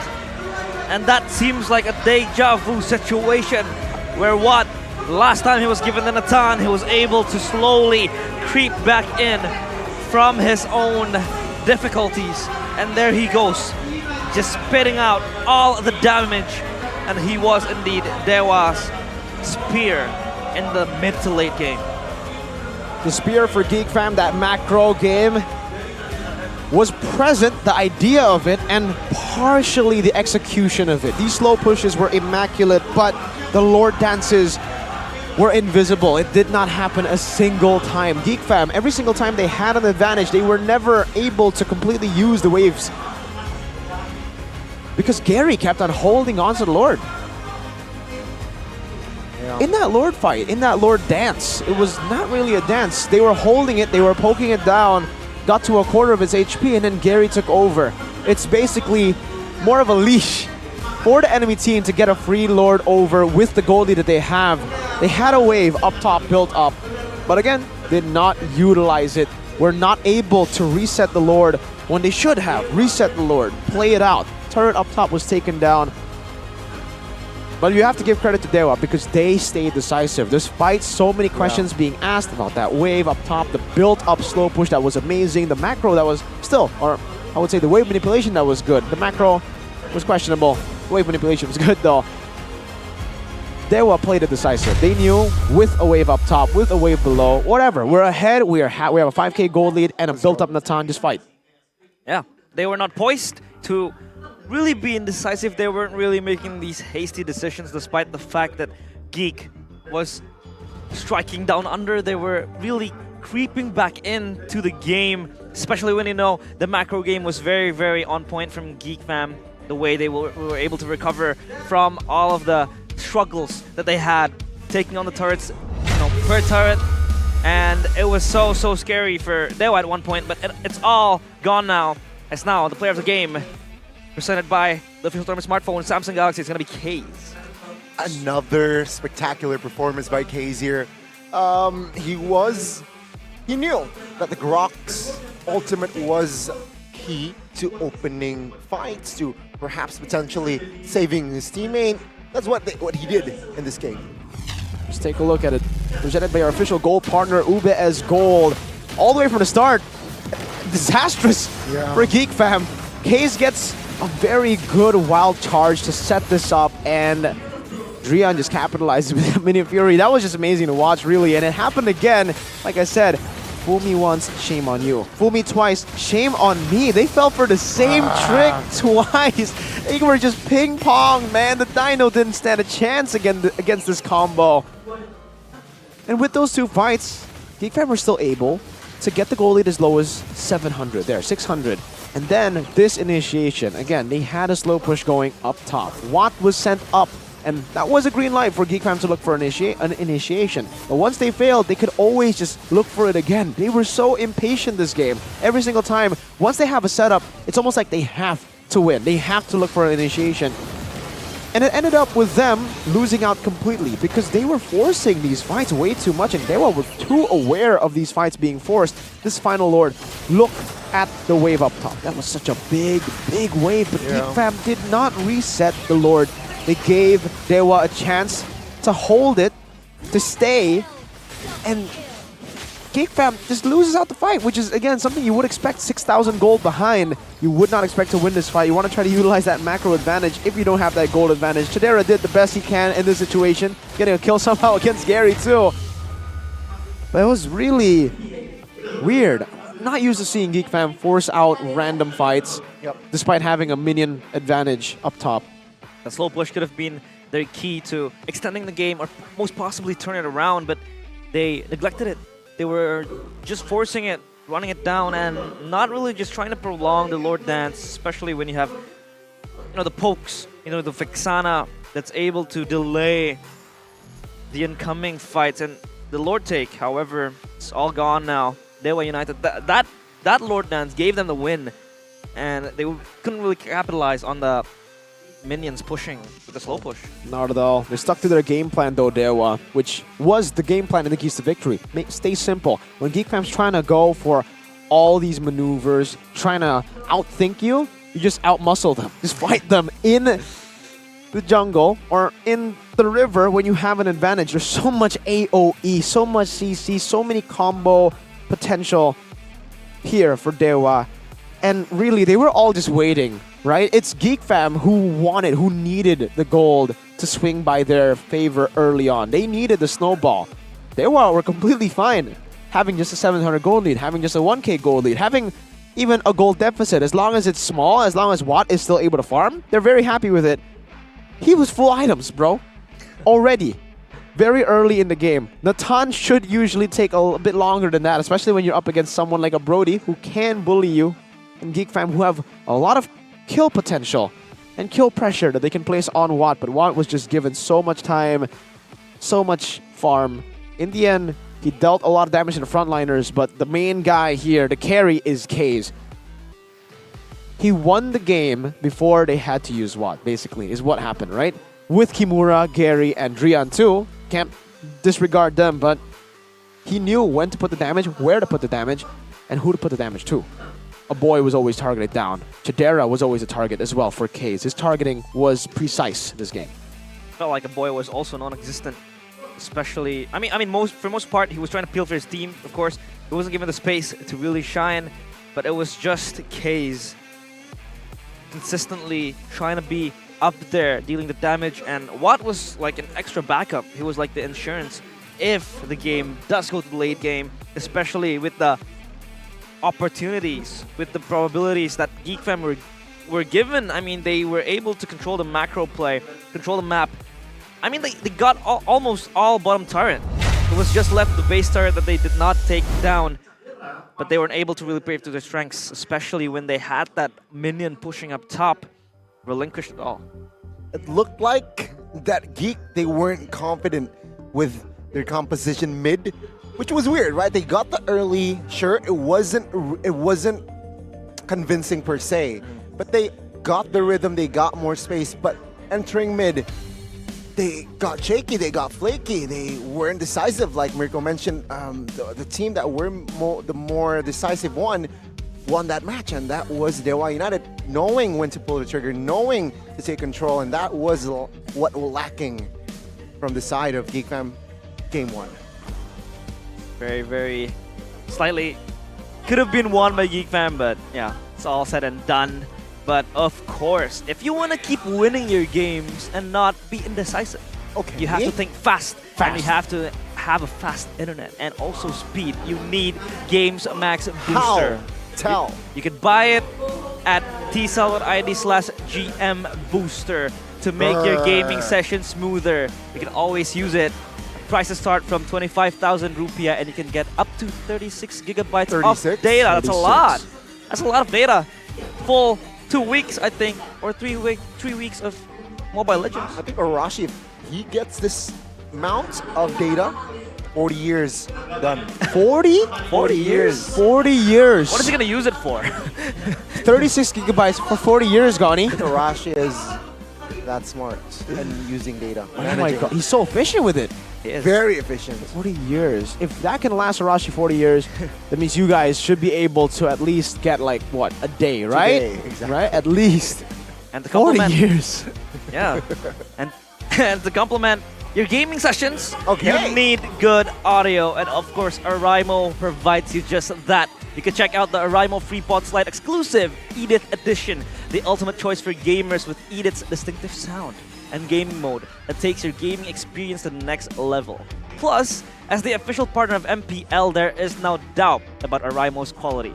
You can get a 10% discount at the Araimo official store at the Orange Store with the code ARAIMOMPL. You can simply enter the code in the coupon section.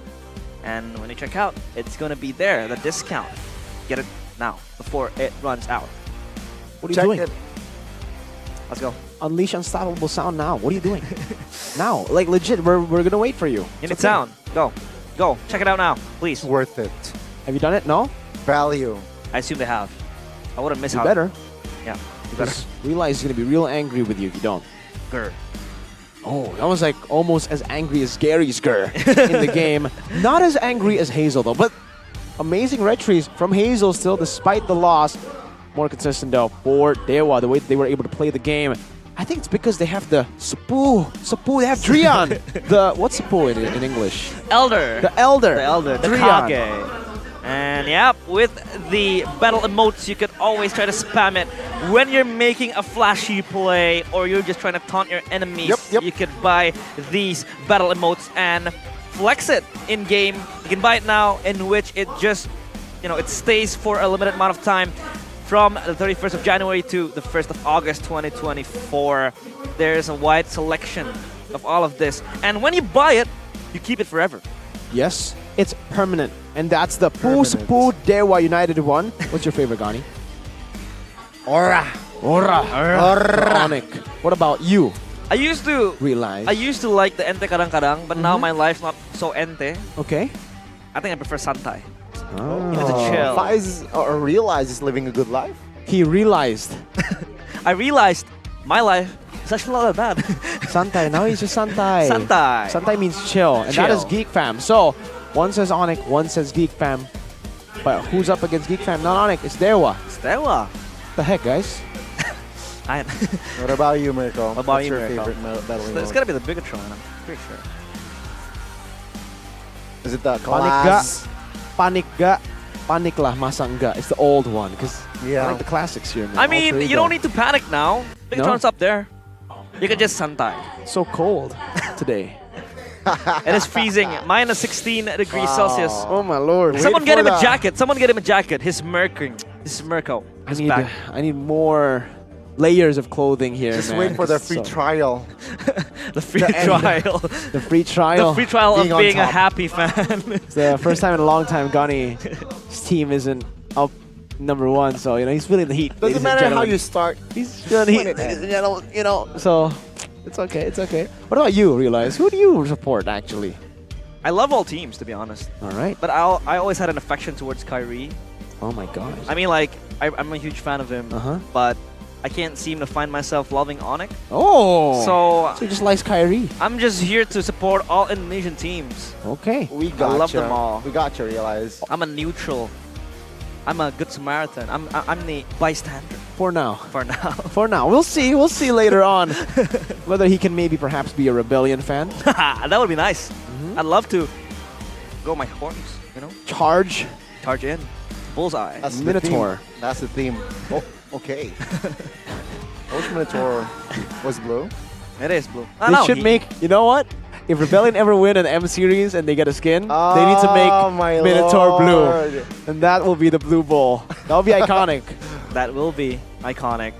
But yeah, I think we could talk about the game a little bit more now. We did miss the earlier narrative in which together achieving excellence, different teams demonstrate different potential.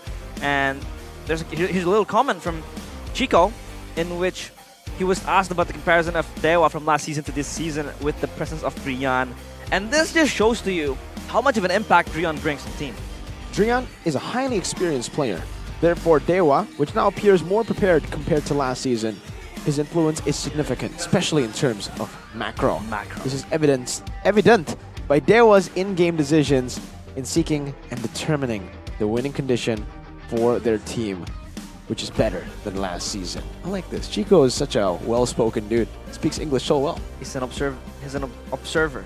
He's able to observe the things happening around MPL Indonesia. It's almost like he has backstage access. I think. And he watches the game behind the scenes. I think he has connections. I think he should go as a coach, no? He would be very nice as a coach. He would be. I think he might even be able to beat RQ and Onyx. Yeah, that would be nice. I think he would fit the perfect coach and try to take down the Kings. It's the type of guy who would just randomly pick a Loyi, He's the type of guy who's going to tell his players to split push. He's a random guy that would probably pick a Hanzo. But for Geek Fam and Dewa, they're not random guys. They have Jack Lee and Cassius for Dewa. For Geek Fam, they've got Bluffsy and Ura. I wish Ura was a player that would... Yeah, his name is quite catchy. Ura, triple kill! Ura. Could have been cool, but he wants to stay low-key, man. He stepped out of the shadows. Shadow analyst. Back in the day, we used to know him as Ocho Gahaba. But he changed his name to Ura. Or maybe he's not the same dude. Maybe. Could be a dummy. Could be. or it could be the real thing. It could be. But well, from the looks of it, he does look real. Doesn't look like a shadow. Or an AI. I mean... Are you sure about that? I want to try to dive in deep. I'm going to try to observe his movements. So far, it's natural. Yeah, we've seen a lot of AI assumptions. Do you know about that drama? What The is real that? world? What is that? All right, we'll talk about that later. It's going to be a long one, I bet. But the real deal starts here, I think. Geek Fam need to be able to come back, stabilize what was once theirs. They lost that first game, and I'd say kind of heartbreaking fashion, because they were looking to equalize, they were looking to neutralize all the threats coming in from Dewa United, but they just fell short in that patience game and that decision that they were trying to make. It all felt so hasty, and we hope they fix it here in the drafting phase by the official tournament smartphone, Samsung Galaxy. Let's see here, Geek Fam will sit and stay on the blue side. Meanwhile, Dewa United, they're going to stay on the red side. And it seems like with the Angela and Matilda ban, it shows that both teams, they do not want to play with the supports. Ooh, wow. Arlet ban. Arlet ban. I do have to say, though, I think that Lapu pick, the last pick, Lapu with Natan, was just really great from Dewa. I expected something like a Benedetta, but they went for Lapu because I think they knew that the Arlet was going to go to Beloyski's hands, and the Lapu was probably coming for Luke. They denied it away, and that's what forced Arlet to go XP, and then for them to pick up Rock. That was not a hero that Beloyski seems comfortable with this season. It is one of his picks previously, but just really well thought of by Dewa. Yeah, really, really well played by Dewa in the drafts. That deny pick to force out a Grok and to force out the Arlet on Luke. Now with an Angela and an Arlet ban, it does seem like that the Minotaur ban, despite them being potential first roamers pick. banned out here for Dewa Geek. They do not, they respect the power from Dreon. Respect P. In that game, Dreon was very, very massive with the Minotaur as well, combining with the multiple knockups that he was able to give, as well as just trying to isolate them in the pit. That early fight just blew it all off for Geek Fam, and I think it's a reasonable ban to take away the Minotaur in the hands of Dreon. Now the Joy is still up for grabs, technically. It is a hero that we have seen Hazel play before. Novaria. Not in MPL, but in previous tournaments. Oh, of course, it's going to be the Joy fan out here. So again, a lot of options, a lot of pryos, and it's going to be the Fredrin here picked up for Geek Fam. Fredrin, I'm pretty surprised. I think they want to pick this for Hazel in terms of, you know, much more of a safety pick, a safety net for him. Hero that's comfortable playing with. But then Navaria could be snatched away in the hands of Kaze if, you know, if they decide that they want to deny a boy from that sniping potential. Yeah, I think Navaria would work very, very well if they want to give Kaze a signature pick of his, a very good pick that he performs super well on, and as well, I think they want to try to deny that as much as possible away from a boy. And? Oh. Still waiting. Still waiting for what's going to happen, of course. Excuse us for that, but the Ruby and Navaria picked up. Ruby basically denying one of Beloyski's favorite heroes, and the Navaria as well snatched away from a boy, but they're gonna give the Claude to Chidera. I mean, it's gonna be a nice game at least for Chidera because Geek Fam always want that Claude for him, but in the hands of a boy, Vexana could also be as much of a threat compared to that Navaria as well. And it's a 100% win rate. Solid 3 picks already to close out Dewa's composition. I think the wisest move is to pick up the jungler, right? It has more options for the gold lane instead of the jungler, so I expect perhaps the Baksha might surface here for their last pick of the first phase. Baksha could be nice. I mean, what? Always throw him something and he'll be able to play it, but it's going to be a carry. I think it's still more prio. It is going to be able to at least threaten the tanks later on, late game. But in lane, I think it's gonna struggle a bit. The carry? The carry. The carry should actually bully the Claude in the lane here in the matchup against the Claude. It's a pretty good matchup for the carry. Should be the one zoning away, especially with the Brave Smite. I don't know if Jadera wants to go for Brave Smite 2 to try to counter it, similar to what Moai tried to do against the carry. But let's take a look at the bans here with still a flex pick for Dewa, but no flex for Geek. They'll definitely favor Dewa in their decision to the decision of who to target here in the second phase. That would be very, very nice for them. They will deny Beloyski that Grok. So Beloyski not left with a lot of heroes to play. I mean, he really likes that Ruby. Now the Grok's taken away from him. It's going to be a question of what will he play and how will he play it, because so far in the first game I feel like he wasn't really on the zone. I mean, he did make a lot of plays, the mini plays, you know, stealing the buffs, just trying to zone out the players off Dewa United, but it's just not going to be enough for them. Oh, the Alucard hover though. Whoa, whoa, whoa. Hey, he's covering it up right as he hovered over. Okay, the Samsung phone. Look at the Samsung phone, cameraman. Don't flexing it. Don't show my picks. Don't show my strategies here. Jadera says. Cameraman will have to oblige there. Barat's band coming down. They already have a Fredrin, so this does mean that they want to try to limit as much as they can in the jungle away from Gary. Remember the keys to victory. Pick a more Gur pick than Gary. Fredrin is so far more Gur than a blank jungle screen pick. It's a Grok and a Terizla ban away from Luke. A playmaking pick for Luke. And for Dewa, they might actually just pick up the Lapu as well away from him. Again, denying him his comfortability. So the question becomes what he will play next. The Kaja ban comes through though, and they could take the Lapu now to just deny and funnel and just cone down the selections of heroes that Luke can play. I mean, he's gonna be left behind without anything to be able to capitalize on, I think. But for Dewa, they want to focus more on how they could structure a much more solid draft. Oh, the Lapu would be a pretty good choice. Then you would have to put Drian on the Ruby though. Still a pretty good playmaking hero, and Dewa would be able to deny a pick away from the very scary Luke on that Lapu too. Let's see if they do decide to go for that though, up against Vexana and Claude. They actually decided to go for the Baksha first, so they want to utilize this flex pick all the way to the very end. Baksha against the Fredrin, like Gani mentioned earlier. That's why I was kind of surprised that Geek did not commit on towards jungler ban, right? They are more worried about the Kaja instead of the, let's just ban out the Baksha and the Barats and ask a big question mark for Dewa United. What are you going to play on the jungle?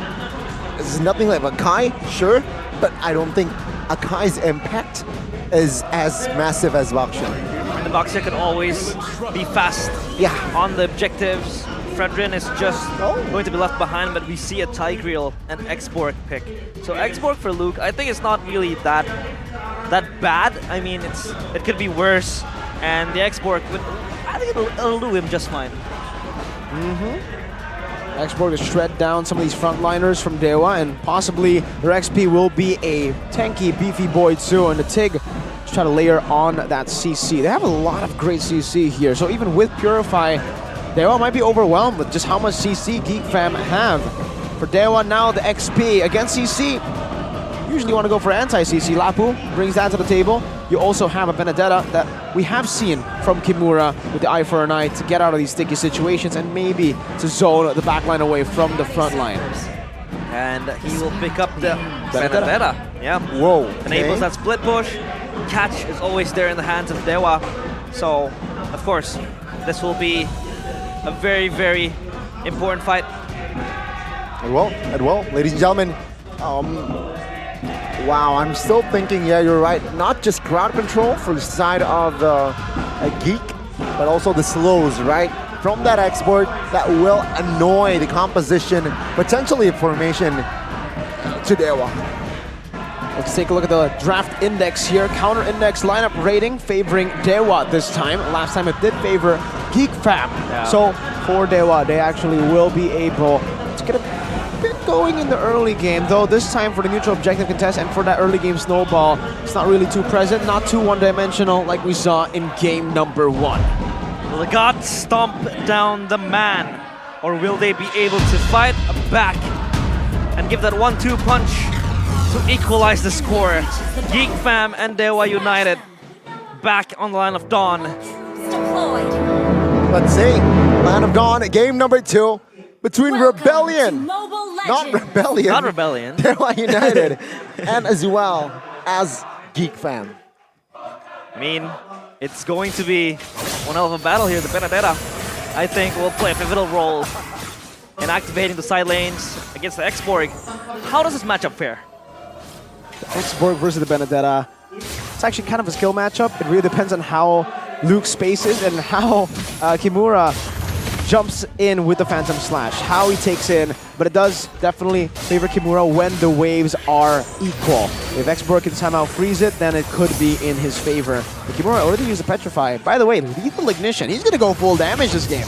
Oh, good damage. Slide here. They want to commit. Voloisky will commit the Flicker instead. And that was the engagement. They even sent Kimura down up to the Turtle Pit to try to fight this out of the emblems now, Miracle. Rupture, as well as the Lethal Ignition. Kimura is taking the Aran route, a member who kind of replaced him in Aura. I like that. I really like that. Kind of spicy. But for Baloyski, this is a very different route to what we do. Oh, wait a whole minute. Gary will not be able to go aggressively on towards a boy. And this time with the Response, he was able to. Yeah, so Baloy Concussive Blast instead of the Brave Smite that Key went for earlier. And I do believe, if I'm not mistaken, he had the Tenacity and Firmness.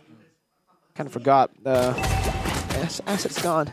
But yeah, point is, he will go for a bit more wave clear over the sustain in these team fights. They'll help deal a bit more damage with that Concussive Blast. Damage was, I think, for Dewa, they have a lot of tools at their disposal, especially now.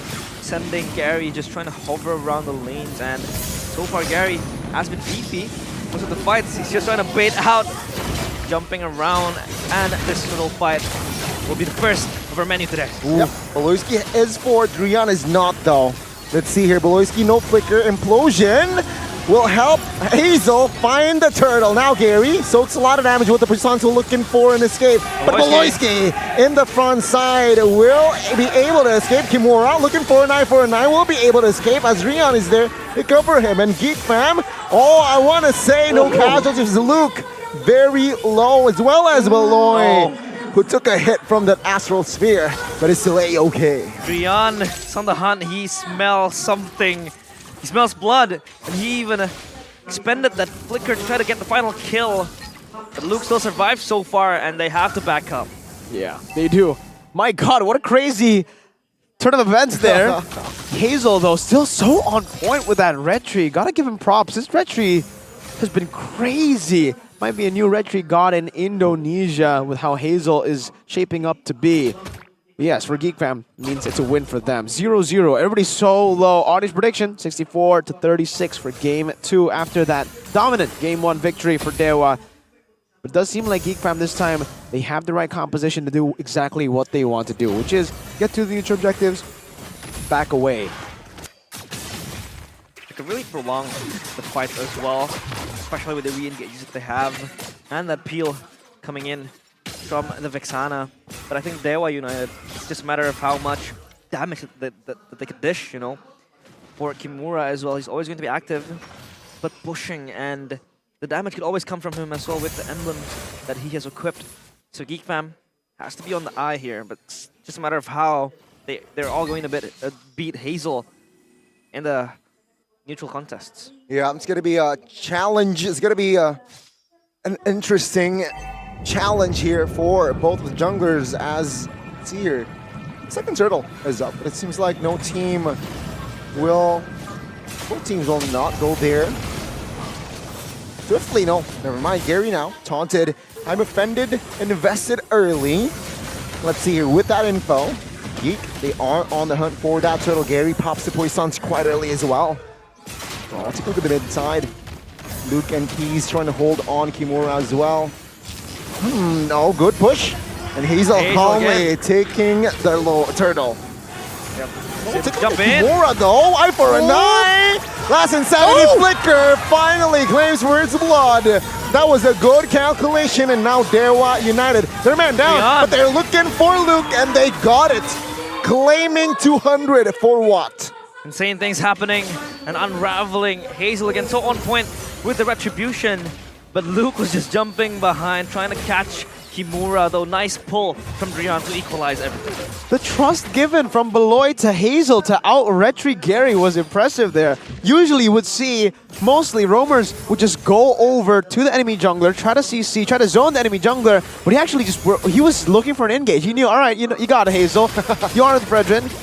And trust. He did. He got it. So well played to him. Also, my God, what a prediction by Luke. That last Insanity flickered to the edge of the final blow range. Eternal Guard cancels the shield unity.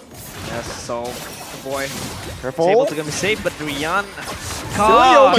Tadera will not survive. And final blow in the backside with the Petrify will be enough to take a boy down. It seems like Dewa United, they mean business, but Geek, they will back off. What the hell is that damage? That's he a lethal bursted ignition. down a boy. That's the lethal ignition. That's what he can do. It is crazy, man. But Kimura, this is what he can do on that crazy pick. Again, by the way, Hazel just takes that away. Gary that time didn't have retry. But now you see me, right? Now you know why I'm so hyped, why I'm so happy when I see a Benedetta damage. The damage is insane, so far it's always kind of agreed upon that Benedetta is quite agile, quite quick, only effective in side lanes, but when you can have that damage, you're always ready to jump in the back line, just burst them down, especially for a boy. No Eternal Guard at that point because he was trying to peel himself from the initial counter, but oh, here comes Gary. See Gary pops the Puissance early. Oh, invested. The implosion soaking a lot of damage now with the true damage, with the blazing duet as well. Luke securing the kill, but will it be worth it? Drian now trying to harass us. Hazel again. Perfect turtle for this guy. But Dewa, they want to stay proactive. Drian now caught and taken down. That was a disconnect there by Dewa United. Disconnection and an easy turtle as well because Gary was just gone. No retribution. So it was all just walk in the park for Hazel to get that turtle going. And so far, 3 neutrals in the pockets of Geek Fam. They have been so good in the macro play. Oh, they're chasing Watt down. Donnie, is this a possible death? No. Oh, let's see Watt now looking for an escape route. Oh, the last Insanity does not find its mark, but man, the reinforcements, not from Dewa United, but the reinforcements from Geek Fam's side will be enough to take Watt down. They're everywhere, and Watt was just stuck in a rock and a hard place, couldn't go anywhere. And Tadera pops the blazing duet. With the Purify, Drian though, receiving heat. Will it be enough to take him down just yet? Not yet. 1.8k gold lead now. Skyguard and helmet built up by Hazel, who is a level ahead. He wants to go for more steals here against Gary. Look at him just bullying, getting it as well. 3 turtles. He's completely outclassing Gary in the retry department and even in the farming department on the Fredrin, by the way. I'm really impressed with Hazel right now, the way he is playing. And also, technically, by Luke. 4-1. Very good stats on the board. Game fact, though, by Gopay in MPL Season 13. Up to this game, Dewa and Geek have the smallest hero pool. Wow. Oh, Kimura now. The backside stun with the implosion. The timing and the damage will come through. Benedetta will fall alongside Drian. And that is another inner for Geek Fam. That's the problem when you have the chain CC going on, you have the implosion, then you pop the stun, the knock up with the guard as well. That is where you can always lock down Kimura and the members of Geek Fam, or Dewa United, excuse me. This is where it gets very tough for them because Geek Fam has that layer of CC always ready to be popped up. Still 3 members in this vicinity for Dewa United. Oh, the knockup though might help. Gary, last Insanity perhaps from Luke. Will be enough to take him down. Kimura. And take a look at Kimura looking for an revenge. Finds Baloyski, but the Lord will still be slain by Hazel. Tadera with the double, with a barrage of bullets claiming the triple N. The Maniac from Tadera. He is online. The sleeping giant finally wakes up, secures himself a Maniac. As Dewa United, the gods do bleed. What era is it? what era realize? It's the Chad era on the Claude of Maniac performance. And did you hear that from the back? The Geek Fam community erupted. Whoa, with the Maniac for Chad man era, man. Imagine David versus Goliath. Goliath won the first round, but it seems like David in the second round has opportunities. A lot of opportunities opening up their doorsteps as Gary just has to push them back. They have been able to take down the Lord though, so no further damage, but Geek Fam is just so proactive, looking for something that they capitalize on. And Dewa, how do they recover from this? It's very, very bad for them. It's hemorrhaging everywhere on the map. It's too much right now for Dewa to handle. Basically the same thing for Geek in game 1. So, hey, we thought it was a myth. Maybe it was just a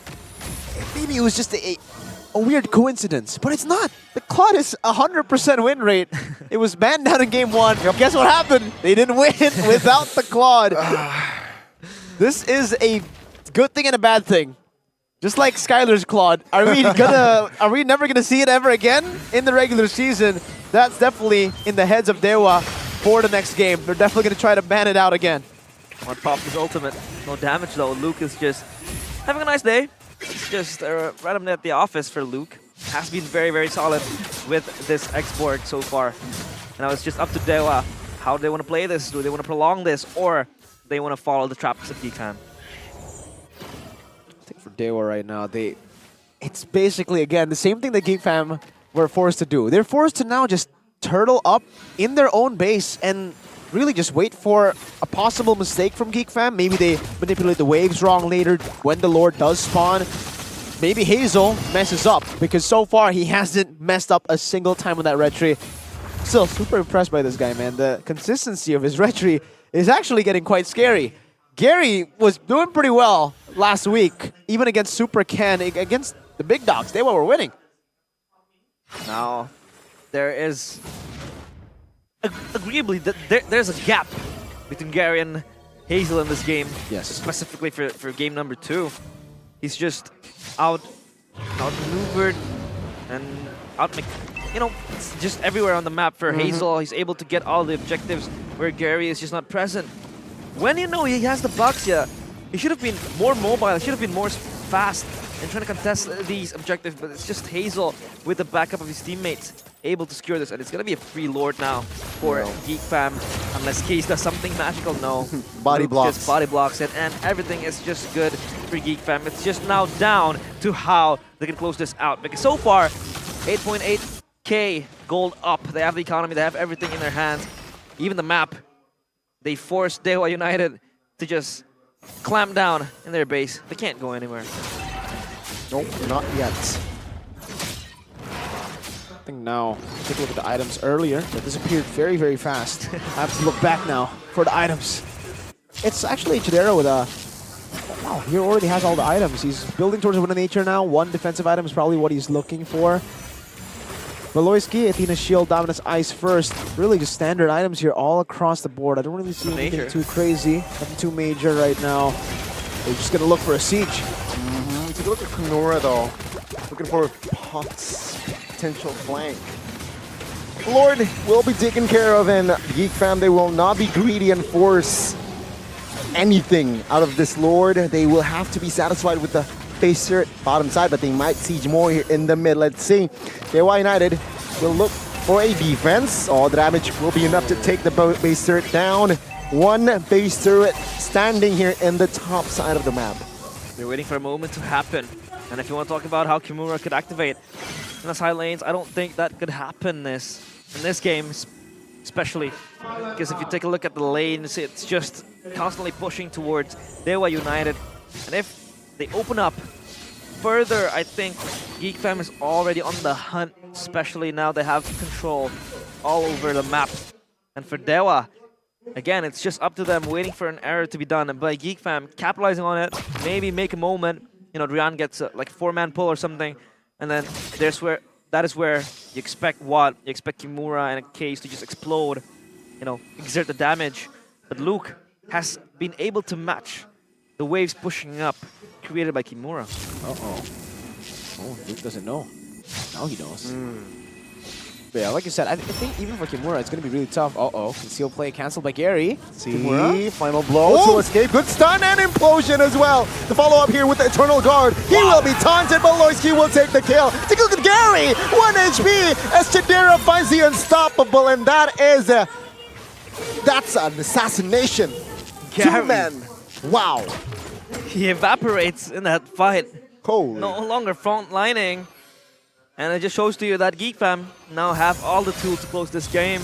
They have the items ready, the damage is there, and all of the waves that they have is also going to help them secure this crystal. I don't know if they are going to be able to end the game though. Yeah, they decide to back off. They'll just get that base turret, but that base turret is quite crucial for the next Lord play. It is the far lane, so it is a great objective to have before you go for the Lord. And I think this time for Dewa, they just have to try something.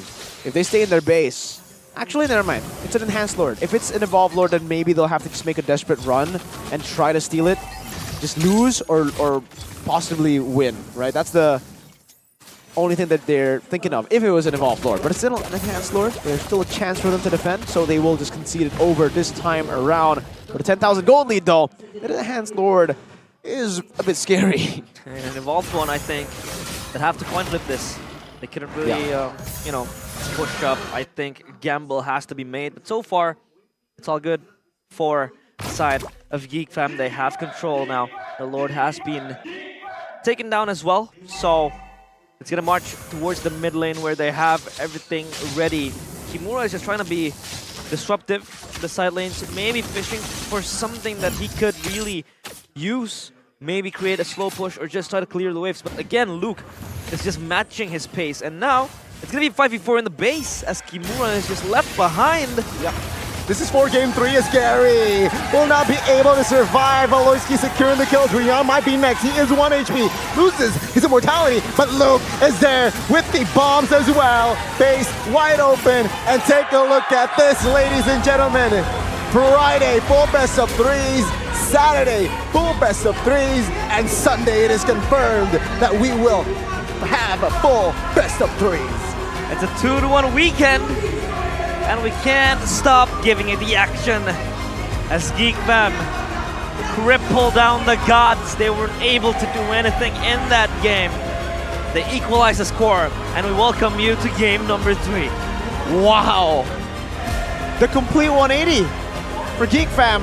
Everything that was set up was not used, unfortunately for them in game 1, but everything that they set up in game 2 was used to perfection, man. Even their drafts here, the understanding of the draft and how to utilize it. Claudera as well, by the way, 100% win rate still for Claudera. Forces Dewa to game 3. Now you should probably bat it out, and goodbye to Claude or Chidera for the rest of the regular season, probably. 100%. No coincidence, everybody thought it was just Skylar. Now it's Skylar and Mr. Chad era. Just ban out all of the Claudes in every game.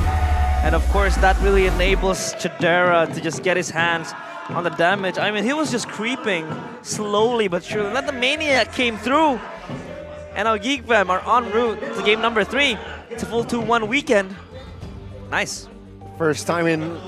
Is this the first time that we got a full best of 3s? I think this is... For the whole 3 days? For the whole, yeah. For the whole Maybe. weekend. We'll have to check with production later. Maybe we can get some info during the break. If it is the first time ever in MPL ID history that we have all 3 games, all full games, full series for every single one of our matches. Yeah, but we are going to see. Take a look at our MVP. Who's it going to be? I think anyone can win it. Ah, Clow Adera is your MVP, presented by the official tournament smartphone Samsung Galaxy with 5 kills to his name. What's his line, Donnie? You remember? Oh, that one! I forgot. The line of the... the title? Yeah. No, the one outside in the booth. Oh, I thought the hood one. We'll try to find... No, it's not Donnie. No. No, we'll try to find it later.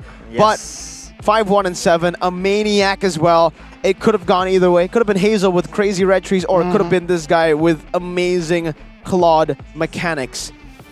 Sold out of his boots very late into the game to get that rose gold meteor, a bit more defense. And again, it's all just about of his I think it's just his execution, really, right? There's nothing too crazy when it comes to the emblems, nothing too crazy at all when it comes to the itemization too. It's just how he was able to play it. And every single time, for some reason, it's not just a buff for himself, it's a buff for the whole team whenever he gets this Claude. Luke, on point as ever on this X-Borg, and the Claude, he's actually so efficient with the movements here. He knows that in the mid lane he's not going to get much. He rotates instantly towards that bottom lane. And for the most part, Geek Fam were just first around everywhere, getting pickoffs, getting watts. And the follow-up was also just really, really good for the whole team.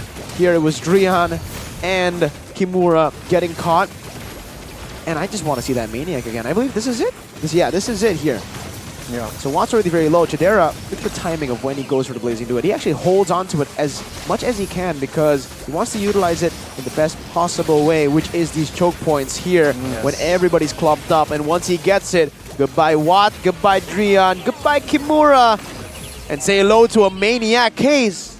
It was one way from the Savage, man. It could have been the second Savage of MPL Season 13. Unfortunately for Chidera, not. And Kimura overextended. Understood what he was trying to do. Definitely, he wanted to go clear out the waves, cut the waves, but unfortunately, Geek Fam was 2 steps ahead of them. And despite these crazy plays, with a 10,000 gold lead and an enhanced Lord, I don't think there was much of a chance for Dewa to defend this one, even with Kimura stopping the waves previously. Look at this. Oh, hey! That was that's physical violence. Don't do that. What? What was that? They're gonna be a gold laner short for the next game. What? He smacked his face. That was unnecessary. Uncalled for. Sakalangkong. What does that mean? It's a greeting. It's a greeting from Madura. Yeah, from Madura. Yes. Sakalangkong! That's what he said, and he got smacked in the mouth. Hey, Madura drives to Chadera, so that's going to be very nice. And I think he's one of the few Cloud players that is really aggressive. He's so brave and ready to just jump to the back line when it's the perfect moment, pops the Blazing Duet, and he just goes pew pew pew from then on. So yeah, he deserves that. The MVP. Pew pew pew. Indeed. It could have been perfect as well, the timing. 17-17. Oh man, a second off 17-17. Maybe they could have gone 17-17 and 17 kills.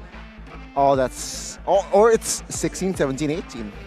Oh, there you go. 16, 17, 18. Puzzling the pieces together. Conspiracy. At the items. Twilight Armor. I mean, again, the itemization here, the Twilight Armor is great, by the way, for the poke of K's against the Novaria. That poke will certainly be stopped by the Twilight Armor. Stopped. But all around the world, here, for Geek Fam, it's just standard, right? It's just what you want to do, what you want to get when you are ahead. Kimura still went full damage. He gambled on that full damage. Unfortunately, it did not pay off for Mr. Kimura man himself. GPM though, Yikes. Who's it going to be? I think it should be the Claude, right? Yes. Sakalangkong. I mean, with Kimura's build on that full damage, it did have a promising moment where he was able to, just burst down a boy in that earlier fight bottom side. But it just did not sustain come late game because Geek Fam was just way too ahead, and then Kimura did not have survivability in terms of the build, so it just went downhill from there for Dewa United. So Geek Fam, game 3. Unfortunately for the side of Dewa United, they weren't able to close out. And boy, oh boy. Game 3. I can't wait. He wished for it, right? He did. He wished for it, and he got it. He got it. Did you also wish for Onyx to lose today? He got it. Perhaps that's not what you wished. Unfortunately. A lot of wishes could be made, and he wished for Onyx to lose. I had a 2-1, 2-1, 2-1 weekend en route. 2-1, 2-1. It's gonna be 2-1, 2-1, 2-1, 2-1, 8 matches total. 2-1, 2-1. Yes, 8 matches total, 9 weeks, total 72 matches. That's quick maths. Oh my god. It's not physics, that's maths. Quick maths. It's not physics, it's maths. So it's Gani. Just to remind all of you guys, in case you thought it was physics for some reason. Nope. It's not physics. not. It's MPL ID. Long week. Oh, with Geek Fam victory. Yes, indeed. Second game, it can be confirmed that all matches in week 3 will have a score of 2-1. From Friday, Saturday, Sunday, 8 matches. We're here. We're here with all full 3 games. Yes, thank you, production. A long I like that. week. I like that extra O's they gave. How many extra O's did they give? A lot. You can count it. Long 13. week. But we are going to go on a short break while we prepare the last game of today. We'll be right back here in MPL Indonesia Season 13. Headshot. Dewa, ini ada anak Dewa yang kayaknya seru banget juga nih. Ngeliatin jersey Dewa. Ada apa sih? Coba kita panggil. Hai Kal, sini dong. Hai, Lagi ngeliatin Kak. apa sih? Aku lagi liatin jersey Dewa yang baru nih, Kak. Wih, lagi ngeliatin jersey Dewa yang baru. Emang Betul. bikin salfok banget sih ini jersey Iya. Dewa yang baru ini tuh. Coba deh kita liatin nih. Wih, keren banget. Keren sih, emang beda sih. Emang beda ya. Beda, Tapi Haikal, beda. ini teman-teman anak Dewa, Monica juga udah bisa nggak sih dapetin ini biar bisa kembaran sama pro player idola. Oh, kalau untuk jersey kita masih nunggu coming soon, Kak. Nunggu coming soon? Betul. Jadi pantengin terus IG-nya di Dewa Store, nanti akan launching. Wih, udah nggak sabar banget, tapi harus tetap sabar. Pantengin IG-nya, sosmednya dari Dewa Store. Dewa Store pokoknya ya. Ditunggu. Nggak dikasih tahu nih kapan, spill dikit. Tunggu aja, Pokoknya tunggu aja. pantengin terus. Pantengin terus. Tapi anyway Haikal, kamu tuh anak Dewa sejak kapan sih?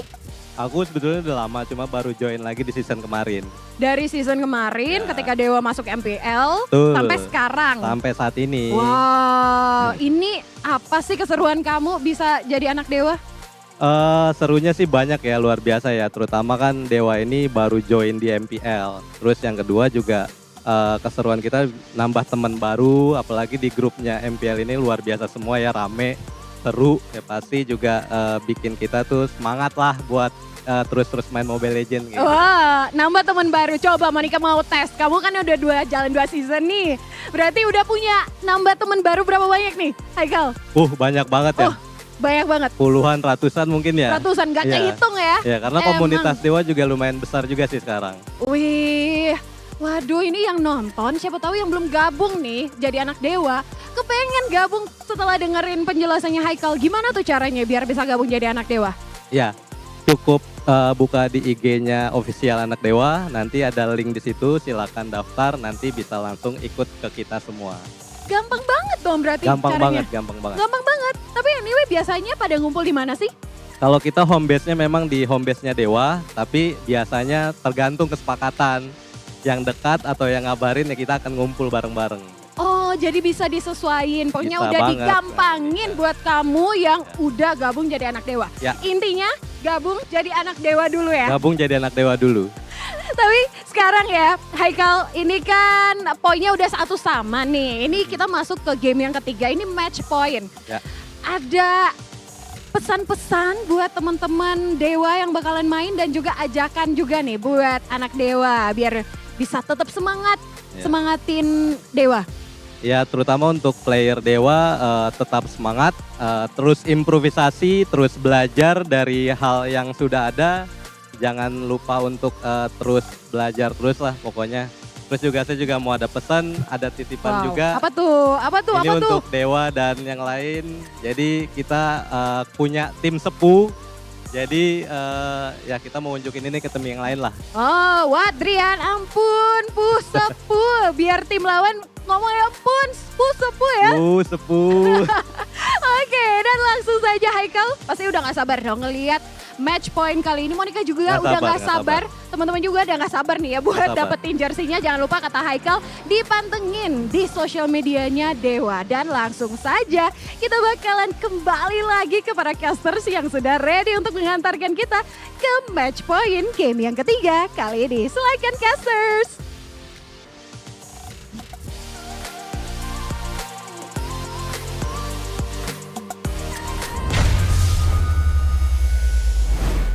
Welcome, Mirko. What are you doing? Yo, bro, we're live. Get Sorry, that I was awesome phone. I'm sorry. I'm sorry. Back to its place. Just playing on my Mirko, you naughty awesome boy. Mirko. phone. My bad. Let me just put my awesome phone down from all the awesome experiences I had during that interview. My God, that such a fast. I actually finished a game of Brawl earlier. I'll give you a pass for that. I mean, it's too awesome to be led in its own devices, so it's all good. No, It's all circle. G. Yeah, nice, good phone, awesome phone, insane. You guys phone. can get it too, right now. Right now. Samsung.com/ID. Do it.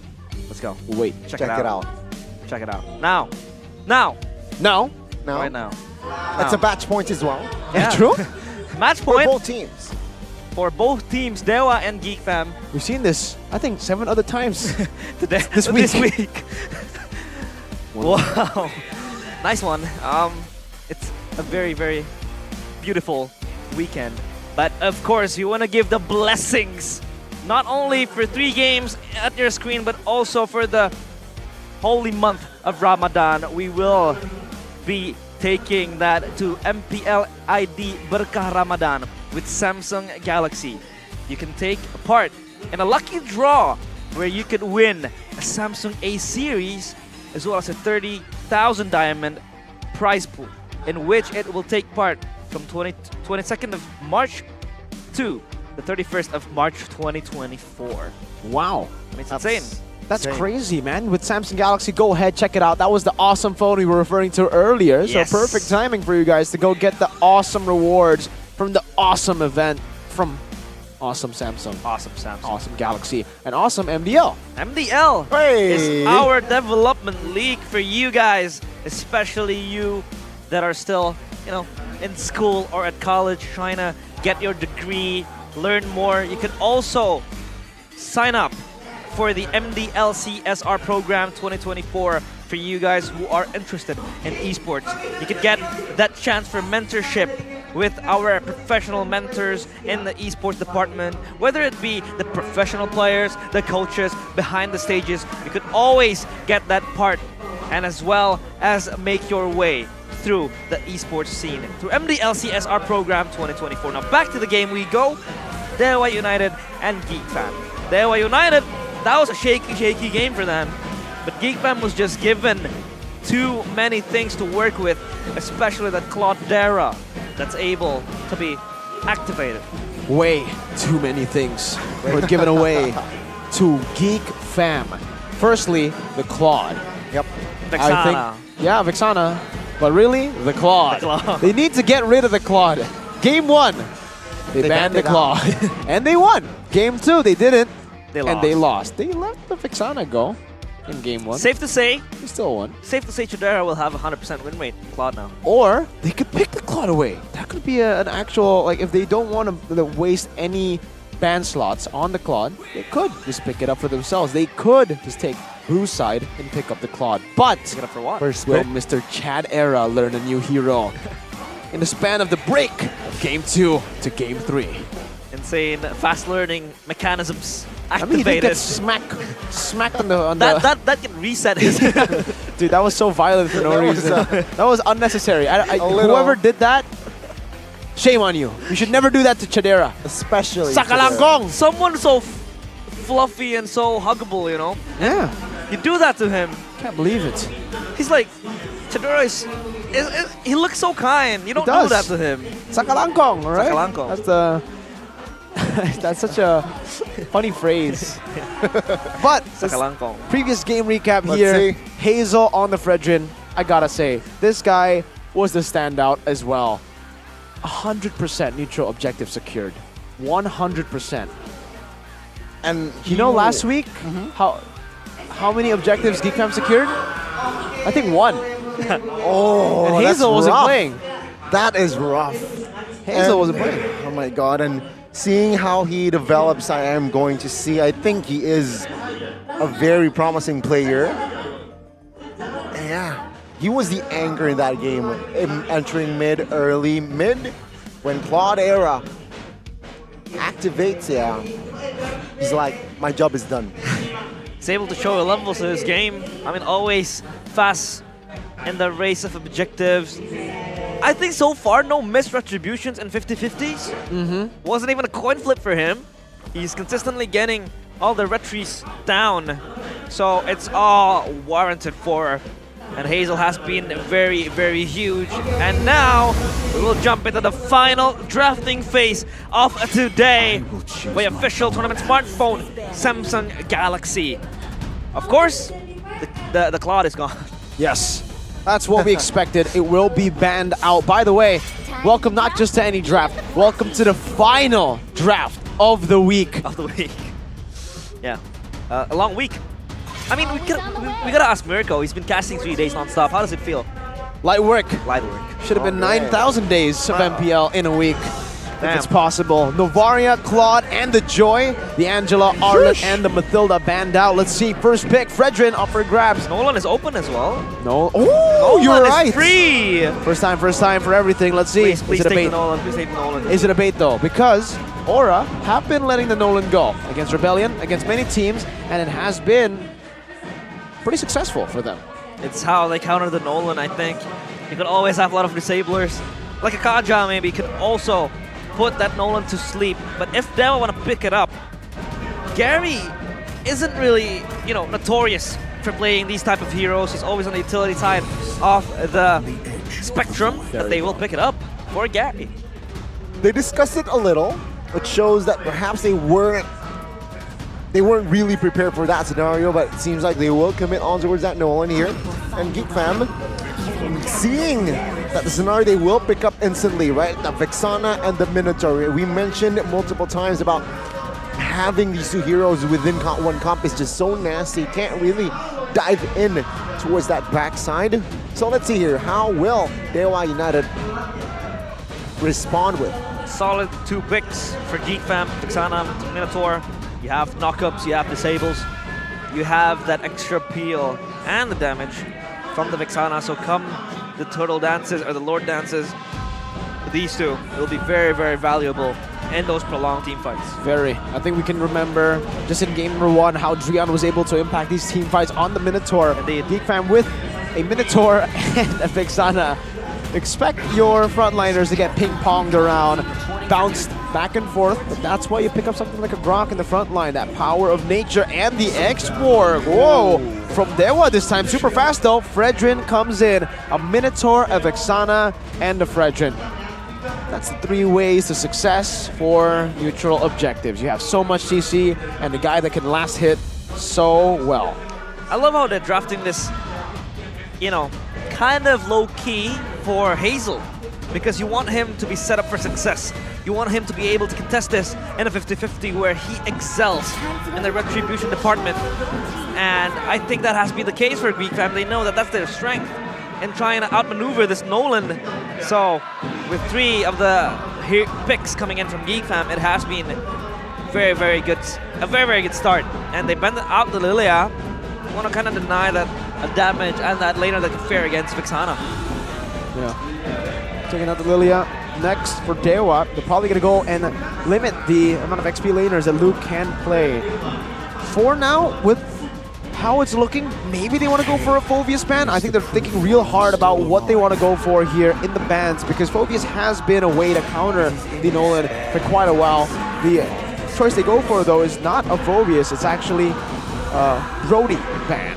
And for Geek Fam, it's just a lot of respect towards Watt and Natan that gave them a lot of trouble in game 1.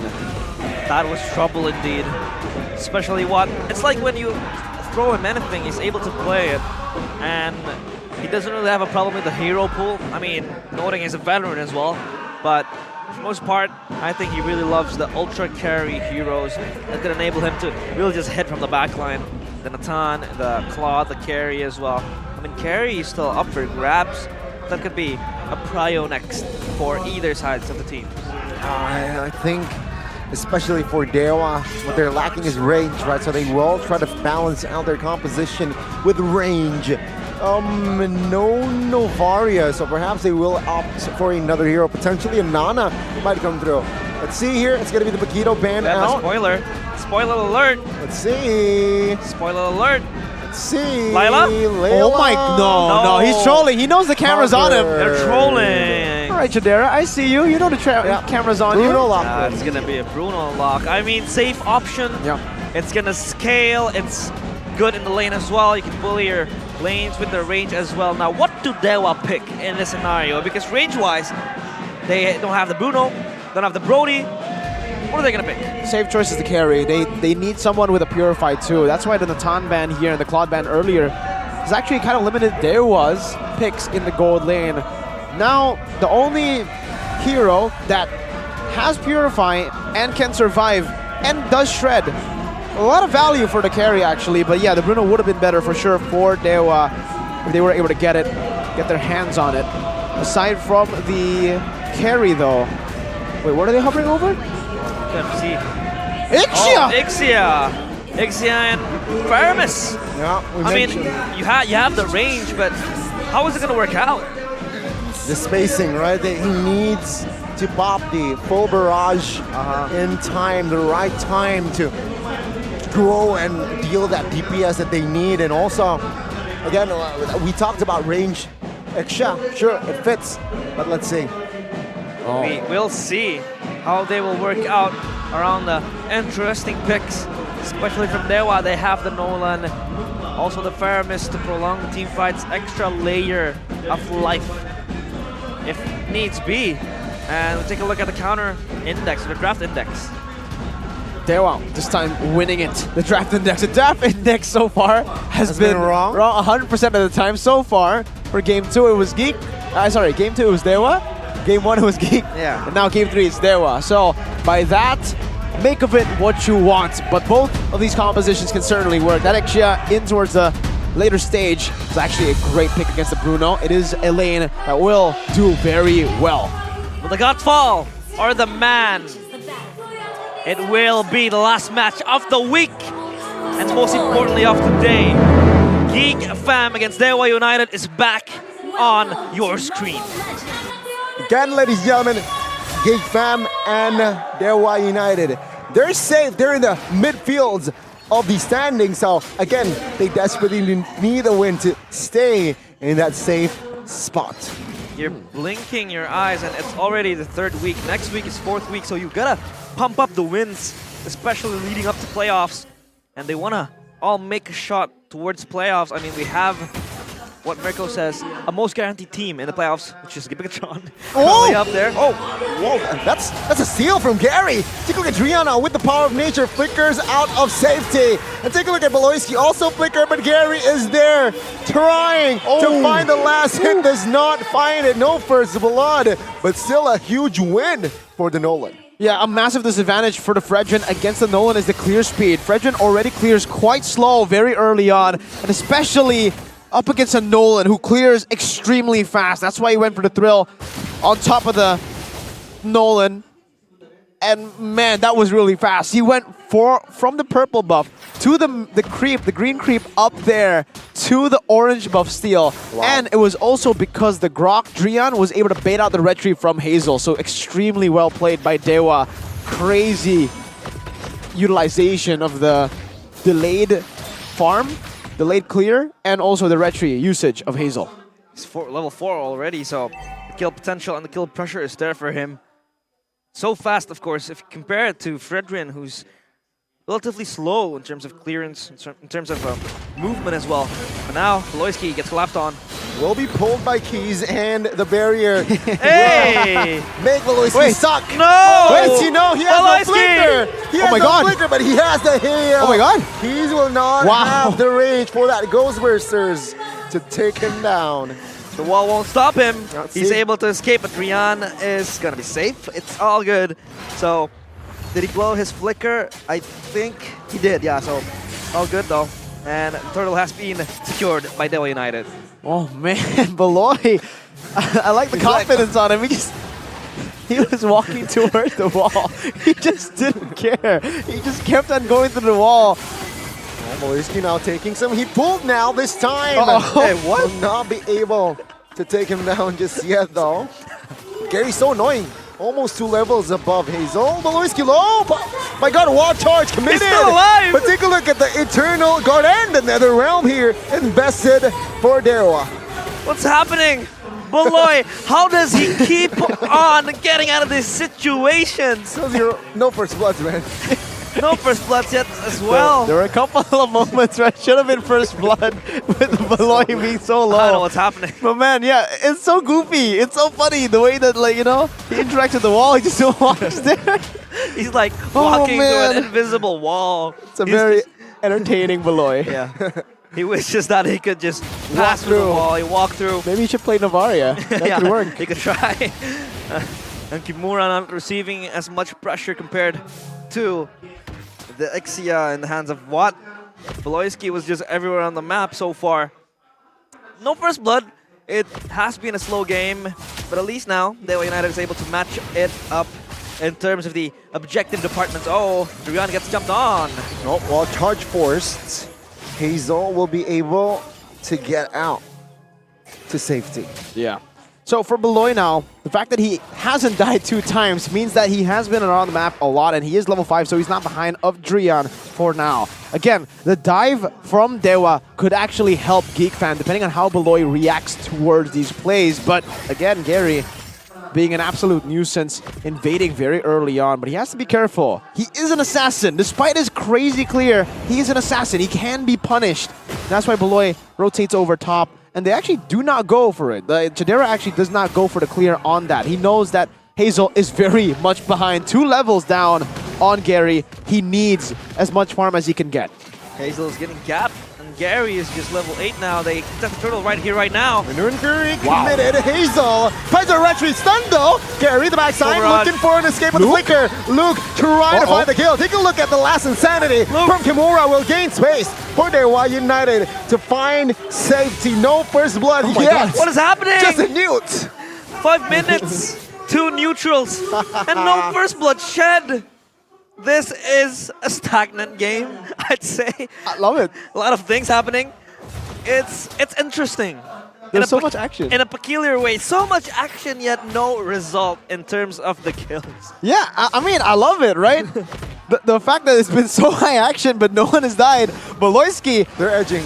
I would expect Beloyski to have immortality, the amount of times he's been able to escape death. But, bottom lane, this might be first blood.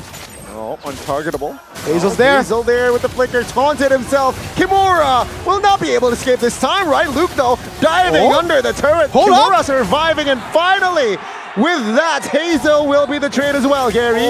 With the flanks, going Eternal God as a cover, but boy will have the flicker to escape, but the damage there will not be enough to take a boy down. Kimura is able to be taken down. Wow. Case, though, chased down by Luke.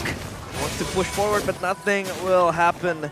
So it was so good from a boy hiding in the bush right there, trying to deny the execution coming through, but then again, still, Hazel had to die in the hands of the turret. Man, finally a kill, but it's traded equally too, right? We're just gonna get 1 turtle for 1 turtle, 1 kill for 1 kill. I love how the game's playing out so far. But let's talk about this lane matchup. Chidera. This is the thing about the Bruno.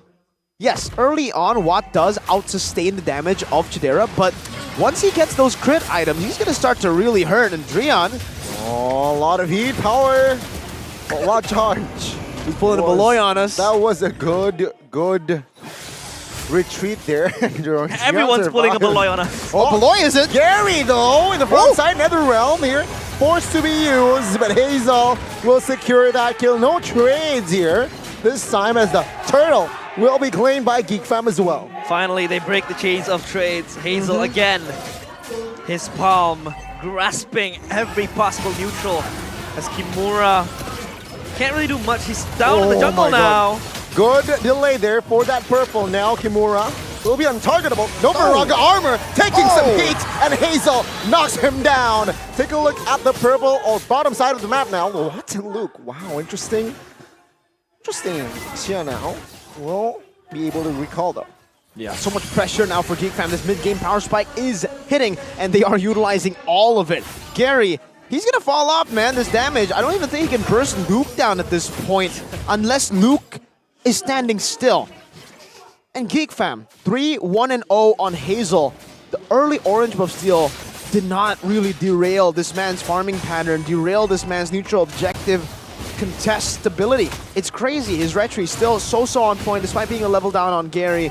player's gold is Shadera. Like we mentioned, in that gold lane, yes, early on, he does get out-traded. But if you don't trade, you can't get out-traded. That's the mentality you need to have, and that's the mentality Shadera had. He just waited for his items, Power Spike to hit, House Claws and Berserker's Fury, and now he's dealing the big boy damage. That's Heptaseas for Gary. Heptaseas. Okay, so he built Hunter Strike first to the Heptaseas. Level 11 won't really give him that much of a significant lead. I mean, Hazel is also kind of behind with the gold, but he has been very solid in the rotation department. And so far, yeah, but that's the problem. That's the problem with Nolan, right? You don't have that, like, if you can't really capitalize on the kills, the damage won't really feel that much with Drian now. Let's see, last Insanity. Chidera will be the target. Take a look at the backside now. Netherrealm with the backside as well. Drian will be the first one to follow alongside Kimura. Take a look at the Netherrealm from Keys. It will not help Watt at all as he is just battered and he will be taken out. That's a 1, 2, 3 member from the side of Dewa taken out. Oh my God. Say like Dewa United seems disconnected. They don't really know what they want to do. Not on the same page, and Geek Fam is just everywhere in their bases.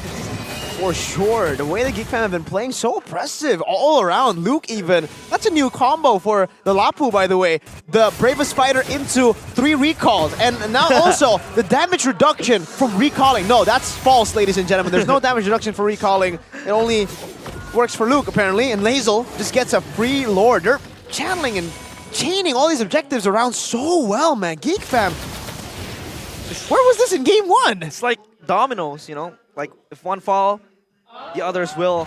And it has been the case for Geek Fam. They weren't really able to get the first blood.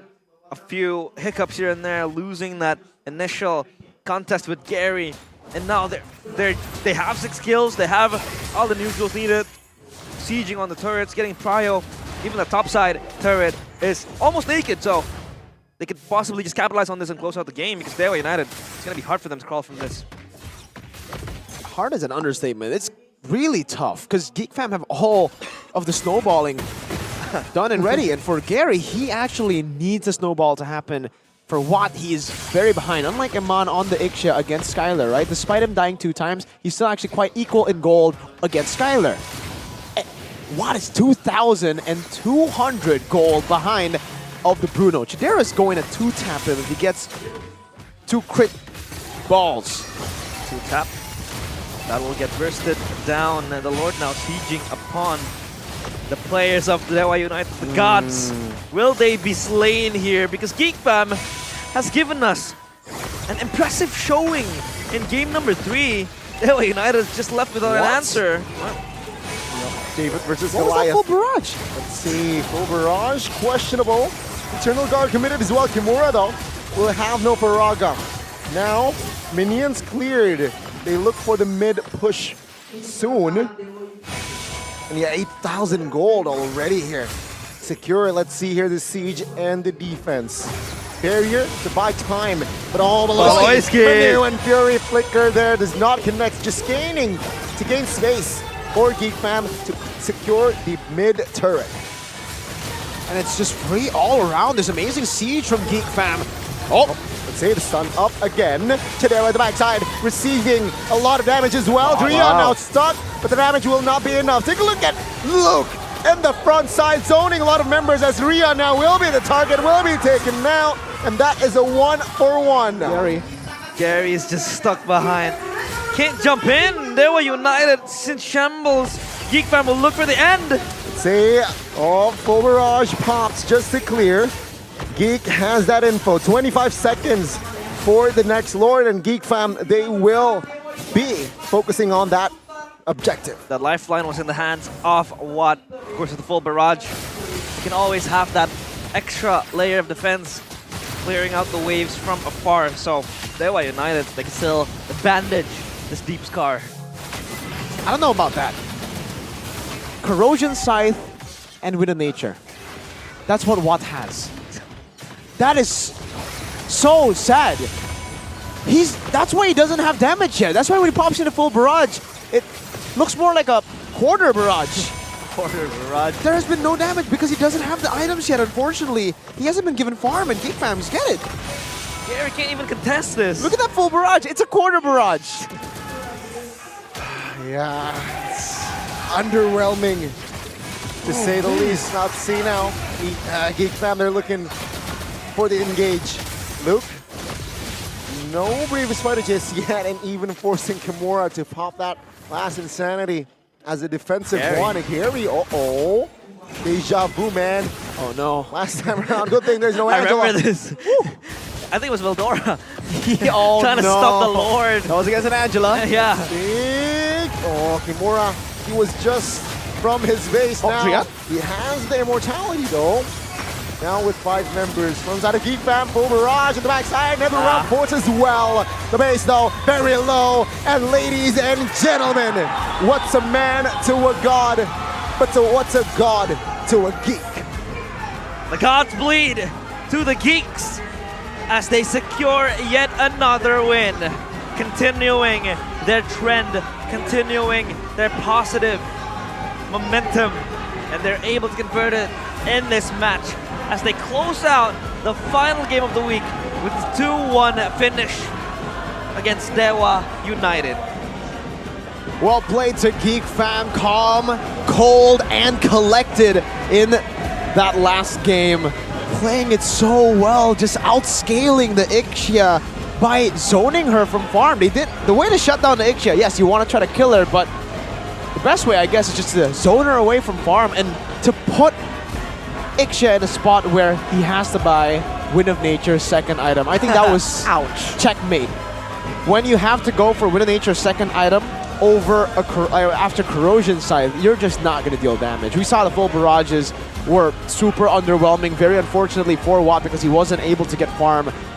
I think, me personally, I would say that defensive item might as well just go Glass Cannon at that point because everyone was losing hard. If they had other members who could carry and all he needed to do was deal a bit more damage, yeah, all right, the Wind of Nature staying alive would be great.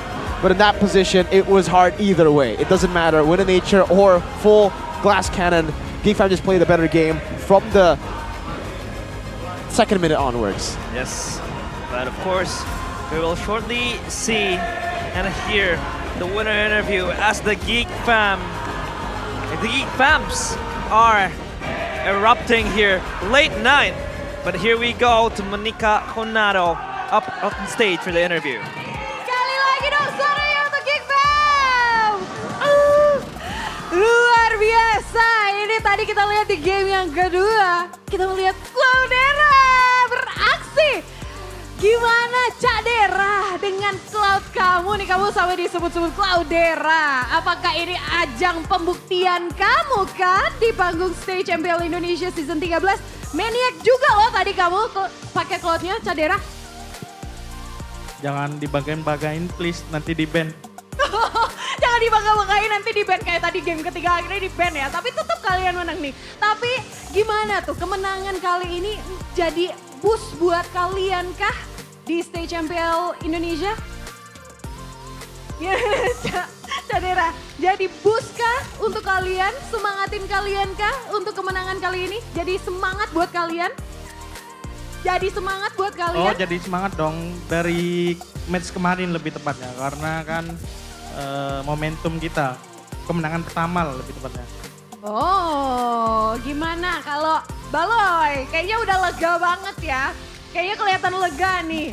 Gimana kali ini kalau dilihat fun fact-nya, ini pertama kali kalian menang lawan Dewa di regular season. Kalau regular season 12 kemarin nggak pernah menang lawan Dewa. Kali ini ketemu Dewa pertama kali langsung menang nih. Walaupun memang kalau di playoff kemarin kalian yang mulangin Dewa. Tapi di regular season tuh nggak pernah menang, sekarang menang.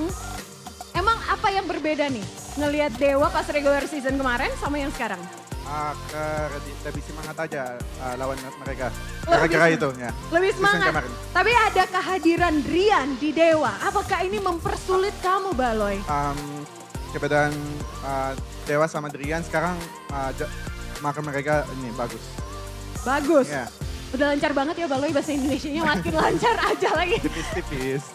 Tipis-tipis, udah tahu nih tipis-tipisnya. Tapi Hazel, ini di samping aku Hazel lagi senyum-senyum banget. Kemarin tuh ingat-ingatnya katanya Hazel bilangnya mau jadi Rookie of the Week. Kenapa kamu pede banget buat jadi Rookie of the Week kali ini? Apakah kena menang terus di minggu ini? Pengen aja kan keren gitu Rookie of the Week soalnya.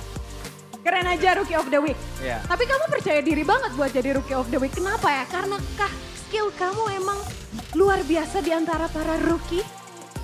Harus percaya diri sih. Harus percaya diri. Itu aja, yang penting harus percaya diri ya. Itu intinya udah di coaching sama Baloy nih dari tadi, udah dibisik-bisikin sama Baloy. Tapi Aboy, gimana? Ketika mungkin awal season kali ini kalian kurang perform, tapi hari ini di minggu ini kalian menunjukkan performance yang luar biasa. Apakah ini berarti kalian udah beradaptasi kah dengan roster kalian dan udah tahu nih kelemahan-kelemahan dari tim-tim lain? Kalau di awal emang kita masih chemistry-nya masih kurang, masih belum adaptasi. Cuman perlahan bisa membaik. Perlahan udah membaik dan sekarang kalian menunjukkannya di stage MPL Indonesia Season 13 di minggu ketiga. Ini memang masih minggu ketiga, tapi look, kalian season kemarin jadi grand finalist. Memang ini masih terlalu dini ya, masih di week ketiga. Tapi kalian optimistis nggak dengan performance kalian sejauh ini untuk bisa meraih kembali nih, jadi grand finalist lagi nih? Optimis sih. Kenapa tuh? Karena digendong Aboy. Digendong Aboy ya. Dari kasih Aboy main aja udah. Oh jadi kasih Aboy main aja gitu juga. Tapi apakah di next pertandingan mereka, di pertandingan Geek masih bisa bertahan dengan kemenangan ini? Karena nantinya kalian bakalan lawan Aura. Dan ini menarik ya, karena ketemu Aura berarti Baloy ketemu Yawi juga yang dari region yang sama, Gimana Baloy, are you excited? Ya excited lawan dia, jago deh. Kenapa? Soalnya dia best roamer di PH kan. Jadi excited banget lawan dia. Excited banget. Ada pesan-pesan nggak tuh sebelum nanti ketemu di Land of Dawn? Message before you meet at the Land of Dawn. Good luck aja, jangan makan gua. Good luck aja, jangan makan gua. Good luck aja ya. Oke, selain Baloy ketemu Yawi, Hazel juga kamu bakalan ketemu ini rival rookie kamu, bakalan ketemu sama Gugun. Gimana tuh? Udah siap banget nggak? Siap banget dong mestinya. Siap banget, udah pakai 2 mic ya? Pengen gantiin ini Rookie of the Week. Pengen gantiin Rookie of the Week. Siapa tahu kita akan lihat siapa Rookie of the Week kali ini. Dan tentunya performance dari Geek Fam kali ini luar biasa. Tapi kita akan kupas lebih dalam lagi bagaimana performance mereka dari para casters yang sudah ready di sana. Silakan casters.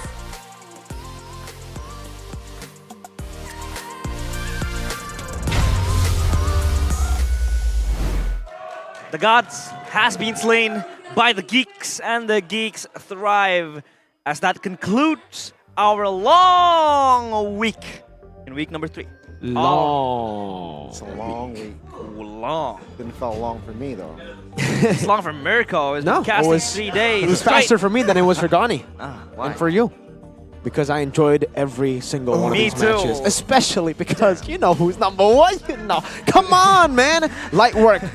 Just like light work for the MVP player of the match. The guy who definitely deserves, like you said in the interview, Rookie of the Week. Me personally, I think he does deserve Rookie of the Week after this stellar performance from their match against Alter Ego. Taz to the match against Gary. He just showed his class this game. In every 50-50, it was never a 50-50. It was only 100-0 from Mr. HAZLE. 4-1-1 on the Fredrin this time, Concussive Blast, and the Inspire Season Hunter. Really, just the classic emblems here for the itemization. Also, very, very standard, but I love the usage of the sub-items earlier as well. The Ares belts to the steel leg plates to get him a bit more tankiness at the start of the game, when he was actually struggling quite a bit in the farming department up against Gary, but also props to his team for enabling him to be such a monster in these retribution battles. You need a roamer that thinks alike. A roamer that can set you up. Beloyski thinks that way, and that's why we're seeing Hazel truly shine. Man, it wasn't that hard. Geek Fam, let's play Hazel. He's so good. We saw it even in the match against Onyx. But here, it's a Hazel with more experience. That's a dangerous Hazel. Shout out to a boy though, a few times. It could have been maybe bad for his team, but he was able to just play the utility role so well on this Vexana, every time, just peeling, covering for the team with the Eternal Guard, with the Terrify, and CCing the enemy team when necessary. For Dewa, though, they were doing quite well early on with a few of these proactive invades. Unfortunately, Watt was not given enough farm in the back, always cancelled out by Hazel. Two amazing targeting by Hazel. And it ended up with Watt being shut down is an understatement. I don't know what to use, what word to use. He really didn't get to play the game at the 11th minute as a gold laner, 3 levels down on the enemy gold laner. As an XP laner, being 3 levels down means you just lose out, you know, some of the cannon waves, the XP cannon waves. As a gold laner, when you're 3 levels down, imagine how much gold you are behind too, because the XP shouldn't be the biggest gap for a gold laner. Yet it is for this match. They did not let Watt play. They shut him down. He talked about his build. The fact that he was forced to build a Wind of Nature in the second game. Over anything. Or the Corrosion side to Wind of Nature. To Wind of Nature. But I think going Glass Cannon will be still fine because, again, you're going to deal damage from afar, though. You have the full barrage as well. So I think probably a miscalculation, a misplay from Watt. But, you know, what can you do? That was a dominant game from Geek Fam as well. You know, not much of kills boasted by each team. I mean, that first blood was prolonged so much. Especially that Beloy moment where he was walking through the walls. But for Geek Fam, it is a well-deserved victory for them. One they would be proud of because they're slowly climbing back up to the top of the standings, in which I think the middle part of the season, especially, you know, coming into week 3, week 4, it is going to be very, very massive for these teams to thrive. Wow. Wow. Wow. It's crazy to think this third game, it's very snowbally type of gameplay that was displayed by Geek Fam and Dewa. They weren't able to execute and they were lost that mid, right? Yes. You mentioned about the Exia not having the farm. It was just all hell breaks loose after that. They didn't know what to do, and Geek Fam, they sure know how to dictate a game. And he was also forced to buy the Sea Halberd. So his last item before the game ended was the Sea Halberd. Yeah, it didn't change much. But again, pushes the point even further, right? When he's a carry, but he's playing basically to stay alive and to put on utility on the Sea Halberd and then the Wind of Nature.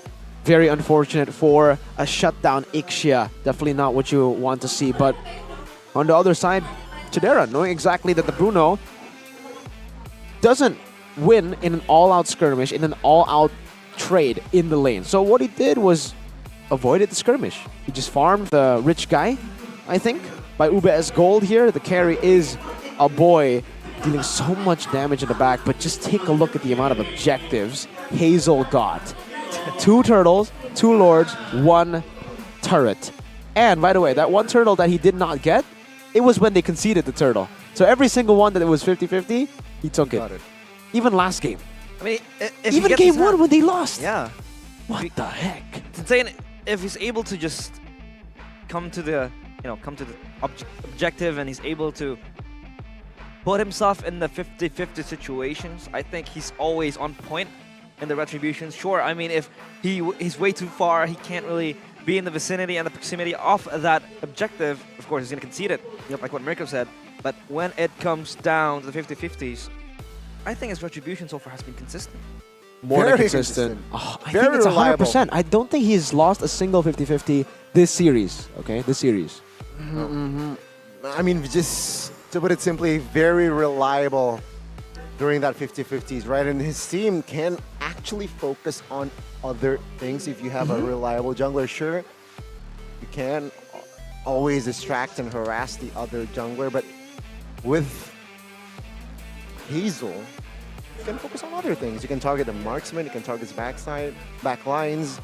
There you go. Hazel's super high potential, man. I don't know what to say. He's possibly future retreat god of Indonesia with Gugun. And we have 2 Rookie of the Weeks battling it out now, who are retreat gods, Gugun and Hazel. Can't wait for the Geek Fam Aura matchup, the battle of the rookies with their Filipino roamers.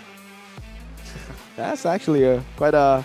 poetic. That's very cool. A very cool parallel for Aura and Geek. Yes, and Hazel was kind of struggling in the first times.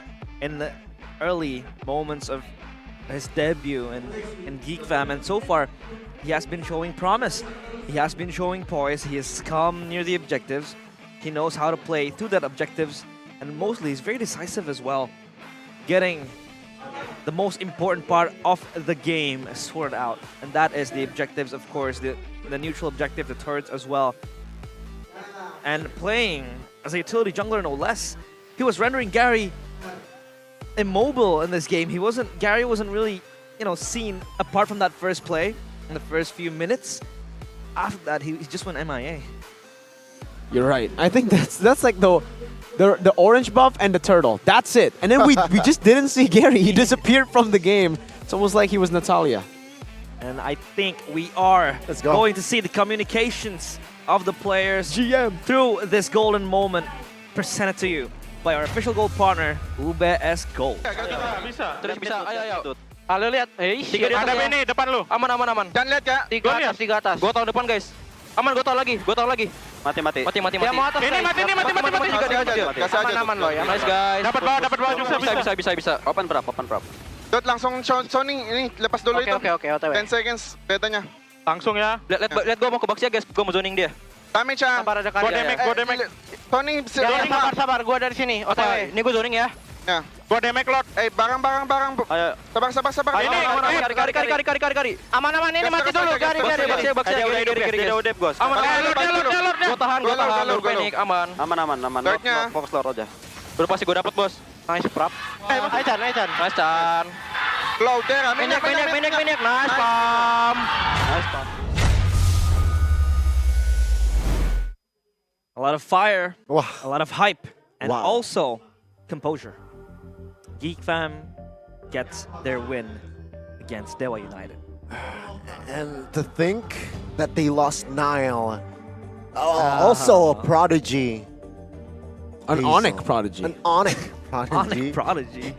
I mean, Nile had a high skill ceiling. He did. He was potential. He had a lot of potential. He showed a lot of potential, especially playing at the M series at M5.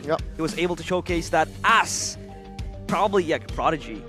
And now, unfortunately, he just lacked the discipline, right? Early on.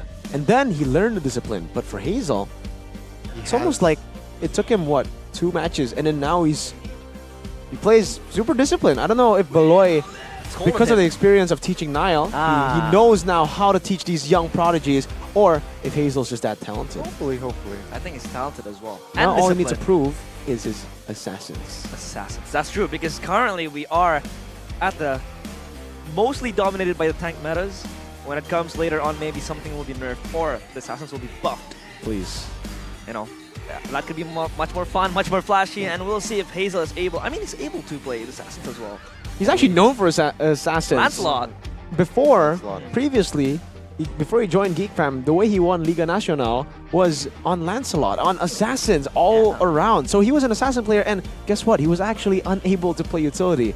That was the whole shtick with him. That's why a lot of people were thinking, Hazel's not going to play. It's probably going to be Ray, because Ray has experience playing utility. Meanwhile, Hazel, he's an only assassin kind of guy. Does he look like an only assassin kind of guy? Nah. He learned quick. With some veterans, with Coach Bluffsy, Wura, shoutouts to them because they certainly played a big role in Hazel's development. Yeah, I think it's like they're nurturing Hazel, getting him ready for this stage, and we will see how far Geek Fam will be able to move on.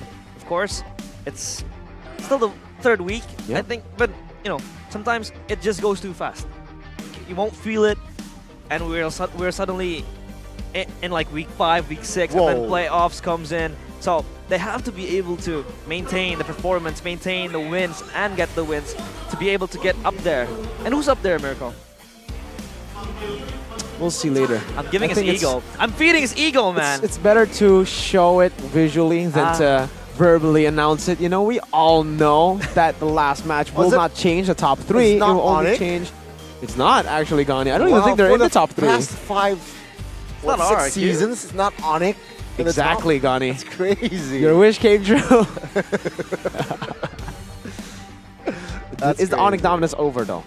That's the question. That's an argument I that. think, Or is it just a bad week for Onyx? Bad week, I'd say. A bad week? Probably bad week because Onyx is Against well-known. Aura, losing against Aura, I would say maybe bad week. Losing against Rebellion, That's just unlucky. And split push. Split push. Yeah. Is that a bad week? Yeah. Donnie, answer. Help me out. Here, okay, remove the teams if you lose to a backdoor while you're winning. What would you say about that? It sucks even more. It sucks, but that's also unlucky. Remove the teams completely. Is it unlucky though? Was Cars lucky? I don't know. I don't know. I'm not saying that they were lucky, you know. But Let's see. Here we go. Mirko, spell it out for us. Okay, here it is, boys. Regular season, week 3. Day 3! Hey. The end of week 3. Number 1, Bigetron Alpha. Wow. Just the number 1 spot, Mr. Mirko. What about 2, 3, 4, 5, 6, 7, 8, 9? Then we have Onyx, Alter Ego, Geek Fam, Aura, and then Dewa actually moving down. Geek Fam, number 4 from... Oh my god, and then RQ Evos. Wow. So take a look at the match win-lose, right? The record 3-2 till the 4th position, 3-3, 2-3, until the 8th and 1-5. I mean, for Geek Fam, it was a tough start Yeah. in the first 2 weeks, and now they're able to own it up, own their mistakes, and now they are sliding and rocketing, propelling to the 4th position for Bigetron Alpha, sitting comfortably up there. Still on Onyx. It's a sight to see. I just want to say, yesterday, during the Classical Derby, Gani realized they were spamming Viva Roar. Really? They were saying Viva Roar a whole lot. I don't think this is the Viva Roar they had in mind, but it is technically Viva Roar. Yeah, I mean, wow, Viva Roar. What a time to be alive. Collaborating. Now, for Bigetron Alpha, it's a matter of how they will maintain the consistency and their momentum going into week 4, week 5, week 6, later on in playoffs. Do you think that they'll be able to maintain it, Mirko? Who? Bigetron. You tell me. For cursing sakes, no. I think they will lose every single one of their matches after week 3. Is Mirko's real though? I don't know. It's as real as Santa Claus, I believe. Next up, we have the Rookie and Player of the Week vote mechanism.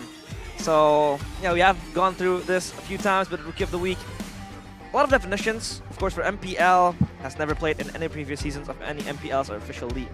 But for Rookie of the Week, the candidates will be determined based on their performances statistics on the current week. And the voting process will be conducted by the on-site observer team and casters from the last match of the week. So total, 6 votes for casters, 2 votes for the observer team. Now, for Player of the Week, the criteria is that all the players who have earned the Player of the Match throughout the week's matches. The voting process is almost the same as the Rookie of the Week.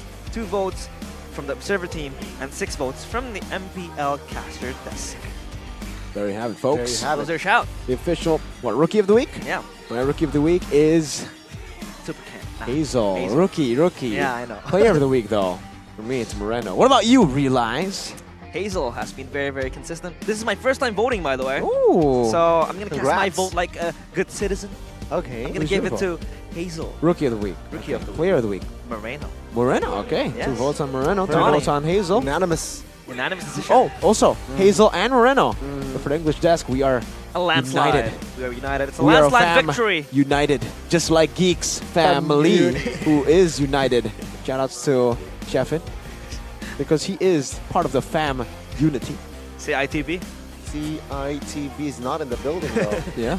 Seems like Sheffin left the building with the Geek fam unity right after they won. Yeah, so we will shortly, of course, later on see our OTWs and the POTWs. I mean, there has been a lot of discussion circulating on the Rookie of the Week. I mean, Gugun has won it twice Yeah. so far. Why? Some may doubt the choice to give him Rookie of the Week. Yep. But I think with his consistent performances, he has shown that he is more than just a good-looking boy. Yeah. He's good looking though. I really hope no one doubts Hazel. Yeah.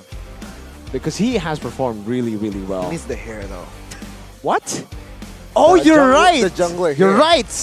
The middle part. Hazel is not a jungler. You're right. Yeah, the middle part jungler. Absolutely jungler disgraceful. Hazel, get the middle part hair if you want to be a jungler next week, please. Hair. And next up, of course, Rookie of the Week, it is going to be Hazel. Oh. First blood rate 61.11% and the lord rate 52.63%. And a comment from Gani. You're gonna read it out for yourself. Why would Voice it over. Voice it over. a true gem? Wow. Shows promise and poise under pressure. That's Hazel. Well Elaborate. said. Elaborate said. for us, Gani. Elaborate. Let Hazel play, and he will show you, just like what he did the previous match. Oh, that's a gem of an answer. Promise and poise under pressure. I mean, he is a true gem. He has been proven. He has proven that he can take up the case and always winning the red tree battles. And like Mirko said, so far this Red tree. series did not lose any red tree. Under pressure. Red Tree God, bro. Red tree god. And then they have basic. We have Hazel. Yeah, so far 61% first blood rates. That's also high. That's actually higher than Ken, 55. That has gone down because exactly. the first two games he didn't get a first blood. Yeah. But let's see. POT dubs. Drum roll, POTW. please. Player of the week. Drum roll. It's gonna be Moreno. With a first blood rate of 6.67%, it's fine because it's a mid laner. You know, you don't really get the early kills as much as the junglers. And a team fight participation though is 74.69%. And a comment from the Bigot Trooper himself. Voice it out for us, Mirko. Moreno, the best filler mid lane in week 3. Filled in the roles that was needed by BTR in every situation. Utility on the Vixana, playing in the back just to CC, to peel the cover, no problem. Or bro, even when they carry, bro. On the Navaria, on the Valentina, very creative. Nice. Very nice. Was that Mirko or somebody Bro. else from the Philippines? Shout out to my big damn brother, Naisu. Nice. He kind of sounds like that. I mean, Nice has a nice voice. He does, man. And Bro. Bro. I love his bros, man. I love it. Bro. Yeah, it's like bro. Bro, no. And yeah, Moreno is your player of the week. So that concludes Our player of the week, the English Desk unanimous decision. There were actually quite mixed votes on the other side. Mixed You'll see it vote. later. You saw? It's a democracy. You could always have your votes. So I think it's the same though. For the most part, but there are some that was some other yeah, votes. Another vote. But that's fine. That's part of the voting mechanism. And here is the standings? Schedule for Not next standings, week. Schedule. It's supposed to be the schedule for next week while we load it out. Oh, it's going to be the list of MPL awards for Juked Season 13. We have by to be Prod. juked, but that's fine. We have a lot of awards to be won, not only by the players and the teams, but also the other stakeholders and the participants, quote-unquote, Yes. of MPL Indonesia. We have the regular season MVP, the finals MVP, first team awards, second team awards, rookie of the season, most improved player, coaching team of the season, ID and EN, Ooh. best talent, best teammate, dream team awards, and outstanding media contribution awards. What's up, bro? I didn't realize this, by the way. They showed this last week, but I did not realize coaching team of the season. I love that. We've only seen best coach. Now it's the whole coaching team. So analyst, assistant coach, finally getting the credit that they deserve, I Yes. think, here for coaching team of the season. I like it. The second team awards as well, though. Really cool. It's unfair to say that it's only one head coach that's doing all the job. Of course, you have your analyst, your assistant coaches behind the scenes. But here we go. For the next week's schedule, it's going to be a action-packed match list. We have Onyx against Dewa, Bigetron against Rebellion on Friday. Saturday, we have Aura against Geek, Onyx against BTR. That's something to keep your eyes peeled. Gani versus Mirko. And we have RQ against Alter Ego as well. Yes, sir. Onyx And versus BTR. Wow. Yeah, you have to keep your eyes peeled for that one. And for Sunday, we have Rebellion and EVOS, the Blue Derby, Geek Fam and RQ, and Alter Ego against Dewa United. A highlight match, of course, Onyx BTR, the Blue Derby as well. I feel like underrated match. What else? And also the RQ Ultra Ego feud that stemmed all the way from Season 6, the Grand Finals, when a young Albert got the finals MVP with the craziest MPLID defense of all time on the 1-1 against 3 of Alter Ego's faces. Wow. Udil, Ahmad, and Leo Murphy. That was insane. But of course, as today concludes, we want to thank you, our lovely sponsors, of course, for helping us build and run a smooth show here at MPL Indonesia Season 13. We want to thank you. Of course, MPL Indonesia is powered by Moonton, presented by our official tournament smartphone, Samsung Galaxy, our official e-wallet GoPay, our official gold partner UBS Gold, our partner in esports, Dunia Games, GamesMax, Araimo, and Telkomsel, and of course our suppliers, Indomaret, Point Coffee, Neo, QLED, Super Smart TV Plus, Saturdays, and we want to thank you, our government partners, PBSI. Thank you for being able to support us, being able to help us build a smooth sailing show, and it has been 3 weeks. 3 weeks of total excitement. 3 weeks of total plot twists and joyfulness. Nice. Crazy matches all around, 2-1 in every single match this week. And though we did start off week 1 and week 2 with some predictable matches, I think it's safe to say right now, Season 13 is shaken up to be an insane, unpredictable one. Hopefully next week we get the same full best of 3 series again. Every week. That could be very nice. With then our Queen Evos coming back on top, and then the whole regular season shifting back and forth. I think that's what we all hope for. Imagine if the tables are flipped. But of course, we have to say our farewells and bid it for next week. Stay tuned, of course, for next week matches here at MPL Indonesia Season 13. We own this! We own this. We own this. Simple words. We own this.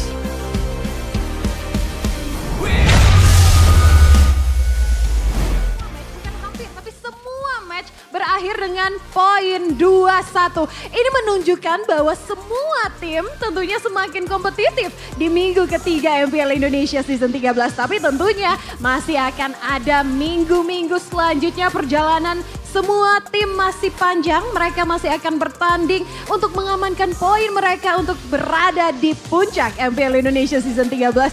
Ini bakalan seru sekali dan tentunya keseruan ini tidak lepas dari MPL Indonesia Season 13 powered by Moonton, presented by official tournament smartphone Samsung Galaxy, official e-wallet GoPay, official gold partner by UBS Gold, dan tentunya ada partner in esports kita, ada Dunia Games, GamesMax, Oraimo, dan juga Telkomsel.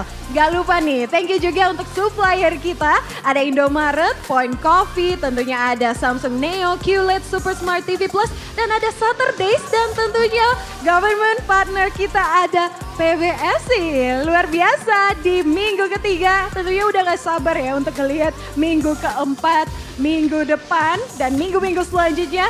Tentunya tetap di MPL Indonesia Season 13. Dan akhir kata, Monica Ko pamit di sini. Sampai jumpa.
dan terus berlari, terus ke arah puncak tertinggi. Ku takkan berhenti, hanya sampai di sini. Kemenangan abadi menanti. You know we won't miss if we unite our focus. And if you haven't noticed, we all live. Nyalakan apimu, hadapi semua tantangan, hadang semua serangan, jatuh bukan halangan. Bakar semangatmu, janganlah engkau menyerah. Kita akan buat sejarah. We all this, we won't miss. We all this, we won't miss. Saatnya beraksi, jalani ambisi. Aku kan menyawa